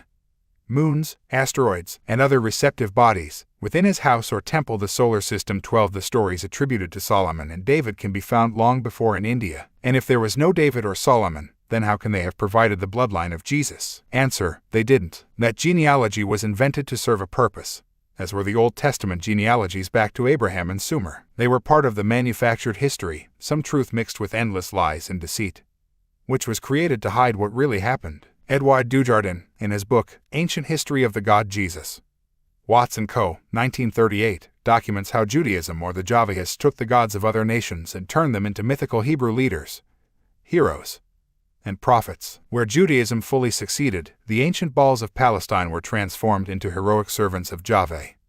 Where it gained only a partial victory, they became secondary gods. Many of the old Baals of Palestine were assimilated by Judaism, which converted them into heroes in the cause of Javeh. And in fact, many scholars agree that the patriarchs of the Bible are the ancient gods of Palestine. The Hebrew gods, God. The idea that the Hebrew religion was based on one God is outrageous nonsense. They worshipped many gods, and in the Old Testament texts they refer again and again to God in the plural.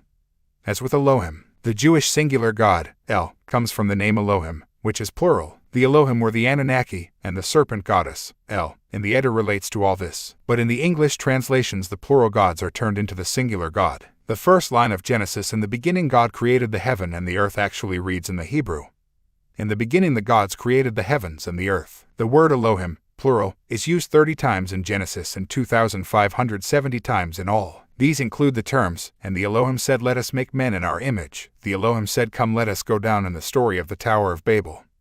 "And behold, the man has become like one of us, to know good and evil," in the Garden of Eden. Also in Genesis we have, "And Elohim said, let us make Adam." Terms like Yahweh Elohim or Yahweh of the gods is translated as Lord and Lord God to hide the truth. It was impossible to eliminate the gods when these texts were first written, because the whole of the world was worshipping a vast range of gods, representing the Anunnaki and others under different names, and the sun, moon, planets, stars, and natural forces. The move from gods to God advanced rapidly with the advent of the Illuminati religion of Christianity and when the Bible was translated into English. The King James Version of the Bible, the most used translation of them all, was sponsored by King James I, the first king of England and Scotland, who took the joint throne after the death of Elizabeth I in 1603. Even most of the new Bibles are only updates of the King James Version. The King James removed a lot of marginal notes included in its predecessor, the so-called Geneva Bible, published in 1560. The king wanted to revise the Bible text because, like his mother,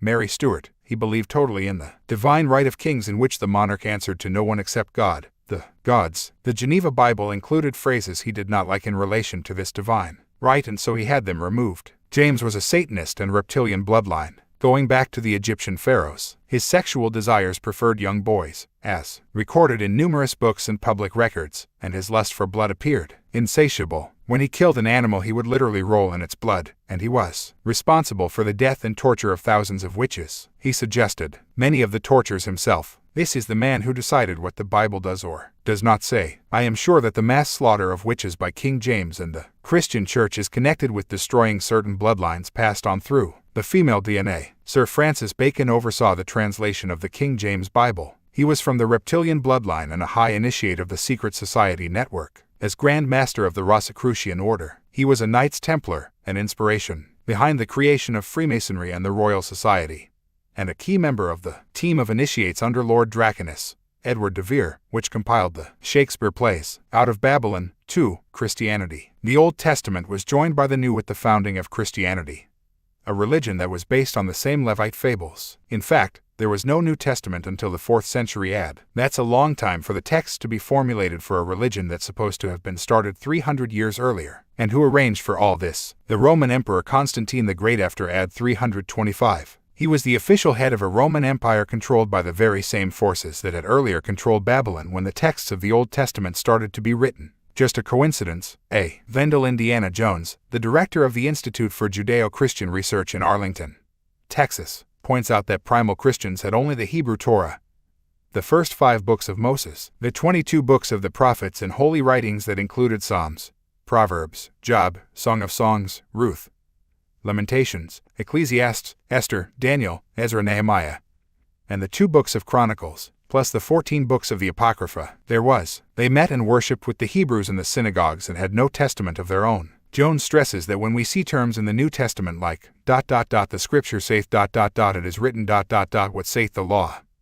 Thus saith the Lord, or, as the prophet said, they are referring to Old Testament writings. The first Christians based their faith on the texts of the Levites, just as they still do today. As Vendel Jones says, the writers of what he calls the Newer Testament viewed the Older Testament of the Hebrew Scriptures as the supreme authority. Much later their writings became the Newer Testament. Their authority was in the Torah primarily. This was enforced by the prophets and holy writings. Their Newer Testament writings never showed or claimed supremacy over the Older Testament. They did all their writing in the Jewish mindset. This attitude always concedes all authority to the Torah. It never irritates or challenges the authority of the Hebrew Scriptures. The big C is a big lie. Christianity was just an add-on to the texts and laws decided by the Levites and their successors during and after the Babylon captivity. So what is Christianity and where did it come from? If you are a Christian, I should sit down and strap in. Christianity is largely a son religion and Jesus is not the son, but the Son, or at least that is part of his symbolism. We have already seen the similarities between Jesus and Balder of the serpent cult also. Of course, the ancient sun religion of Burner, and throughout the ancient world, was written down as a symbolic story, which Christians have been told to take literally. I hope you are ready for this, Vicar. The main form of communication in the ancient world was symbolism and parable. And to understand the ancient sun symbolism is to understand the major religions. They used the symbol in figure 32 to symbolize the sun's journey through the year.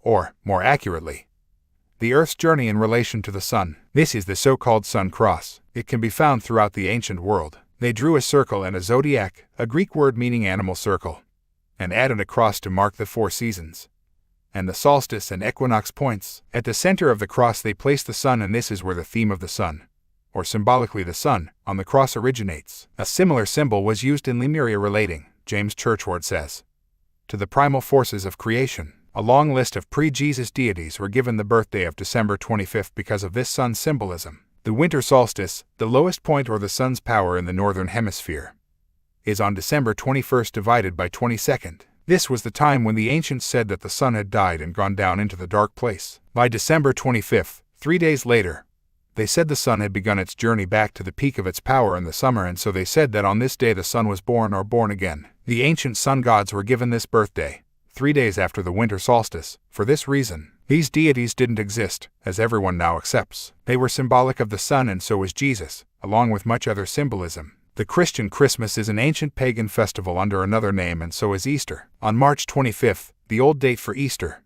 the sun enters the astrological sign of Aries, the ram or the lamb, and they sacrificed lambs in their rituals at this time to appease the gods and ensure a bumper harvest. Put another way, they believed the blood of the lamb would encourage the gods to forgive their sins. The story of Samson in the Old Testament is the same sun symbolism. The ancients symbolized the sun's annual cycle as the life of a man. They would portray the sun as a newborn baby on December 25th, and he would grow up to become a big, strapping, very strong man at the summer solstice. This is the peak of the sun's power in the northern hemisphere when it dominates the darkness at the longest day. At this time, the sun man would be given long golden hair to symbolize the powerful rays of the summer sun. As the sun entered the house of Virgo the Virgin, the house of Delilah, at the start of autumn, this sun man would have his hair cut shorter as the power of the sun began to fade. This is the real story of Samson. He was not a real person, but symbolic of the sun. Samson, like Jesus, St. Paul, and many other biblical characters, was said to be a Nazarene or Nazarite. Here we have the true meaning of the term Jesus of Nazareth or Jesus the Nazarene. The town of Nazareth did not exist during the alleged life of Jesus. There is no mention of it in any records or on any maps, even though detailed Roman records were kept at that time. It was founded after the gospel stories were circulating. The Nazarite sect banned the cutting of hair, except in certain solar rituals, because the hair represented the rays of the sun. This could be the real origin of this custom that still continues today in the Sikh religion. The Nazarenes or Nazarites wore black, as did the Babylonian Brotherhood, and this was inherited by the Christian Church. Today the Arabic word for Christians is Nasrani, and in the Muslim Quran they are the Nasara or Nazara. This comes from the Hebrew word, Nazrim, which derived from the term Nazare Ha-Brit or keepers of the covenant. The Anunnaki covenant, it seems to me. Christianity was created by rehashing the ancient symbolic story of the sun, together with mystery school allegory and serpent cult symbolism presented as a literal story in an historical context. The elite priesthood and other initiates knew what the story really meant, and still do, but they tell the people it is literally true, and damnation will befall them if they don't believe it. Some 1,200 years before Jesus, the following was said in the east of the heathen Savior.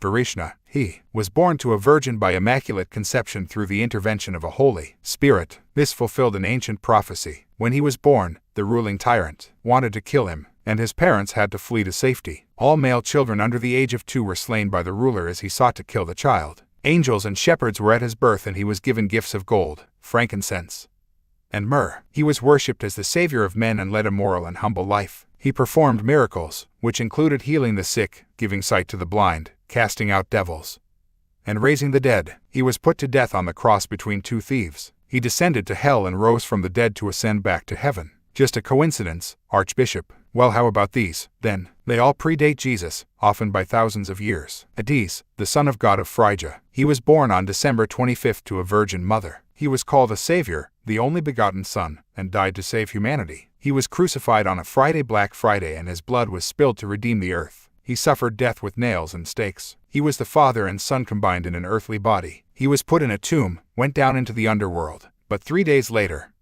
on March 25th, his body was found to have disappeared from the tomb, and he was resurrected as the Most High God. His body was symbolized as bread and eaten by those who worshipped him. Krishna, Christ, the Son of God of India. He was born to a virgin mother on December 25th, and his father was a carpenter. A star marked his birthplace, and angels and shepherds attended. The ruler slaughtered thousands of infants in an effort to kill him, but he survived and went on to perform miracles and heal the sick, including lepers, the blind, and the deaf. He died at about the age of 30, and some traditions say he was crucified on a tree. He was also portrayed on a cross, rose from the dead, and was considered the savior. His followers apparently knew him as Jesius or Jesius, which means pure essence. It is said that he will return on a white horse to judge the dead and fight the prince of evil, Dionysus or Bacchus, the son of God of Greece. He was born to a virgin mother on December 25th and put in a manger and swaddling clothes. He was a teacher who traveled, performing miracles. He turned water into wine, like the sun, and rode in triumph on an ass. So did the Egyptian deity Set. He was the ram or the lamb, God of the vine, God of gods and King of kings, only begotten Son, bearer of sins, Redeemer, Anointed One, Christos, Alpha and Omega. He was hung and crucified on a tree, but rose from the dead on March 25th. During the 1st century BC, the Hebrews in Jerusalem also worshipped this deity. J.M. Roberts writes in Antiquity Unveiled, Health Research, 1970. That wise, the Phoenician name for Bacchus, offers the origin to Jesus. He says wise can be broken up into I, the one, and ease, fire and light. Taken as one word, wise means the one light. He goes on, this is none other than the light of St. John's Gospel. And this name is to be found everywhere on Christian altars, both Protestant and Catholic, thus clearly showing that the Christian religion is but a modification of Oriental sun worship.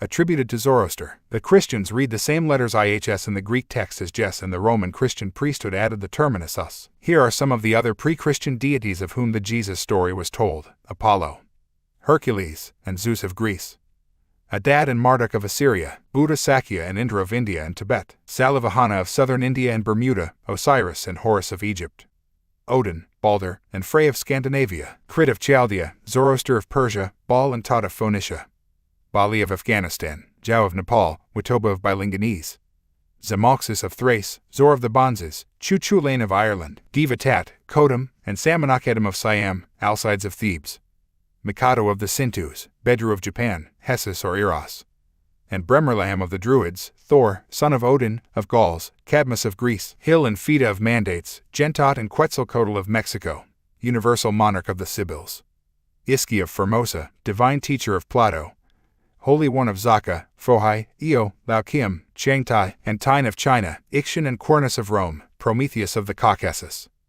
Mohammed or Mehammed of Arabia, Dazbog of the Slavs, Jupiter, Jove, and Quirinius of Rome, Mithra of Persia, India, and Rome. The cult of Mithra originates thousands of years before Jesus and yet again tells the later Christian story in fine detail. It is even said that gold, frankincense, and myrrh were offered to him by the time that Jesus was invented by the Anunnaki priesthood. The Mithra rites and religion were widespread throughout the Roman Empire. When they founded Christianity in Rome, they used the symbols and myths of the Mithric rituals. Mithra's sacred day was Sunday because he was, like Jesus, symbolic of the sun. Mithra worshippers called this the Lord's Day, and they celebrated the main Mithra festival during what is now Easter. Mithra initiations were held in caves adorned with the signs of Capricorn and Cancer, symbolic of the winter and summer solstices. He was portrayed as a winged lion standing within a spiraling serpent. The lion and the serpent are, of course, major symbols of the serpent cult. Illuminati. The Roman Church encompassed the Mithra Eucharist into its Christian rituals. Mithra was claimed to have said, "He who shall not eat of my body nor drink of my blood, so that he may be one with me and I with him, shall not be saved." The very site on which the Vatican was built was a sacred place of Mithra worship. It still is. They just call him Jesus. As I have written before, the cult of Mithra simply became the cult of Mithra. Christianity. Mithra was a symbol for the sun, and so was his Christian version. Jesus was the light of the world, the sun. He will come back on the clouds and everyone shall see him. The sun. Jesus walks on water. The sun's reflection does that. Jesus performed his Father's work in the temple at the age of 12 and started his ministry at 30. The sun reaches its daily peak at 12 noon when the ancients, like the Egyptians, said that the sun was the Most High God. The sun enters each sign of the zodiac at 30 degrees. Hence he starts his ministry at 30. Jesus is claimed to have turned water into wine because that is what the sun does by making the grapes grow. There is much zodiac symbolism in the Bible, as with the 2 fishes, Pisces, and the 12 baskets, zodiac signs, into which Jesus places his multiplied loaves during the feeding of the 5,000. Jesus was the fish and fisher of men, perhaps because the earth was entering the sign of Pisces, the fish, at the time he was supposed to have lived. But there is so much fish symbolism with regard to these solar deities throughout history that we cannot ignore a symbolic connection with the tales of fish gods and amphibious beings, the Nama or Anadoti, etc. of Sirius. Remember, too, that the Dogon recount the story that the amphibious Namo said that one of them would be crucified. The translation of the end of the world comes from the Greek eon and refers to the end of the age and not the world. The end of the age is the end of the 2160-year cycle, during which the Earth passes through an astrological sign. Today we are nearing the end of another age, as we leave Pisces and enter Aquarius. Here are some more of the Jesus myths decoded. Jesus, the historical character. Outside of the New Testament texts there is no sign or record of Jesus whatsoever. A mention in the works of the Hebrew historian Josephus is an obvious later addition in the priesthood's desperation to cross-reference their meal ticket. More than 40 writers are known to have chronicled the events in Israel, Palestine at the alleged time of Jesus, and not one of them mentions him. The writer Philo lived throughout the life of Jesus and wrote a history of the Judeans, which covered this whole period. Philo lived in or near Jerusalem at the time that Jesus was supposed to have been born to a virgin mother, made his triumphant entry into Jerusalem on a donkey, and was crucified and rose again. In this same period, King Herod is also claimed to have killed all those children trying to eliminate the Savior. What does Philo say about these amazing events? Nothing. Zilch, the big round circle. It is the same with the Roman records and the work of every contemporary author. There is a simple explanation for this. These events never happened because there was no Jesus. Jesus the Christ. The word Christ comes from the Greek Christos, which simply means anointed. The anointing was performed with the fat of a crocodile, menstrual blood, and goodness knows what else. The term was used for any Israelite king or priest and could be applied to anyone who has been anointed. The Babylonian Tammuz was called the Christos or sacred king, and the same or similar terms were applied to many of these pre-Christian Jesus figures. The name Jesus is also a Greek translation, and if he did exist, which he didn't, his name was certainly not Jesus. Jesus was born to a virgin. The virgin mother of the sun god is an ancient theme found all over the world. This could relate to the solar myth that the sun was born in a new or virgin moon, and at certain times the constellation of Virgo rose with the sun. It is also far from impossible that the artificial impregnation of women by the gods may have been an ancient origin to this concept, too. So many heroes like Merovi and Alexander the Great were said to be the result of their mothers being impregnated by a non-human entity, and not by intercourse with their husbands. Albert Pike, a notorious Illuminati operative in the United States, wrote in The Morals and Dogma of Scottish Rite Freemasonry, L.H. Jenkins, 1928, of the Egyptian myth from which the Christian themes originated. At the moment of the winter solstice, the Virgin rose, with the sun, having the sun symbolized as Horus, in her bosom. Virgo was Isis, virgin mother of Horus, and her representation, carrying a child, Horus, in her arms, exhibited in her temple, was accompanied by this inscription: I am all that is, that was, and that shall be, and the fruit which I brought forth in the sun. Writer Gerald Massey reveals that on the walls of the Holy of Holies in the Temple of Luxor, Egypt, are portrayed scenes that are mirrors of the far later Jesus story. The god, that, the annunciator of the gods, can be seen hailing the Virgin and telling her she is going to give birth to the coming son. Another scene depicts the god, Nept, impregnating the Virgin with the Holy Ghost or Spirit for the Immaculate Conception. Then the child is seen enthroned and receiving gifts from 3 spirits, and he is adored as the incarnation of the Sun God. Even the story about Jesus being born in a manger comes from ancient Egypt, as Massey explains. The birthplace of the Egyptian Messiah at the vernal equinox was figured in Apt, or Apta, the corner. But Apta is also the name of the crib and the manger, hence the child born in Apta was said to have been born in a manger.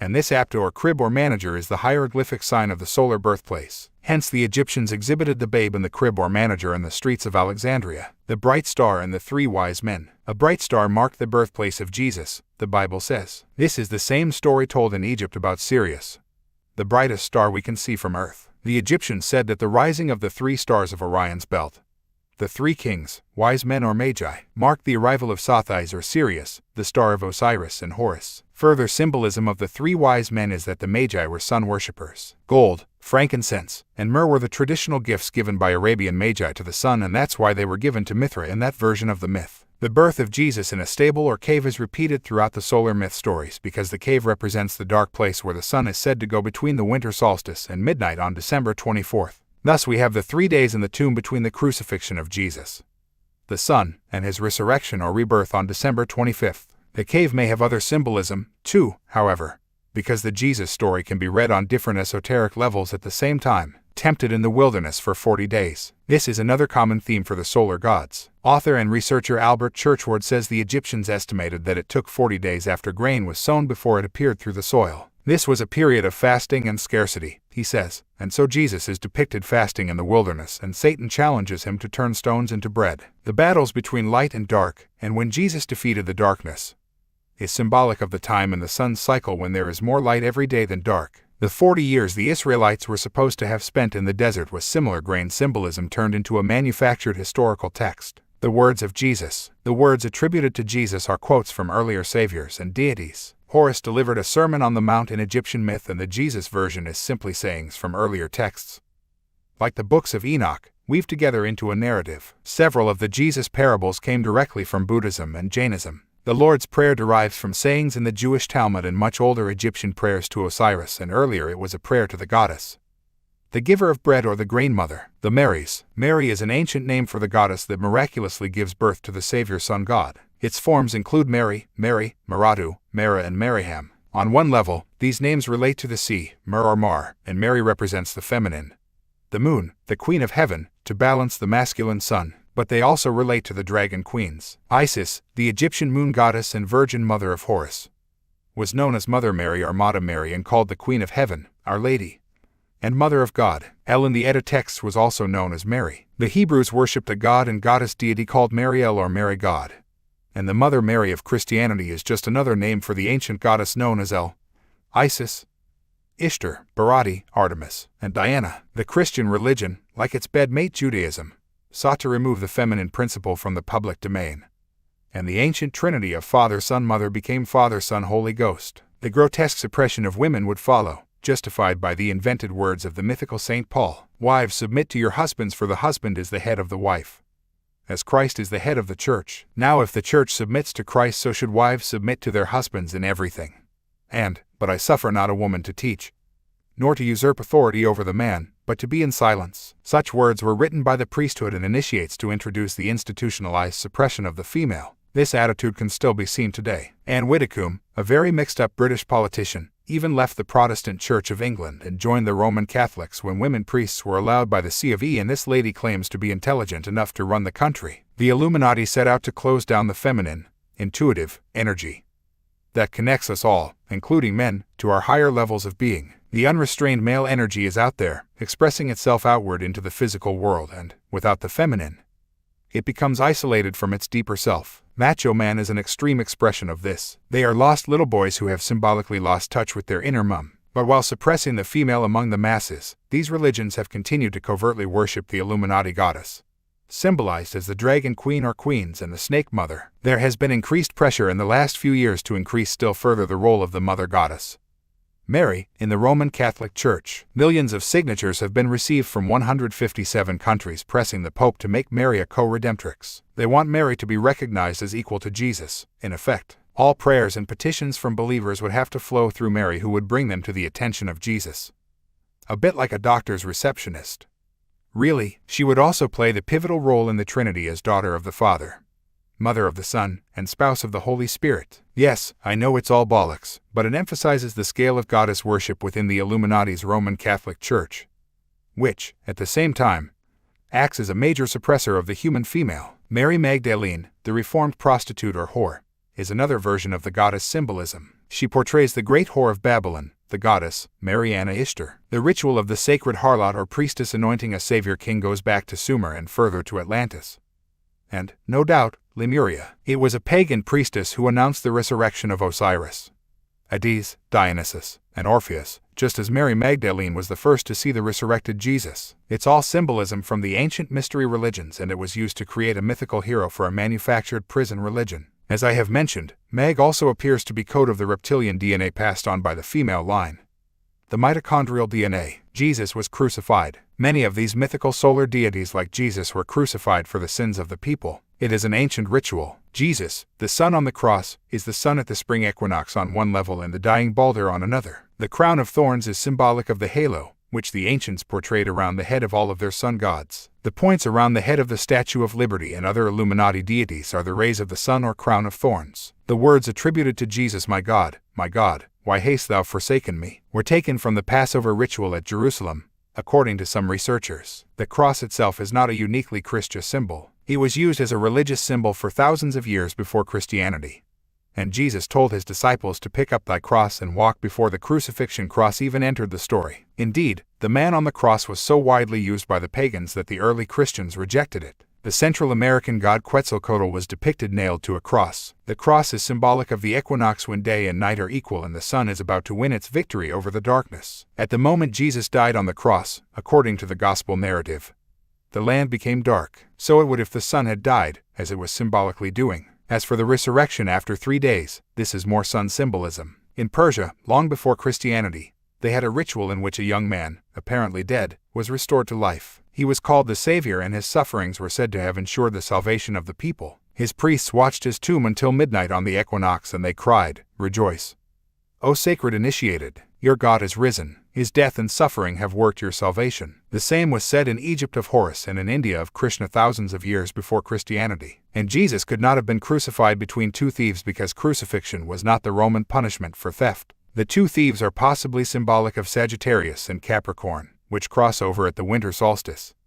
Thus the sun dies between them. John the Baptist. This guy was invented from the stories of Anup, who baptized the ancient Egyptian son of God, Horus. Like John, Anup lost his head. Thor, Indara, the first king of Sumer, was known as Bill the Baptist on Sumerian seals, and he was Ad or Autumn baptizing the infant crown prince in Egyptian sculpture. Baptism was introduced by the Sumerians, not the Christians, and appears to have originated, at least in the post-cataclysmic era, in the Phoenician, St. George Center of Cappadocia. John the Baptist, and his association with water, further symbolizes the water sign of Aquarius, through which the sun travels to be baptized.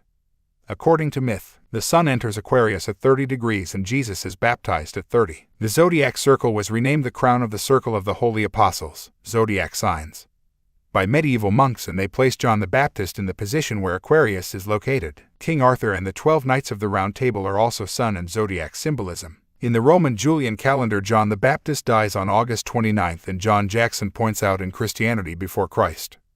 American Atheists. 1985. On that day, a specially bright star, representing the head of the constellation of Aquarius, rises whilst the rest of the body is below the horizon, at exactly the same time as the sun sets in Leo, the kingly sign representing Herod. Thus the latter beheads John, because John is associated with Aquarius, and the horizon cuts off the head of Aquarius. The reference to the man carrying the water pitcher in Luke's Gospel is more Aquarius symbolism. John the Baptist was an almost exact copy of Balar Rama, the forerunner of Krishna, the Hindu son of God. Jesus and the 12 disciples. Is there a universal law that all deities must have 12 disciples or followers? Jesus had them, so did Horus, Buddha, King Arthur, Mithra, Dionysus, and so many other symbols of the sun. We also have the 12 sons of Jacob, 12 tribes of Israel, the 12 gods of the Greeks, Egyptians, and Persians. This fixation with 12 derives once again from sun symbolism, with their disciples and followers representing the months of the year and the signs of the zodiac.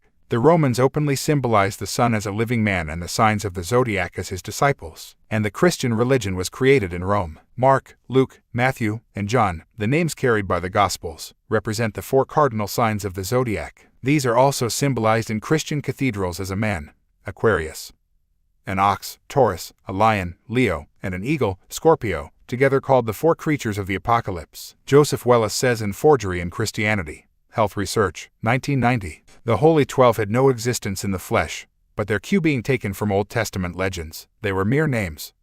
Dramatis personae, mask of the play, of tradition, such as Shakespeare and all playwrights and fiction writers create for the actors of their plays and works of admitted fiction. In the ancient mystery schools, long before Jesus, the spokesman for the god was called a Peter or Peter. This means the rock. In the Egyptian Book of the Dead, the name of the doorkeeper to heaven is Petra. Peter rushing into the water to greet Jesus is part of a ritual from ancient Egypt. The title Peter was also given to the high priest in the Babylon mystery school. Peter further relates to phallic worship. The cock was a symbol of Saint Peter, and the very name Peter comes from Pater and Petra. The cockerel, which can be seen on so many church steeples, is an expression of this, and the Christian churches are full of ancient sexual symbolism. The countless references to pillars and groves in the Old Testament are also penis and vagina symbolism. Jesus said that Peter would deny him 3 times before the cock crowed, and this is another theme of the solar mystery cults. The cock crowing 3 times was an omen of death. The symbolism of the gatekeeper, Peter, denying the sun permission to rise before its due time was a ritual found in a number of solar cults. The crow of the cock also announces the arrival of the sun. Remember, too, that basilisk, the mythical king of the serpents, became interchangeable with the term cockatrice. It was said that the basilisk was born of the cock's egg, and in decorative heraldry the basilisk had the head and legs of a cock,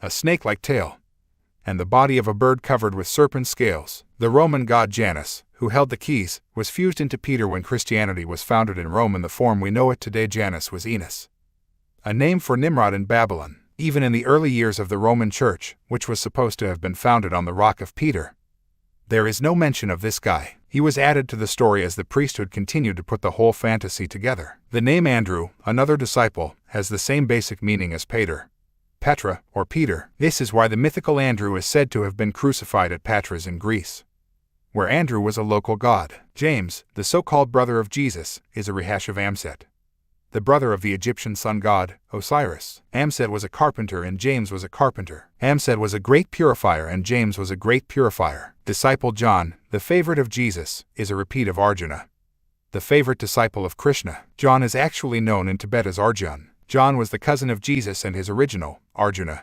was the cousin of Krishna. Thomas was the disciple who insisted on touching Jesus after the resurrection to prove he was in the flesh, hence the term Doubting Thomas. But Thomas is Tammuz, that other savior god with the Jesus credentials. The Christian Church dedicates the winter solstice, the day the sun dies, to St. Thomas. The Hebrews still have a month they call Tammuz. Thomas the twin is also symbolism. Thomas means twin in the Aramaic and Syriac languages, and the name Didymus, also associated with Thomas, comes from the Greek Didymos, which was their name for the Roman Gemini, the twins of the zodiac. Acharya writes in her superb work, The Christ Conspiracy, it is said that Thomas preached to the Parthians and Persians, but what is being conveyed is that these groups were followers of Tammuz or Dumuzi, as was his Sumerian name. Although it was alleged that Thomas's tomb was in Edessa, tradition also claims that he died near Madras, India, where 2 of his tombs are still shown. This tale comes from the fact that when Portuguese Christian missionaries arrived in southern India, they found a sect who worshipped a god named Thomas and whose religion was nearly identical to Christianity. So disturbed were the Christian missionaries that they created elaborate stories to explain the presence of the St. Thomas Christians, claiming that the apostles Thomas and or Bartholomew had at some point traveled to India,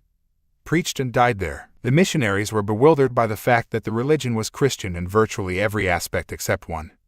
They did not worship Jesus and had never heard of him. The Thomas they were worshipping was Tammuz, the hero of the Jesus story for thousands of years before Christianity. Signs of Tammuz, Thomas worship have been found in India where, Acharya tells us, he was apparently considered a reincarnation of Buddha. The villain of the Jesus story is Judas, who represents Scorpio, the backbiter, the time of year when the sun is weakening and appears to be dying. He was portrayed with red hair, the color of sunset, and so was the Egyptian figure, Set, who sought to kill Horus. Judas is supposed to have betrayed Jesus for 30 pieces of silver. This represents the 30 days of the moon cycle, and it was the same amount paid to the great goddess in Jewish temples for each sacrificial victim. St. Paul. Here we go again. The only record of the existence of St. Paul or Saul of Tarsus is in the New Testament texts. It is the same with Jesus, same with all of them, and the same with the key players in the Old Testament stories. The Roman historian Seneca was the brother of the proconsul of Achaia when Paul was supposed to have spoken there. But, although Seneca wrote about far more mundane matters,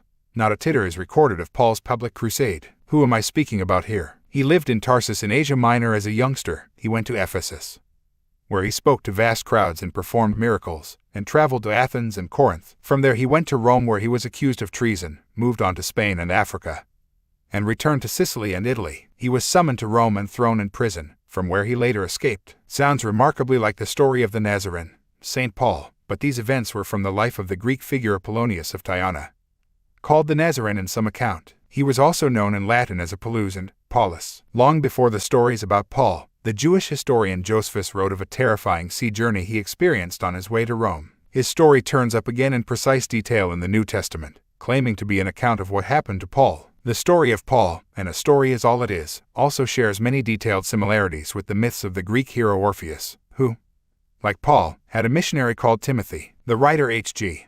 Wells said that many of the phrases used by Paul for Jesus were the same as those used by the followers of Mithra. The liturgy of Mithra is the liturgy of Jesus. When Paul is made to say they drank from the spiritual rock and that rock was Christ, he is using exactly the same words found in the scriptures of Mithra. The author of an internet article called The Other Jesus picks up this theme, that the names of the close associates of Paul seem to be an exact match with great figures associated with the mysteries of Demeter in general and with Orpheus in particular, is yet another of those issues that bothers people much less than it should. Let us examine the parallels. Orpheus, as a result of the pre-Christian Son of God, having appeared to him, mounted a highly successful campaign to spread his version of the mysteries of Samothrace, home of the Amazon female serpent tribe, from Atlantis to mainland Greece. Paul, we are told, because the Christian Son of God, Jesus, appeared to him, mounted a highly successful campaign to spread his version Christian Jesus worship beyond Palestine and westward to mainland Greece. This is an excellent example of my theme here. The initiated priesthood took the symbolic stories from their mystery schools and presented them as historical fact to create prison religions for the people. The rituals, rites, and themes of the Orpheus cults were the same as the later Christian ones. There is so much more to tell about this story, and I recommend The Christ Conspiracy,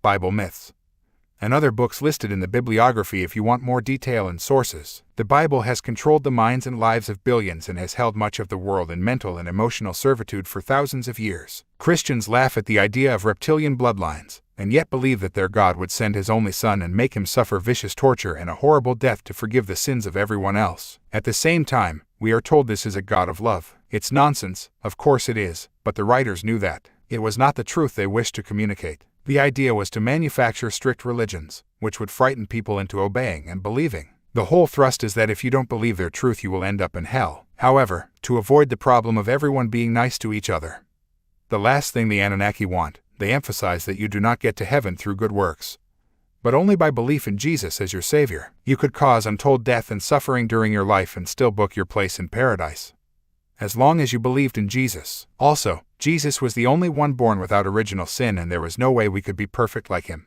You are born a flawed, soiled piece of shit before you breathe your first, so know your place. The priesthood parked their backsides between God and the people and made themselves the middlemen for messages between the two. What the priesthood told the people to do was really God speaking through them, they claimed. This is why the Pope is called the Vicar of Christ, the deity's representative on earth. I look in some detail in the biggest secret at how the gospel story was written and how the Christian religion and the Bible were created, so I won't repeat it all again here, except for some key themes, which are important for new readers to know. There are two main theories for how the original gospel, God's spell, narrative came to be compiled. One is the Paizo theory. This was detailed by Abelard Reuchlin in the True Authorship of the New Testament, first printed in the United States in 1979. There is also a website called the Paizo homepage, which focuses on this story and the Illuminati bloodlines. Reuchlin tells of an inner circle or inner ring, the most exclusive club in history, who knew the great secret. In this circle, he says, are the religious, political, and literary leaders, who knew the truth about Jesus, but didn't want anyone else to know. He writes, the New Testament, the Church and Christianity, were all the creation of the Calpurnius Paizo, pronounced Peso, family, who were Roman aristocrats. The New Testament and all the characters in it, Jesus, all the Josephs, all the Marys, all the disciples, apostles, Paul, John the Baptist, all are fictional. The Paisos created the story and all the characters. They tied the story to a specific time and place in history, and they connected it with some peripheral actual people, such as the Herods, Gamaliel, the Roman procurators, etc. But Jesus and everyone involved with him were created characters. The Paisos were bloodline and were related to the King Herod featured in the Gospel story. As bloodline Roman aristocrats, they would have been initiates of the mystery religions and the symbolic stories that were used to manufacture Jesus and his life. The Paisos claim descent from the founders of Rome, the wolf-suckled Remus and Romulus. Reuchlin details the codes he says were used in the Gospel stories by the Paisos and their accomplice, the Roman writer and statesman, Pliny the Younger. The head of the family, Lucius Calpurnius, who was married to the great-granddaughter of Herod, was a close associate of the famous Roman writer Seneca. Both were killed by the Emperor Nero in the year AD 65. Reuchlin says. He suggests that the mythical stories of St. Peter and St. Paul being killed by Nero in Rome were inspired by these events. Reuchlin says that Lucius Calpurnius wrote his Marcus, the first version of the Gospel of Mark, in about AD 60, and the others followed when the Paisos became very close to the Roman leadership. After his father's death, Arius Piso, who used many names, including Cestius Gallus, became governor of Syria and took command of the Roman army in Judea. He was involved in the Judean revolt in AD 66, which Vespasian was sent to quell. 2 years later, Nero was killed by a Piso agent, according to Reuchlin, and Vespasian became emperor of Rome with vital backing from the Piso clan. It was Vespasian who ordered the sacking of Jerusalem and stole the temple treasures, including the Ark of the Covenant, whatever that was. Vespasian, as a Roman emperor, was an Illuminati frontman. According to Reuchlin's book, Arius Calpurnius Piso wrote 3 of the Gospels in the following order: the Gospel of Matthew, AD 70-75, the updated Mark, 75-80, and, with the help of Pliny the Younger,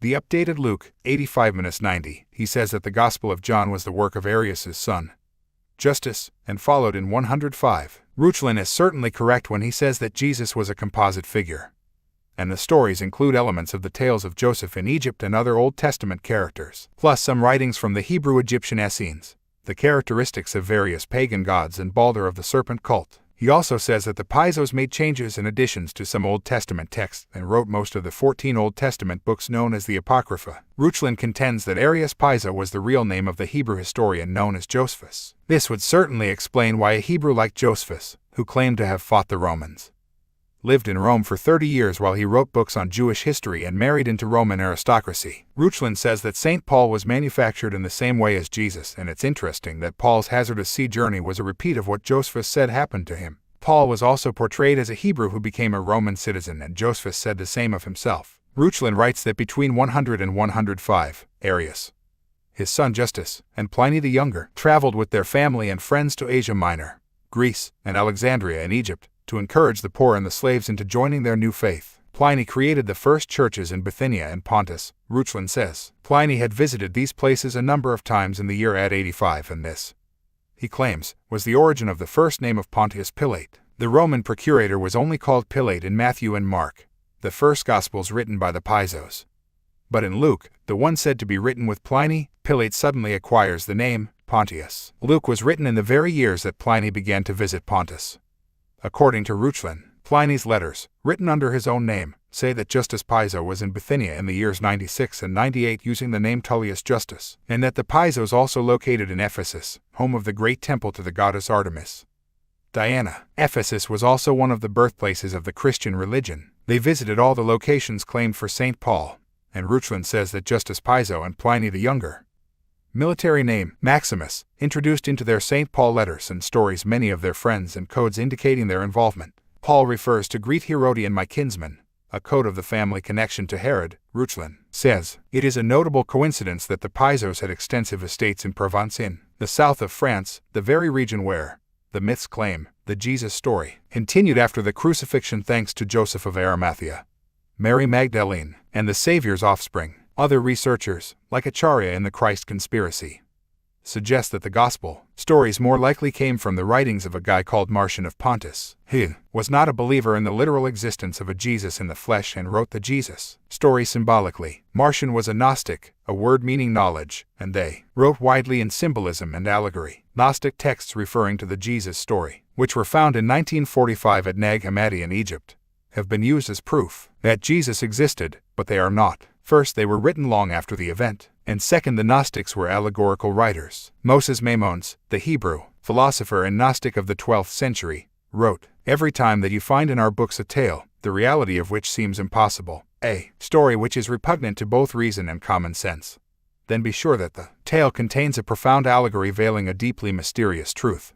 And the greater the absurdity of the letter, the deeper the wisdom of the Spirit." Whoever wrote the original gospel texts, it certainly wasn't the disciples, Matthew, Mark, Luke, and John, as so many people believe. Not even the Christian church claims that, but by using those names they can give that impression. And the human mind is manipulated and guided through images and impressions at the expense of fact. It is a staggering thought that not one writer of any biblical work is known or, as in the case of Paul, shown to have been a historical figure. I am convinced myself, pending further evidence, that the Piso family were, at least in some way, involved in the creation of what became the Christian religion. They certainly provided a number of the early popes after the Illuminati's Roman Empire founded the Roman Church. The naked emperor, the man most responsible for the emergence of Christianity as a global force of control and suppression, was Constantine the Great. He became Roman emperor in AD 312 after slaughtering his way to power. Constantine, the architect of Christianity, was the same bloodline as the Pisos. In one of the battles for the Roman leadership, at Milvian Bridge near Rome, the Christian legend claims that Constantine saw a vision of a cross in the sky with the words, "By this conquer." A pig in the sky would have been more likely. The next night, so it is said, he had a vision of Jesus, who told him to put the cross on his flag to guarantee victory. Constantine is claimed to have converted to Christianity as a result of his visions. But the truth is that he never did, except perhaps on his deathbed as a bit of insurance. Constantine, wait for it, was a sun worshipper. His deity was Sol Invictus, or the unconquered sun, and he remained to his death the Pontifex Maximus of the pagan church. Sol was the name of an ancient sun goddess. Cf. Oldham and the Sun and the Serpent says that all solar dynasties were also serpent dynasties. He reads the meaning of serpent differently to me because I think it has a double meaning, but the connection between the two can always be found whichever way you interpret the symbol of the serpent. The worship of the sun goes hand in hand with the Illuminati's serpent rituals. Constantine threw his backing behind the Christian religion because to him it was no different to the sun cult he followed. Christianity began to pick up many followers of Mithra for the same reason, and many pagans attacked the Christians for stealing their religion. So similar were they to each other. James H. Baxter, former professor of ecclesiastical history at St. Andrews University in Scotland, said, "If paganism had been destroyed, it was less through annihilation than through absorption. Almost all that was pagan was carried over to survive under a Christian name. Deprived of demigods and heroes, men easily and half unconsciously invested a local martyr with their attributes, transferring to him the cult and mythology associated with the pagan deity. Before the 4th century was over, the martyr cult was universal. Pagan festivals were renamed, and Christmas Day, the ancient festival of the sun, was transformed into the birthday of Jesus. The defining moment in Christian history came in AD 325 when Constantine called together 318 bishops of the Christian church to his palace at Nicaea, now Iznik in Turkey, for the infamous Council of Nicaea. I say Christian, but in fact there were representatives of the sun and moon cults of Apollo, Osiris and Isis, Demeter, Ceres, Dionysus, Bacchus, Jupiter, Zeus, and, of course, Sol Invictus. So Jesus was naturally given the birthday of December 25th, the birthday of the sun. Nicaea was the moment when Jesus and Christ were brought together for the first time in the way of the other anointed sun gods. The council was convened to end the conflict and squabbling between the followers of St. Paul's Jesus, a supernatural god, and those who questioned that Jesus could be the same as God. The latter were called the Arians after their leader, Arius, a churchman in Alexandria, Egypt. Amid fistfights and mayhem, it was decided, on Constantine's insistence, that all Christians must believe in the supernatural Jesus, or else. This belief, which is the foundation of Christianity to this day, was defined in the so-called Nicene Creed. We believe in one God, the Father Almighty, maker of all things, both visible and invisible, and in one Lord, Jesus Christ, the Son of God, begotten of the Father, only begotten, that is to say, of the same substance of the Father, God of gods and light of light, very God of very God, begotten, not made, being of one substance with the Father, by whom all things were made, both things in heaven and things on earth, who, for his men and our salvation, came down and made flesh, made man, suffered and rose again on the 3rd day, went up to the heavens, and is to come again to judge the quick and the dead, and in the Holy Ghost. That's what they said about Nimrod and Tammuz Ninnis in Babylon, and goodness knows how many other deities in the pre-Christian world. The delegates at Nicaea were told how to vote, and those who refused were banished to remote islands. From this time, the Nicene Creed waged war on humanity as tens of millions were slaughtered in its name, and the order went out to destroy all evidence that exposed their manufactured story as a scam. Native cultures, and their records of history, were destroyed in an orgy of genocide and inquisition lasting centuries and spanning the world. The Holy Inquisition of the Roman Church was not officially disbanded until the 19th century, and today it is known as the Holy Office. The Great Library of Alexandria, city of the Serpent's Son, and other centers of priceless ancient knowledge and records were destroyed under the banner of this vicious, arrogant creed. When the library at Alexandria was destroyed in AD 391 by the order of the Emperor Theodosius, some 700,000 scrolls, codices, and manuscripts were lost forever. The force behind all this knew exactly what they were doing, selling the masses a myth through which their agenda of suppressing knowledge and rewriting history could be justified. Behind Constantine, the Pisos, and the popes were the Babylon Reptilian Brotherhood, by now located in Rome. Their rituals, temples, and symbols were the origin of those used today by Freemasons. These include the black and white squared floors, white gloves and aprons, secret signs and handshakes. Elite secret societies like the Order of Comiquine Masters grew rapidly under Constantine. See the biggest secret. The Christian bloodlines. The bloodline theme continues with the creation and expansion of Christianity. The major players in the history of Christianity have been the same bloodline, the reptilian bloodline. Among them were the Piso family, Herod the Great, Constantine the Great, King Ferdinand, and Queen Isabella of what we now call Spain, who launched the Spanish Inquisition and supported Christopher Columbus, and King James I, who sponsored the translation of the King James Version of the Bible, which, according to a survey in 1881, contains 36,131 translation errors. All of these people are the same bloodline. So are Joseph Smith and Brigham Young, the founders of the Mormons, and Charles Taze Russell, one of the founders of the Jehovah's Witnesses. Give me the statistical chances of that. It was these very forces that created the Bible and decided what would be in it. They brought together the texts of the Old Testament with the texts they wrote, or chose, to form the New. They translated it into Latin, English, and other languages. Even the original versions of the biblical texts continued to be changed and new phrases added whenever it suited them. The philosopher, Celsus, wrote to the church leaders in the 3rd century, "You utter fables, and you do not even possess the art of making them seem likely. You have altered 3, 4 times and oftener the texts of your own Gospels in order to deny objections to you." Celsus said that the church leaders were forever telling their followers not to examine the evidence, but to simply believe. Wisdom is a bad thing in life.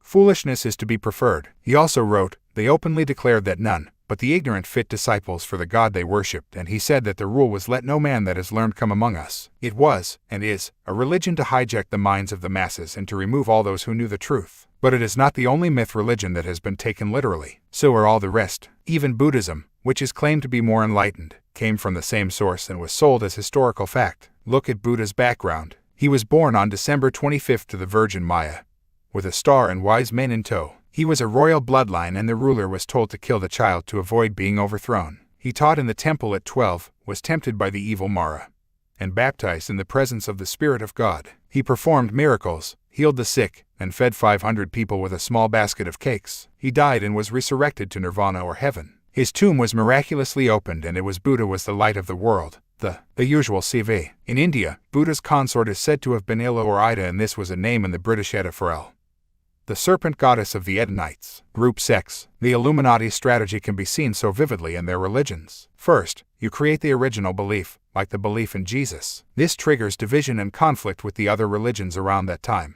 Then you shatter that original belief into an ever-expanding list of sub-beliefs and offshoot churches. Now you have division between the belief and other beliefs, and within the belief itself. What a perfect situation for divide and rule. This has happened with Christianity, and the major fault line was the work of an Illuminati frontman called Martin Luther. In 1517, this professor of theology at Wittenberg University listed 95 complaints against the Vatican for selling pardons to raise money to build St. Peter's Church. Luther was excommunicated, but he burned the decree along with copies of Roman Church law and launched his own Lutheran Church. Protestant Christianity was born, and it was used to engineer untold war and yet more slaughter. Countries fought each other and justified it as defending the faith. Defending the agenda, more like. Ironically, the English King Henry VIII first supported Rome and was rewarded with the papal title, Defender of the Faith. But Henry, when he wasn't killing his wives, changed his mind and supported the Luther Revolution. He kept the title, though, and this is the origin of the term defender of the faith used by British monarchs to this day. The British crown is supposed to defend Protestant Christianity, but carries the title awarded by a pope. It's all such a farce. Martin Luther, who used a rose and a cross as his personal seal, was an agent of the Rosicrucian order, that ancient strand in the Illuminati web. Luther's Protestant creed was subdivided into countless sects. One was Calvinism, which later became the sickness of the mind known as the Puritan faith. This was used most effectively to instigate and justify the genocide of the Native Americans. The real name of John Calvin, the man who started all this, was Jean Calvin. He came from Noyons in France and was educated at the Illuminati's College du Montagu. This is where Ignatius Loyola, the Catholic, founder of the Society of Jesus, the Jesuits, was educated. The Jesuits go very high in the Illuminati network. Calvin moved to Paris and then to Geneva, Switzerland, where he was known as Cohen. This name comes from Kahan, the name for priest, or prince in the ancient Egyptian mystery schools. In Geneva, he developed, or more likely someone else did, the philosophy known as Calvinism. He changed his name again from Cohen to Calvin to make it more acceptable to the English, who now became the prime target of this new religion. Calvinism was a designer religion for the next stage of the plan. It focused rigidly on the 10 Commandments of Moses and the literal interpretation of the Old Testament texts, and it achieved many goals for the Illuminati. Up to this point, the Christian religion had banned usury, the charging of interest on loans, but Calvinism allowed it. This was perfect for the Illuminati bankers maneuvering at this time to take over England.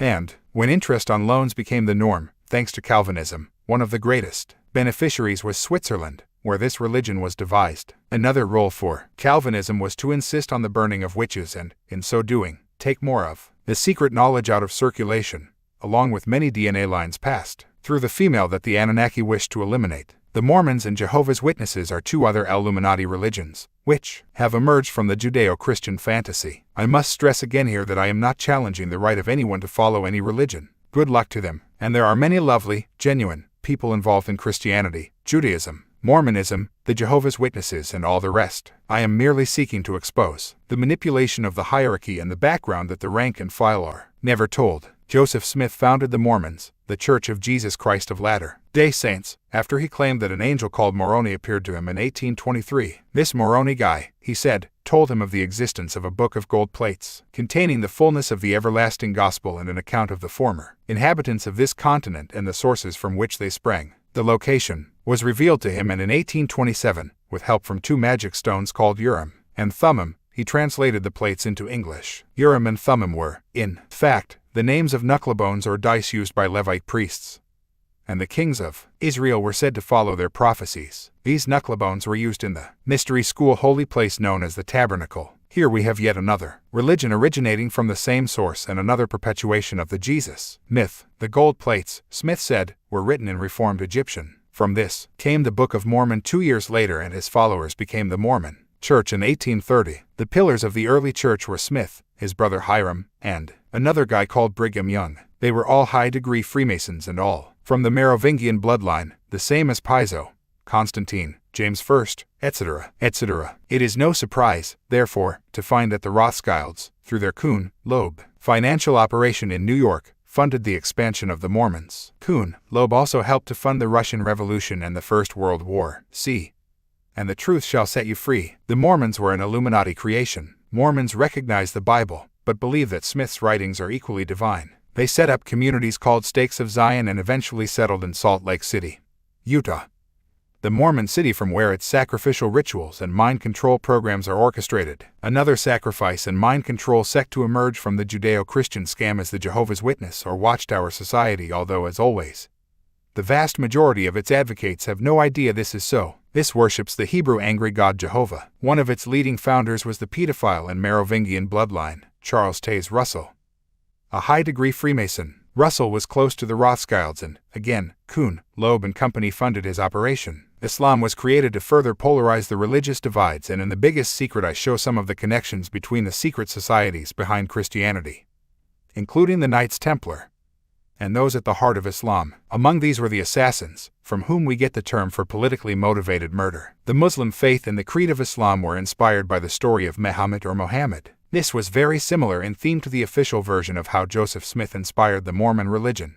In 612, it is said, Mohammed had a vision and was told to start a new faith, just as Smith later claimed. The date is interesting because some ancient peoples were told to expect an incarnation of God every 600 years, and Mohammed came 600 years after Jesus. Once again, the Muslims encompass elements of the Judeo-Christian fantasy. Muslims see Islam as an updated continuation of Judeo-Christian themes, and they, too, trace their ancestry back to Abraham in the Old Testament. The alleged origin of the Hebrew belief system. Muslims believe that Abraham built the Kaaba, the sacred shrine of Mecca, and the focus of pilgrimage for Muslims all over the world. But it was originally a pagan temple to goddess worship featuring the famous black stone. W. Wynne Westcott, a founder of the Hermetic Order of the Golden Dawn, wrote in his work, The Magical Mason, that the black stone was first used for pagan rituals. A stone has ancient symbolism for the penis, and for this reason many religions were founded on a stone or a rock. As with Peter the Rock in Christianity, in the Old Testament tale of Jacob, he anointed his stone with oil. Which sounds like great fun. Must try that one. The Quran, the Islamic holy book, which is supposed to have been inspired by God, mentions Jesus in 93 verses and treats him as a living person when clearly he was not. Allah, the Islamic God, is the same God, the Muslims say, as the Judeo-Christian Jehovah. They give credence to the Pentateuch, the first 5 books of Moses in the Old Testament, but in truth the books of the Levites. Muslims say that Muhammad was the latest prophet, apart from all the others since, and therefore, the most valid. As such, all Christians and Hebrews should convert to Islam, the Orthodox Muslims demand. The term jihad is the holy war that Muslims are urged to wage against all of those who will not accept the law of Muhammad. The very word, Islam, means to submit or surrender, and Muslim means one who submits. Islam was another Illuminati creed that was to cost the lives of hundreds of millions in the bloody wars waged with Christianity and Judaism. These are 3 prison religions ultimately controlled by the same force. Islam, like Christianity and Judaism, was also a vehicle for the systematic suppression of women and the feminine principle. Again, we see the connection to Freemasonry. After earning the 3 Blue Lodge degrees of Freemasonry and completing the Scottish or York Rite degrees, Masons can petition to become a Shriner. These who swear a blood oath and confess Allah as God. Allah is a moon god. This is why you will see a crescent moon at the top of mosques around the world, and why the Shriners have the crescent moon on their fez hats. This symbol is on the flags of various Islamic nations, and Muslims fast during the month that begins and ends with the appearance of the crescent moon in the sky. I liked your face. The city of Jerusalem, the ironically named City of Peace, is the myth capital of the world. I went there in 1993 to see this most sacred of shrines to Christians, Hebrews, and Muslims. What a summary of how religion has gripped and manipulated the human mind for so long. The old city, although not very big, is still broken in quarters for Christians, Hebrews, Muslims, and Armenians. After all, we don't want to set a precedent and live together. If you want to buy a myth or misunderstanding, this is the place. They've got hundreds of them, on street corners and at every church or monument. There they are, lying in wait. Those spiritual used car salesmen, the tourist guides. Many of them wear black leather jackets like some extra from The Godfather. These are the silver-tongued repeaters of make-believe who will sell you a myth tour of anywhere. Even at 7:30 in the morning, as I walked through the Jaffa Gate and into the near-deserted streets of the old city, I was not safe. I felt someone touch my arm. "Hello, my friend," a voice said. "You from England?" I know many people in England. They come from Glasgow. You know Glasgow. I knew his game immediately, but I decided to stick with him and see what happened. He said he approached me because I liked your face. As he had approached me from behind, I had clearly witnessed the latest recorded miracle in Jerusalem. I have no doubt that it has by now been added to the tourist itinerary. He said he wanted to show me around because he liked me. The money he would demand at the end had nothing to do with it, of course. He showed me the Wailing Wall, or Western Wall, that most sacred of places in the Hebrew religion, where they think they can speak to God. This ritual goes back at least to the wailing for Tammuz in Babylon. Jews leave little messages for God in the cracks between the stones, and they now offer a fax service to believers all over the world.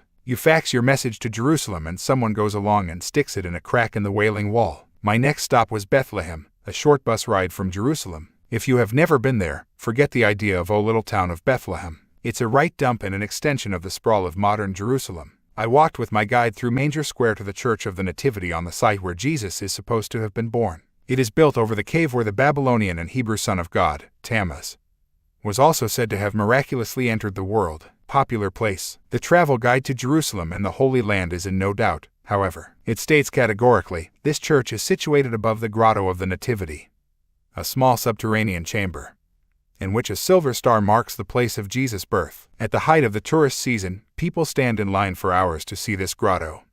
Such is the power of myth and mind control. But this, luckily, Was the off-season and I walked right in. What a performance unfolded before me. A small group of tourists watched as 3 men dressed up in various regalia were wailing away at each other. The only word I could make out was the odd hallelujah. One man in a black hood was leading a ceremonial sing-song, while another put on a crown and drank from a goblet in a manner that suggested he had just returned from the desert. The third man, who looked in urgent need of a good laugh, swished around with some object on a chain, which puffed out smoke occasionally. The one with the crown finished his drink and proceeded to read loudly and earnestly from a big red book. In Britain, the most famous big red book belongs to a television show called This Is Your Life. Personalities appear in front of a studio audience to have their life stories told by a man reading from the said big red book. The book in the grotto was a sort of Jesus Christ, This Is Your Life, and if the television show presented the lives of the rich and famous as inaccurately as the church has with Jesus, they would be sued or laughed out of existence in a month. Outside the grotto in Bethlehem, the guide introduced me to a friend of his. He likes your face, my guide informed me, and he invites you back to his home for a drink. We arrived at his home after a few seconds' walk. It was a nice home, but strange in a way. It had a large front window, credit card signs, counters, a cash register, and lots of shelves with things on. If I didn't know better, I would have said it was the image of a big souvenir shop. As I looked around, I didn't know whether to laugh or scream. You could buy holy this, holy that, holy anything. I didn't see any holy toilet paper, but it must have been there. In fact, given all the crap spoken about religion, I would have thought it essential. Among my favorites were little crosses made from holy earth from the Holy Land. In case I thought this was a con, the wrapper assured me, each one inspected by a genuine Catholic family. Phew, that's a relief then. But nothing could surpass the plastic models of Jesus, in all sizes to suit all pockets. If you bought the small version, your Jesus only had a bit of wire for a halo. But really go for it and buy the deluxe model and you too could have a plastic baby Jesus with 3 genuine, gold-painted prongs sticking out of his head. As I surveyed this wondrous sight, the shop owner made his move. They are genuine, he said. Genuine, a genuine baby Jesus. They are made by local priests. Ah, that kind of genuine. I returned to the old city and the guide who liked my face wanted his money. Anything I gave him would be acceptable, he said, and then he tried to double it. We said goodbye and I walked around the outside of the city wall to the Garden of Gethsemane. Another Jesus site. When I was close, I asked a passer by the way. He was most helpful and offered to show me. But hold on a minute, wasn't that a black leather jacket he was wearing? Suddenly he shape-shifted from passerby into tourist guide. This is the very tree where Jesus was arrested. These trees have been here for, excuse me. Thank you for your help, but I only want to stand here on my own, if it's okay with you. You mean you don't want me to show you the church and the tomb of Marian? No, thanks, all the same. I give you good price. By the end of my trip, I had this nightmare of leaving my physical body at the end of this life and a spirit in a black leather jacket touches my arm. Hello my friend, he says, are you from planet Earth? I know many people on planet Earth. I show you heaven. I like your face. A Muslim taxi driver summed it up when I asked him if he believed all these stories about Jesus. He had no idea, he said, but Jesus is very good for tourist buses and taxi drivers because he moved around a lot. Religion is a whole bloody industry ripping off genuine people. Mentally, emotionally, spiritually, and financially. Millions are on the payroll. Bishops' palaces, tourist guides, tacky gift shops. Entire economies and political systems in some countries all depend for their survival on this perpetuation of make-believe. From the Vatican to Bethlehem, from Jerusalem to Salt Lake City, the cash registers go on dancing to the music of myth. The Vatican and the other bastions of mind control know the information exists that would bring them crashing down. That's why they have worked so hard to suppress it. Unless they do, the party's over. No wonder there is so much opposition to information that will expose this global con trick when the economic and personal power of church and state depends on deception of monumental proportions. I must be one of the few people on the planet who can bring together in mutual condemnation all these conflicting religious dogmas. And a few more besides. I have been called anti-Semitic for my exposure of Judaism and people like the Rothschilds. I have been shunned and condemned by Christians for exposing the historical background to their religion and its present-day hypocrisy. From South Africa, an Icke alert was sent out across the internet warning that I was anti-Islam. And many New Agers condemn me for being too negative at saying what is really happening, and for exposing the spiritual charlatans and the Illuminati manipulation of the New Age mentality. The reason I can unite such apparently opposing groups is that they all have one thing in common. They each have a dogma to sell or defend. As I am challenging all dogmas, impositions, and suppression, I can bring them together as one indignant voice. They are opposames, the same attitude with a different frock on, but more and more people are freeing themselves from these prisons of the mind. The Illuminati Anunnaki could not care less which religion or mind prison you choose, so long as you choose one of them. My philosophy on this is simple: if you can put a name to what you believe, you have built a wall around your mind. It doesn't matter what ism or entity it may be. Once you can give it a name, you are closing the door on infinity, where everything just is and we all just are. There are no names for infinite knowledge. It encompasses all that is, and once we succumb to an ism, we disconnect from all that is. But then that's the idea, the whole point for religion in the first place, slamming the door on human consciousness. Even those who claim to have rejected conventional religion continue to be caught in its illusions. In the New Age, which does not believe in the Christian view, the myth of Jesus goes on. The Son of God of Christianity has become the New Age Sananda, their name for Jesus. To them he is a spiritual master channeling wisdom from another dimension and, in other versions, he was an initiate of the Essene community in biblical Israel. Others who reject the official interpretations of the Bible stories also believe that Jesus existed in some form, and they seek to construct their own thesis by reinterpreting the texts. They can read massive implications and revelations in the most innocuous word or phrase. Now the latest spin on Jesus is that his bloodline was continued through his children conceived with Mary Magdalene and became the true royal bloodline. Yawn. The veil only lifts when you realize that most of the Bible is pure invention, the symbolic made literal. No matter how you seek to interpret the words, it will almost always end up as bollocks because you are trying to literally interpret texts that were bollocks to start with. Only when we have a blank sheet of paper in our minds, free from this intellectual and spiritual pollution, can we possibly have the clarity to see through the game. Religion has been a curse on the world, and humanity will never know freedom until this curse has been exorcised. It is the curse of ignorance, which has cast its dark shadow over thousands of years of human suppression by the Anunnaki and their bloodlines. More than anything, religion has been the driving force behind humanity's suppression of itself. Chapter 12. Serving the Dragon, the Present, 1. In war, the truth must be guarded by a bodyguard of lies. Winston Churchill. If, as I have outlined here, the world is controlled today by the reptilian shapeshifters and their bloodlines, we should be able to find evidence of their modern activities that supports the accounts of the ancients. And we can, lots of it. Since 1990, when I began to consciously investigate what was really happening in the world, I had heard mention of reptilian beings, but naturally it seemed so fantastic that I put the information on the back burner until I could make some sense of it.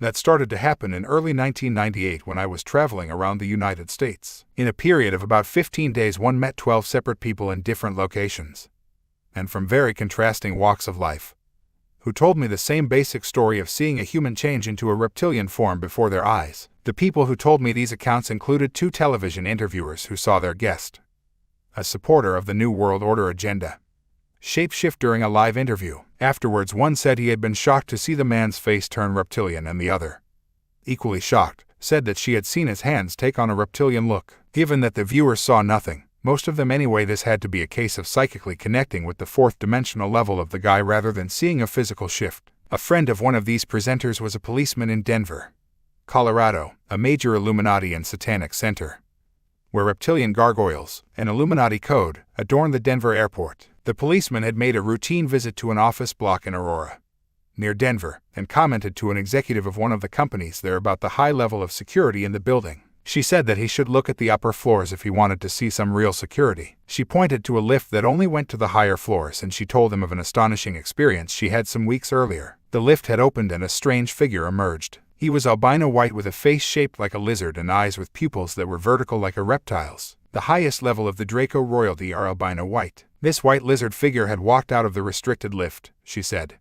and into an official-looking car. The policeman was so intrigued by the story and the building that he made investigations into the companies in the upper floors. According to his friend, he said he found them all to be fronts for the Central Intelligence Agency, the CIA. Another man I met in that 15 days used to take large quantities of LSD in the 1960s, and around the 3rd day of a 5-day trip, as he put it, the same thing always happened. Some people began to look like reptiles, and it was always the same people. It never changed. He also began to observe that his friends who appeared lizard-like in his trips always seemed to react the same way to movies, television programs, and so on. We used to laugh and say, "Here come the lizards," he told me. Drugs take people into altered states of consciousness, and this can cause them to retune their dial to the lower 4th dimension. At this point, they will see that level of the people around them. Looking back from a perspective of greater knowledge, he believes there is what he calls a morphogenetic field, transmitted to the DNA of the lizard people, and this aligned the cell structure to the reptilian genetic blueprint. The more reptilian DNA a person carries,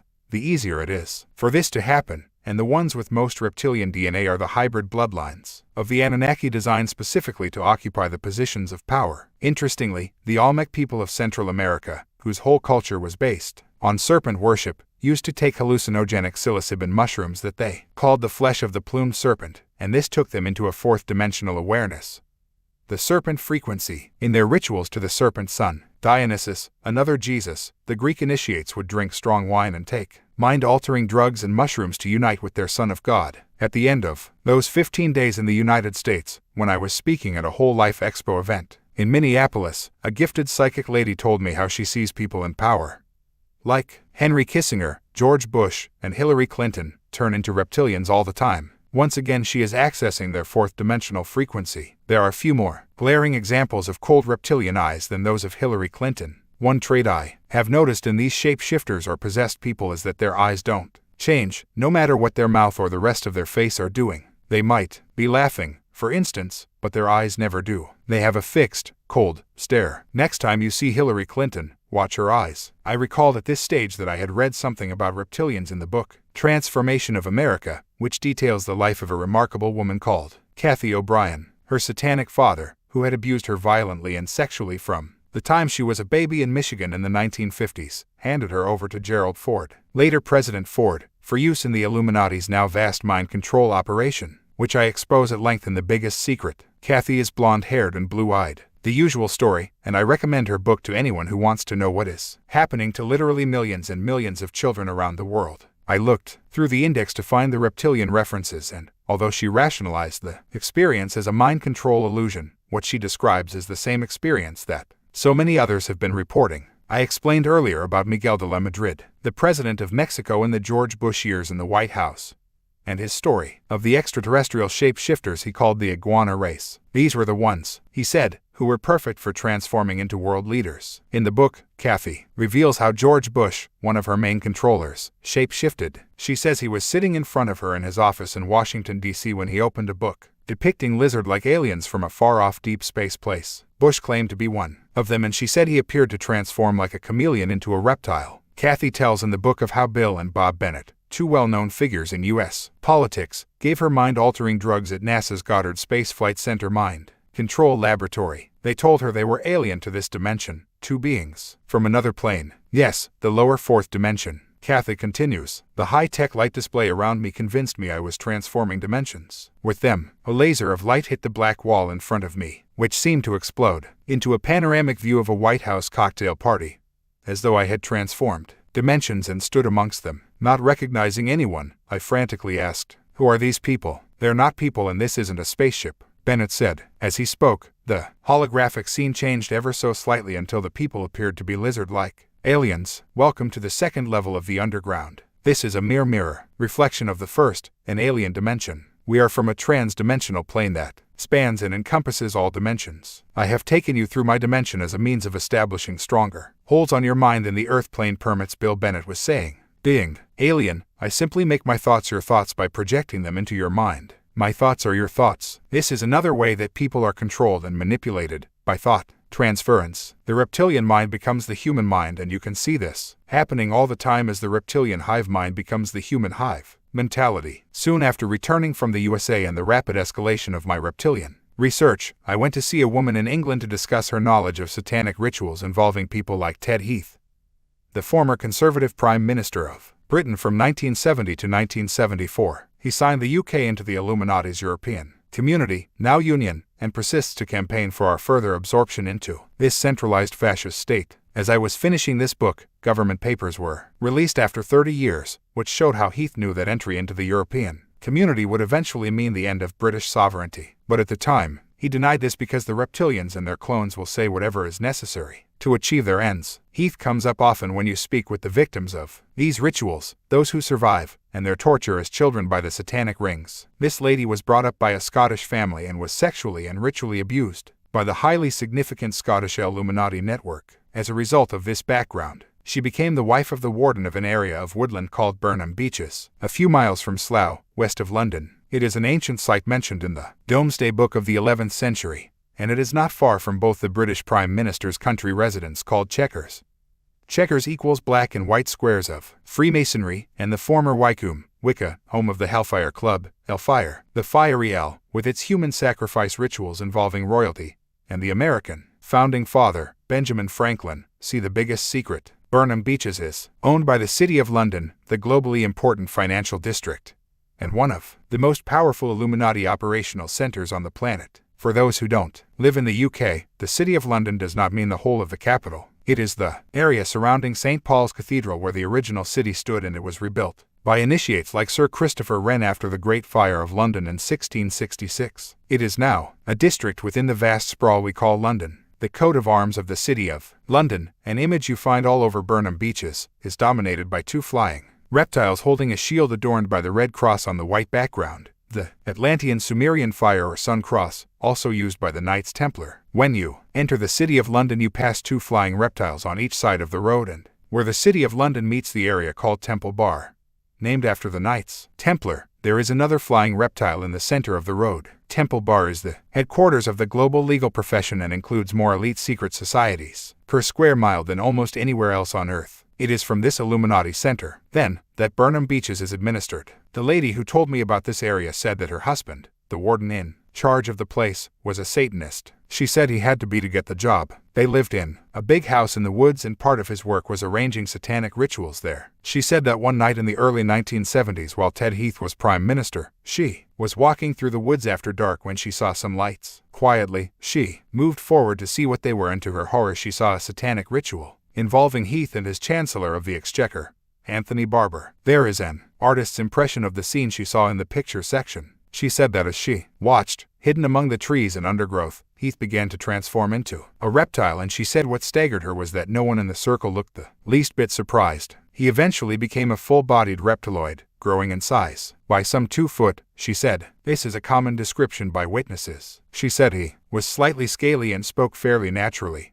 although it sounded like long distance, if you imagine the short time lapses. I met Heath once in a television station before I knew any of this, and I never forgot the coldness of his eyes or how they appeared to go on forever like two black holes. I have heard many people describe a similar experience with people they claim to have seen shape-shift. The woman told me that she had seen other reptilian figures in Burnham Beeches at dusk or after dark, wearing long robes with hoods. You can see an artist's impression of 2 of the reptilian forms she has seen in figure 34. Shortly after I met her, I was introduced through a third party to the healer, Christine Fitzgerald, a close confidant of Princess Diana for 9 years. You can read the full and amazing story of what she told me in The Biggest Secret, but I want to hold focus on the reptilian connection in this book. Christine Fitzgerald knew nothing whatsoever of my then unpublished reptilian research, but a little way into our conversation she told me that Diana called the Windsors the reptiles and lizards. Diana also used to say they're not human. Christine went on to tell me that the Windsors were a reptilian hybrid bloodline and how they had treated Diana in ways that were beyond the imagination.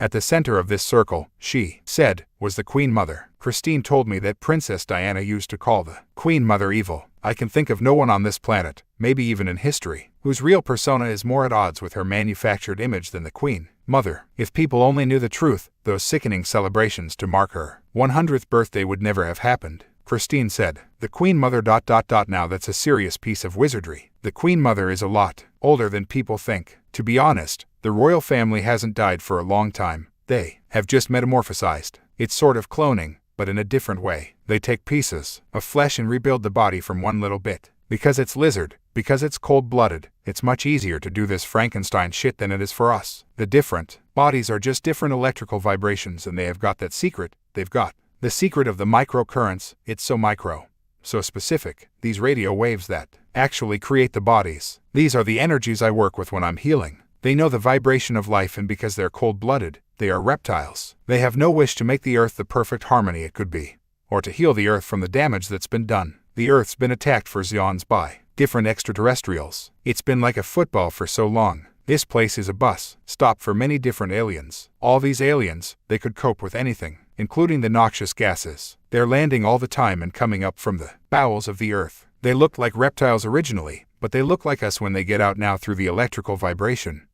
That key to life I talked about. They can manifest how they want to. All the real knowledge has been taken out and shredded and put back in another way. The Queen Mother is chief toad of this part of Europe, and they have people like her in every continent. Most people, the hangers-on, don't know, about the reptiles. They are just in awe of these people because they are so powerful. I know it is hard to imagine and grasp the scale of the Queen Mother's involvement through her life because your mind tells you she is a little old lady. But, as with all of these people, what you see is just the front image, not the real being. It is an extreme version of an agent in a foreign land operating behind a cover story of why he is there and what he is doing. It's just that these people have cover bodies. Also, Christine Fitzgerald was able to see what was going on because of her work with Diana and the aristocracy, and her understanding of energy, vibrations, and frequencies through her healing center. I have had to study an unbelievable number of subjects and research so many different strands of information before it was possible to put a picture together, and that is one big reason why it has rarely come to light like this before. There is so much to know before you can see how the pieces fit together. The Illuminati have suppressed all information that is necessary to see the picture, and you have to do so much work to overcome that.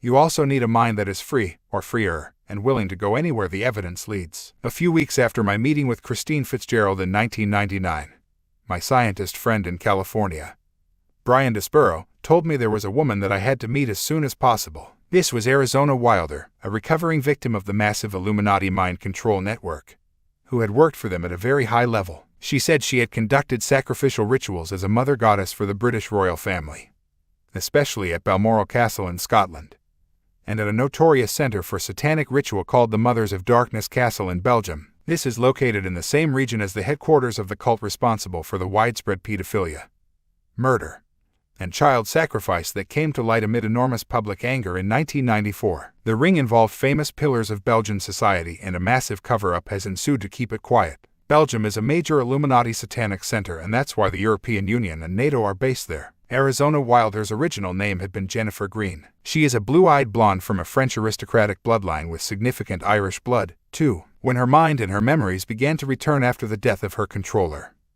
the Nazi, Joseph Mengele, she changed her name to Arizona Wilder and dyed her hair to cover the blonde in an effort to break some of the programming related to that. Illuminati mind control. Understanding the mind control network and its techniques is vital to appreciate the ways that the reptilians manipulate human society. Joseph Mengele was the angel of death in the Nazi concentration camps, who performed the horrific experiments on twins and others. There he developed a technique called trauma-based mind control, in which they manipulated a mechanism of the mind that shuts out memories of extreme trauma. This kicks in when people have a serious road accident and can never remember the impact or the immediate aftermath because their mind puts an amnesic barrier around that memory. This means we don't have to keep reliving such a terrible event. My mother was hit by a car and suffered some awful injuries a little while ago. To this day she cannot remember from 30 seconds before impact until some 20 minutes after. On that level, this mental defense mechanism is a good thing, but the Illuminati, particularly Mengele, perfected it for their own reasons. In fact, they have known about it for thousands of years. It's just that its widespread global use began to return in the 20th century. It is known as trauma-based mind control, and they take children before the age of 5 and 6 and put them through the most unimaginable violent,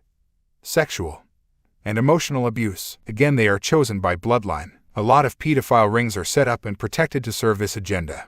And when genuine people expose them, as in the North Wales scandal in the UK, the famous names involved are never allowed to come to light. These names include the pedophile Lord McAlpine of the famous British construction company. He is a former chairman of the Conservative Party and heavily involved in secret societies like the Knights of St. John of Jerusalem. The unbelievable trauma these children are subjected to, including satanic ritual, splits the mind into compartments, amnesic barriers that imprison the memories of the trauma and do not allow them to enter the conscious mind. In the Illuminati mind control centers like the Tavistock Institute of Human Relations in London, these compartments are known as altars. You might imagine a mind broken into a honeycomb of self-contained compartments, each holding individual memories of trauma. At the front of this honeycomb is the part that directly interacts with the world. They call this the front altar. This is completely unaware that all the other compartments exist, and those compartments are unaware of each other. Therefore, the front altar, the one we take to be the real person, has no memory of what has happened to them, or what is still being done, until the barriers begin to break down and the memories they contain can enter the front altar. The conscious mind. Using hypnotic keys and triggers, mind controllers like Mengele move these different compartments around, pushing the front altar into the unconscious and bringing forward one of the back altars. The victim is then sexually abused by a famous person, like George Bush or Ted Heath for instance, or programmed to carry out a future assassination or task. Afterwards, that altar is returned to the non-conscious mind, and the front altar, oblivious of what has just happened, is brought forward again. Those programmed for assassinations will not have a clue what has been done to them. Their assassination program, to kill a famous person or dangerous researcher, will lie dormant in the compartment until the trigger is given. This could be a word, phrase, or sound. When that happens, the dormant compartment swaps places with the front altar, takes control of the body, and carries out its programming. This is the true background to the mass killers like Thomas Hamilton, Dunblane, Scotland, Martin Bryant, Port Arthur, Tasmania, and the stream of similar cases in the United States, including Columbine High School, where crazed people have slaughtered the innocent, or at least been blamed for it. They are programmed multiples given a cover personality and background of being strange, which can then be used to dismiss the murders as the act of nutters. It is no accident that Timothy McVeigh, the man convicted for the Oklahoma bombing, was, according to the USA Today newspaper, given a mental assessment after his arrest by a man called Louis Jolyon West, a psychiatrist at the University of California. What the paper did not say was that West is one of the most notorious CIA mind controllers in America, and the University of California is one of the leading mind control centers. It was West who made a mental assessment of Patty Hearst of the famous newspaper dynasty when she came out of the Symbionese Liberation Army. This was a terrorist gang in California in the 1970s and a creation of the Illuminati. In And the Truth Shall Set You Free, you can read the evidence that McVeigh was not the man behind the bombing. But after his assessment by West, and no doubt a list of threatened consequences, he offered an almost non-existent defense when a very substantial one could have been mounted. The government appointed his lawyer. Later, McVeigh conveniently asked to be executed. The reason for horrors like Oklahoma and the mass shootings, and why they are increasing,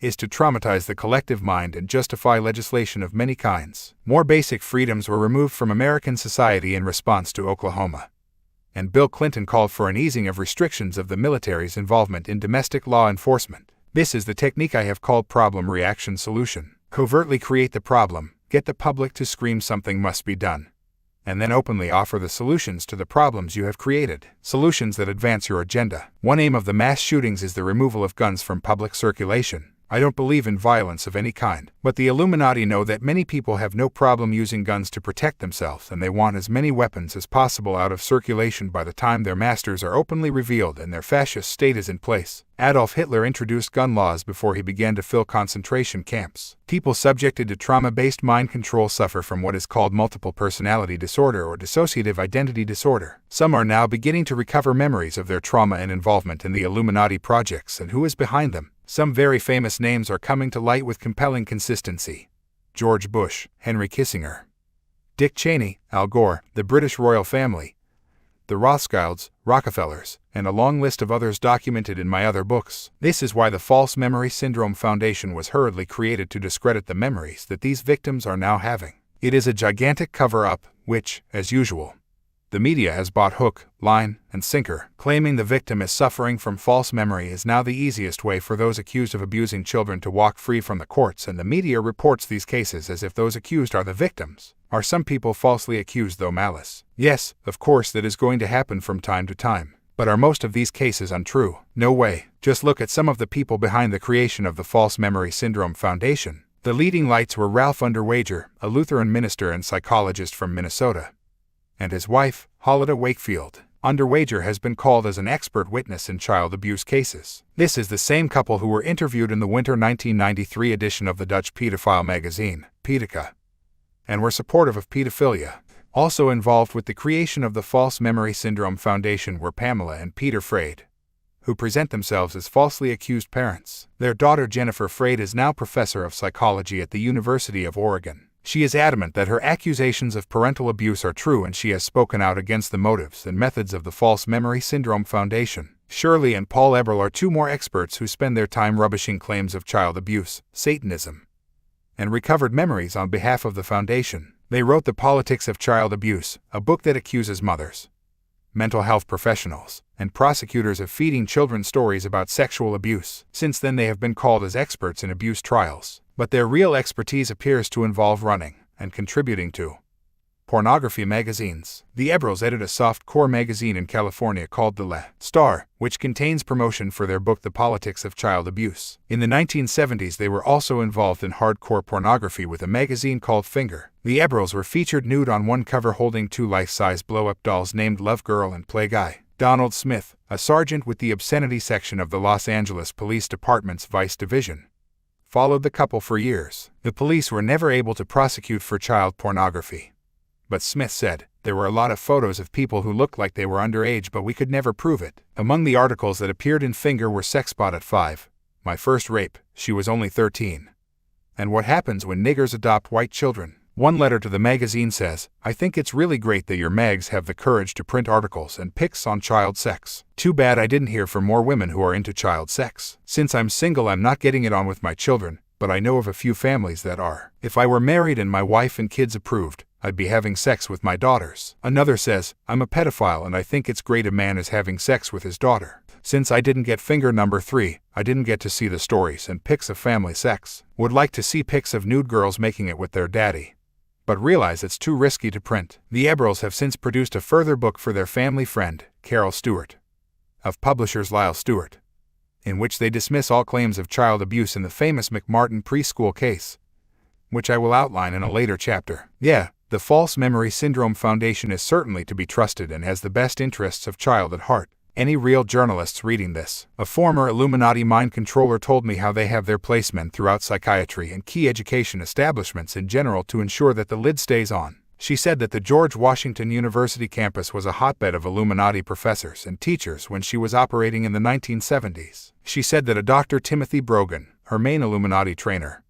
was a behavioral scientist on the faculty. This is also affiliated, she said, with one of the main pediatric neurological specialty groups in the U.S., which researched brain development and manipulation. At night, she said, they were experimenting with brainwave programming on the children who were taken there. This former Illuminati source told me that Brogan was a co-founder of Delphi, the Illuminati head trainers group in the United States and the partner to Oracle, the main training group in Europe. With this network of Illuminati agents working in psychiatry and medicine, they can A. do their experimentation and trauma-based mind control undiscovered, and B. produce endless eminent professors of psychiatry and therapy to tell the media and the courts that multiple personality disorder does not exist and that the memories of endless people telling the same stories and naming the same names are false. Arizona Wilder is one of those who are breaking down the compartments and remembering their unimaginable experiences. In The Biggest Secret and the Video Revelations of a Mother Goddess, she tells her story in detail and names the famous names involved on both sides of the Atlantic. She says she was chosen because of her bloodline.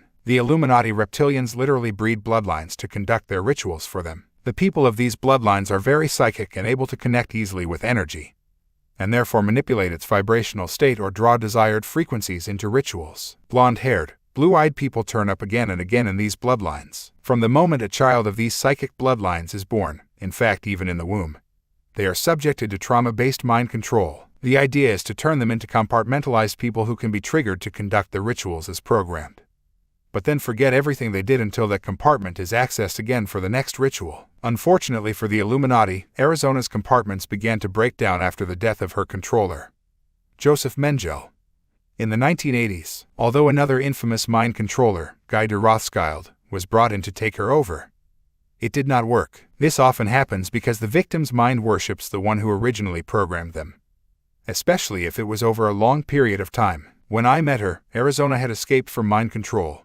though there were many compartments still to be accessed, and Brian Despero was helping her with that painstaking task. Clinton, Gore, and the elite Satanists. Support for Arizona's theme comes from Philip Eugene de Rothschild, another recovering mind-controlled Satanist, who tells part of his story on an excellent website highlighting ritual abuse and mind control. After I contacted him, we have also communicated directly on several occasions. Philip, who uses another name in daily life, explains how his front altar or presenter personality was that of a good guy Christian, but beyond that he was programmed as a Satanist as the unofficial son of a French Rothschild. His mother was Lula Vieta Pauline Russell Campbell, who was born in 1917 in Farmersville, Texas, and died in 1977. But, he says, his real, biological, father was not the man he had known as his father before his compartmentalized mind began to heal and remember. His genetic father, he says, was Baron Philippe de Rothschild of the Mountain Rothschild wine-producing estates in France, who died in 1988 at the age of 86. Philip Eugene told me, my father was a decadent dilettante as well as a master Satanist and hater of God,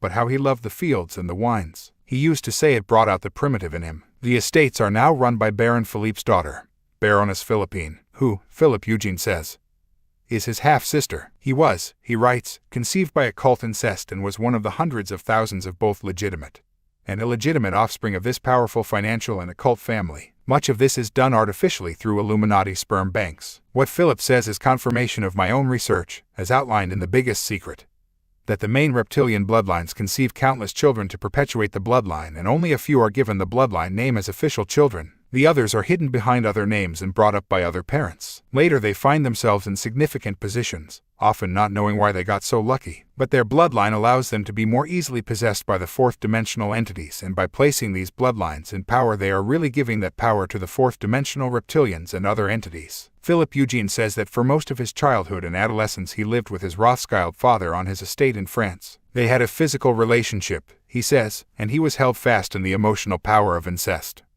which, in this culture, was normal and to be admired. He said he observed his Rothschild father's lust for power and began to desire the same. He also confirmed the way the occult bloodlines are controlled by demonic entities. Being a Rothschild descendant, he said, I was maximally demonized. He continues, I was present at my father's death in 1988, receiving his power and the commission to carry out my destiny in the grand conspiracy of my family. Like their other children, I played a key role in my family's revolt from God. When I watch CNN, it startles me to see so many familiar faces now on the world stage in politics, art, finance, fashion, and business. I grew up with these people, meeting them at ritual worship sites and in the centers of power. Financiers, artists, royalty, and even presidents. All these dissociated people work and conspire today to bring in a new world order. These people, like me, are SRA, DID, satanically ritually abused and dissociative identity disorder multiples. The last non-dissociative president of the United States was Dwight Eisenhower. Except for him, everyone since Teddy Roosevelt has had some level of dissociative disorder and some level of involvement in the occult. President Clinton has full-blown multiple personality disorder and is an active sorcerer in the satanic mystery religions. This is true of Al Gore, as well. I have known Mrs. Clinton and Gore from our childhood as active and effective Satanists. Like the hundreds of thousands of this occult family's other biological children, I had my place and function within this clan's attempt to control the world. My efforts and my family's efforts strove to have a member of the European nobility of the Habsburg family assume the preeminent position over humanity, a position called the Antichrist by Christianity. While others were seated into government, academia, business, or entertainment, my place was within the body of Christ. I was to be a focus for spiritual power and controller of a cult within this church. In this church have lived people who I have known all my life to be the controllers and power centers of both the Rothschild family's false prophet and the Antichrist. Many dissociated Christians in the body of Christ hold similar corporate spiritual occult positions as part of the satanic New World Order. In my being I embodied the Luciferian morning star within the church. I represented the presence of all the other Satanists who were related to me in the morning star. Their spirits were present in me in the church, constructed through ritual but empowered by legions of spirits. I was a human and spiritual focus of corporate satanic energy into the body of Christ. Philip Eugene de Rothschild, like Arizona Wilder, talks of the involvement of Joseph Mengele and the overwhelming memory that most of his victims have as his eyes. I'll never forget his eyes, they say, one after the other. Having looked into the eyes of Ted Heath, who is nowhere near as high in the hierarchy as Mengele was, I know exactly what they mean. Philip de Rothschild says he saw Mengele giving a tongue lashing to his Rothschild father, and this confirms my own research that shapeshifter Mengele was very high indeed in the Illuminati. I'm sure there are those who will be extremely surprised by the claim that long after the war Joseph Mengele, the angel of death in Nazi Germany, programmed Arizona Wilder, in America, in And the Truth Shall Set You Free. I present the documented fact that all sides in the First and Second World Wars were funded by the same Illuminati sources. Wars are highly effective ways to advance the reptilian agenda, and that's why we have so many of them. They create enormous fear, kill vast number of people, force countries into massive debt to the Illuminati bankers, and change the face of a society forever. But you also need to protect your key personnel from the consequences of their actions in those wars, and this is what happened with Mengele and the other leading Nazi geneticists, mind controllers, scientists, and engineers. They escaped from Germany as the Allies arrived thanks to a British and American intelligence operation called Project Paperclip. This has even been occasionally exposed even in the mainstream media here and there. A German television documentary in late 2000 exposed the secret life of a former Nazi war criminal who spied for America's Central Intelligence Agency after the Second World War in return for a fake Jewish identity. He was Gunther Rienemer, an SS lieutenant who commanded death squads at the Treblinka concentration camp. He was responsible for the deaths of hundreds of Jews. The documentary said that he was given the identity Hans-Georg Wagner by the CIA. He later married a Jewish woman, lived in Israel and was buried in a Jewish cemetery. His story might have been buried with him had he not felt the need to confess in 1988. Shortly before he apparently committed suicide, his statements formed the basis of the documentary Wagner's Confession. He says that after agreeing to work for the CIA he spent several months at a U.S. military base at Frankfurt-Hochst, where he learned rudimentary intelligence techniques and was circumcised. He was given a Jewish identity and sent as a Holocaust survivor to Kalb, East Germany, where he spied on old Nazis and new communist technologies at the local power plant. Reanimer was small fry compared with people like Mengele, but his is one example of Project Paperclip and its offshoots. How many other Illuminati Nazis have been masquerading as Jewish since the war? One wonders. Mengele was taken to South America and the United States, where one of his main bases was the China Lake Naval Weapons Center in the California desert.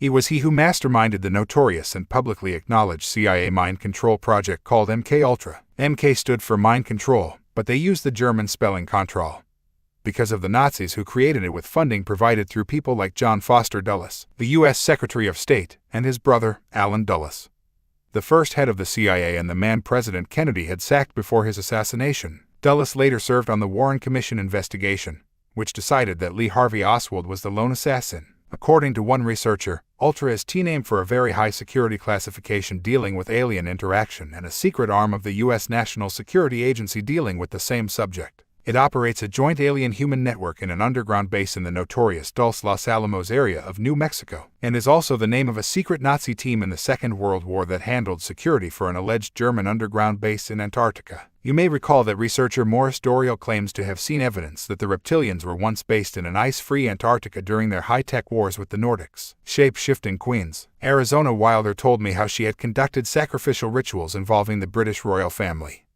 Tony Blair, and famous American Illuminati names like George Bush, Bill and Hillary Clinton, Henry Kissinger, and many others. The highest operative she knew in the Illuminati, she said, was a guy calling himself the Marquis de Libox. His codename was Pindar, which she says means penis of the dragon. Arizona told me how the Queen and Queen Mother regularly sacrifice babies and adults at many ritual centers, including Balmoral Castle in Scotland, where they were all staying at the time Diana was ritually murdered in Paris. The royal family involved in human sacrifice was fantastic enough.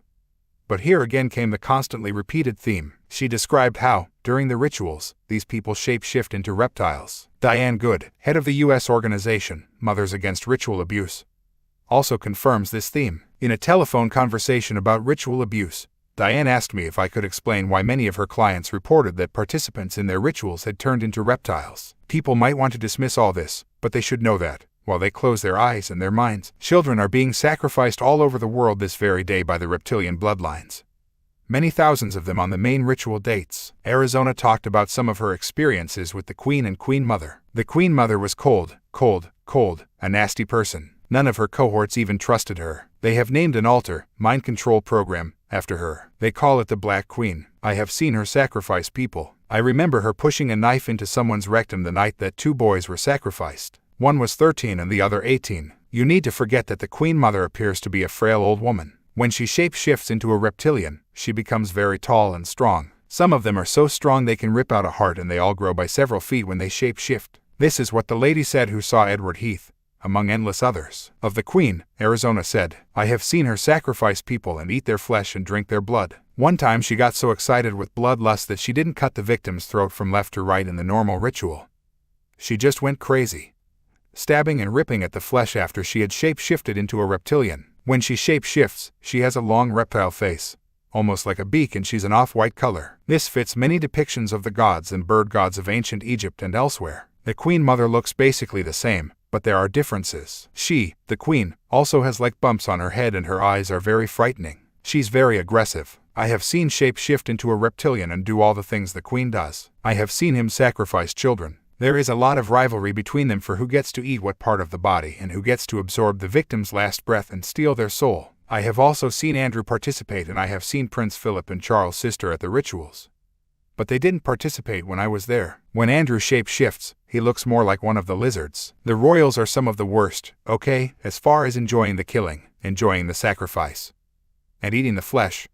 They're some of the worst of all of them. They don't care if you see it. Who are you going to tell? Who is going to believe you? They feel that is their birthright and they love it. They love it. Arizona has been viciously attacked for what she said in The Biggest Secret and on her video. A campaign of character assassination has been waged, at one time almost daily on the internet, to discredit her evidence and the reptilian connection in general. Among the critics who have dismissed her information is the publisher of Nexus magazine, which gives so much unchallenged space to Sir Lawrence Gardner, publicist for the Imperial Royal Dragon Court and Order. Another vehement critic of Arizona is a researcher who appeared for several months to spend his entire day on the internet trying to undermine the content of The Biggest Secret and especially Arizona's contribution. His desire to discredit the idea of the reptilian connection to the Illuminati took on the appearance of a raging obsession and persuaded many people who should have known better to dismiss all that she said. One of the points made to undermine Arizona's claims was that victims of multiple personality disorder have a photographic memory, and Arizona did not have that because there were names she did not immediately remember in the video. This revealed a fundamental lack of understanding of mind control.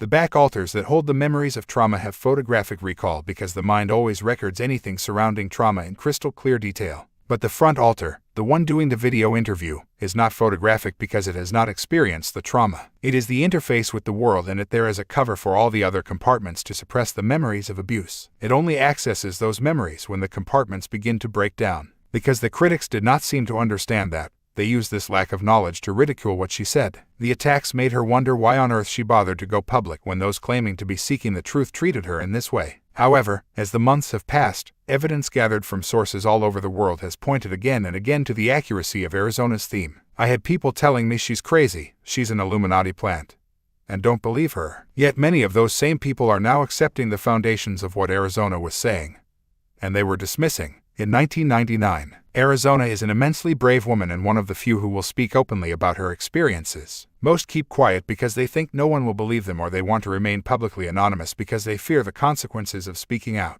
The critics try to present the idea that my only source for the reptilian shapeshifters is Arizona Wilder. Again, a breathtaking suggestion when you look at the evidence. And I would stress here that for every person I name, like Arizona, there are many, many more who confirm the story on the understanding that their identity and location will not be revealed publicly, although I know the details. One such case is a 57-year-old former chief of police, special agent, and member of the U.S. military. He says he has guarded 2 presidents, 2 secretaries of defense, and 2 chairmen of the Joint Chiefs of Staff, the head of the U.S. military. He contacted me just as this book was being completed to say that he knows from his experience that aliens exist and that the government is lying about the Roswell alien crash in New Mexico in 1947. He also told me of a crystal skull in his possession, but his main reason for making contact was to tell me of an incident that showed to him that shape-shifting reptilians are real. When he arrived at a friend's house in Texas, he was told that 2 women guests were coming from New York. They traveled around the country performing hands-on healing, and they had asked if they could drop by, he was told. This former chief of police told me in personal correspondence what happened next. Well, I arrived before the New York people and had already started showing my crystal skull when they arrived. They immediately went crazy because of the skull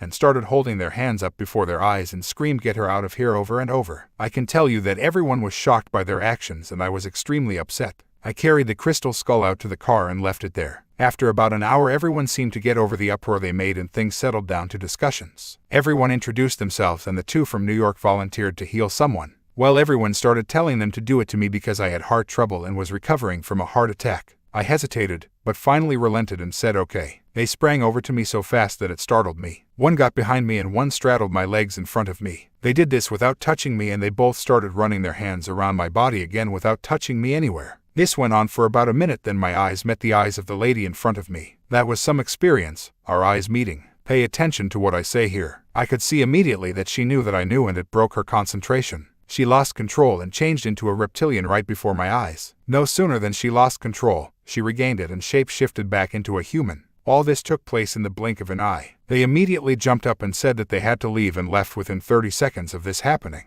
He said he did not say anything about what he had seen, but when everyone began to leave, 2 guests stayed behind and would not move. Eventually they asked, "Did you see what we saw?" He asked them what they meant, and they said they had seen the lady change into a reptile and then change back. People all over the world, and from countless walks of life, have repeated this same experience to me. This is the modern version of the experience the ancients constantly described. A regular source of information about reptilian activities and rituals are those who have been involved in religious organizations, not least the Jehovah's Witnesses and the Church of Jesus Christ of Latter-day Saints.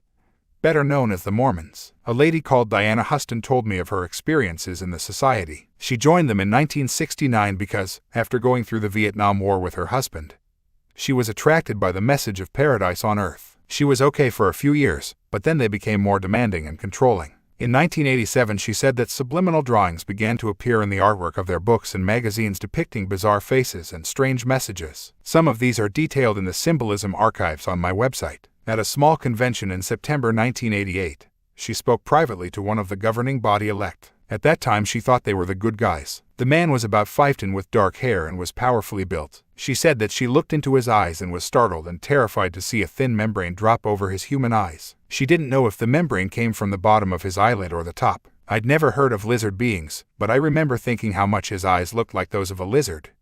She recalled, the membrane dropped over his eyes when he looked at her and he seemed to recognize her. Although at the time she couldn't imagine why. The sense of terrible danger that she felt, and the need to get away from him, was overwhelming. She went on, eventually I came to understand that the leaders are not fully human, but are the offspring of something alien to this earth. They are too cunning, lethal, and intelligent to have originated from here. And there has to be an over-race of beings guiding them from some dimension. They are here for one reason only. They look at humans as a source of enslavement for their enjoyment, to torment and abuse, to misuse power, and to cruelly punish and kill. As she researched the religion's documents and books, she said she began to uncover a trail of arms and drug running, which the Illuminati globally controls, and plots to destroy the world and take it for their own. Diane took her mountains of evidence to the U.S. Drug Enforcement Agency and met with them. They said that she was either a genius or totally insane. She said she learned that the Watchtower Society had hidden rooms under the streets of Brooklyn, New York, where they have their headquarters over the now abandoned old Brooklyn subway. There they practice satanic ritual, including the sacrifice of human infants, she said. And here they also keep women who are used as breeders for babies to be sacrificed. This happens all over the world because the babies are never officially registered and therefore never reported missing. To the system, they have never existed. The main Illuminati bloodlines conceive children in the rituals. Also, Diane wrote that this Watchtower satanic operation is totally self-sufficient and even uses blood in the ink of the magazines. She said that she and a friend tried to warn people through the media with no success, and her friend had a nervous breakdown from which she has never fully recovered. One of a number of accounts to come from former members of the Mormon Church was sent by a woman who claims she suffered in a Mormon mind control project from the time she was a young child. Kathy O'Brien says that the Mormon Church, and especially the operation at Salt Lake City, is a major mind control center. Former military sources claim that the Mormon Temple in Salt Lake City, which is covered in Illuminati symbols like the all-seeing eye, stands over a large underground reptilian base that can be accessed from the temple site. This woman, I will call her Jane, said that she saw her babies sacrificed in Mormon rituals. In her pursuit of the truth, she spoke with another victim of ritual abuse by the Mormon and Roman Catholic Church. This other lady told her that the Mormon prophet had taken her baby from her at a ritual and eaten it. Two other women raised as Catholics told her that they had seen the abusers shape-shift into reptilians and eat a human sacrifice. Jane said that Joseph Smith, the founder of the Mormons, was from the occult bloodlines and the whole official story was a lie. The leaders are mostly reptilian, she said. One witness says that only one of the 12 Mormon apostles did not shape-shift at the ritual. She goes on, I was so mad to find out that the alien abuse was connected to the ritual abuse in the church when I had believed the church was true. Now I know that our families are from occult bloodlines of England and Europe. This has gone on for hundreds and thousands of years. For certain, satanic ritual goes on within the Mormon Church. In fact, what they do deny, however, is the scale on which it happens and that it goes right to the top. In fact, it is orchestrated from there. There are a number of websites exposing this, including a site set up by former Mormons, one of whom is the same bloodline as the Mormon hero Brigham Young, Rothschild Bauer Bush. The connection between the hybrid bloodlines and shape-shifting is constantly confirmed. Here is one excellent example. The Rothschilds are an Anunnaki shape-shifting bloodline, and before they changed their name to Red Shield when the Rothschild banking dynasty began in Frankfurt, Germany, they were called Bauer, and the Bauers were a notorious occult family of Middle Ages Germany. The word Roth also developed into Rhodes, the name of Cecil Rhodes, the infamous Rothschild placeman who brought devastation and genocide to southern Africa. On Rhodes' immense memorial in Cape Town, South Africa, there are lines of lions, a symbol of the serpent cult. Illuminati. Another reptilian bloodline is the Bush family in the United States, which has provided 2 of the last 3 U.S. presidents. Father George has been named perhaps more than anyone when people recount their shape-shifting experiences. I should stress that I am not saying that everyone called Bauer or Bush throughout the world is like this. Certainly not. I am talking of these Anunnaki bloodlines that have taken the name Bauer and Bush. I was sent a letter to my website from a source that did not wish his name to be published. It pulls together the names Bauer and Bush in one story. Before you read it, you need to know that FEMA, the Federal Emergency Management Agency in the United States, is a major Illuminati operation. It will take control of every aspect of American life, by law, whenever the president calls a state of emergency. Anyway, here is a fascinating story connecting FEMA, the Rothschild, Bauer and Bush bloodlines, and shape-shifting. A few years ago I became acquainted with a lovely person with the surname of Bauer. We had many varied and wide-ranging discussions. During one of these talks, the subject of schizophrenia came up. She said it ran in her family. Asking for more detail, she told me her mother and great-aunt had been afflicted by it. It was the vision hallucination type. The odd thing is that the hallucinations were incredibly similar. Their hallucinations were of people of royal blood turning into giant lizards. I was at FEMA training headquarters in Fredericksburg, Maryland, attending a radiological defense pilot course in 1982 for the Washington State Department of Emergency Services. During the orientation, Louis Giffreda, one of the head honchos and a cousin of George Bush, came in to observe. When he sat down, I noticed a dark haze around him. I kept looking at him to see if my eyes were playing tricks on me, but it stayed the same. I was up in the seats alone, as I like to be in these things. Soon, I noticed he was staring at me. This unnerved me. I closed my eyes and tried to relax. When I opened my eyes again, I saw him coming toward me. He sat down a few rows behind and to the left of me. I glanced back and saw him leaning forward with his eyes closed. I figured he was just tired and decided to take a rest with me. While sitting there trying to relax, I heard a strange hissing and swishing sound come from behind me. I opened my eyes, but was afraid to look around. I saw a woman in our group looking up in our direction with a look of astonishment and shock on her face. She kept looking up nervously in our direction. Eventually, Giffreda left, with his bodyguards, waxy-faced suits with sunglasses, and the presentation continued. After the orientation, I walked outside and found this woman sobbing and shaking in the arms of another participant. I intruded and said I wanted to know why. She was looking up with that look on her face. She didn't want to say, but with repeated assurance from me she told me she had seen Giffreda turn into a lizard. The other guy said Giffreda had the nickname of Lizard Man in the circles around FEMA and he has a skin disease that makes his skin look like scales. I had forgotten about this experience until I read David's book. It was just one of those odd things that didn't make sense. Now it does. I was in quite a bit of shock when I finally made all the connections. So, what more can I say? I don't just believe it's real, I know it is. Unless, of course, I want to deny my own experience and senses. Sex and the shapeshifters. Here is another example of the way the bloodline names come up all the time with the stories of shape-shifting. As I mentioned earlier, members of the Oppenheimer family are the bloodline branch managers for the Illuminati reptilians in South Africa, and this is a story from a correspondent there. I was born in South Africa and years ago got to know an old lady in Johannesburg who had for many years been the lover of Sir Ernest Oppenheimer,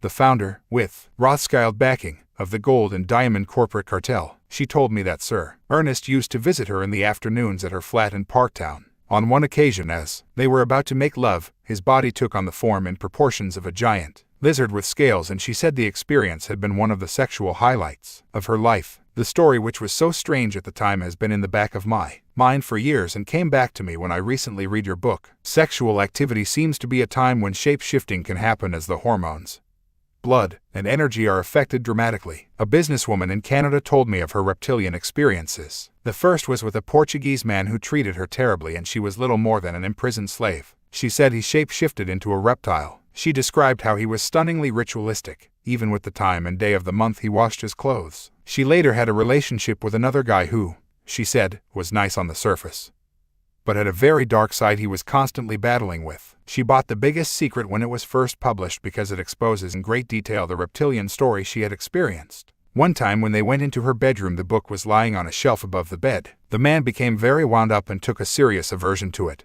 She told me, when they began to have sex, she said he began to go crazy, becoming violent and rough.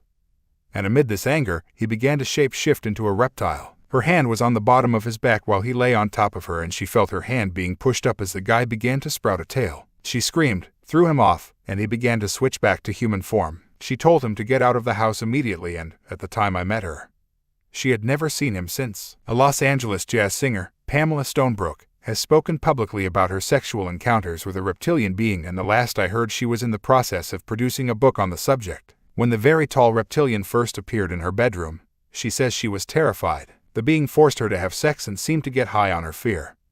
But she says that as these encounters continued, she conquered her fear and started coming on to him. When her fear subsided, the reptilian did not seem to be so keen anymore. Pamela considers her reptilian experience positive overall and talks of a close connection with the being. But reports of women being raped by reptilians are far from rare. I met Pamela briefly at a conference in Los Angeles, and she is quite a character.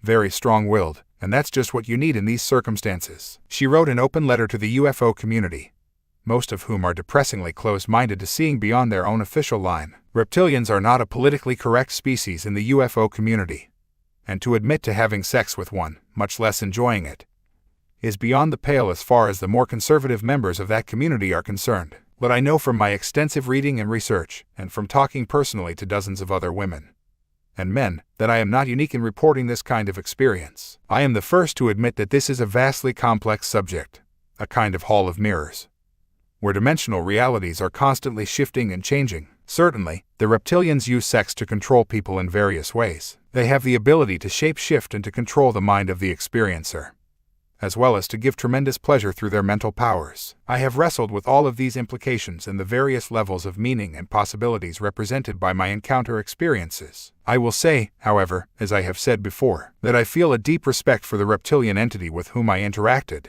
and a profound connection with this being. 13. She says that since she began to talk publicly of her experiences, she has been contacted by hundreds of people telling her of similar encounters with reptilian entities. Credo Mutwa tells of the scores of African women he has met who have reported the same experience of being forced to have sex with a reptilian or have been artificially impregnated during abduction experiences only for the resulting pregnancy to end suddenly when the fetus disappeared with no explanation. Most women stay silent because of the obvious public ridicule that would follow. And whatever people may think about Pamela Stonebrook, she has the very couldn't give a shit attitude that is vital to making suppressed information known to the wider public. In fact, here we have a golden example of the way humanity polices itself and, in doing so, suppresses the very information that would give us a fix on what is really going on. I have experienced it myself for 11 years. When you say anything that is different to the norm, the masses either ridicule or condemn you without doing any research whatsoever to establish if what you say could be valid. They dismiss it and often direct their bile at the messenger for no other reason than it is different to what they have been